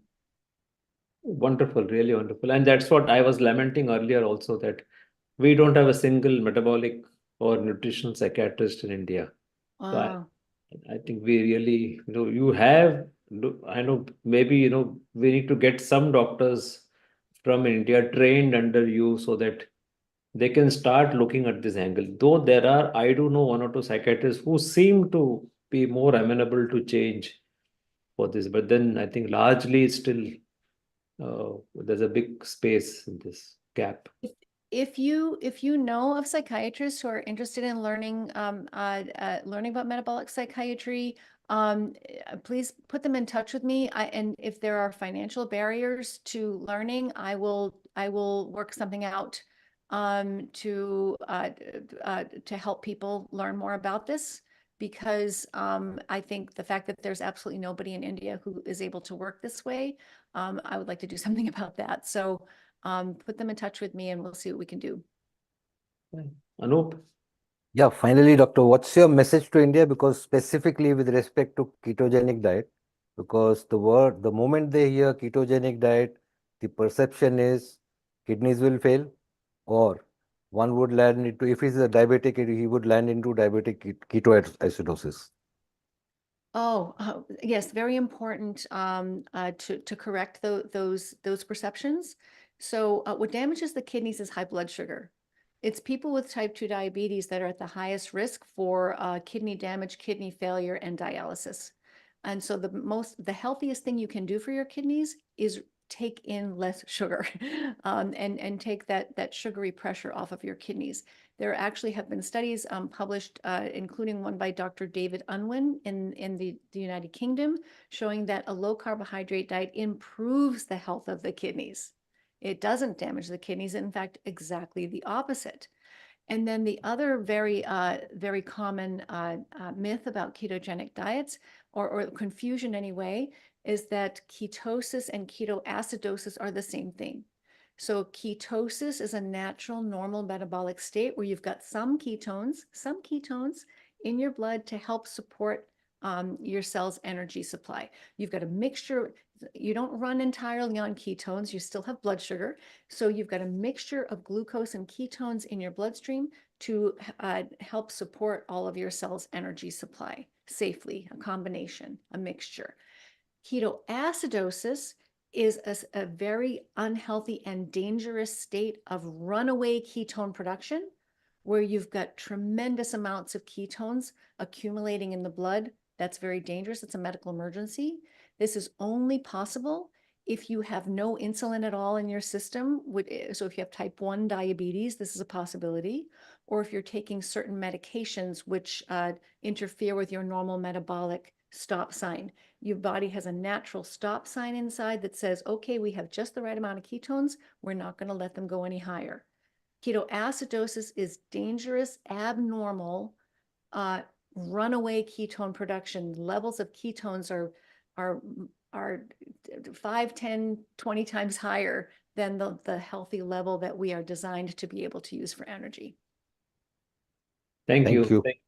Thank you for your insightful session, and I'm sure that your message will give an informed decision to people that they can have a nutrition approach to whatever psychiatric problem they have. Your book will provide a valuable insight. Thank you, and namaste from India, and Thank you. we'll see you again. Thank you very much. Have a wonderful day, everybody. Thank you. Bye. So please get Emmy.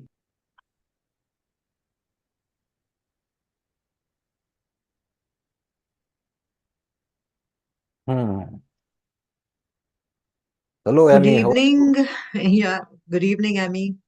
Hi, how are you doing? Good. Hope you're doing well as well.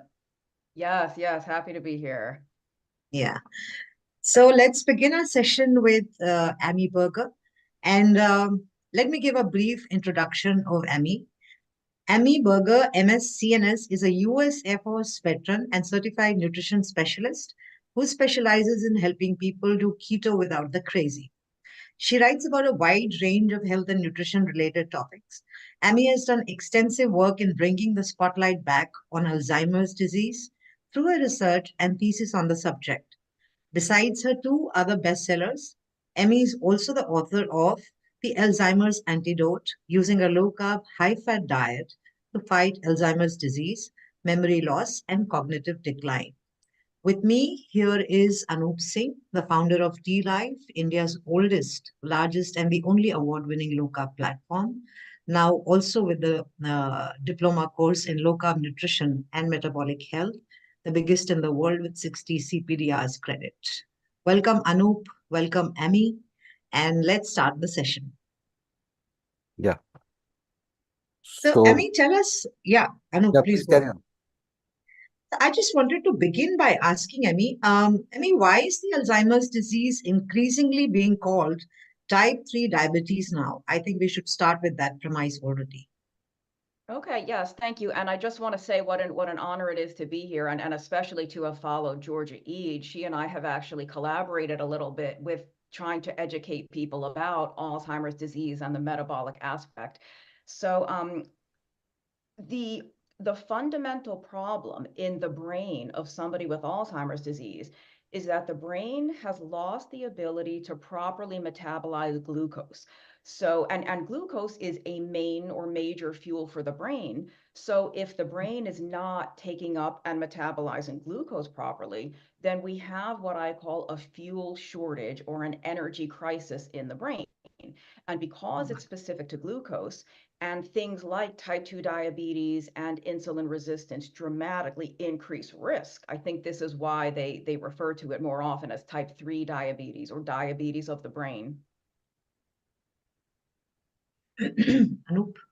Yeah, so if I understand correctly, it is basically a metabolic disorder, more of a metabolic disorder rather than genetic one.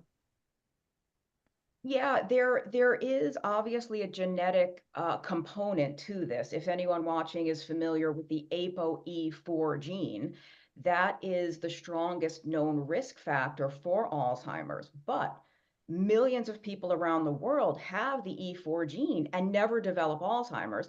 And of course, millions of people who do not have the E4 gene do develop it. So the E4 gene does increase risk, but it doesn't cause Alzheimer's.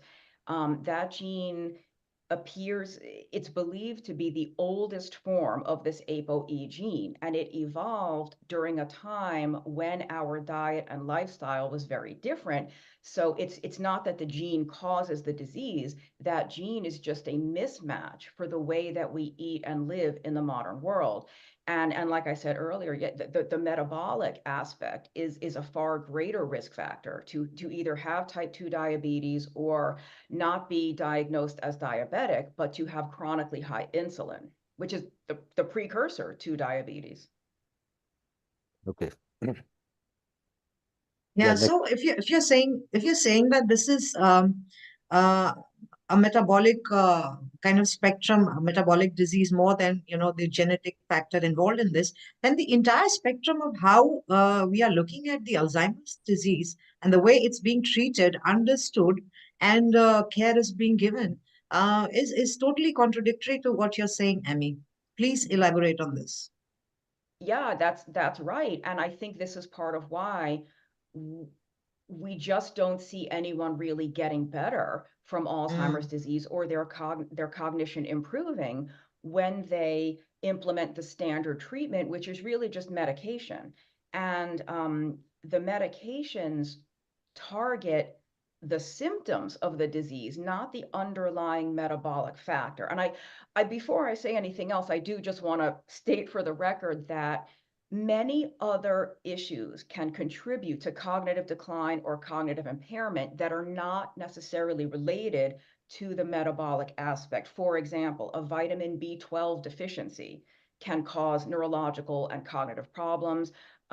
Statin drugs some of them are well known to cause memory loss and confusion and interfere with cognition, and even hypothyroidism, if it's improperly treated over the years, can cause cognitive decline. So if somebody watching is living with this or has a relative living with this, it's not automatic that they have this metabolic aspect. Those other things should be ruled out first. And those are actually very easy, I think, to rule out with simple blood tests. But yeah, getting back to your question, I think you're absolutely right. If we have a fundamental misunderstanding of the disease process, then our treatment approach is also going to be completely wrong. And I think this is why the medications for Alzheimer's are basically useless. They really don't do much to, at best, they slow the progression at best. They don't retard the progression. I mean, they don't stop the progression from getting worse, and they certainly don't actually reverse it and help restore cognitive function. So are you saying, Amy, that insulin resistance, therefore, has a role to play in the Alzheimer's disease? I believe that it does, and I think the published evidence to date indicates strongly that it does. We know by now, or at least our low carb community knows, that insulin resistance is a risk factor. It either causes or makes worse a huge list of issues, and it really affects every part of the body. And so why would we think that the brain is somehow immune to these metabolic disturbances? It's like Dr. Eid always says, the brain is part of the body. So of course, anything that has a pathological impact on the body is going to also affect the brain. Anu, would you ask the next Yeah, with the question? current paradigm of treating Alzheimer's, you said, you cannot reverse it or put it into remission. You can only slow down the progression. So if that is so, then are there any other options being looked at by the mainstream practitioners? I can't speak to the mainstream practitioners, but I certainly know that within our low carb and ketogenic community, there are a number of researchers studying ketogenic diets for Alzheimer's. And I do have to say, in the US, the Alzheimer's Association has funded some of this research. So it's interesting, but also kind of heartbreaking that if you go to the Alzheimer's Association website, there's really no mention of this at all. There's no mention of the glucose metabolic problem in the brain. So I don't think that the mainstream has embraced this yet, but certainly there are researchers and nutritionists and dietitians who are aware of this metabolic aspect. I mean, I heard you say in one of your videos that when you started writing your thesis and you went through the evidences, and there were lots and lots of them that were kind of buried and hidden away, so to say. Why do you think that has happened? And why did nobody ever look at that kind of spectrum that would really change the way such a critical, a mental disorder or Alzheimer's, so to say, can be treated or can be looked at? That's a great question, and I can only speculate as to why. It is kind of a mystery as to why this isn't more widely publicized, and it could have to do with, you know, Alzheimer's seems to be so mysterious and so complex that it's hard to believe it could be as simple as just a fuel problem in the brain, or that Correct. fueling the brain in a different way could potentially help this. So I think that's part of it, is that it's hard for doctors or researchers to believe that it's maybe not as complex as we think it is. I also think that there's been so much focus on the amyloid and the amyloid plaques, and maybe we can talk about that in more detail, but it was sort of established, and I use the quotes because I'm using that term loosely. It was established that these beta amyloid plaques were the cause of Alzheimer's. So once that was taken to be a fact, even though it's a very weak fact, and I think it's actually fundamentally incorrect, then all of the research dollars and all of the efforts have been put toward targeting the amyloid. And it's a very, very parallel and similar story to cholesterol in cardiovascular disease. And I know you've had some specialists on in this event where, when, you know, decades ago, people thought, oh, high cholesterol and especially high LDL is causing heart disease, then we need to do everything we can to target that molecule, when that hasn't really gotten us very far. And I think it's almost the same story when you look at the amyloid, and that's why these other avenues of research have not really gotten as much attention. Can you please, highlight more on the damaging aspects of statins? Because that is one of the most profusely prescribed drug, and people are unaware essentially that what damages it can do to brain. Right. So, of course, I just want to caveat that I'm not a medical doctor, I'm not a cardiologist, but this is well documented in the published literature, including, again, on the US FDA website, the Food and Drug Administration. They state very clearly that a potential side effect of statins is memory loss, confusion, and cognitive problems. And I think that is probably because the brain is full of cholesterol, all the myelin sheaths that protect the neurons. And the brain is a very, very cholesterol hungry organ. And so when we take a drug that limits the production of cholesterol, we're going to be in trouble. And there are certain types of statins that have a greater risk for this, and they are called the lipophilic statins, the ones that more easily cross the blood-brain barrier. They tend to have a greater impact on cognitive function. But these drugs, we have to weigh the risks and benefits of lowering cholesterol against impairing cognitive function. And the risks of lowering cholesterol are very questionable, or the benefits of lowering cholesterol are sort of questionable in themselves. So the clinical symptoms of Alzheimer's manifest much later than the actual process has, really started. Maybe in the 30s, the 40s. Is there an early way to find out the possibility of having Alzheimer's later in life? Another great question. I mean, you're exactly right. The memory loss and the cognitive impairment problems are a late development in this disease process. There are some, intense type of tests that you can do to actually measure the brain's uptake of glucose. It's a PET scan, and they would inject you with some radio labeled glucose, and they will see how much the brain is taking up. Of course, that's not something you would have done at a normal doctor's office. So I think if we believe that insulin resistance is a very strong risk factor for this, then I think even some of the standard blood tests can tell us early on if we're sort of on the path to this, like a fasting insulin, which is not done anywhere nearly enough. I think it should be a routine part of standard blood work.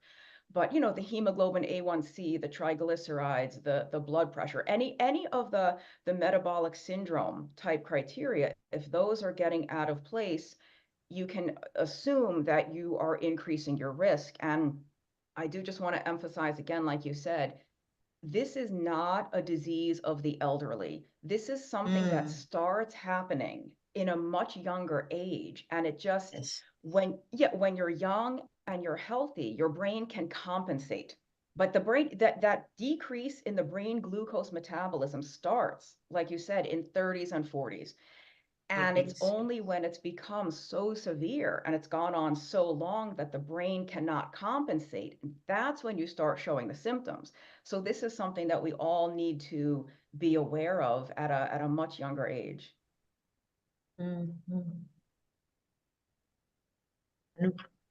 Yeah, if AD, as you said, it's primarily a problem of glucose metabolism. So in that case, ketones, one way of pushing ketones is to go for low carb and keto diet. Now, if that is so, then this is split into two parts. If ketones can, do what the glucose cannot. So why is it, people say that brain functions on glucose, so you have to eat carbohydrates? That is question number one. And question number two, how does ketone help where glucose fails? Okay, what was the second? How do ketones help? Yeah.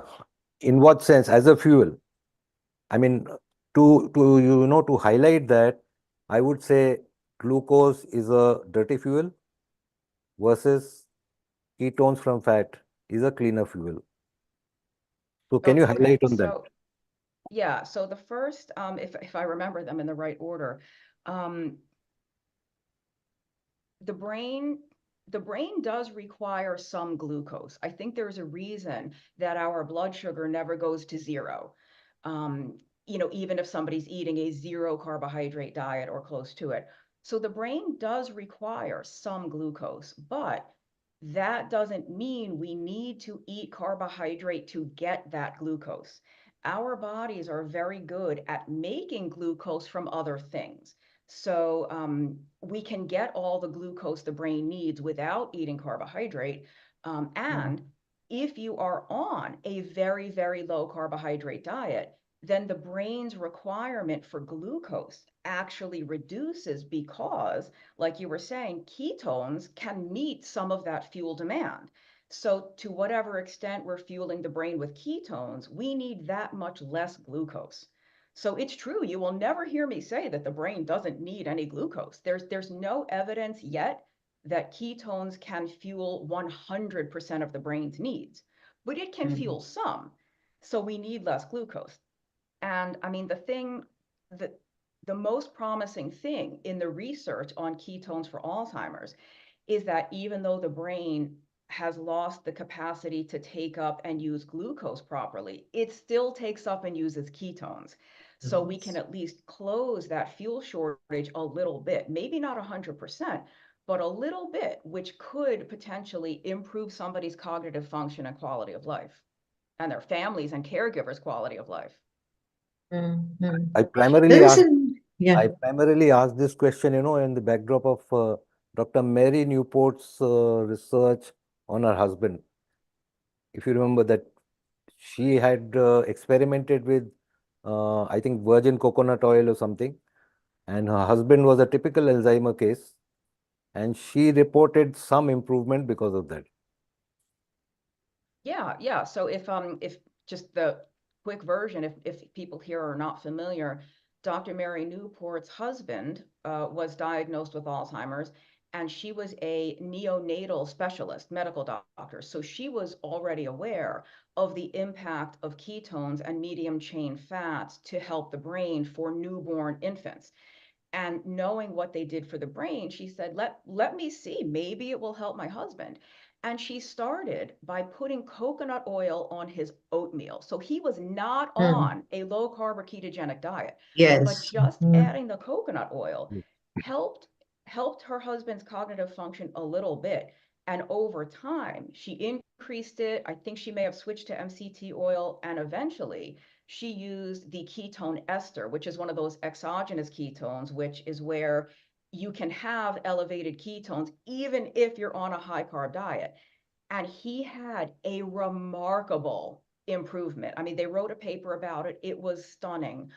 unfortunately, to be fully honest here, he did lose his life. He did pass away a few years ago, but in the time that it may have been that his disease state was too advanced to really reverse, but at least in the time that he had left, his quality of life and cognition was much better. Her quality of life as his caregiver was better. So it's just so promising. And there is no drug that does that. There's no Alzheimer's drug that has been shown to do anything close to that. So let me ask you, Emmy, a very pointed question. Can Alzheimer's be reversed or slowed down with low carb keto diet in that case? Or are the years of damage done by hyperinsulinemia make Alzheimer's disease difficult to reverse or slow down or retard?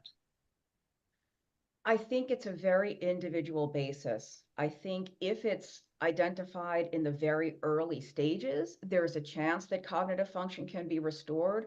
In the later stages, I think like we just said about Mr. Newport, you might be able to improve cognitive function in the short term, but it's not going to stop the progression, and it won't save somebody's life. But something to remember is that, like we said earlier, by the time you get diagnosed, you're actually in a late stage. The early stage is the hyperinsulinemia long before you have any cognitive problems. And I feel like it's the same with Parkinson's disease. It's the same with some of these other neurodegenerative disorders that have a lot of overlap with Alzheimer's. By the time the damage is severe and widespread enough that you get diagnosed, this has been brewing inside for years.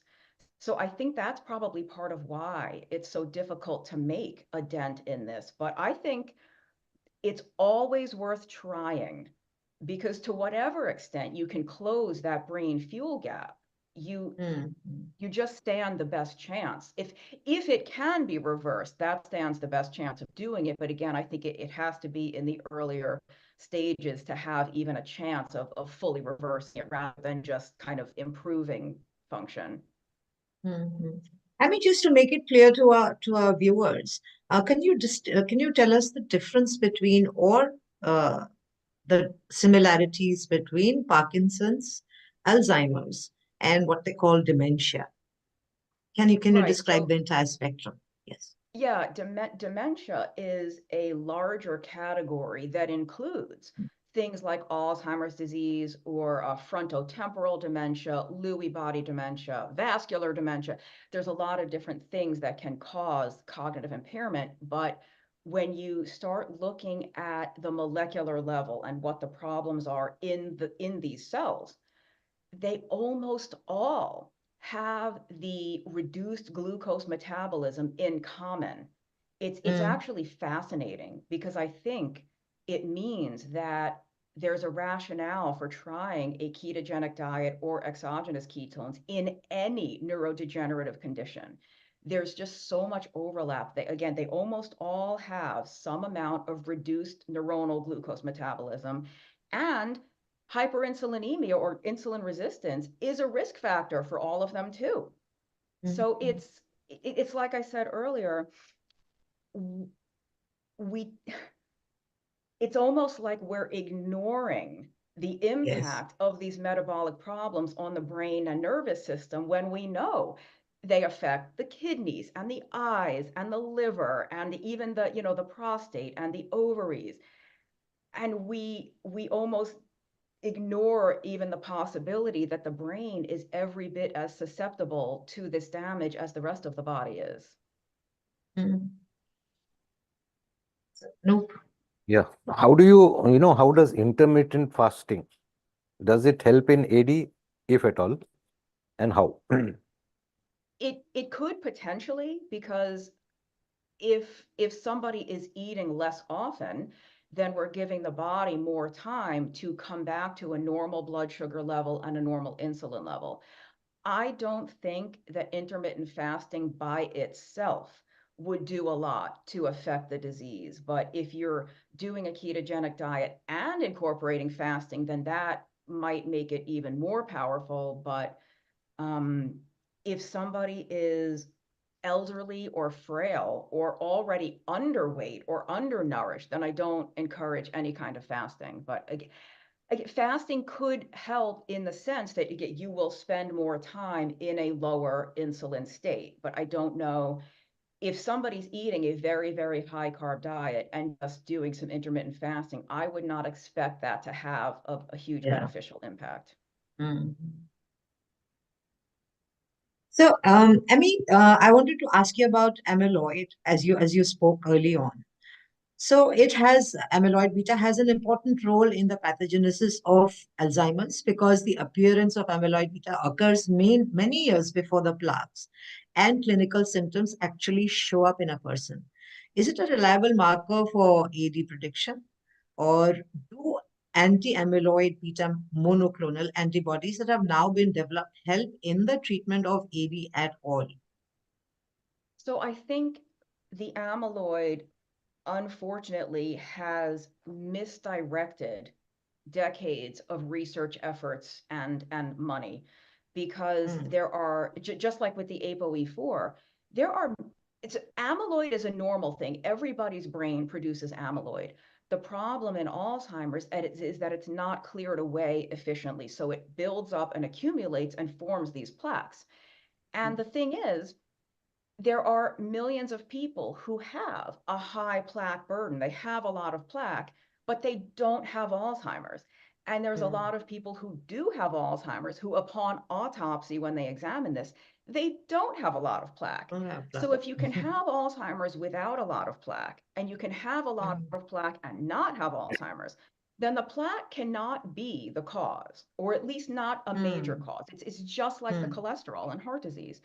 And every single drug that has been developed so far to target the amyloid is effective in that it does reduce the amyloid. Those drugs are very effective at reducing amyloid, but what they don't do is improve cognitive function. So if we clear away the amyloid and somebody's cognition does not get any better, how can we say that the amyloid is the major factor? It's, in fact, years ago, a phase 3 clinical trial of one of these drugs had to be stopped early because people on the drug were doing worse than the people on the placebo, and it was deemed unethical to continue. So I just think, I mean, it's my opinion based on what I've seen, but it's also the opinion of many of these researchers that this amyloid is just the wrong direction. And it's honestly heartbreaking to see this avenue be pursued over and over, and these other far more promising things like ketogenic therapies are either being ignored or they're getting much less attention. Yeah, Anup, carry on, please. Yeah, since you talked of keto diet, are there any specific foods to include besides MCT and all the oils? And how does keto compare with carnivore?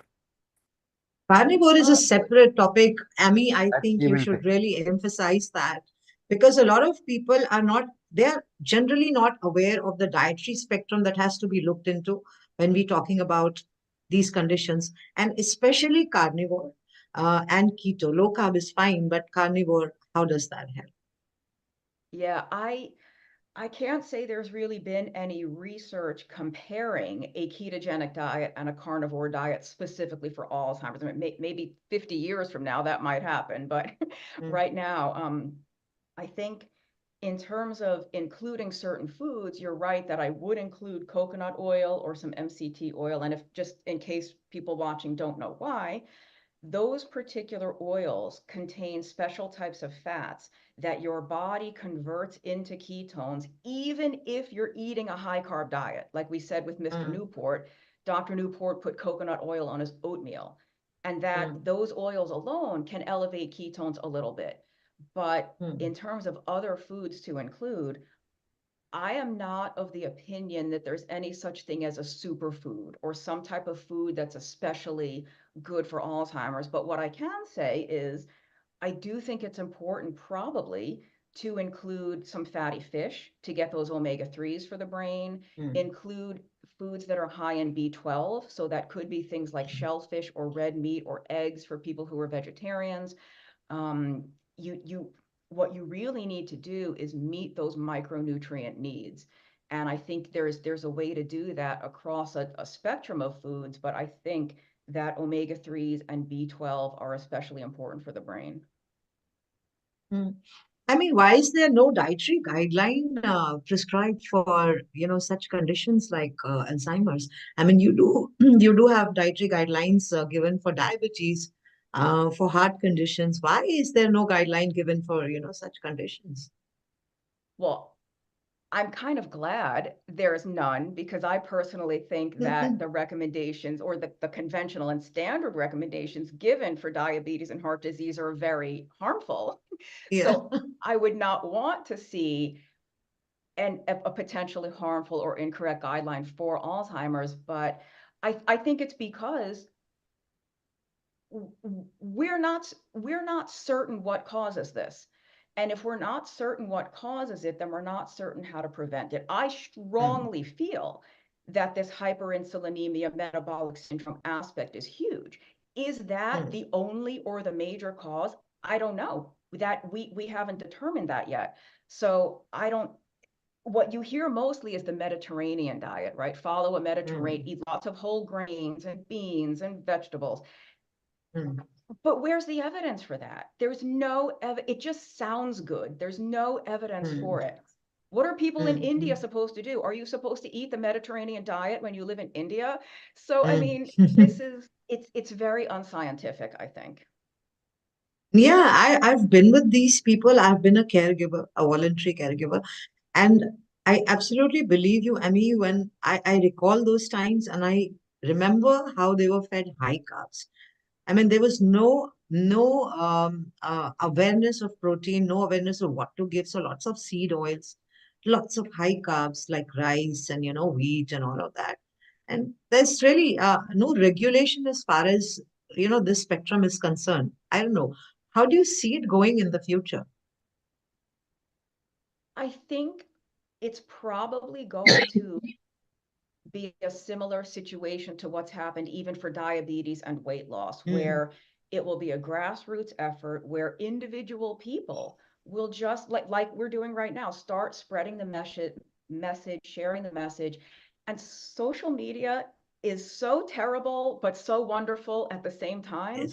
And people will start to find this. And there are isolated places where low carb and keto is being used for Alzheimer's, or individual people are finding this information for themselves.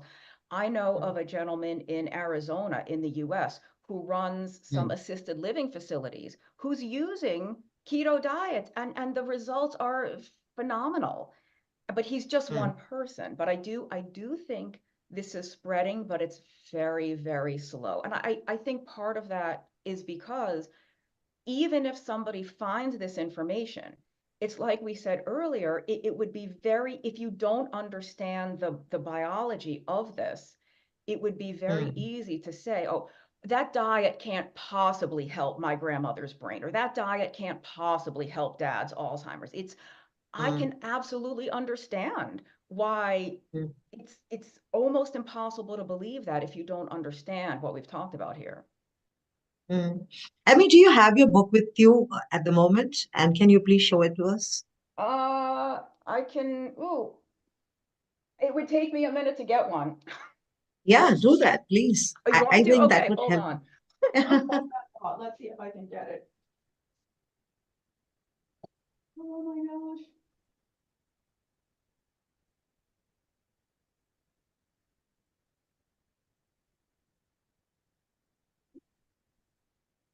Okay. Good thing I knew right where it was. Yeah. So this is the Alzheimer's antidote.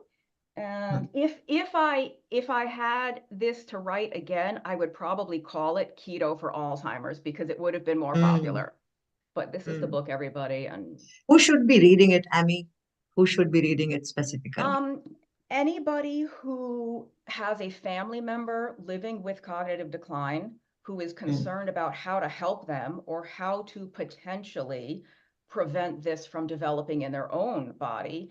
And anyone who cares about cognitive function, cognitive health, anyone who wants to learn about the brain and why specifically a keto diet is very good for the brain.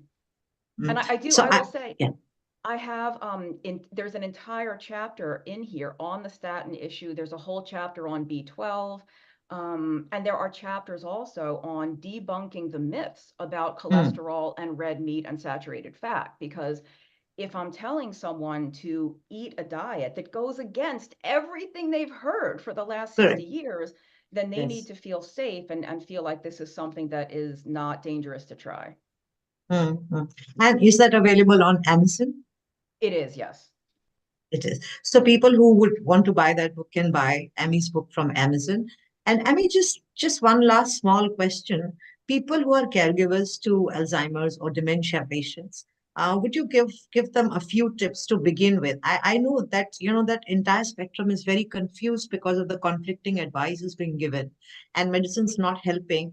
Plus, the stress on the caregiver is too much. So that's why these people are sent to daycare centers and then brought back, which I again think it's a professional help. But it's so unethical because the entire, way we look at this is going in the wrong direction already. So what can they do to start with, simple tips?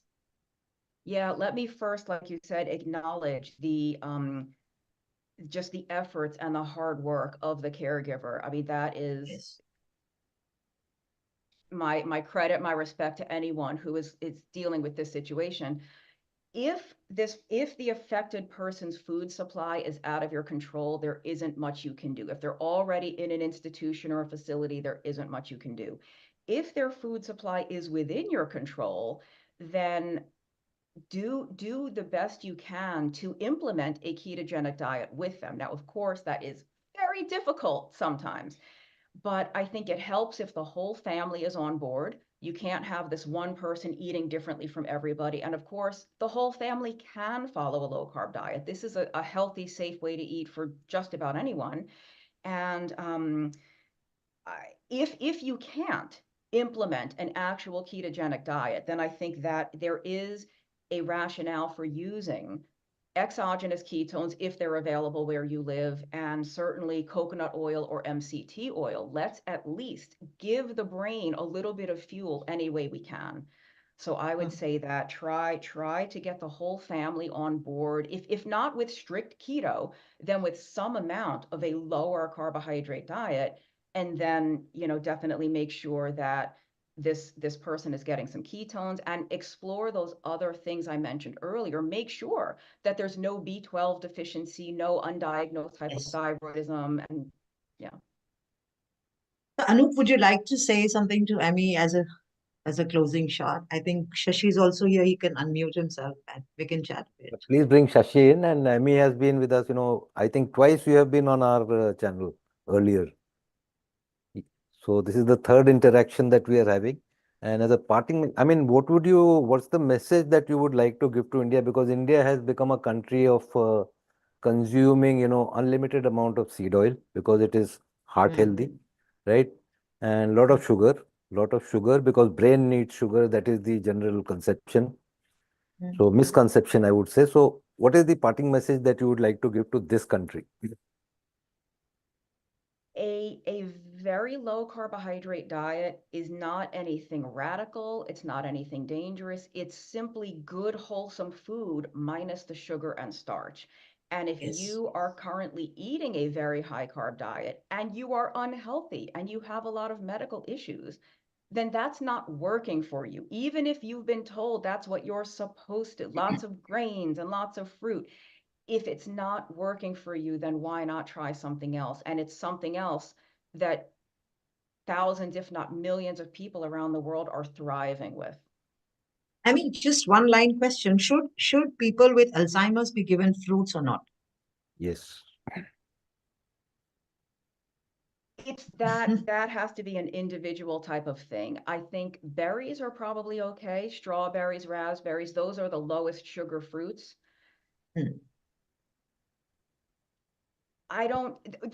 There's nothing that you can get. There's nothing specific in fruit that will help the brain that you can't get from lower carbohydrate vegetables, whether it's vitamin C That's a or very potassium. You can get all of those vitamins and minerals from plant foods that are lower in carbohydrate. That's a very critical point. Yeah, but there's Shashi, everything. anything? Yeah, but there's everything in the fruit which can kick up insulin. Yes. Yeah, please bring Shashin.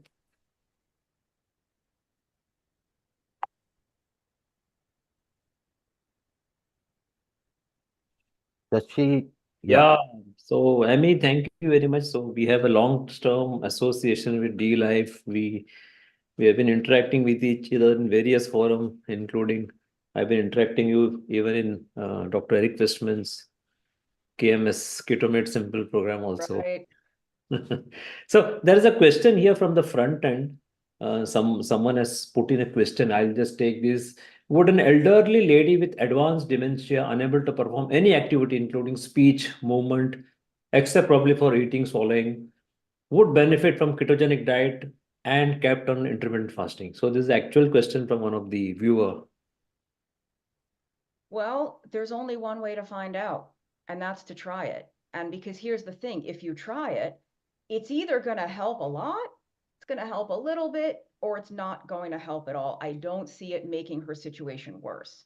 But if she is that severe and the disease is that advanced, it may be better for you to use the exogenous ketones, which are going to really give that brain a lot more ketones than she would probably get on a ketogenic diet. And with regard to the intermittent fasting, you could try that. But again, if this person is frail or underweight, I would not recommend deliberately going any specific amount of time without food. Yeah, I think that's very valuable. And I think India is a land of coconut oil. So it does And provide. ghee, I mean, ghee is such a great fat Ghee, too. Use yes. ghee.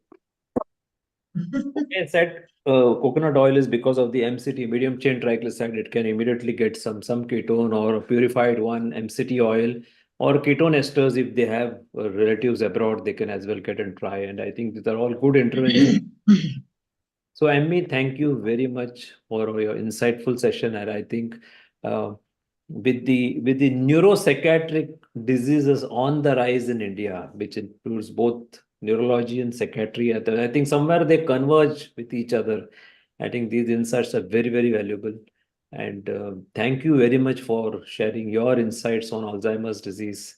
I'm sure it will go a long way. People. Amy, you've certainly brought the spotlight back on Alzheimer's, because as I told you, I've been working with these people and we never knew this. And now when I look back, it's so heartbreaking to see what was being done to these people. And I really recommend Amy's book. I think that will clear off a lot of doubt, give a lot of clarity to caregivers, and help them deal with the situation much better. Thank you, Amy. Anup, Yes, anything thank you. that you would like? Thank you, Amy. Thank you for coming. We'll interact Thank a you. lot Thank you more. for having me. Bye-bye. Bye-bye. Thank you.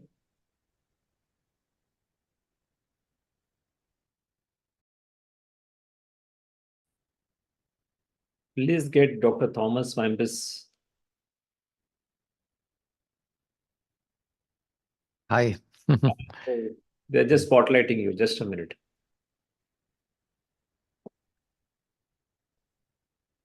Yeah. Welcome, Dr. Thomas. Hi. Great to be here. Thanks for having me. So we're going to have very insightful, interesting discussion. So for the viewers, of course, welcome to India's second Metabolic Health Conference focused on metabolic therapies. And I'm Shashikant Iyengar, Metabolic Health Coach in association with D-Life. So me and Anup Singh, we are the co-organizers of this Metabolic Health Conference, a scientifically packed session, so specifically focusing on the ketogenic therapies in various disorders like mental, neurological, CKD, cancers. And we are going to have very, very interesting. So today I welcome Thomas Wimpus, PhD from the United States of America. Welcome, Dr. Thomas. Yeah, thank you very much. So I'll give Great a to be. brief introduction of Dr. Thomas Wimpus is a professor at the University of California in Santa Barbara, where he directs a research lab focused on polycystic kidney disease, or popularly known as PKD. So he received his doctoral degree from the University of Cologne, Germany, and then conducted postdoctoral research at the University of California in San Francisco in 1999. He started his first independent research lab at the Lerner Research Institute at the Cleveland Clinic as assistant professor. Then he started his research on PKD after he was approached by a local family affected by PKD, who financially supported the PKD research in his newly founded lab.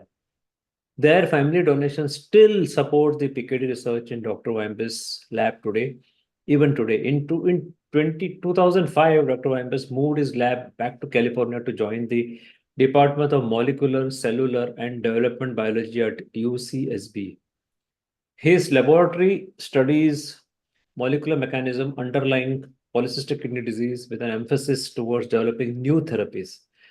Research at Dr. Wambus' labs has led to a better understanding of PKD and led to novel method to deliver therapeutics specifically targeted towards polycystic kidneys.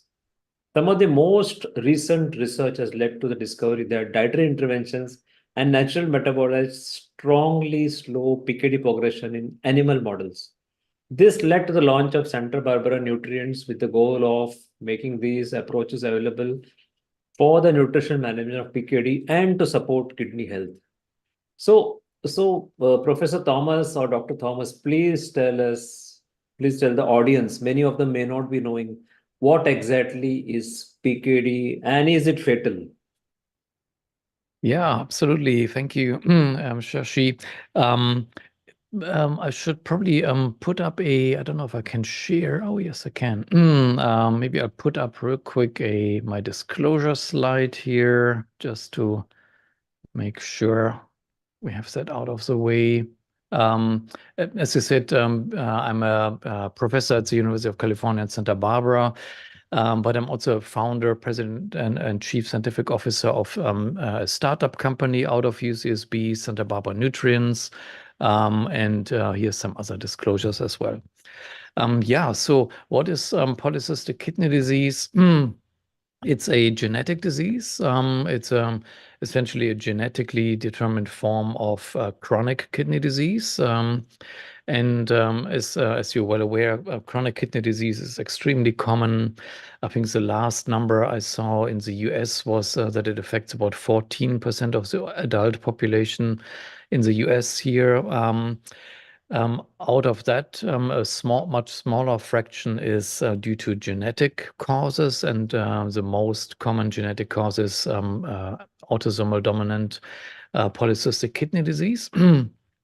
So in those patients, they typically develop chronic kidney disease, and it can be very variable. It can be much earlier onset, it can be much later onset, even within the same family.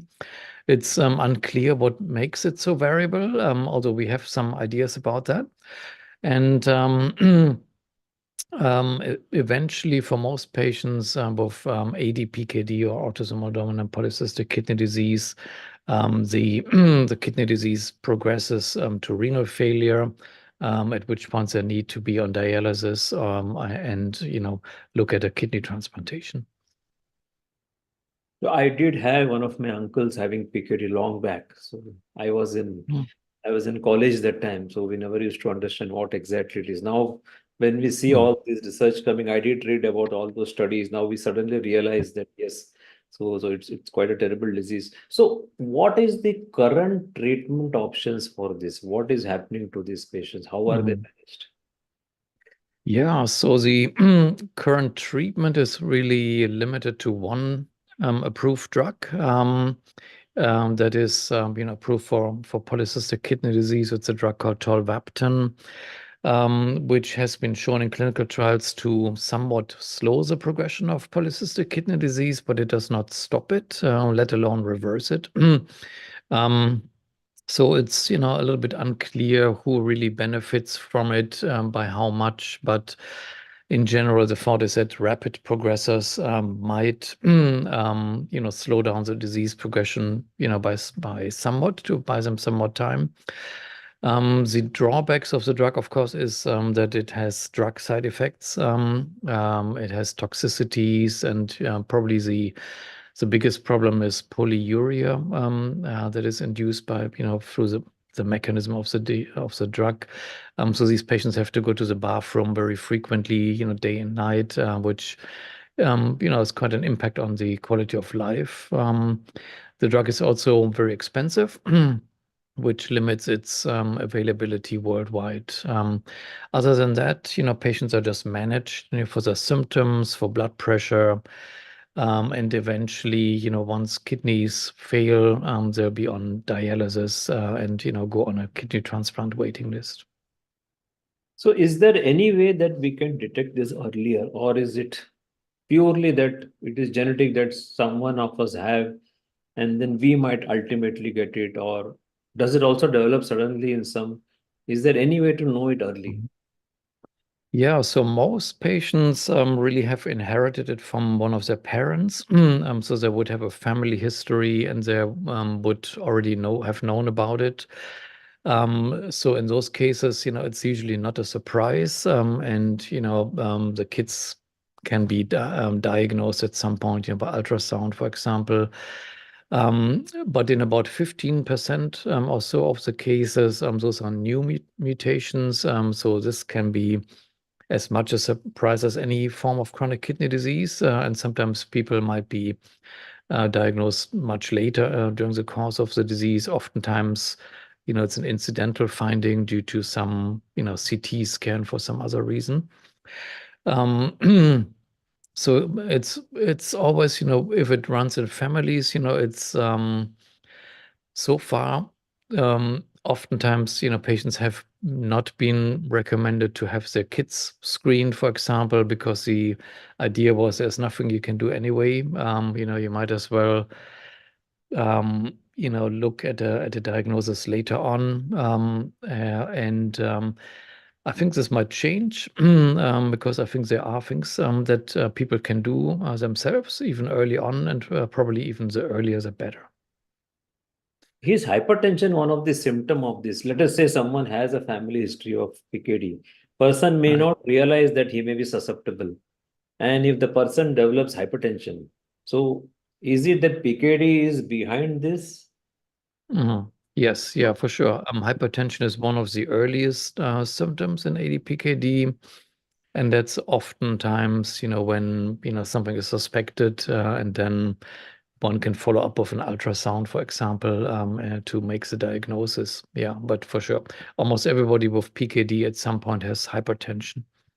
This hypertension, is it milder form or very intractable form? What you call as resistant hypertension, or how is it? Right. Well, it is typically managed, with medication. However, one thing we've found is that ketogenic metabolic therapy is actually very effective in treating hypertension in polycystic kidney disease. So that's not common, standard therapy at this point yet. I hope it will be at some point soon, because you don't really want to be on antihypertensive medication forever for the rest of your life if you don't have to be. So this PKD is different from that CKD which happens purely that I think CKD is due to some other etiology. Yeah, so of course the main reasons, the main triggers for CKD in general, the general population is diabetes, type 2 diabetes, and hypertension, which I kind of lump together anyway as metabolic disease. So probably, something like 2/3 at least of the cases of CKD are, due to poor metabolic health, which essentially means hyperglycemia, hyperinsulinemia, insulin resistance, and, obesity then plays a role. Those are kind of the immediate causes for most patients with chronic kidney disease that don't have a genetic predisposition. Something that we have been working on is to figure out whether there are actually triggers also in polycystic kidney disease. So it has always been thought that polycystic kidney disease just happens, based on the gene mutation, and that it's inevitable to lead to cystogenesis and progression of the disease. We don't actually think that is true anymore. We think, and that's actually based on many years worth of animal research, not only in my lab, but actually by a whole number of labs. It's very clear in mice that if you induce a gene mutation in a transgenic mouse model, for example, that essentially nothing happens for a long period of time. So for months and months, the kidneys are just fine. They don't form polycystic kidney disease. But then if you trigger a form of renal injury in these animals, and this can be like a nephrotoxic injury, it can even be hyperglycemia, ischemia reperfusion injury. We have looked at microcrystal injury. This all leads then to rapid onset of cystogenesis and PKD disease progression, suggesting that just having the gene mutation alone is actually not enough to give you chronic kidney disease. You need to have these injury triggers, which are the same triggers that can lead to acute kidney injury and then going on to chronic kidney injury in the general population. So that's something we're very interested in pursuing, because if once you know what those triggers are, of course, that gives you the power to try to remove those triggers and try to have a disease-modifying, way of treating patients just with diet and lifestyle interventions. Is it normal for most of us to have one or two cysts in kidney? Or yes, or will it lead to PKD for sure? For example, I have a couple of cysts in one of my kidneys. It was shown in one of the scans. Is it normal? It's very common. It's, age related. Usually the older one gets, the higher the chances are to have a few cysts. They usually are benign in most of the cases, and most of the time are never discovered and don't cause any trouble. Those are called simple cysts. So essentially, almost anyone that dies of old age probably has a few simple cysts. And they're probably inconsequential for most people, except if someone is unlucky and just has a very large simple cyst that might compress some neighboring tissue, for example. But those are otherwise very common. Anyway, I'm on a ketogenic diet, so excellent. Yeah. So what got you interested into the ketogenic approach for PKD? Yeah. Have you conducted some study, or were there studies earlier? How is it?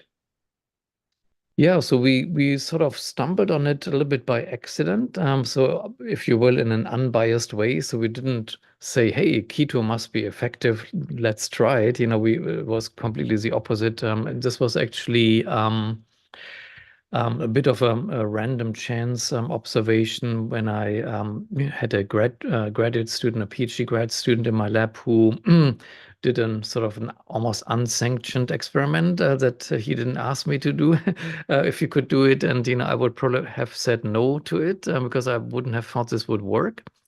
So we had, for many years, we had worked on mTOR, the role of the mTOR signaling pathway in disease progression in polycystic kidney disease. And mTOR is, controlled not only by growth factors, but also by the nutrient status of cells.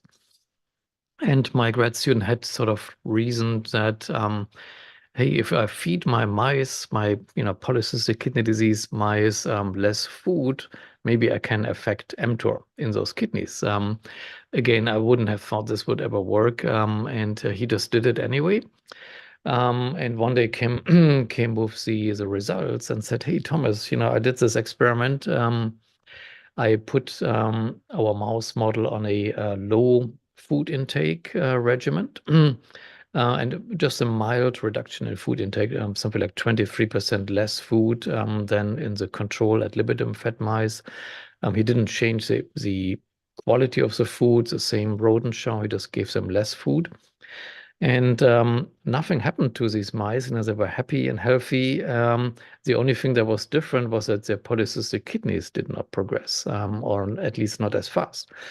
So it was a very dramatic effect. We did some studies. We published the paper and essentially said, hey, food restriction works, and we have no idea why. So this was kind of the first indication that there's something going on there. And then afterwards, we try to figure out what's actually going on, and realize that this actually has to do with the induction of the metabolic state of ketosis. Because if you put mice on a reduced food intake regimen, what you inadvertently do is you also put them into ketosis, because and that's kind of done in all the food restriction studies and caloric restriction studies. The control group is always ad libitum fed. So the mice have a mountain of food in front of them and they can eat all day, all night, as much as they want. The control group always gets a pre-weighed amount of food once a day. And that completely changes their feeding behavior. They actually eat all the food pretty much at once in an hour or two. And then for the remaining 23 hours, they are fasting, which then puts them into ketosis, after a few hours. And we found exactly that, that we have elevated BHP levels, and then we can more specifically induce ketosis with things like a ketogenic diet, acute fasting, and all of these interventions were highly beneficial in stopping cystic progression in those kidneys, and even partially reversing existing renal cystic disease, which was really unheard of before. So that was never on anyone's radar, that you could actually partially reverse the disease, at least in animals you could. Very, very interesting. That means you just restricted the food to a window just once a day and 23 hours. And this food need not be necessarily low carb or something. You just gave them any food, or how was it? Exactly, yeah. So just standard rodent chow. And rodent chow is very, very high carbohydrates. So lots of carbs in there, starches, sugars, and so on. And the trick is just to do it in a time restricted way. And we've repeated this in other rodent models. We have rat models, we have mouse models. We've also done experiments in cats. So there's actually a cat model, a feline model of polycystic kidney disease, which is probably the closest model to the human disease, because it's the same gene that's affected in the human disease in these cats. And it works just as well in any of these models. So you can either restrict the timing using the same chow, or you can use a ketogenic diet. So you change the type of food. And in this case, you don't change the timing. So you make it ad libitum. So you compare ad libitum feeding with normal rodent chow versus ad libitum with a ketogenic chow. And this works just as well. In fact, probably even a little bit better than just time-restricted feeding. Did you feed them direct ketones, BHB? Yeah, so that was the other experiment that I would never have thought would work. So the idea is, okay, what is the secret ingredient, of a ketogenic diet, if you will, that actually gives you the benefit? So we tested whether we can just replicate or mimic the beneficial effects by just giving exogenous beta-hydroxybutyrate, the main ketone that is normally produced by the liver in ketosis. We can supplement it in the drinking water, or we can put it into the food, formulate the food with exogenous beta-hydroxybutyrate. This is then on top of a regular rodent chow. So we have a high carb rodent chow. We just put in beta-hydroxybutyrate, and this essentially replicated the beneficial effects of nutritional ketosis. To my surprise, again, I wouldn't have thought that that's enough. So this suggests that the BHB itself is actually has dominant effects on disease progression, chronic kidney disease progression in PKD. And that's something we're very interested in kind of nailing down, the mechanisms in the lab. So we've been working on this, for a good number of years. As I'm sure you know, BHB has many effects, many biological effects. So it's not only used as a fuel by cells to be burned for energy, but it's also a signaling molecule. So there's actually a receptor, a BHB receptor. It's called GPR109A. That is a G protein coupled receptor that acts on cyclic AMP signaling. And cyclic AMP signaling was already known very well to be dysregulated in polycystic kidney disease and play a role in the progression of polycystic kidney disease. So BHB, through this particular receptor, actually inhibits cyclic AMP signaling. So that was kind of our bet was on, and that this receptor is involved there. So we have done a lot of studies using knockout mice that we can cross with polycystic kidney mice. And then we can test whether the beneficial effects of BHB or ketogenic diet would disappear, right? If the mice don't express that receptor anymore, and if the receptor is essential for the beneficial effects of BHB on the kidneys, you'd expect nothing to happen. And that's actually what we've seen. So it's not published yet, but we're putting the results together. So it seems pretty clear that the receptor is at least partially involved in the beneficial effects of BHB.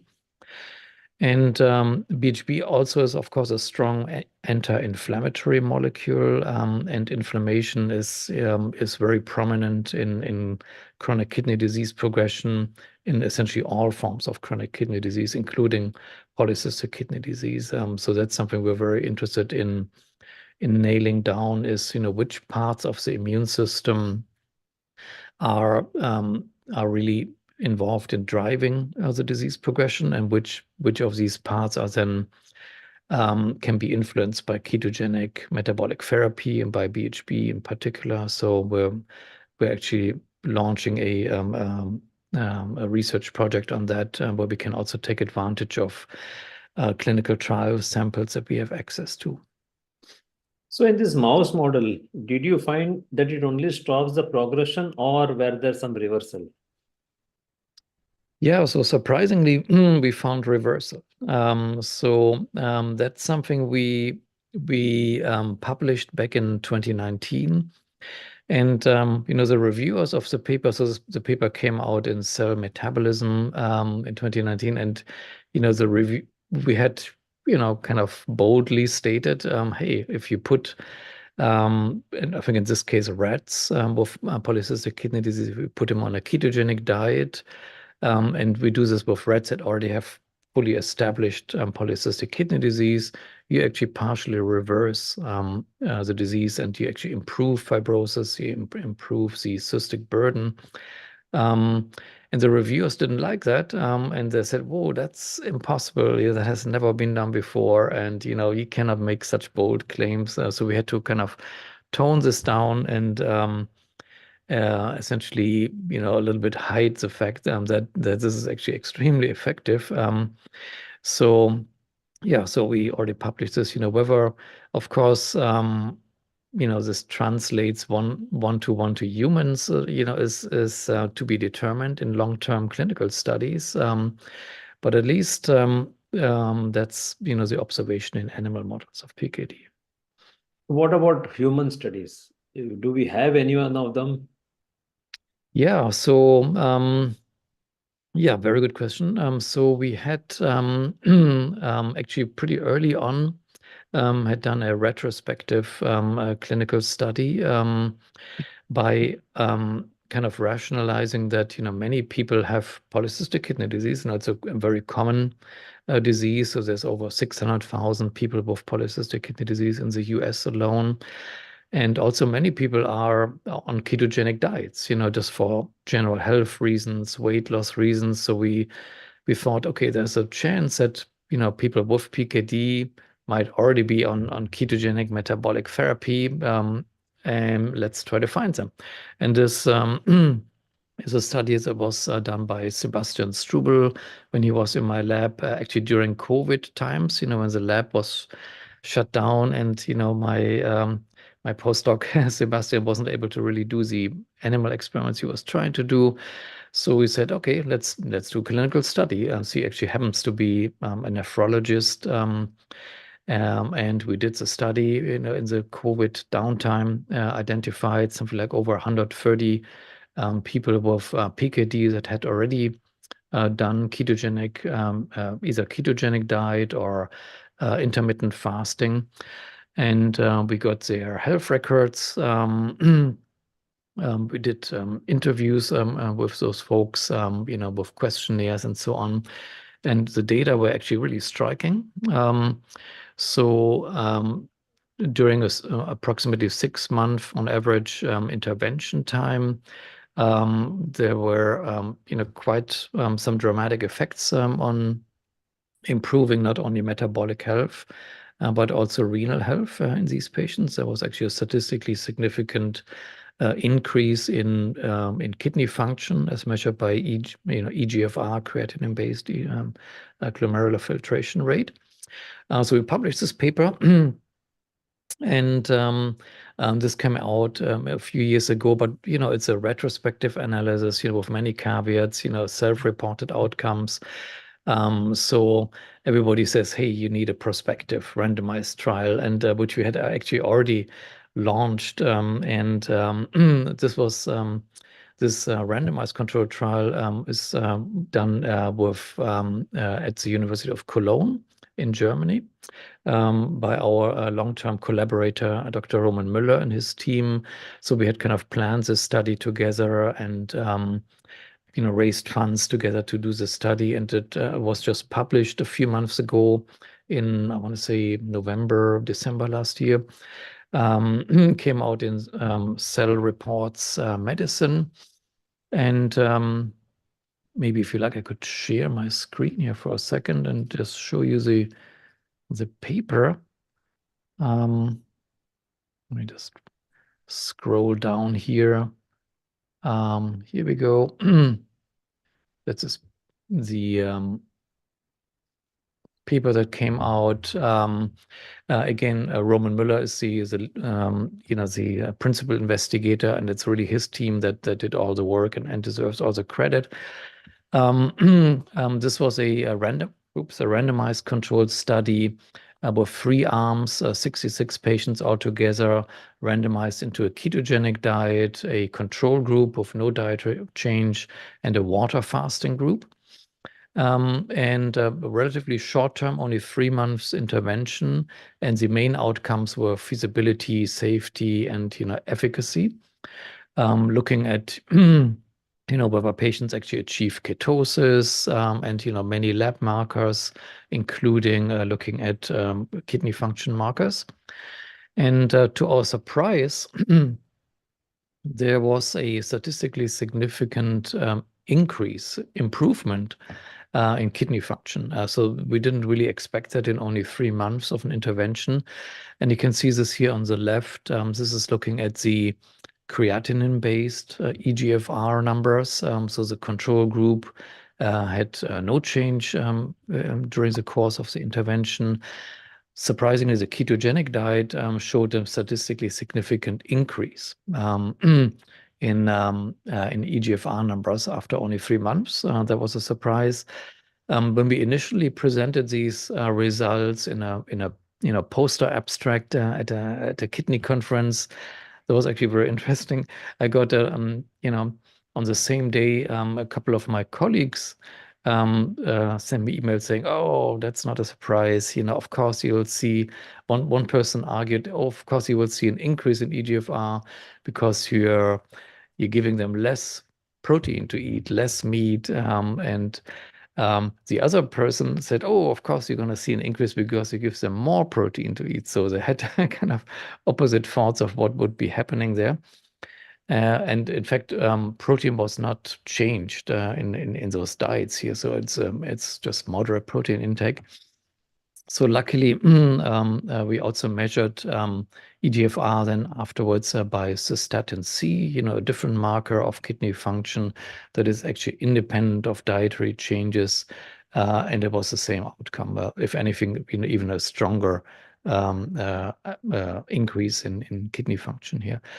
So this was surprising. A lot more than expected. It's only a 3-month study, of course, so we'll have to do longer term studies, which we're actually doing right now, or through the actually for this company that I mentioned at the beginning that we launched, Santa Barbara Nutrients, where we're testing long-term outcomes of different forms of ketogenic metabolic therapy that also involve a medical food that contributes beta-hydroxybutyrate, exogenous BHB. That's a medical food that the company makes called Ketocitra. So we've started one trial already in Tokyo at Juntendo University with Dr. Shigeo Horie. This will be a trial with 100 patients in the intervention group and 100 controls, looking at a 1-year intervention. And that's looking at ketogenic diet plus this medical food delivering exogenous ketone. Another study, fingers crossed, where we got a really good NIH grant score. So this study will hopefully soon get funded and can start at the University of Southern California, USC in Los Angeles. That's done with Dr. Nuria Pastor-Soler, a nephrologist there. And this study will look at only this medical food Ketocitra, so only the exogenous ketone compared to standard of care. So this will be a 2-year intervention in a randomized controlled study. So this will tell us whether just simply adding exogenous beta-hydroxybutyrate on top of whatever diet patients choose to have might replicate some of the beneficial effects of full-blown nutritional ketosis. That's And in addition, go ahead. Yeah. Oh, I was going to say, in addition, we have about something like a dozen other clinical trials in the pipeline. Some of them are looking at different aspects of benefits. For example, we're looking at metabolic health improvements in a study with the Cleveland Clinic that we're planning, that we're, I think, close to hopefully starting soon.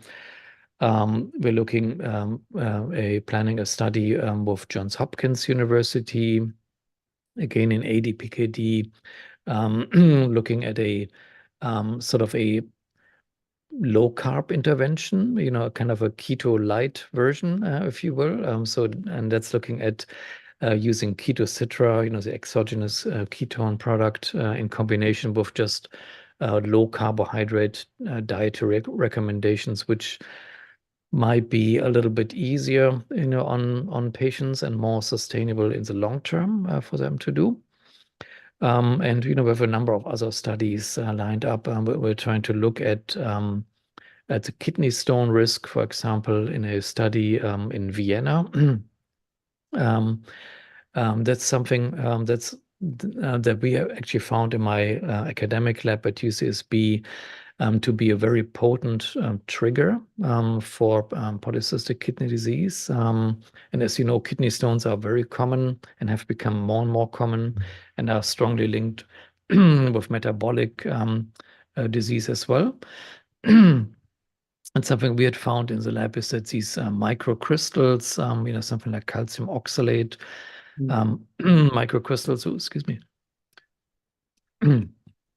that can form in kidneys and eventually go on to form kidney stones. These microcrystals can trigger new cysts to grow and essentially jumpstart polycystic kidney disease. And that's something that we're trying to inhibit also with the same medical food that delivers beta hydroxybutyrate, because it also contains citrate, which is the antagonist of calcium crystal formation in kidneys and can essentially improve, we hope, renal health by preventing these injurious microcrystals. So this is very interesting, because if people do not have to change their diet from whatever they're taking, and they're able to take this BHB supplement which you have formulated, and if they're able to prevent the progress or reverse it, it can be a win. And since there are not much pharma drugs also available in this, so I don't think there'll be much of an issue. Do you face any pushback on this? The application of ketogenic diet or ketone supplement in PKD, which is a kidney disease, from the mainstream? Absolutely, yes. I think there's a lot of pushback. And, I mean, nephrologists maybe tend to be the more conservative type of doctors, and probably for really good reasons, because there is, the kidneys, they're the frontline detoxification organs in the human body, and anything you're exposed to oftentimes, goes straight through the kidneys and impacts the kidneys. So lots of people, in the history of nephrology, I would say, have injured their kidneys, with terrible supplements and, herbal extracts and things like that, and all kinds of weird diets, that are around. And typically, nephrologists always say no to that, for good reason, because they don't want their patients to, fall for some internet scam of the latest herbal extract that actually makes their kidneys worse. So I can understand that nephrologists are wary of something that's not an FDA-approved drug. And of course, an FDA-approved drug or any regulator, in any country, a drug comes kind of with the safety net for the doctor, that if something goes wrong, it's not their fault, right? It's the FDA's fault, for approving the drug. So that makes it a little bit safer. And nobody wants to be the first to recommend something that is not approved, but also nobody wants to be the last. So I think eventually, as we get more clinical studies and publish them, I think things will change rapidly, because nobody wants to, I think, withhold a life-saving way of treating their patients from their patients. So eventually, I think the word will spread and people will be convinced. But for the time being, yeah, you're absolutely right. There's a lot of pushback, and everybody says, "Hey, where's the clinical trial, the randomized controlled clinical trial published in the New England Journal of Medicine? Show me that before I will do anything." But of course, practitioners don't realize the economics, the economy behind there, because a randomized controlled clinical trial, is extremely expensive, especially in a slowly progressive chronic disease like polycystic kidney disease. So the trials that led to the approval of the one and only drug for PKD, they involved over 1,000 patients, several years of intervention. They would probably have cost, I don't know the dollar amount, but we're talking about $100 million minimum, probably way more than that. And as a pharmaceutical company, you can make that money back later on. Once your drug is approved, you just simply charge an arm and a leg for it, and you get your money back. for a diet or a food or medical food, you will never get $100 million back, right? So you cannot sell a diet and you cannot sell a simple supplement or medical food, that has a tiny margin there for, to ever get $100 million investment back. So these trials will never happen at the standard of a drug trial, where you have a phase 1, phase 2, phase 3 trial, and that's just not in the cards, and that this will ever be done. Unfortunately, nephrologists kind of expect that type of drug trial because that's all they're used to, and they're not used to nutritional intervention trials, because they're just different. You cannot do a placebo control because everybody knows what they're eating, right? So that's out the window. It is probably unethical in some regards to, you can't put a patient, let's say, on a terrible standard American diet and see if they get worse, for example. Well, that's not a trial you could possibly do. You cannot put them on something like high oxalate diet to see if that worsens the disease. Same thing. You wouldn't get that past any ethics board. So a lot of the dietary recommendations that hopefully will come out eventually will have to rely on clinical studies that are not drug studies. So just 4 minutes left and Angela is already here. 2 questions I wanted to very quickly. One is there a difference between plant protein and animal protein in this condition?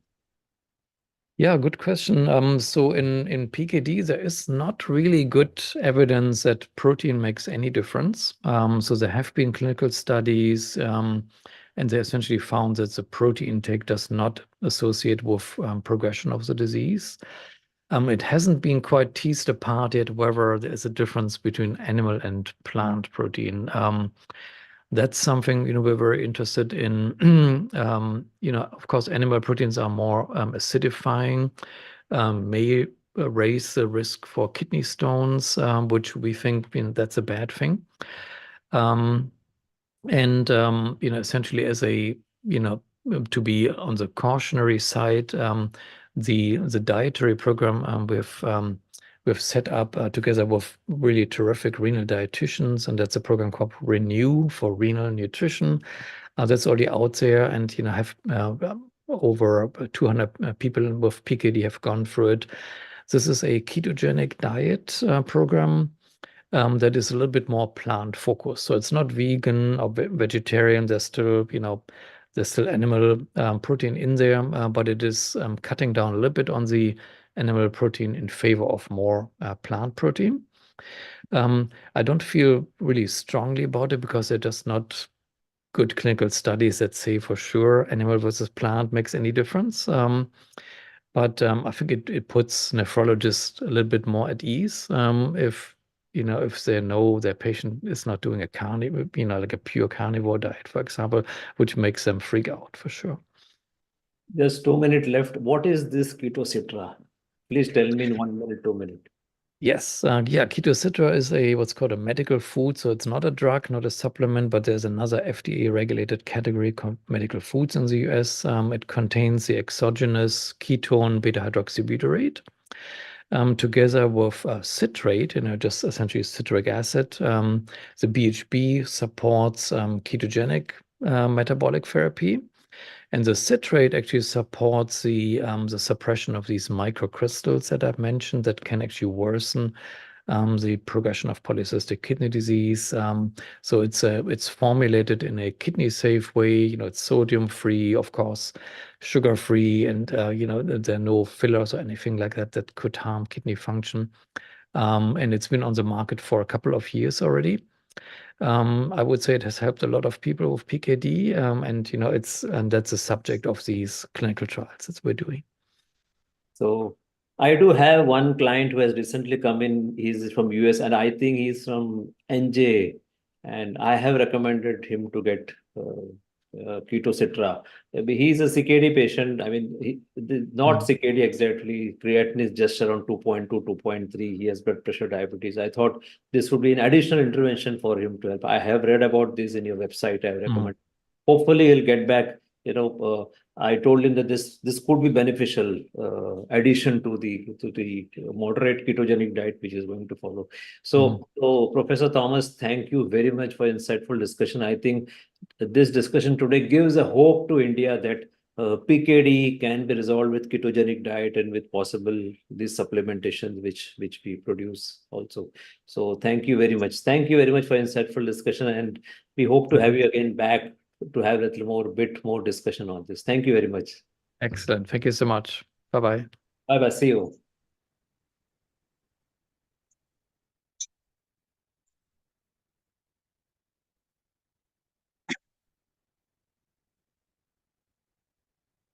Hi, Jasmine. Hi, Dr. Angela. So, welcome to the India's second Metabolic Health Conference. I'm Dr. Jasmeet, a metabolic health coach and a proud member of DLife.in.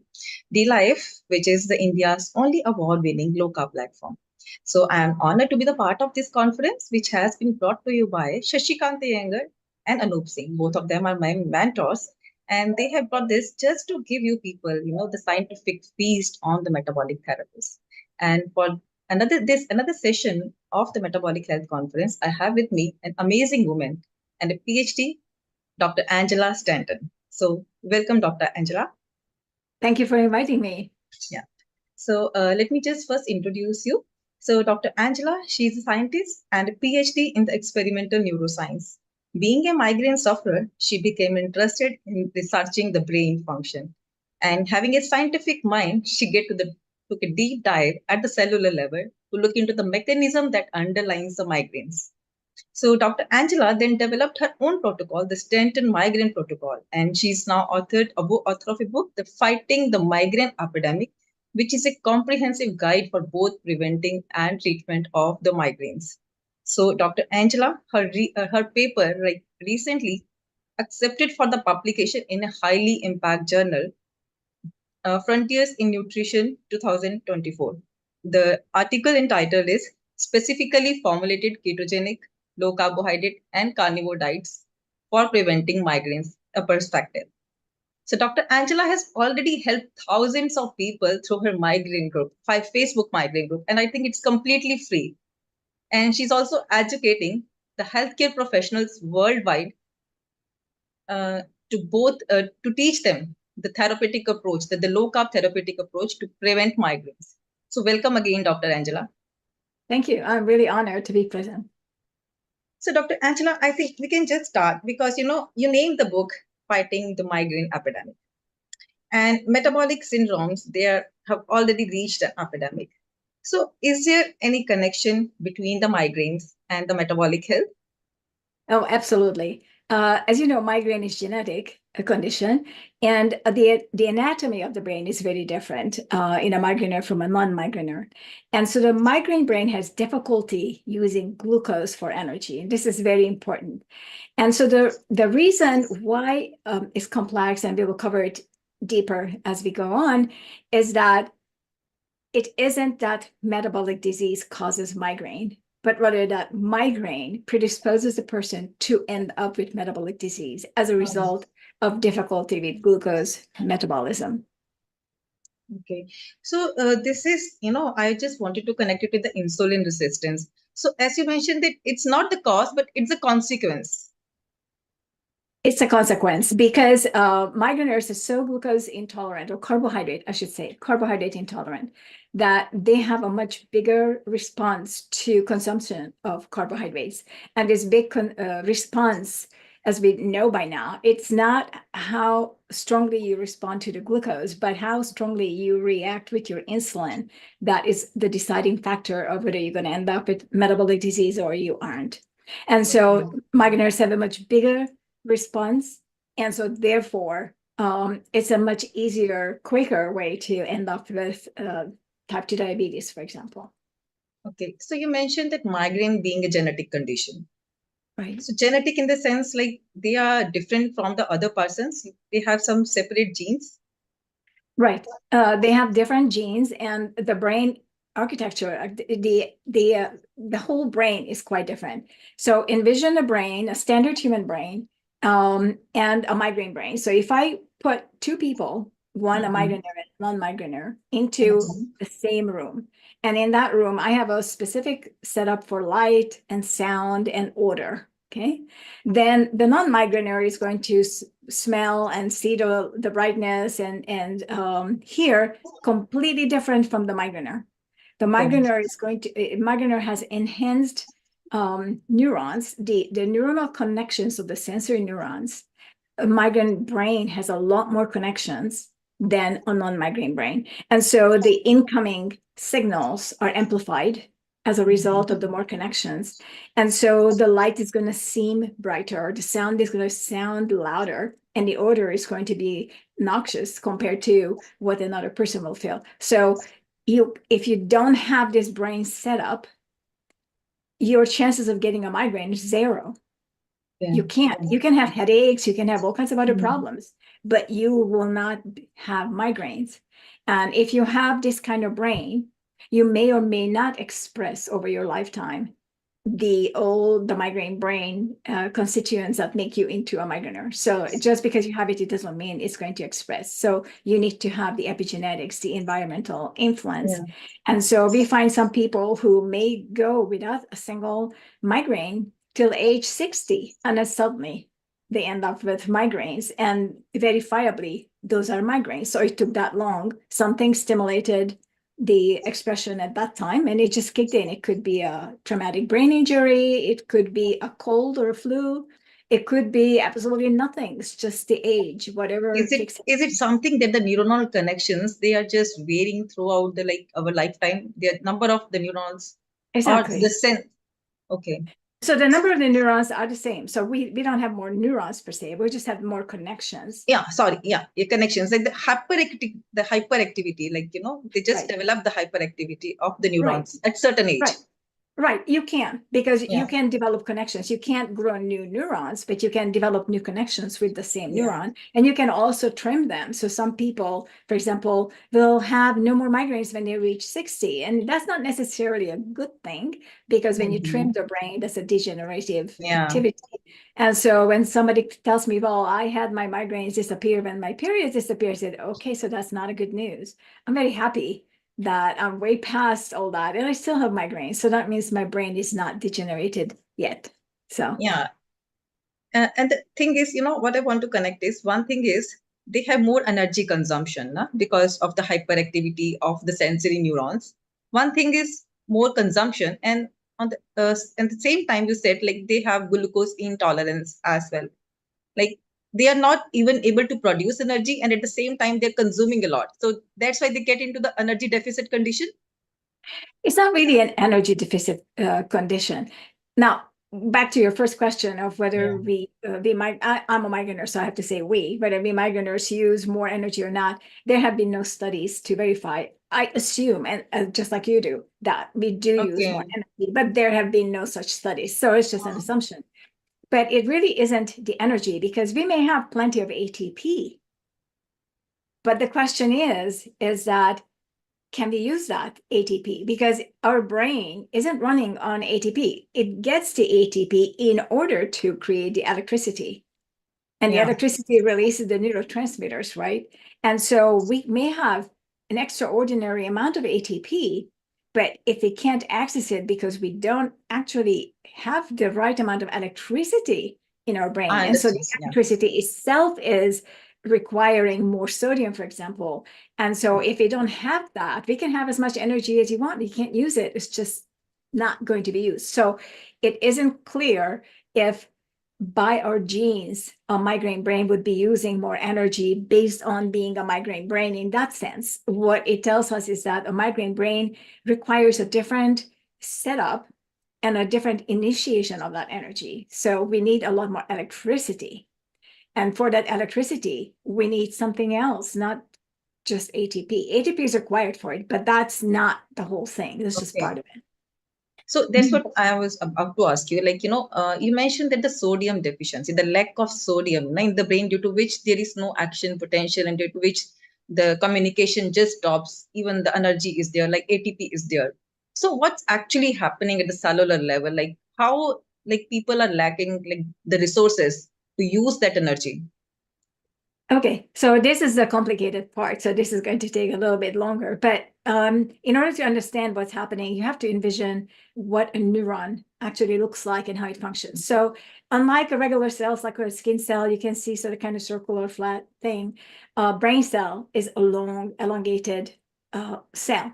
And it has a head and it has a body that we call the axon. And on this axon, that's where the electricity goes from the head of the neuron to the boutons, to the feet, to the very bottom.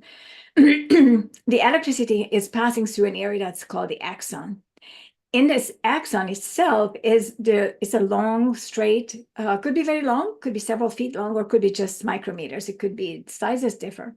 But on this, we have insulation, and the insulation is in the brain. It's called the white matter, which is a myelin.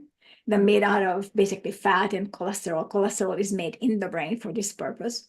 And it's completely coating this axon, except in some places. And some places are called nodes of MBA. I'm just going to refer to them as nodes. So these nodes are, I don't know, maybe about 500 micrometer apart. So very, very close to each other. And in these areas, there's no insulation. So this is the area where all the sodium, voltage-gated sodium, voltage-gated potassium, sodium, potassium, ATPase channels are. So these are channels where the sodium can come and go in and out of the cell. Potassium can come in and go out of the cell, provided the gates are opened. So they function, for which we need the ATP. And so just to give you an example, at the single node of MBA, we have over 700,000 voltage-gated sodium channels. That's just the sodium. I don't remember how many potassium channels we have, but sodium, we have that many. And so the purpose here is to have all the sodium rush into the axon at this node and start the action potential. And this action potential is what I would refer to as an organic electricity. So rather than plugging something into the wall through an electrical cord and you instantly have electricity, in the brain, the electricity has to be generated. And at every stop, all the way through the axon, as the electricity goes, since there is no waiting electron like there is in the power cord, you have to generate at every single node of MBA, regenerate the electricity by action potential. And between the nodes, the electricity has to pass on its own. And for that, the neuron has what's called a saltatory conduction.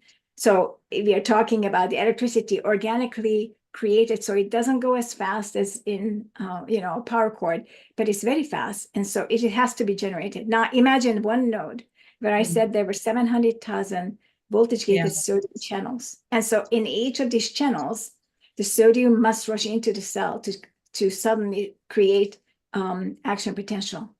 I don't know what the threshold is, how many of these voltage-gated sodium channels can fail. Fail meaning there was no sodium or the gate didn't open. And so it is now understood that the brain can't go below, can't lose more than 18% of the sodium for this use, or the potassium or anything else. It has to be within that 82% range for it to function, but we don't know the exact number. But if you don't have enough sodium there and you couldn't generate an action potential, then it stops, the electricity stops, and the neuron simply doesn't communicate at all.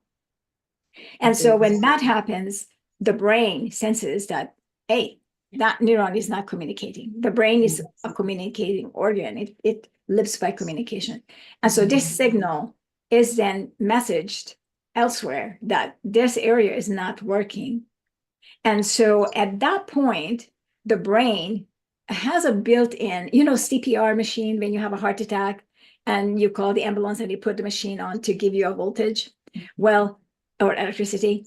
The brain has its own built-in system. And so it will create a huge wave of electricity, starting with one place. It's called a depolarization, which is basically the brain is sending sodium all through the brain.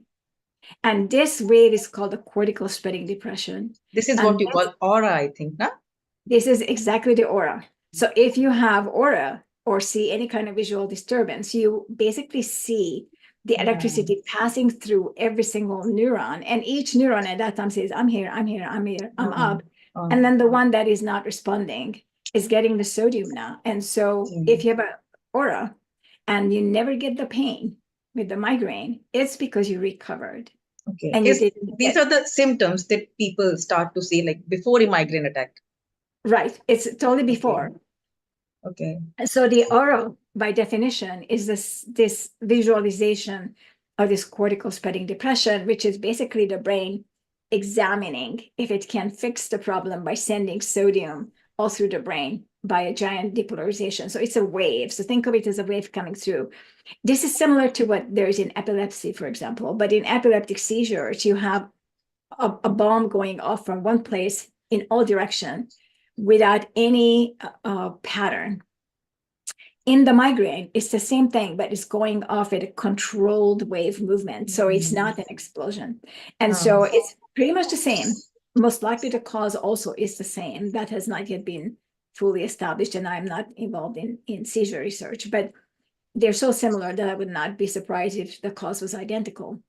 And so when this one passes, and if the brain was not able to establish the sodium at those voltage-gated channels where they were lacking, then the brain basically is going to shut down in that place. So you can see people at that time perhaps start slurring, or they start droopy on one side, or they may lose half their body activity in the hemiplegic migraine, that they can't move.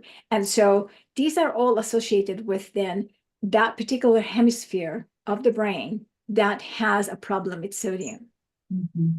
So, coming to this, I just wanted to talk about how one can prevent, like as soon as they start to see the symptoms, like what you call the prodromes, all the symptoms that you mentioned just now, like how one can prevent the migraine attack. Taking salt. And so we actually have a process right now in the group for this, because depending upon, you need to kind of know your history and what happened before that preceded the migraine prodrome symptoms. So for example, many people will not think of having a meal of, say, potato chips because they like it, or some other kind of high carbohydrate foods. But we haven't mentioned this, but glucose displaces sodium from the cells as glucose enters the cell. And so when you eat a carbohydrate meal, you remove sodium from your cells, including your brain cells. And so if you know this, you also know that drinking water with salt at this time is going to work against you, because if you ate carbohydrates and therefore you ended up with a migraine, the carbohydrates removed both sodium and water from your cells, and that water is now in edema, causing pressure and discomfort. And it's shown usually with puffy eyes, puffy feet and ankles, symmetrical, not just one side, but symmetrical. And when you have, that is a vascular symptom that something was not working correctly, because the salt, the sodium was removed from your cells, and the water just is all over the place. So at this point, drinking more water will cause bigger edema. So you don't want to. So you have to know your background. At this time, you would just want to take salt without water, just a little bit of salt. But if you didn't have carbs, say you ate, so you haven't eaten anything for, say, 24 hours, you haven't had any food whatsoever, and you haven't had any excitement, so you don't have your body release from stress extra glucose. But say you were just existing and suddenly you came down with a migraine, then it's possible that it's just really the salt. But since you didn't have carbohydrates before that, you don't have water either extra, then you need to replace salt with water. Okay. So you need to have the caveats there of how you handle it, but basically you can prevent it by taking salt. So what I understood is like the lack of salt or the electrolyte imbalance in general, so is triggering a migraine attack. And one of the trigger that you mentioned is the glucose, is the carbohydrates. Right. Because carbohydrates are nothing but the glucose molecules. Right. So other than the carbohydrates, what else can trigger a migraine? Okay, so anything that can cause an electrolyte imbalance. So given that migraine is an electrolyte imbalance, there are some people who will say, well, if I eat a banana, I will end up with a migraine. So I will avoid eating the banana. But it's not the banana, excuse me, that caused the migraine. It's what's in the banana, which is an extreme amount of sugar. A single banana, just a medium standard size banana, between 6 to 10 teaspoons of sugar equivalent in sugar, fructose, and starches. And also potassium, because a banana is very high in potassium. And so potassium is a very tricky subject because a lot of people think that they need to eat a very high potassium diet and we need to push potassium all the time. And that actually isn't true. So if you just Google the number of potassium and sodium atoms in your body, you're going to find that they're nearly identical. There is a little bit more sodium because sodium is smaller than potassium, and by weight, they're identical. So if your diet contains 2,000 milligram sodium, then your diet should contain 2,000 milligram potassium. But this is sodium with food, not with water, but just with the food. So the sodium and potassium by weight should be equal in your body. So if you eat something, say a banana, which has 300-400 milligram potassium, but nearly zero sodium, that is going to cause an electrolyte imbalance. But if you dip that banana into salt, the right amount outside, and remove the carbohydrates, if you just remove the carbohydrates and you eat that banana, that hypothetical banana that has no carbs in it, it's just full of potassium, you won't get a migraine as long as you dip it into salt. And the same, for example, chocolate. A lot of people complain, even if they get 100% unsweetened chocolate, they get a migraine. So chocolate is migraine trigger. But again, chocolate is very high in potassium. And in the United States, you can buy chocolate with salt, actually. That's great. So, yeah. So it's not really a trigger. The trigger really is masquerading as a trigger. It really isn't a true trigger. Yeah, anything that causes the electrolyte imbalance can trigger migraine. So basically, Exactly, including the sun, including a sauna, including a massage, exercise, an illness, hearing good news, bad news, anything. this is what I was about to ask. See, I read in your book, like any positive and the negative, thoughts or something, anything that overactives the parasympathetic or the sympathetic state can trigger a migraine, Exactly, How because is it releases the stress hormones.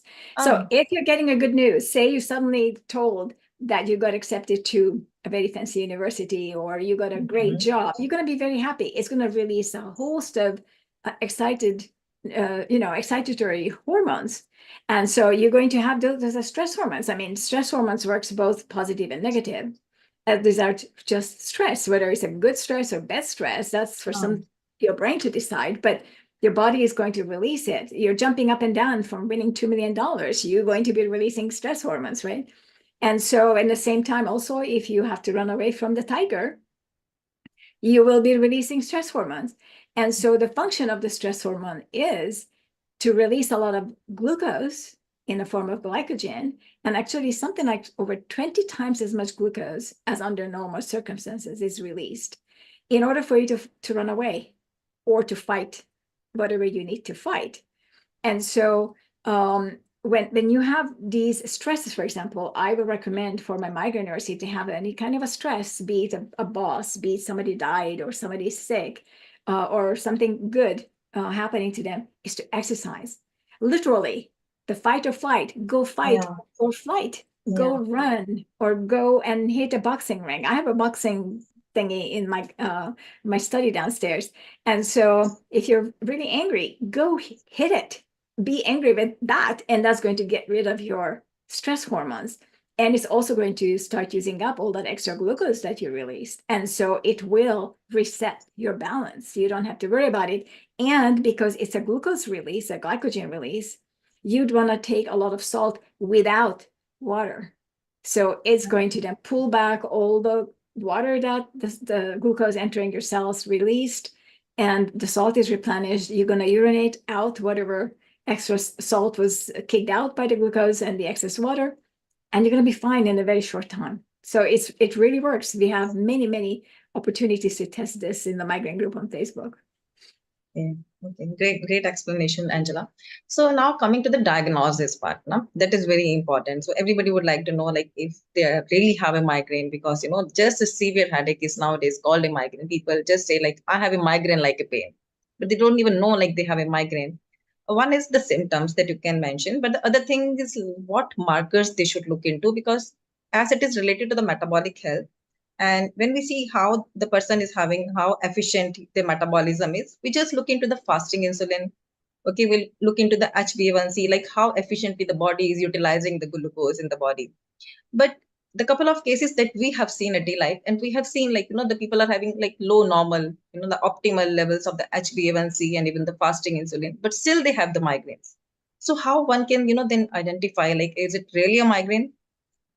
Okay, so it's two separate conditions in some ways, but they're sort of kind of together. So first, let me explain that because migraineurs are so sensitive to carbohydrates, they do have an overreaction. So the sensitivity is a result of an overreaction to the carbohydrates, to the glucose very specifically. So when you're looking at the markers for migraineurs in a blood test, such as the A1C or the fasting glucose or fasting insulin and C-peptide, which goes with the glucose, with the insulin, you're going to find that they're usually completely normal. They're not high, not low, completely normal. Yeah. But if you give them an oral glucose tolerance test, as many doctors do, and if you go long enough, so you go 5 hours, which would be the Kraft test. Dr. Joseph Kraft was the one who designed this test, where it was a 5-hour, people drank 75-gram glucose, I think it was 75, and then for 5 hours, measuring every hour, he would measure the blood glucose and the insulin. In my group, I do 5 hours, measuring every half an hour, and measuring blood glucose and ketones. I'm not a medical doctor, so I can't request the blood test for the insulin. And I don't give an oral glucose solution. They just eat what they eat and they tell me what they ate. So we know the macros. And so then you get, in the 5 hours, you get the increase of the glucose, the increase of the insulin, or the ketones. And also, if there's any variation of the blood glucose, you can see either the insulin or the ketones. From ketones, you can measure, you can calculate the insulin to some degree.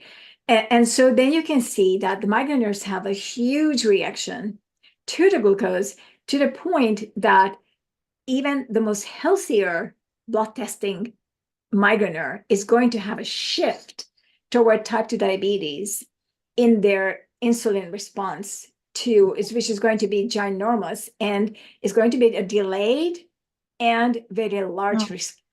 Okay. And then when it finally comes off down, it's going to come down very, very slow, but it's going to come down to below what it was before it started, the insulin.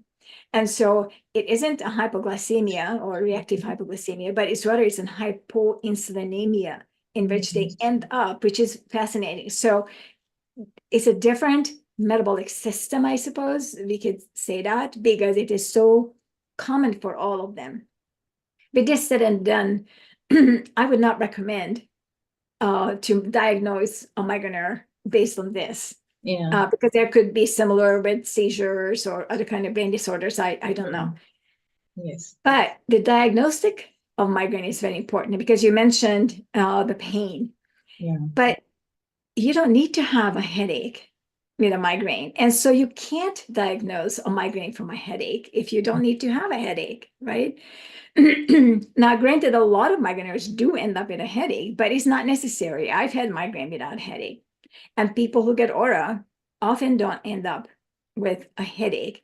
And migraineurs who don't see an aura still have an aura, just in a different way, and they can't see it because the migraine is in a different location from the visual cortex, and they can't see the signals passing through.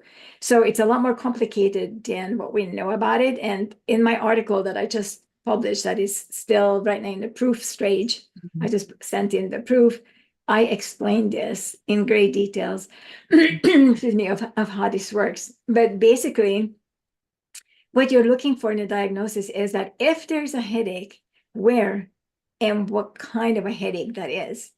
So if people have a big headache that is throbbing and it's on top of the head, forehead, back of the head, anywhere on the head, that's not a migraine. A migraine is always, without exception, unilateral, meaning one side of the head. And that's because it is in one hemisphere of the brain. The brain is two completely different hemispheres. And based on the symptoms, we can tell which hemisphere. So for example, a person who can't speak is going to have the migraine on the left side, left hemisphere, because the speech center is in the Broca area, is in the left side of the, it's not in the right side. So you can't have both sides hurting. You have only the pain on the side where the trouble exists. And so migraine is always one-sided, without exception, unilateral. And I know many doctors disregard this. And the other is that migraine is not vascular. As we talked about it, that it is connected to electrolytes. So it is not a vascular condition. So it doesn't throb. A throbbing headache is a vascular headache. A migraine headache is not a vascular headache. It's a neurological headache, a signal sent, the pain signal, of course, within the brain, we don't have pain sensors. So it's sent to the pain sensory nociceptors that are the CGRP receptors, but they are not, those are just sensing the pain. And so you may feel the pain in a completely different place from where the actual migraine is taking place, because inside the brain, you have no sensory neurons and pain sensory neurons. And so if there's a pain, it is going to be one-sided. It cannot be pulsing or throbbing. Also, if you bend forward, like many people bend forward to test, if the pain intensifies, it's not a migraine. Because if it intensifies, it's vascular. Because as you bend forward, your vascular status changes. So you can exclude. And also, migraine has other symptoms. You're going to be nausea, dizzy, vertigo, Meniere's disease syndrome. There's a host of symptoms. You won't know where you are. You may not be able to talk. You may be slurring. You may not remember where you are. You're incoherent. You may not be able to see. Some people literally go blind with one eye when they get migraines. So you have a host of symptoms which are prodromes. This can happen before. And so most migraineurs have a single prodrome that is not listed anywhere, which is something I discovered in the group, because so many people, nearly all of us have it, is that before a migraine, one eye becomes smaller. So I'm not talking about smaller pupil. It's like they're not able to open it, no? It's like a tortoise, like this. So you can't open your eye fully. And you may have a twitching of the eye. So that one eye is suddenly going to change. And that is a prodrome that nearly 100% of migraineurs have. So you have to meet some of these or all of these to say that, yes, you have a migraine. Okay. Now, the theme of the conference being the metabolic therapy. So now we should come to the therapy, the treatment for the migraines. You know, if the brain is not able to use glucose efficiently, so what's the alternate fuel then? Okay, so there are two basic fuels that the brain can choose from: glucose and ketones. And ketones are fatty acids, excuse me. In the brain, they're medium chain fatty acids. And if you give the brain both at the same time, and it's a healthy brain, which one will the brain choose? Many people will say, well, glucose, because glucose is the primary fuel of the brain. But actually, in practice, and there are some academic articles on this, the brain picks ketones, not glucose. There's a difference between the two of how they are being used. Glucose is, for example, thermal. It releases heat. It also generates reactive oxygenous species in a conversion from glucose into pyruvate and so forth to get into the mitochondria, which then gives us the ATP. Ketones, or fatty acids in general, don't have that. They don't create heat. They're not thermal. They don't create reactive oxygenous species. Much faster working. They don't have to go through the conversion. So if the brain is given the option, it's going to choose ketones. And you can see that because look at the babies in the womb. They're all in ketosis, independent of what the mother eats. And so that is the basic primal fuel of the brain. Now, parts of the brain can't use ketones, such as the glial cells. The glial cells, for example, there's 4 kinds, but the kinds that make the myelin are extremely important because the myelin is the insulation, as we talked earlier about how the brain functions. work and the electricity has to pass through. If the glial cells are not getting the fuel they need, and they must have glucose or glycogen or lactate. These are the three fuels they can use for themselves.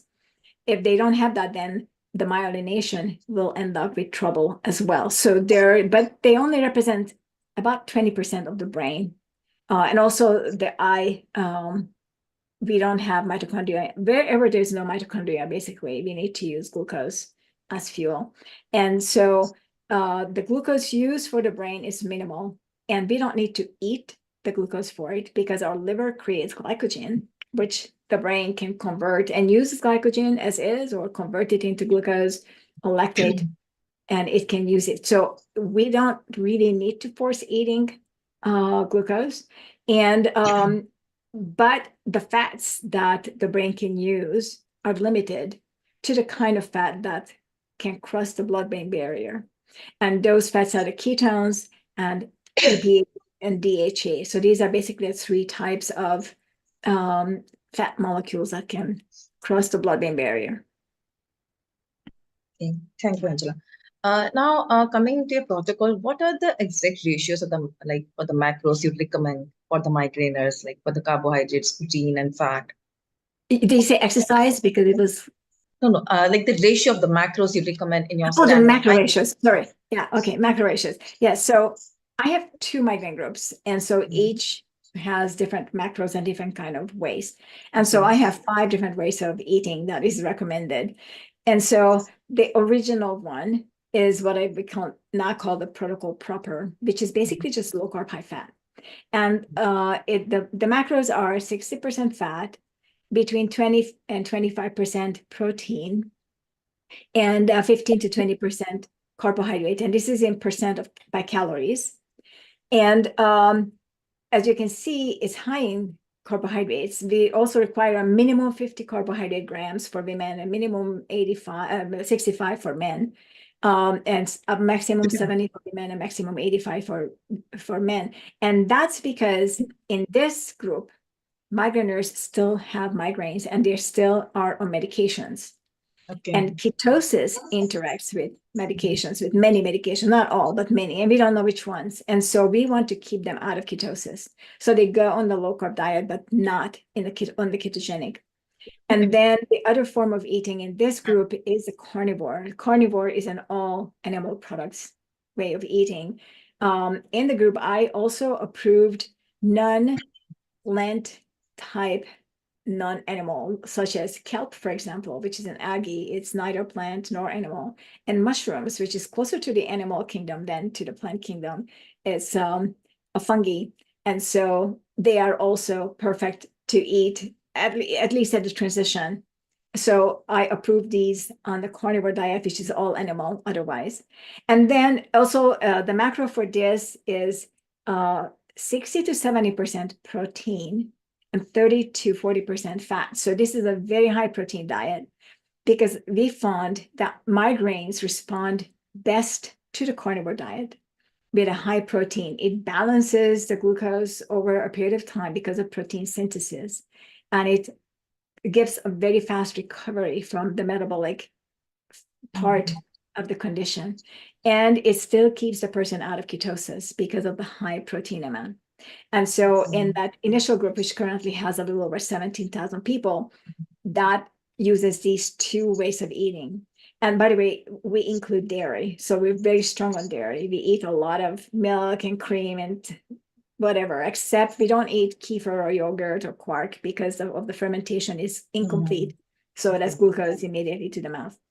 And then in the other group, we have a little more variety. I have a keto carnivore, which is 50-50 in macros. And that allows for ketogenesis to start. To most people can get into ketosis at 50-50. And of course, over time, they can increase the fat and reduce the protein. It's just animal products still. They can start now TRE, time restricted eating, so they can skip breakfast and just eat twice a day. I don't support once a day eating. They have to eat minimum twice. And then once they've been on the keto carnivore for a while and they're doing really good, then they can add just 1 or 2 carb grams, and that's called the hyper carnivore. So they can now have maybe a pickle with their burger or whatever meat they choose to eat, and or the salad a little bit if that's what they wish. And then of course the ketogenic. And my ketogenic is set up as the MAD, which is a modified Atkins, which is 411. So you take in calories 4 times as much in fat as you do in protein or in carbohydrates. And so it doesn't matter, you don't need to be exact, but it's pretty much set, and that's full ketosis. And at that point they can fast if they wish, multi-day. We support up to 3 days of fasting without supervision because migraineurs have very low blood pressure to start with. And so when they go on a fast, it drops even lower. And so on the 3rd day, I already require somebody else to be present to make sure that the migraineur doesn't pass out because their blood pressure is going to drop. Okay. So do you also put a limit on the protein intake in a single meal? Because, the further it gets converted into the glucose for the migraineurs specifically. Okay, so yes and no. We put a minimum requirement, so they have to meet the leucine threshold. So the leucine is the particular amino acid that initiates protein synthesis in mTOR. And so we want them to initiate the protein synthesis. So they have to eat enough. And what that means, that what the enough is different for each person, is based on age and activity, not gender, but age and activity. But the maximum is a very good question. So we do want them to stay out of ketosis. So we do want some of that excess protein to convert to glucose. So we have a very high protein. So rather than limiting the max, we are limiting the minimum. They have to reach a higher amount to start with, and they can eat as much as they want. Now, we have a table that was in an academic article suggesting that based on the amount of uric acid that can be removed by the person in general, assuming the person is healthy, how much uric acid the person can remove and how much protein consumption leads to that uric acid amount. So we use this table to say what approximately is the absolute maximum of that person beyond which they shouldn't go. And some people find that they have to go above, because what we find is that over time, the more the people on the carnivore diet eat, the more they want to eat. And they actually lose weight by eating more meat. It's a really interesting phenomena. And oftentimes, many of these athletes, for example, marathon runners or similar, they will want to eat more. And many times they exceed what is called the MRUs, the maximum uric acid in the blood that is resolvable, and still they're completely fine. And so we found that there's no upper limit as far as we can tell. So on one side, we are restricting the carbohydrates, and on the other side, like we are preferring like the gluconeogenesis, the process, But is there any difference, like the body respond in a different way to the gluconeogenesis, and ones which is from the carbohydrates, it directly goes to blood? Very good question. And yes, there's a huge difference, because when you're eating carbohydrates, your body has no say what to do or how much. It just has to immediately take it out of your blood. But when you're doing a protein conversion into glucose, that happens on a demand as needed base for the most part. And it immediately converts obviously into what it needs to convert to, which is the fatty acids and deposits as excess. So it isn't necessarily used the same way. Some part of it does. So if somebody eats a lot of protein and ends up with what's called a protein sweat, that means that they used all that excess protein to burn it. But that's because they were not adopted properly to fat burning. And so the body is burning glucose. So this would be typical for athletes who are glucose burners, even for athletic performance, and they eat a lot of protein, they're going to have protein sweat. But if you're a fat burner, you won't have it, even if you eat a lot of protein. Yeah. So I think we can go another 40 minutes now to really complete our discussion. It would be really difficult. So I think it would be great that if you give just the 5 elements, the 5 points that you can just share or recommend to the migraineur so that they can prevent or also abort the migraine. Okay, so I'm actually looking at my notes because I know I wrote the notes, and I'm going to find the sure. 5 points, right? So I can read it up and make sure that I'm not skipping anything. So I find it. So here, of course, the first one is adding salt. So add salt to water, not to food. Okay, so Yeah, there's a this is difference. very important. Very important. There's a very big difference of how the body is using salt in water versus in food. So add the salt to food only. Don't add potassium to water. I'm sorry, add salt to water only. Don't add potassium to water. Add potassium only to food. Second, reduce or completely eliminate carbohydrates from plants. And so we have carbohydrates in milk, oysters, and animal products in general. Those are fine. We can't avoid this carbohydrate in the meat we eat, in the eggs, in anything we eat. So we can't avoid it. But at least from plants, go very low carb or without carb. Add mostly or completely animal-based products for migraineurs. So this is specific. So this conflicts a little bit with India because of the meat eating, but it can be done on the vegetarian, but it's much, much, much harder. So But by adding a lot of dairy, I think we can cover up the protein needs. You can, but don't forget the carbs in dairy. And so the problem is also the vegetables, even if they're very, very, very low carbs, they're still carbs. And so it is very difficult. It's not just that to have protein. So I had one migraineur who's Indian, and he started off drinking 1 gallon of milk a day, every single day. Yeah, most of them do. There you go. And so, but he didn't eat anything else as far as I knew.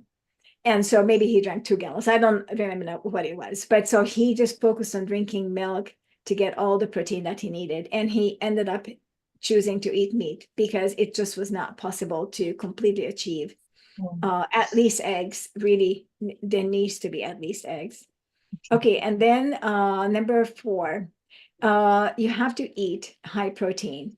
Be it plant protein, animal protein. From plant protein, you need to eat more because of the bioavailability is lower, or you need to process the plants in a more ancestral way, and not the modern way of just put it together. Like soaking nuts and seeds like overnight. Does it help with the, because I'm asking. It will help with some, but not all of the anti-nutrients. So some of the anti-nutrients, like phytates, won't be removed. I mean, the whole idea of eating a plant is phytate. That's what represents the plant. So you can't remove it, but phytates block, for example, some of the protein, block the iron.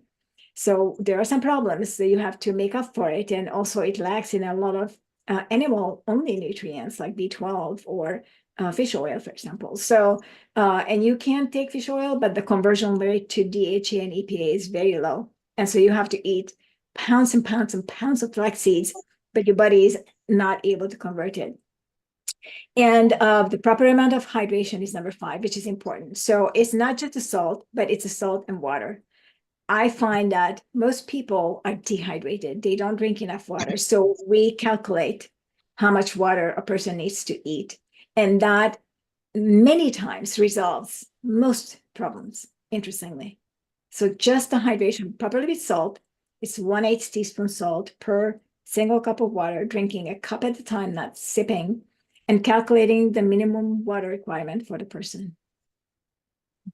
Okay, that's really fantastic, So many things I learned really. The one, after reading your book, the one new point that I got, the migraine doesn't come with the pain. Exactly. Yeah. It doesn't have to. That's very important to remember that. Yeah, okay. So Angela, let me now invite the organizers, Anup Singh and Shashikant Iyengar, to thank you. Hello. So could you please spotlight Anup Singh and Shashikant Iyengar? Angela, hello. Hello, hi. how are you? Hi, how are you? Nice seeing you both again. So, Angela, thank you very much for accepting this invite. You have been one of the long-term supporters of D-Life right from many, many, many years. And I think again your session, especially in this event, specifically on the ketogenic part in neurology, and of course we have the other associated psychiatry, cancer, CKD, is very much needed. And I think India will be much more aware about the ketogenic option, migraine, whereas many people are suffering. And it's on the contrary, many of them get advised to drink sugarcane juice when it comes to headache and all. So I think this is totally, it's just poles apart of what has been advised. Yeah, no. Yeah. Yeah, thank you. Thank you. I think I still remember the first podcast that we had long Yes, back. I do too. Yeah, I remember to both of you. Thank you for inviting me again. It was wonderful. Thank you. I think, Anup, you need to bring her back to the podcast. I think there are many things we have to discuss. Yeah, Yeah. we'll sure. Jasmeet will take minimum 3 hours with you. Yeah, gladly, anytime. One thing I can do really good is talk. Let's get Ira also in because she's waiting. Yeah. So Ira is our lead host, and she's another fan of yours. And then you let Dr. Angela also come in. Yeah. So Ira, Ira also wanted to meet Angela personally here in this. Yeah, Angela, I've been talking about you since morning, and I was really looking forward to this session. And I think Arun is also here, and we were listening to your session all throughout. Arun sir is really a big fan of you, na? He always talk about Angela recommend this, Dr. Angela recommend this. Well, thank you very much. Yeah, I'm looking forward to talking to you. Yeah, so thank you so much for coming over and for speaking to us. A very enlightening session. I think Arun. Angela. Oh, there you go. Hi there. Hi. We'll see you again. There's no sound over it. We are not able to hear. Okay. So I think with this, we come to the end of the session. And I thank you, Angela, for joining us in the second Metabolic Health Conference from India. We look forward to having you as guest again. Thank you. Thank you so much. I really appreciate it. It's been an honor. Thank you. Okay. Thank you so much. Bye-bye. Have a good day. Bye-bye. Have a good one. Yeah, so I think finally we had a very good session today. You can sum it up. Yeah, we had a marathon. I think all sessions were very interesting, and I'm quite looking forward to tomorrow because two of the guests that I'm really looking forward to, all of them are good, but one is Akmal Bhatti that I'm really looking forward to hearing, and the other is Craig. That's going to be another interesting session. So I hope everybody joins in again tomorrow. Tomorrow is our last day, and we'll have a grand finale again, and we close the ceremony. Yeah, and I think tomorrow we'll start at 8:45. Yes, We'll have 8:45. an opening session, and we are going to have a guest also there in opening session. And post 4:30, we have, I think, the open session with Dr. Tanmay is 3:45. So don't miss that session. It will be very important, very interesting. All of us will be there. Yeah, no. Yeah, that's all. Tomorrow's timing and last session, open session, basically. Thank you. I think we can log off. Thank you, everybody. Good night. Bye-bye. Please, you can log off here. Okay, so thank you everyone.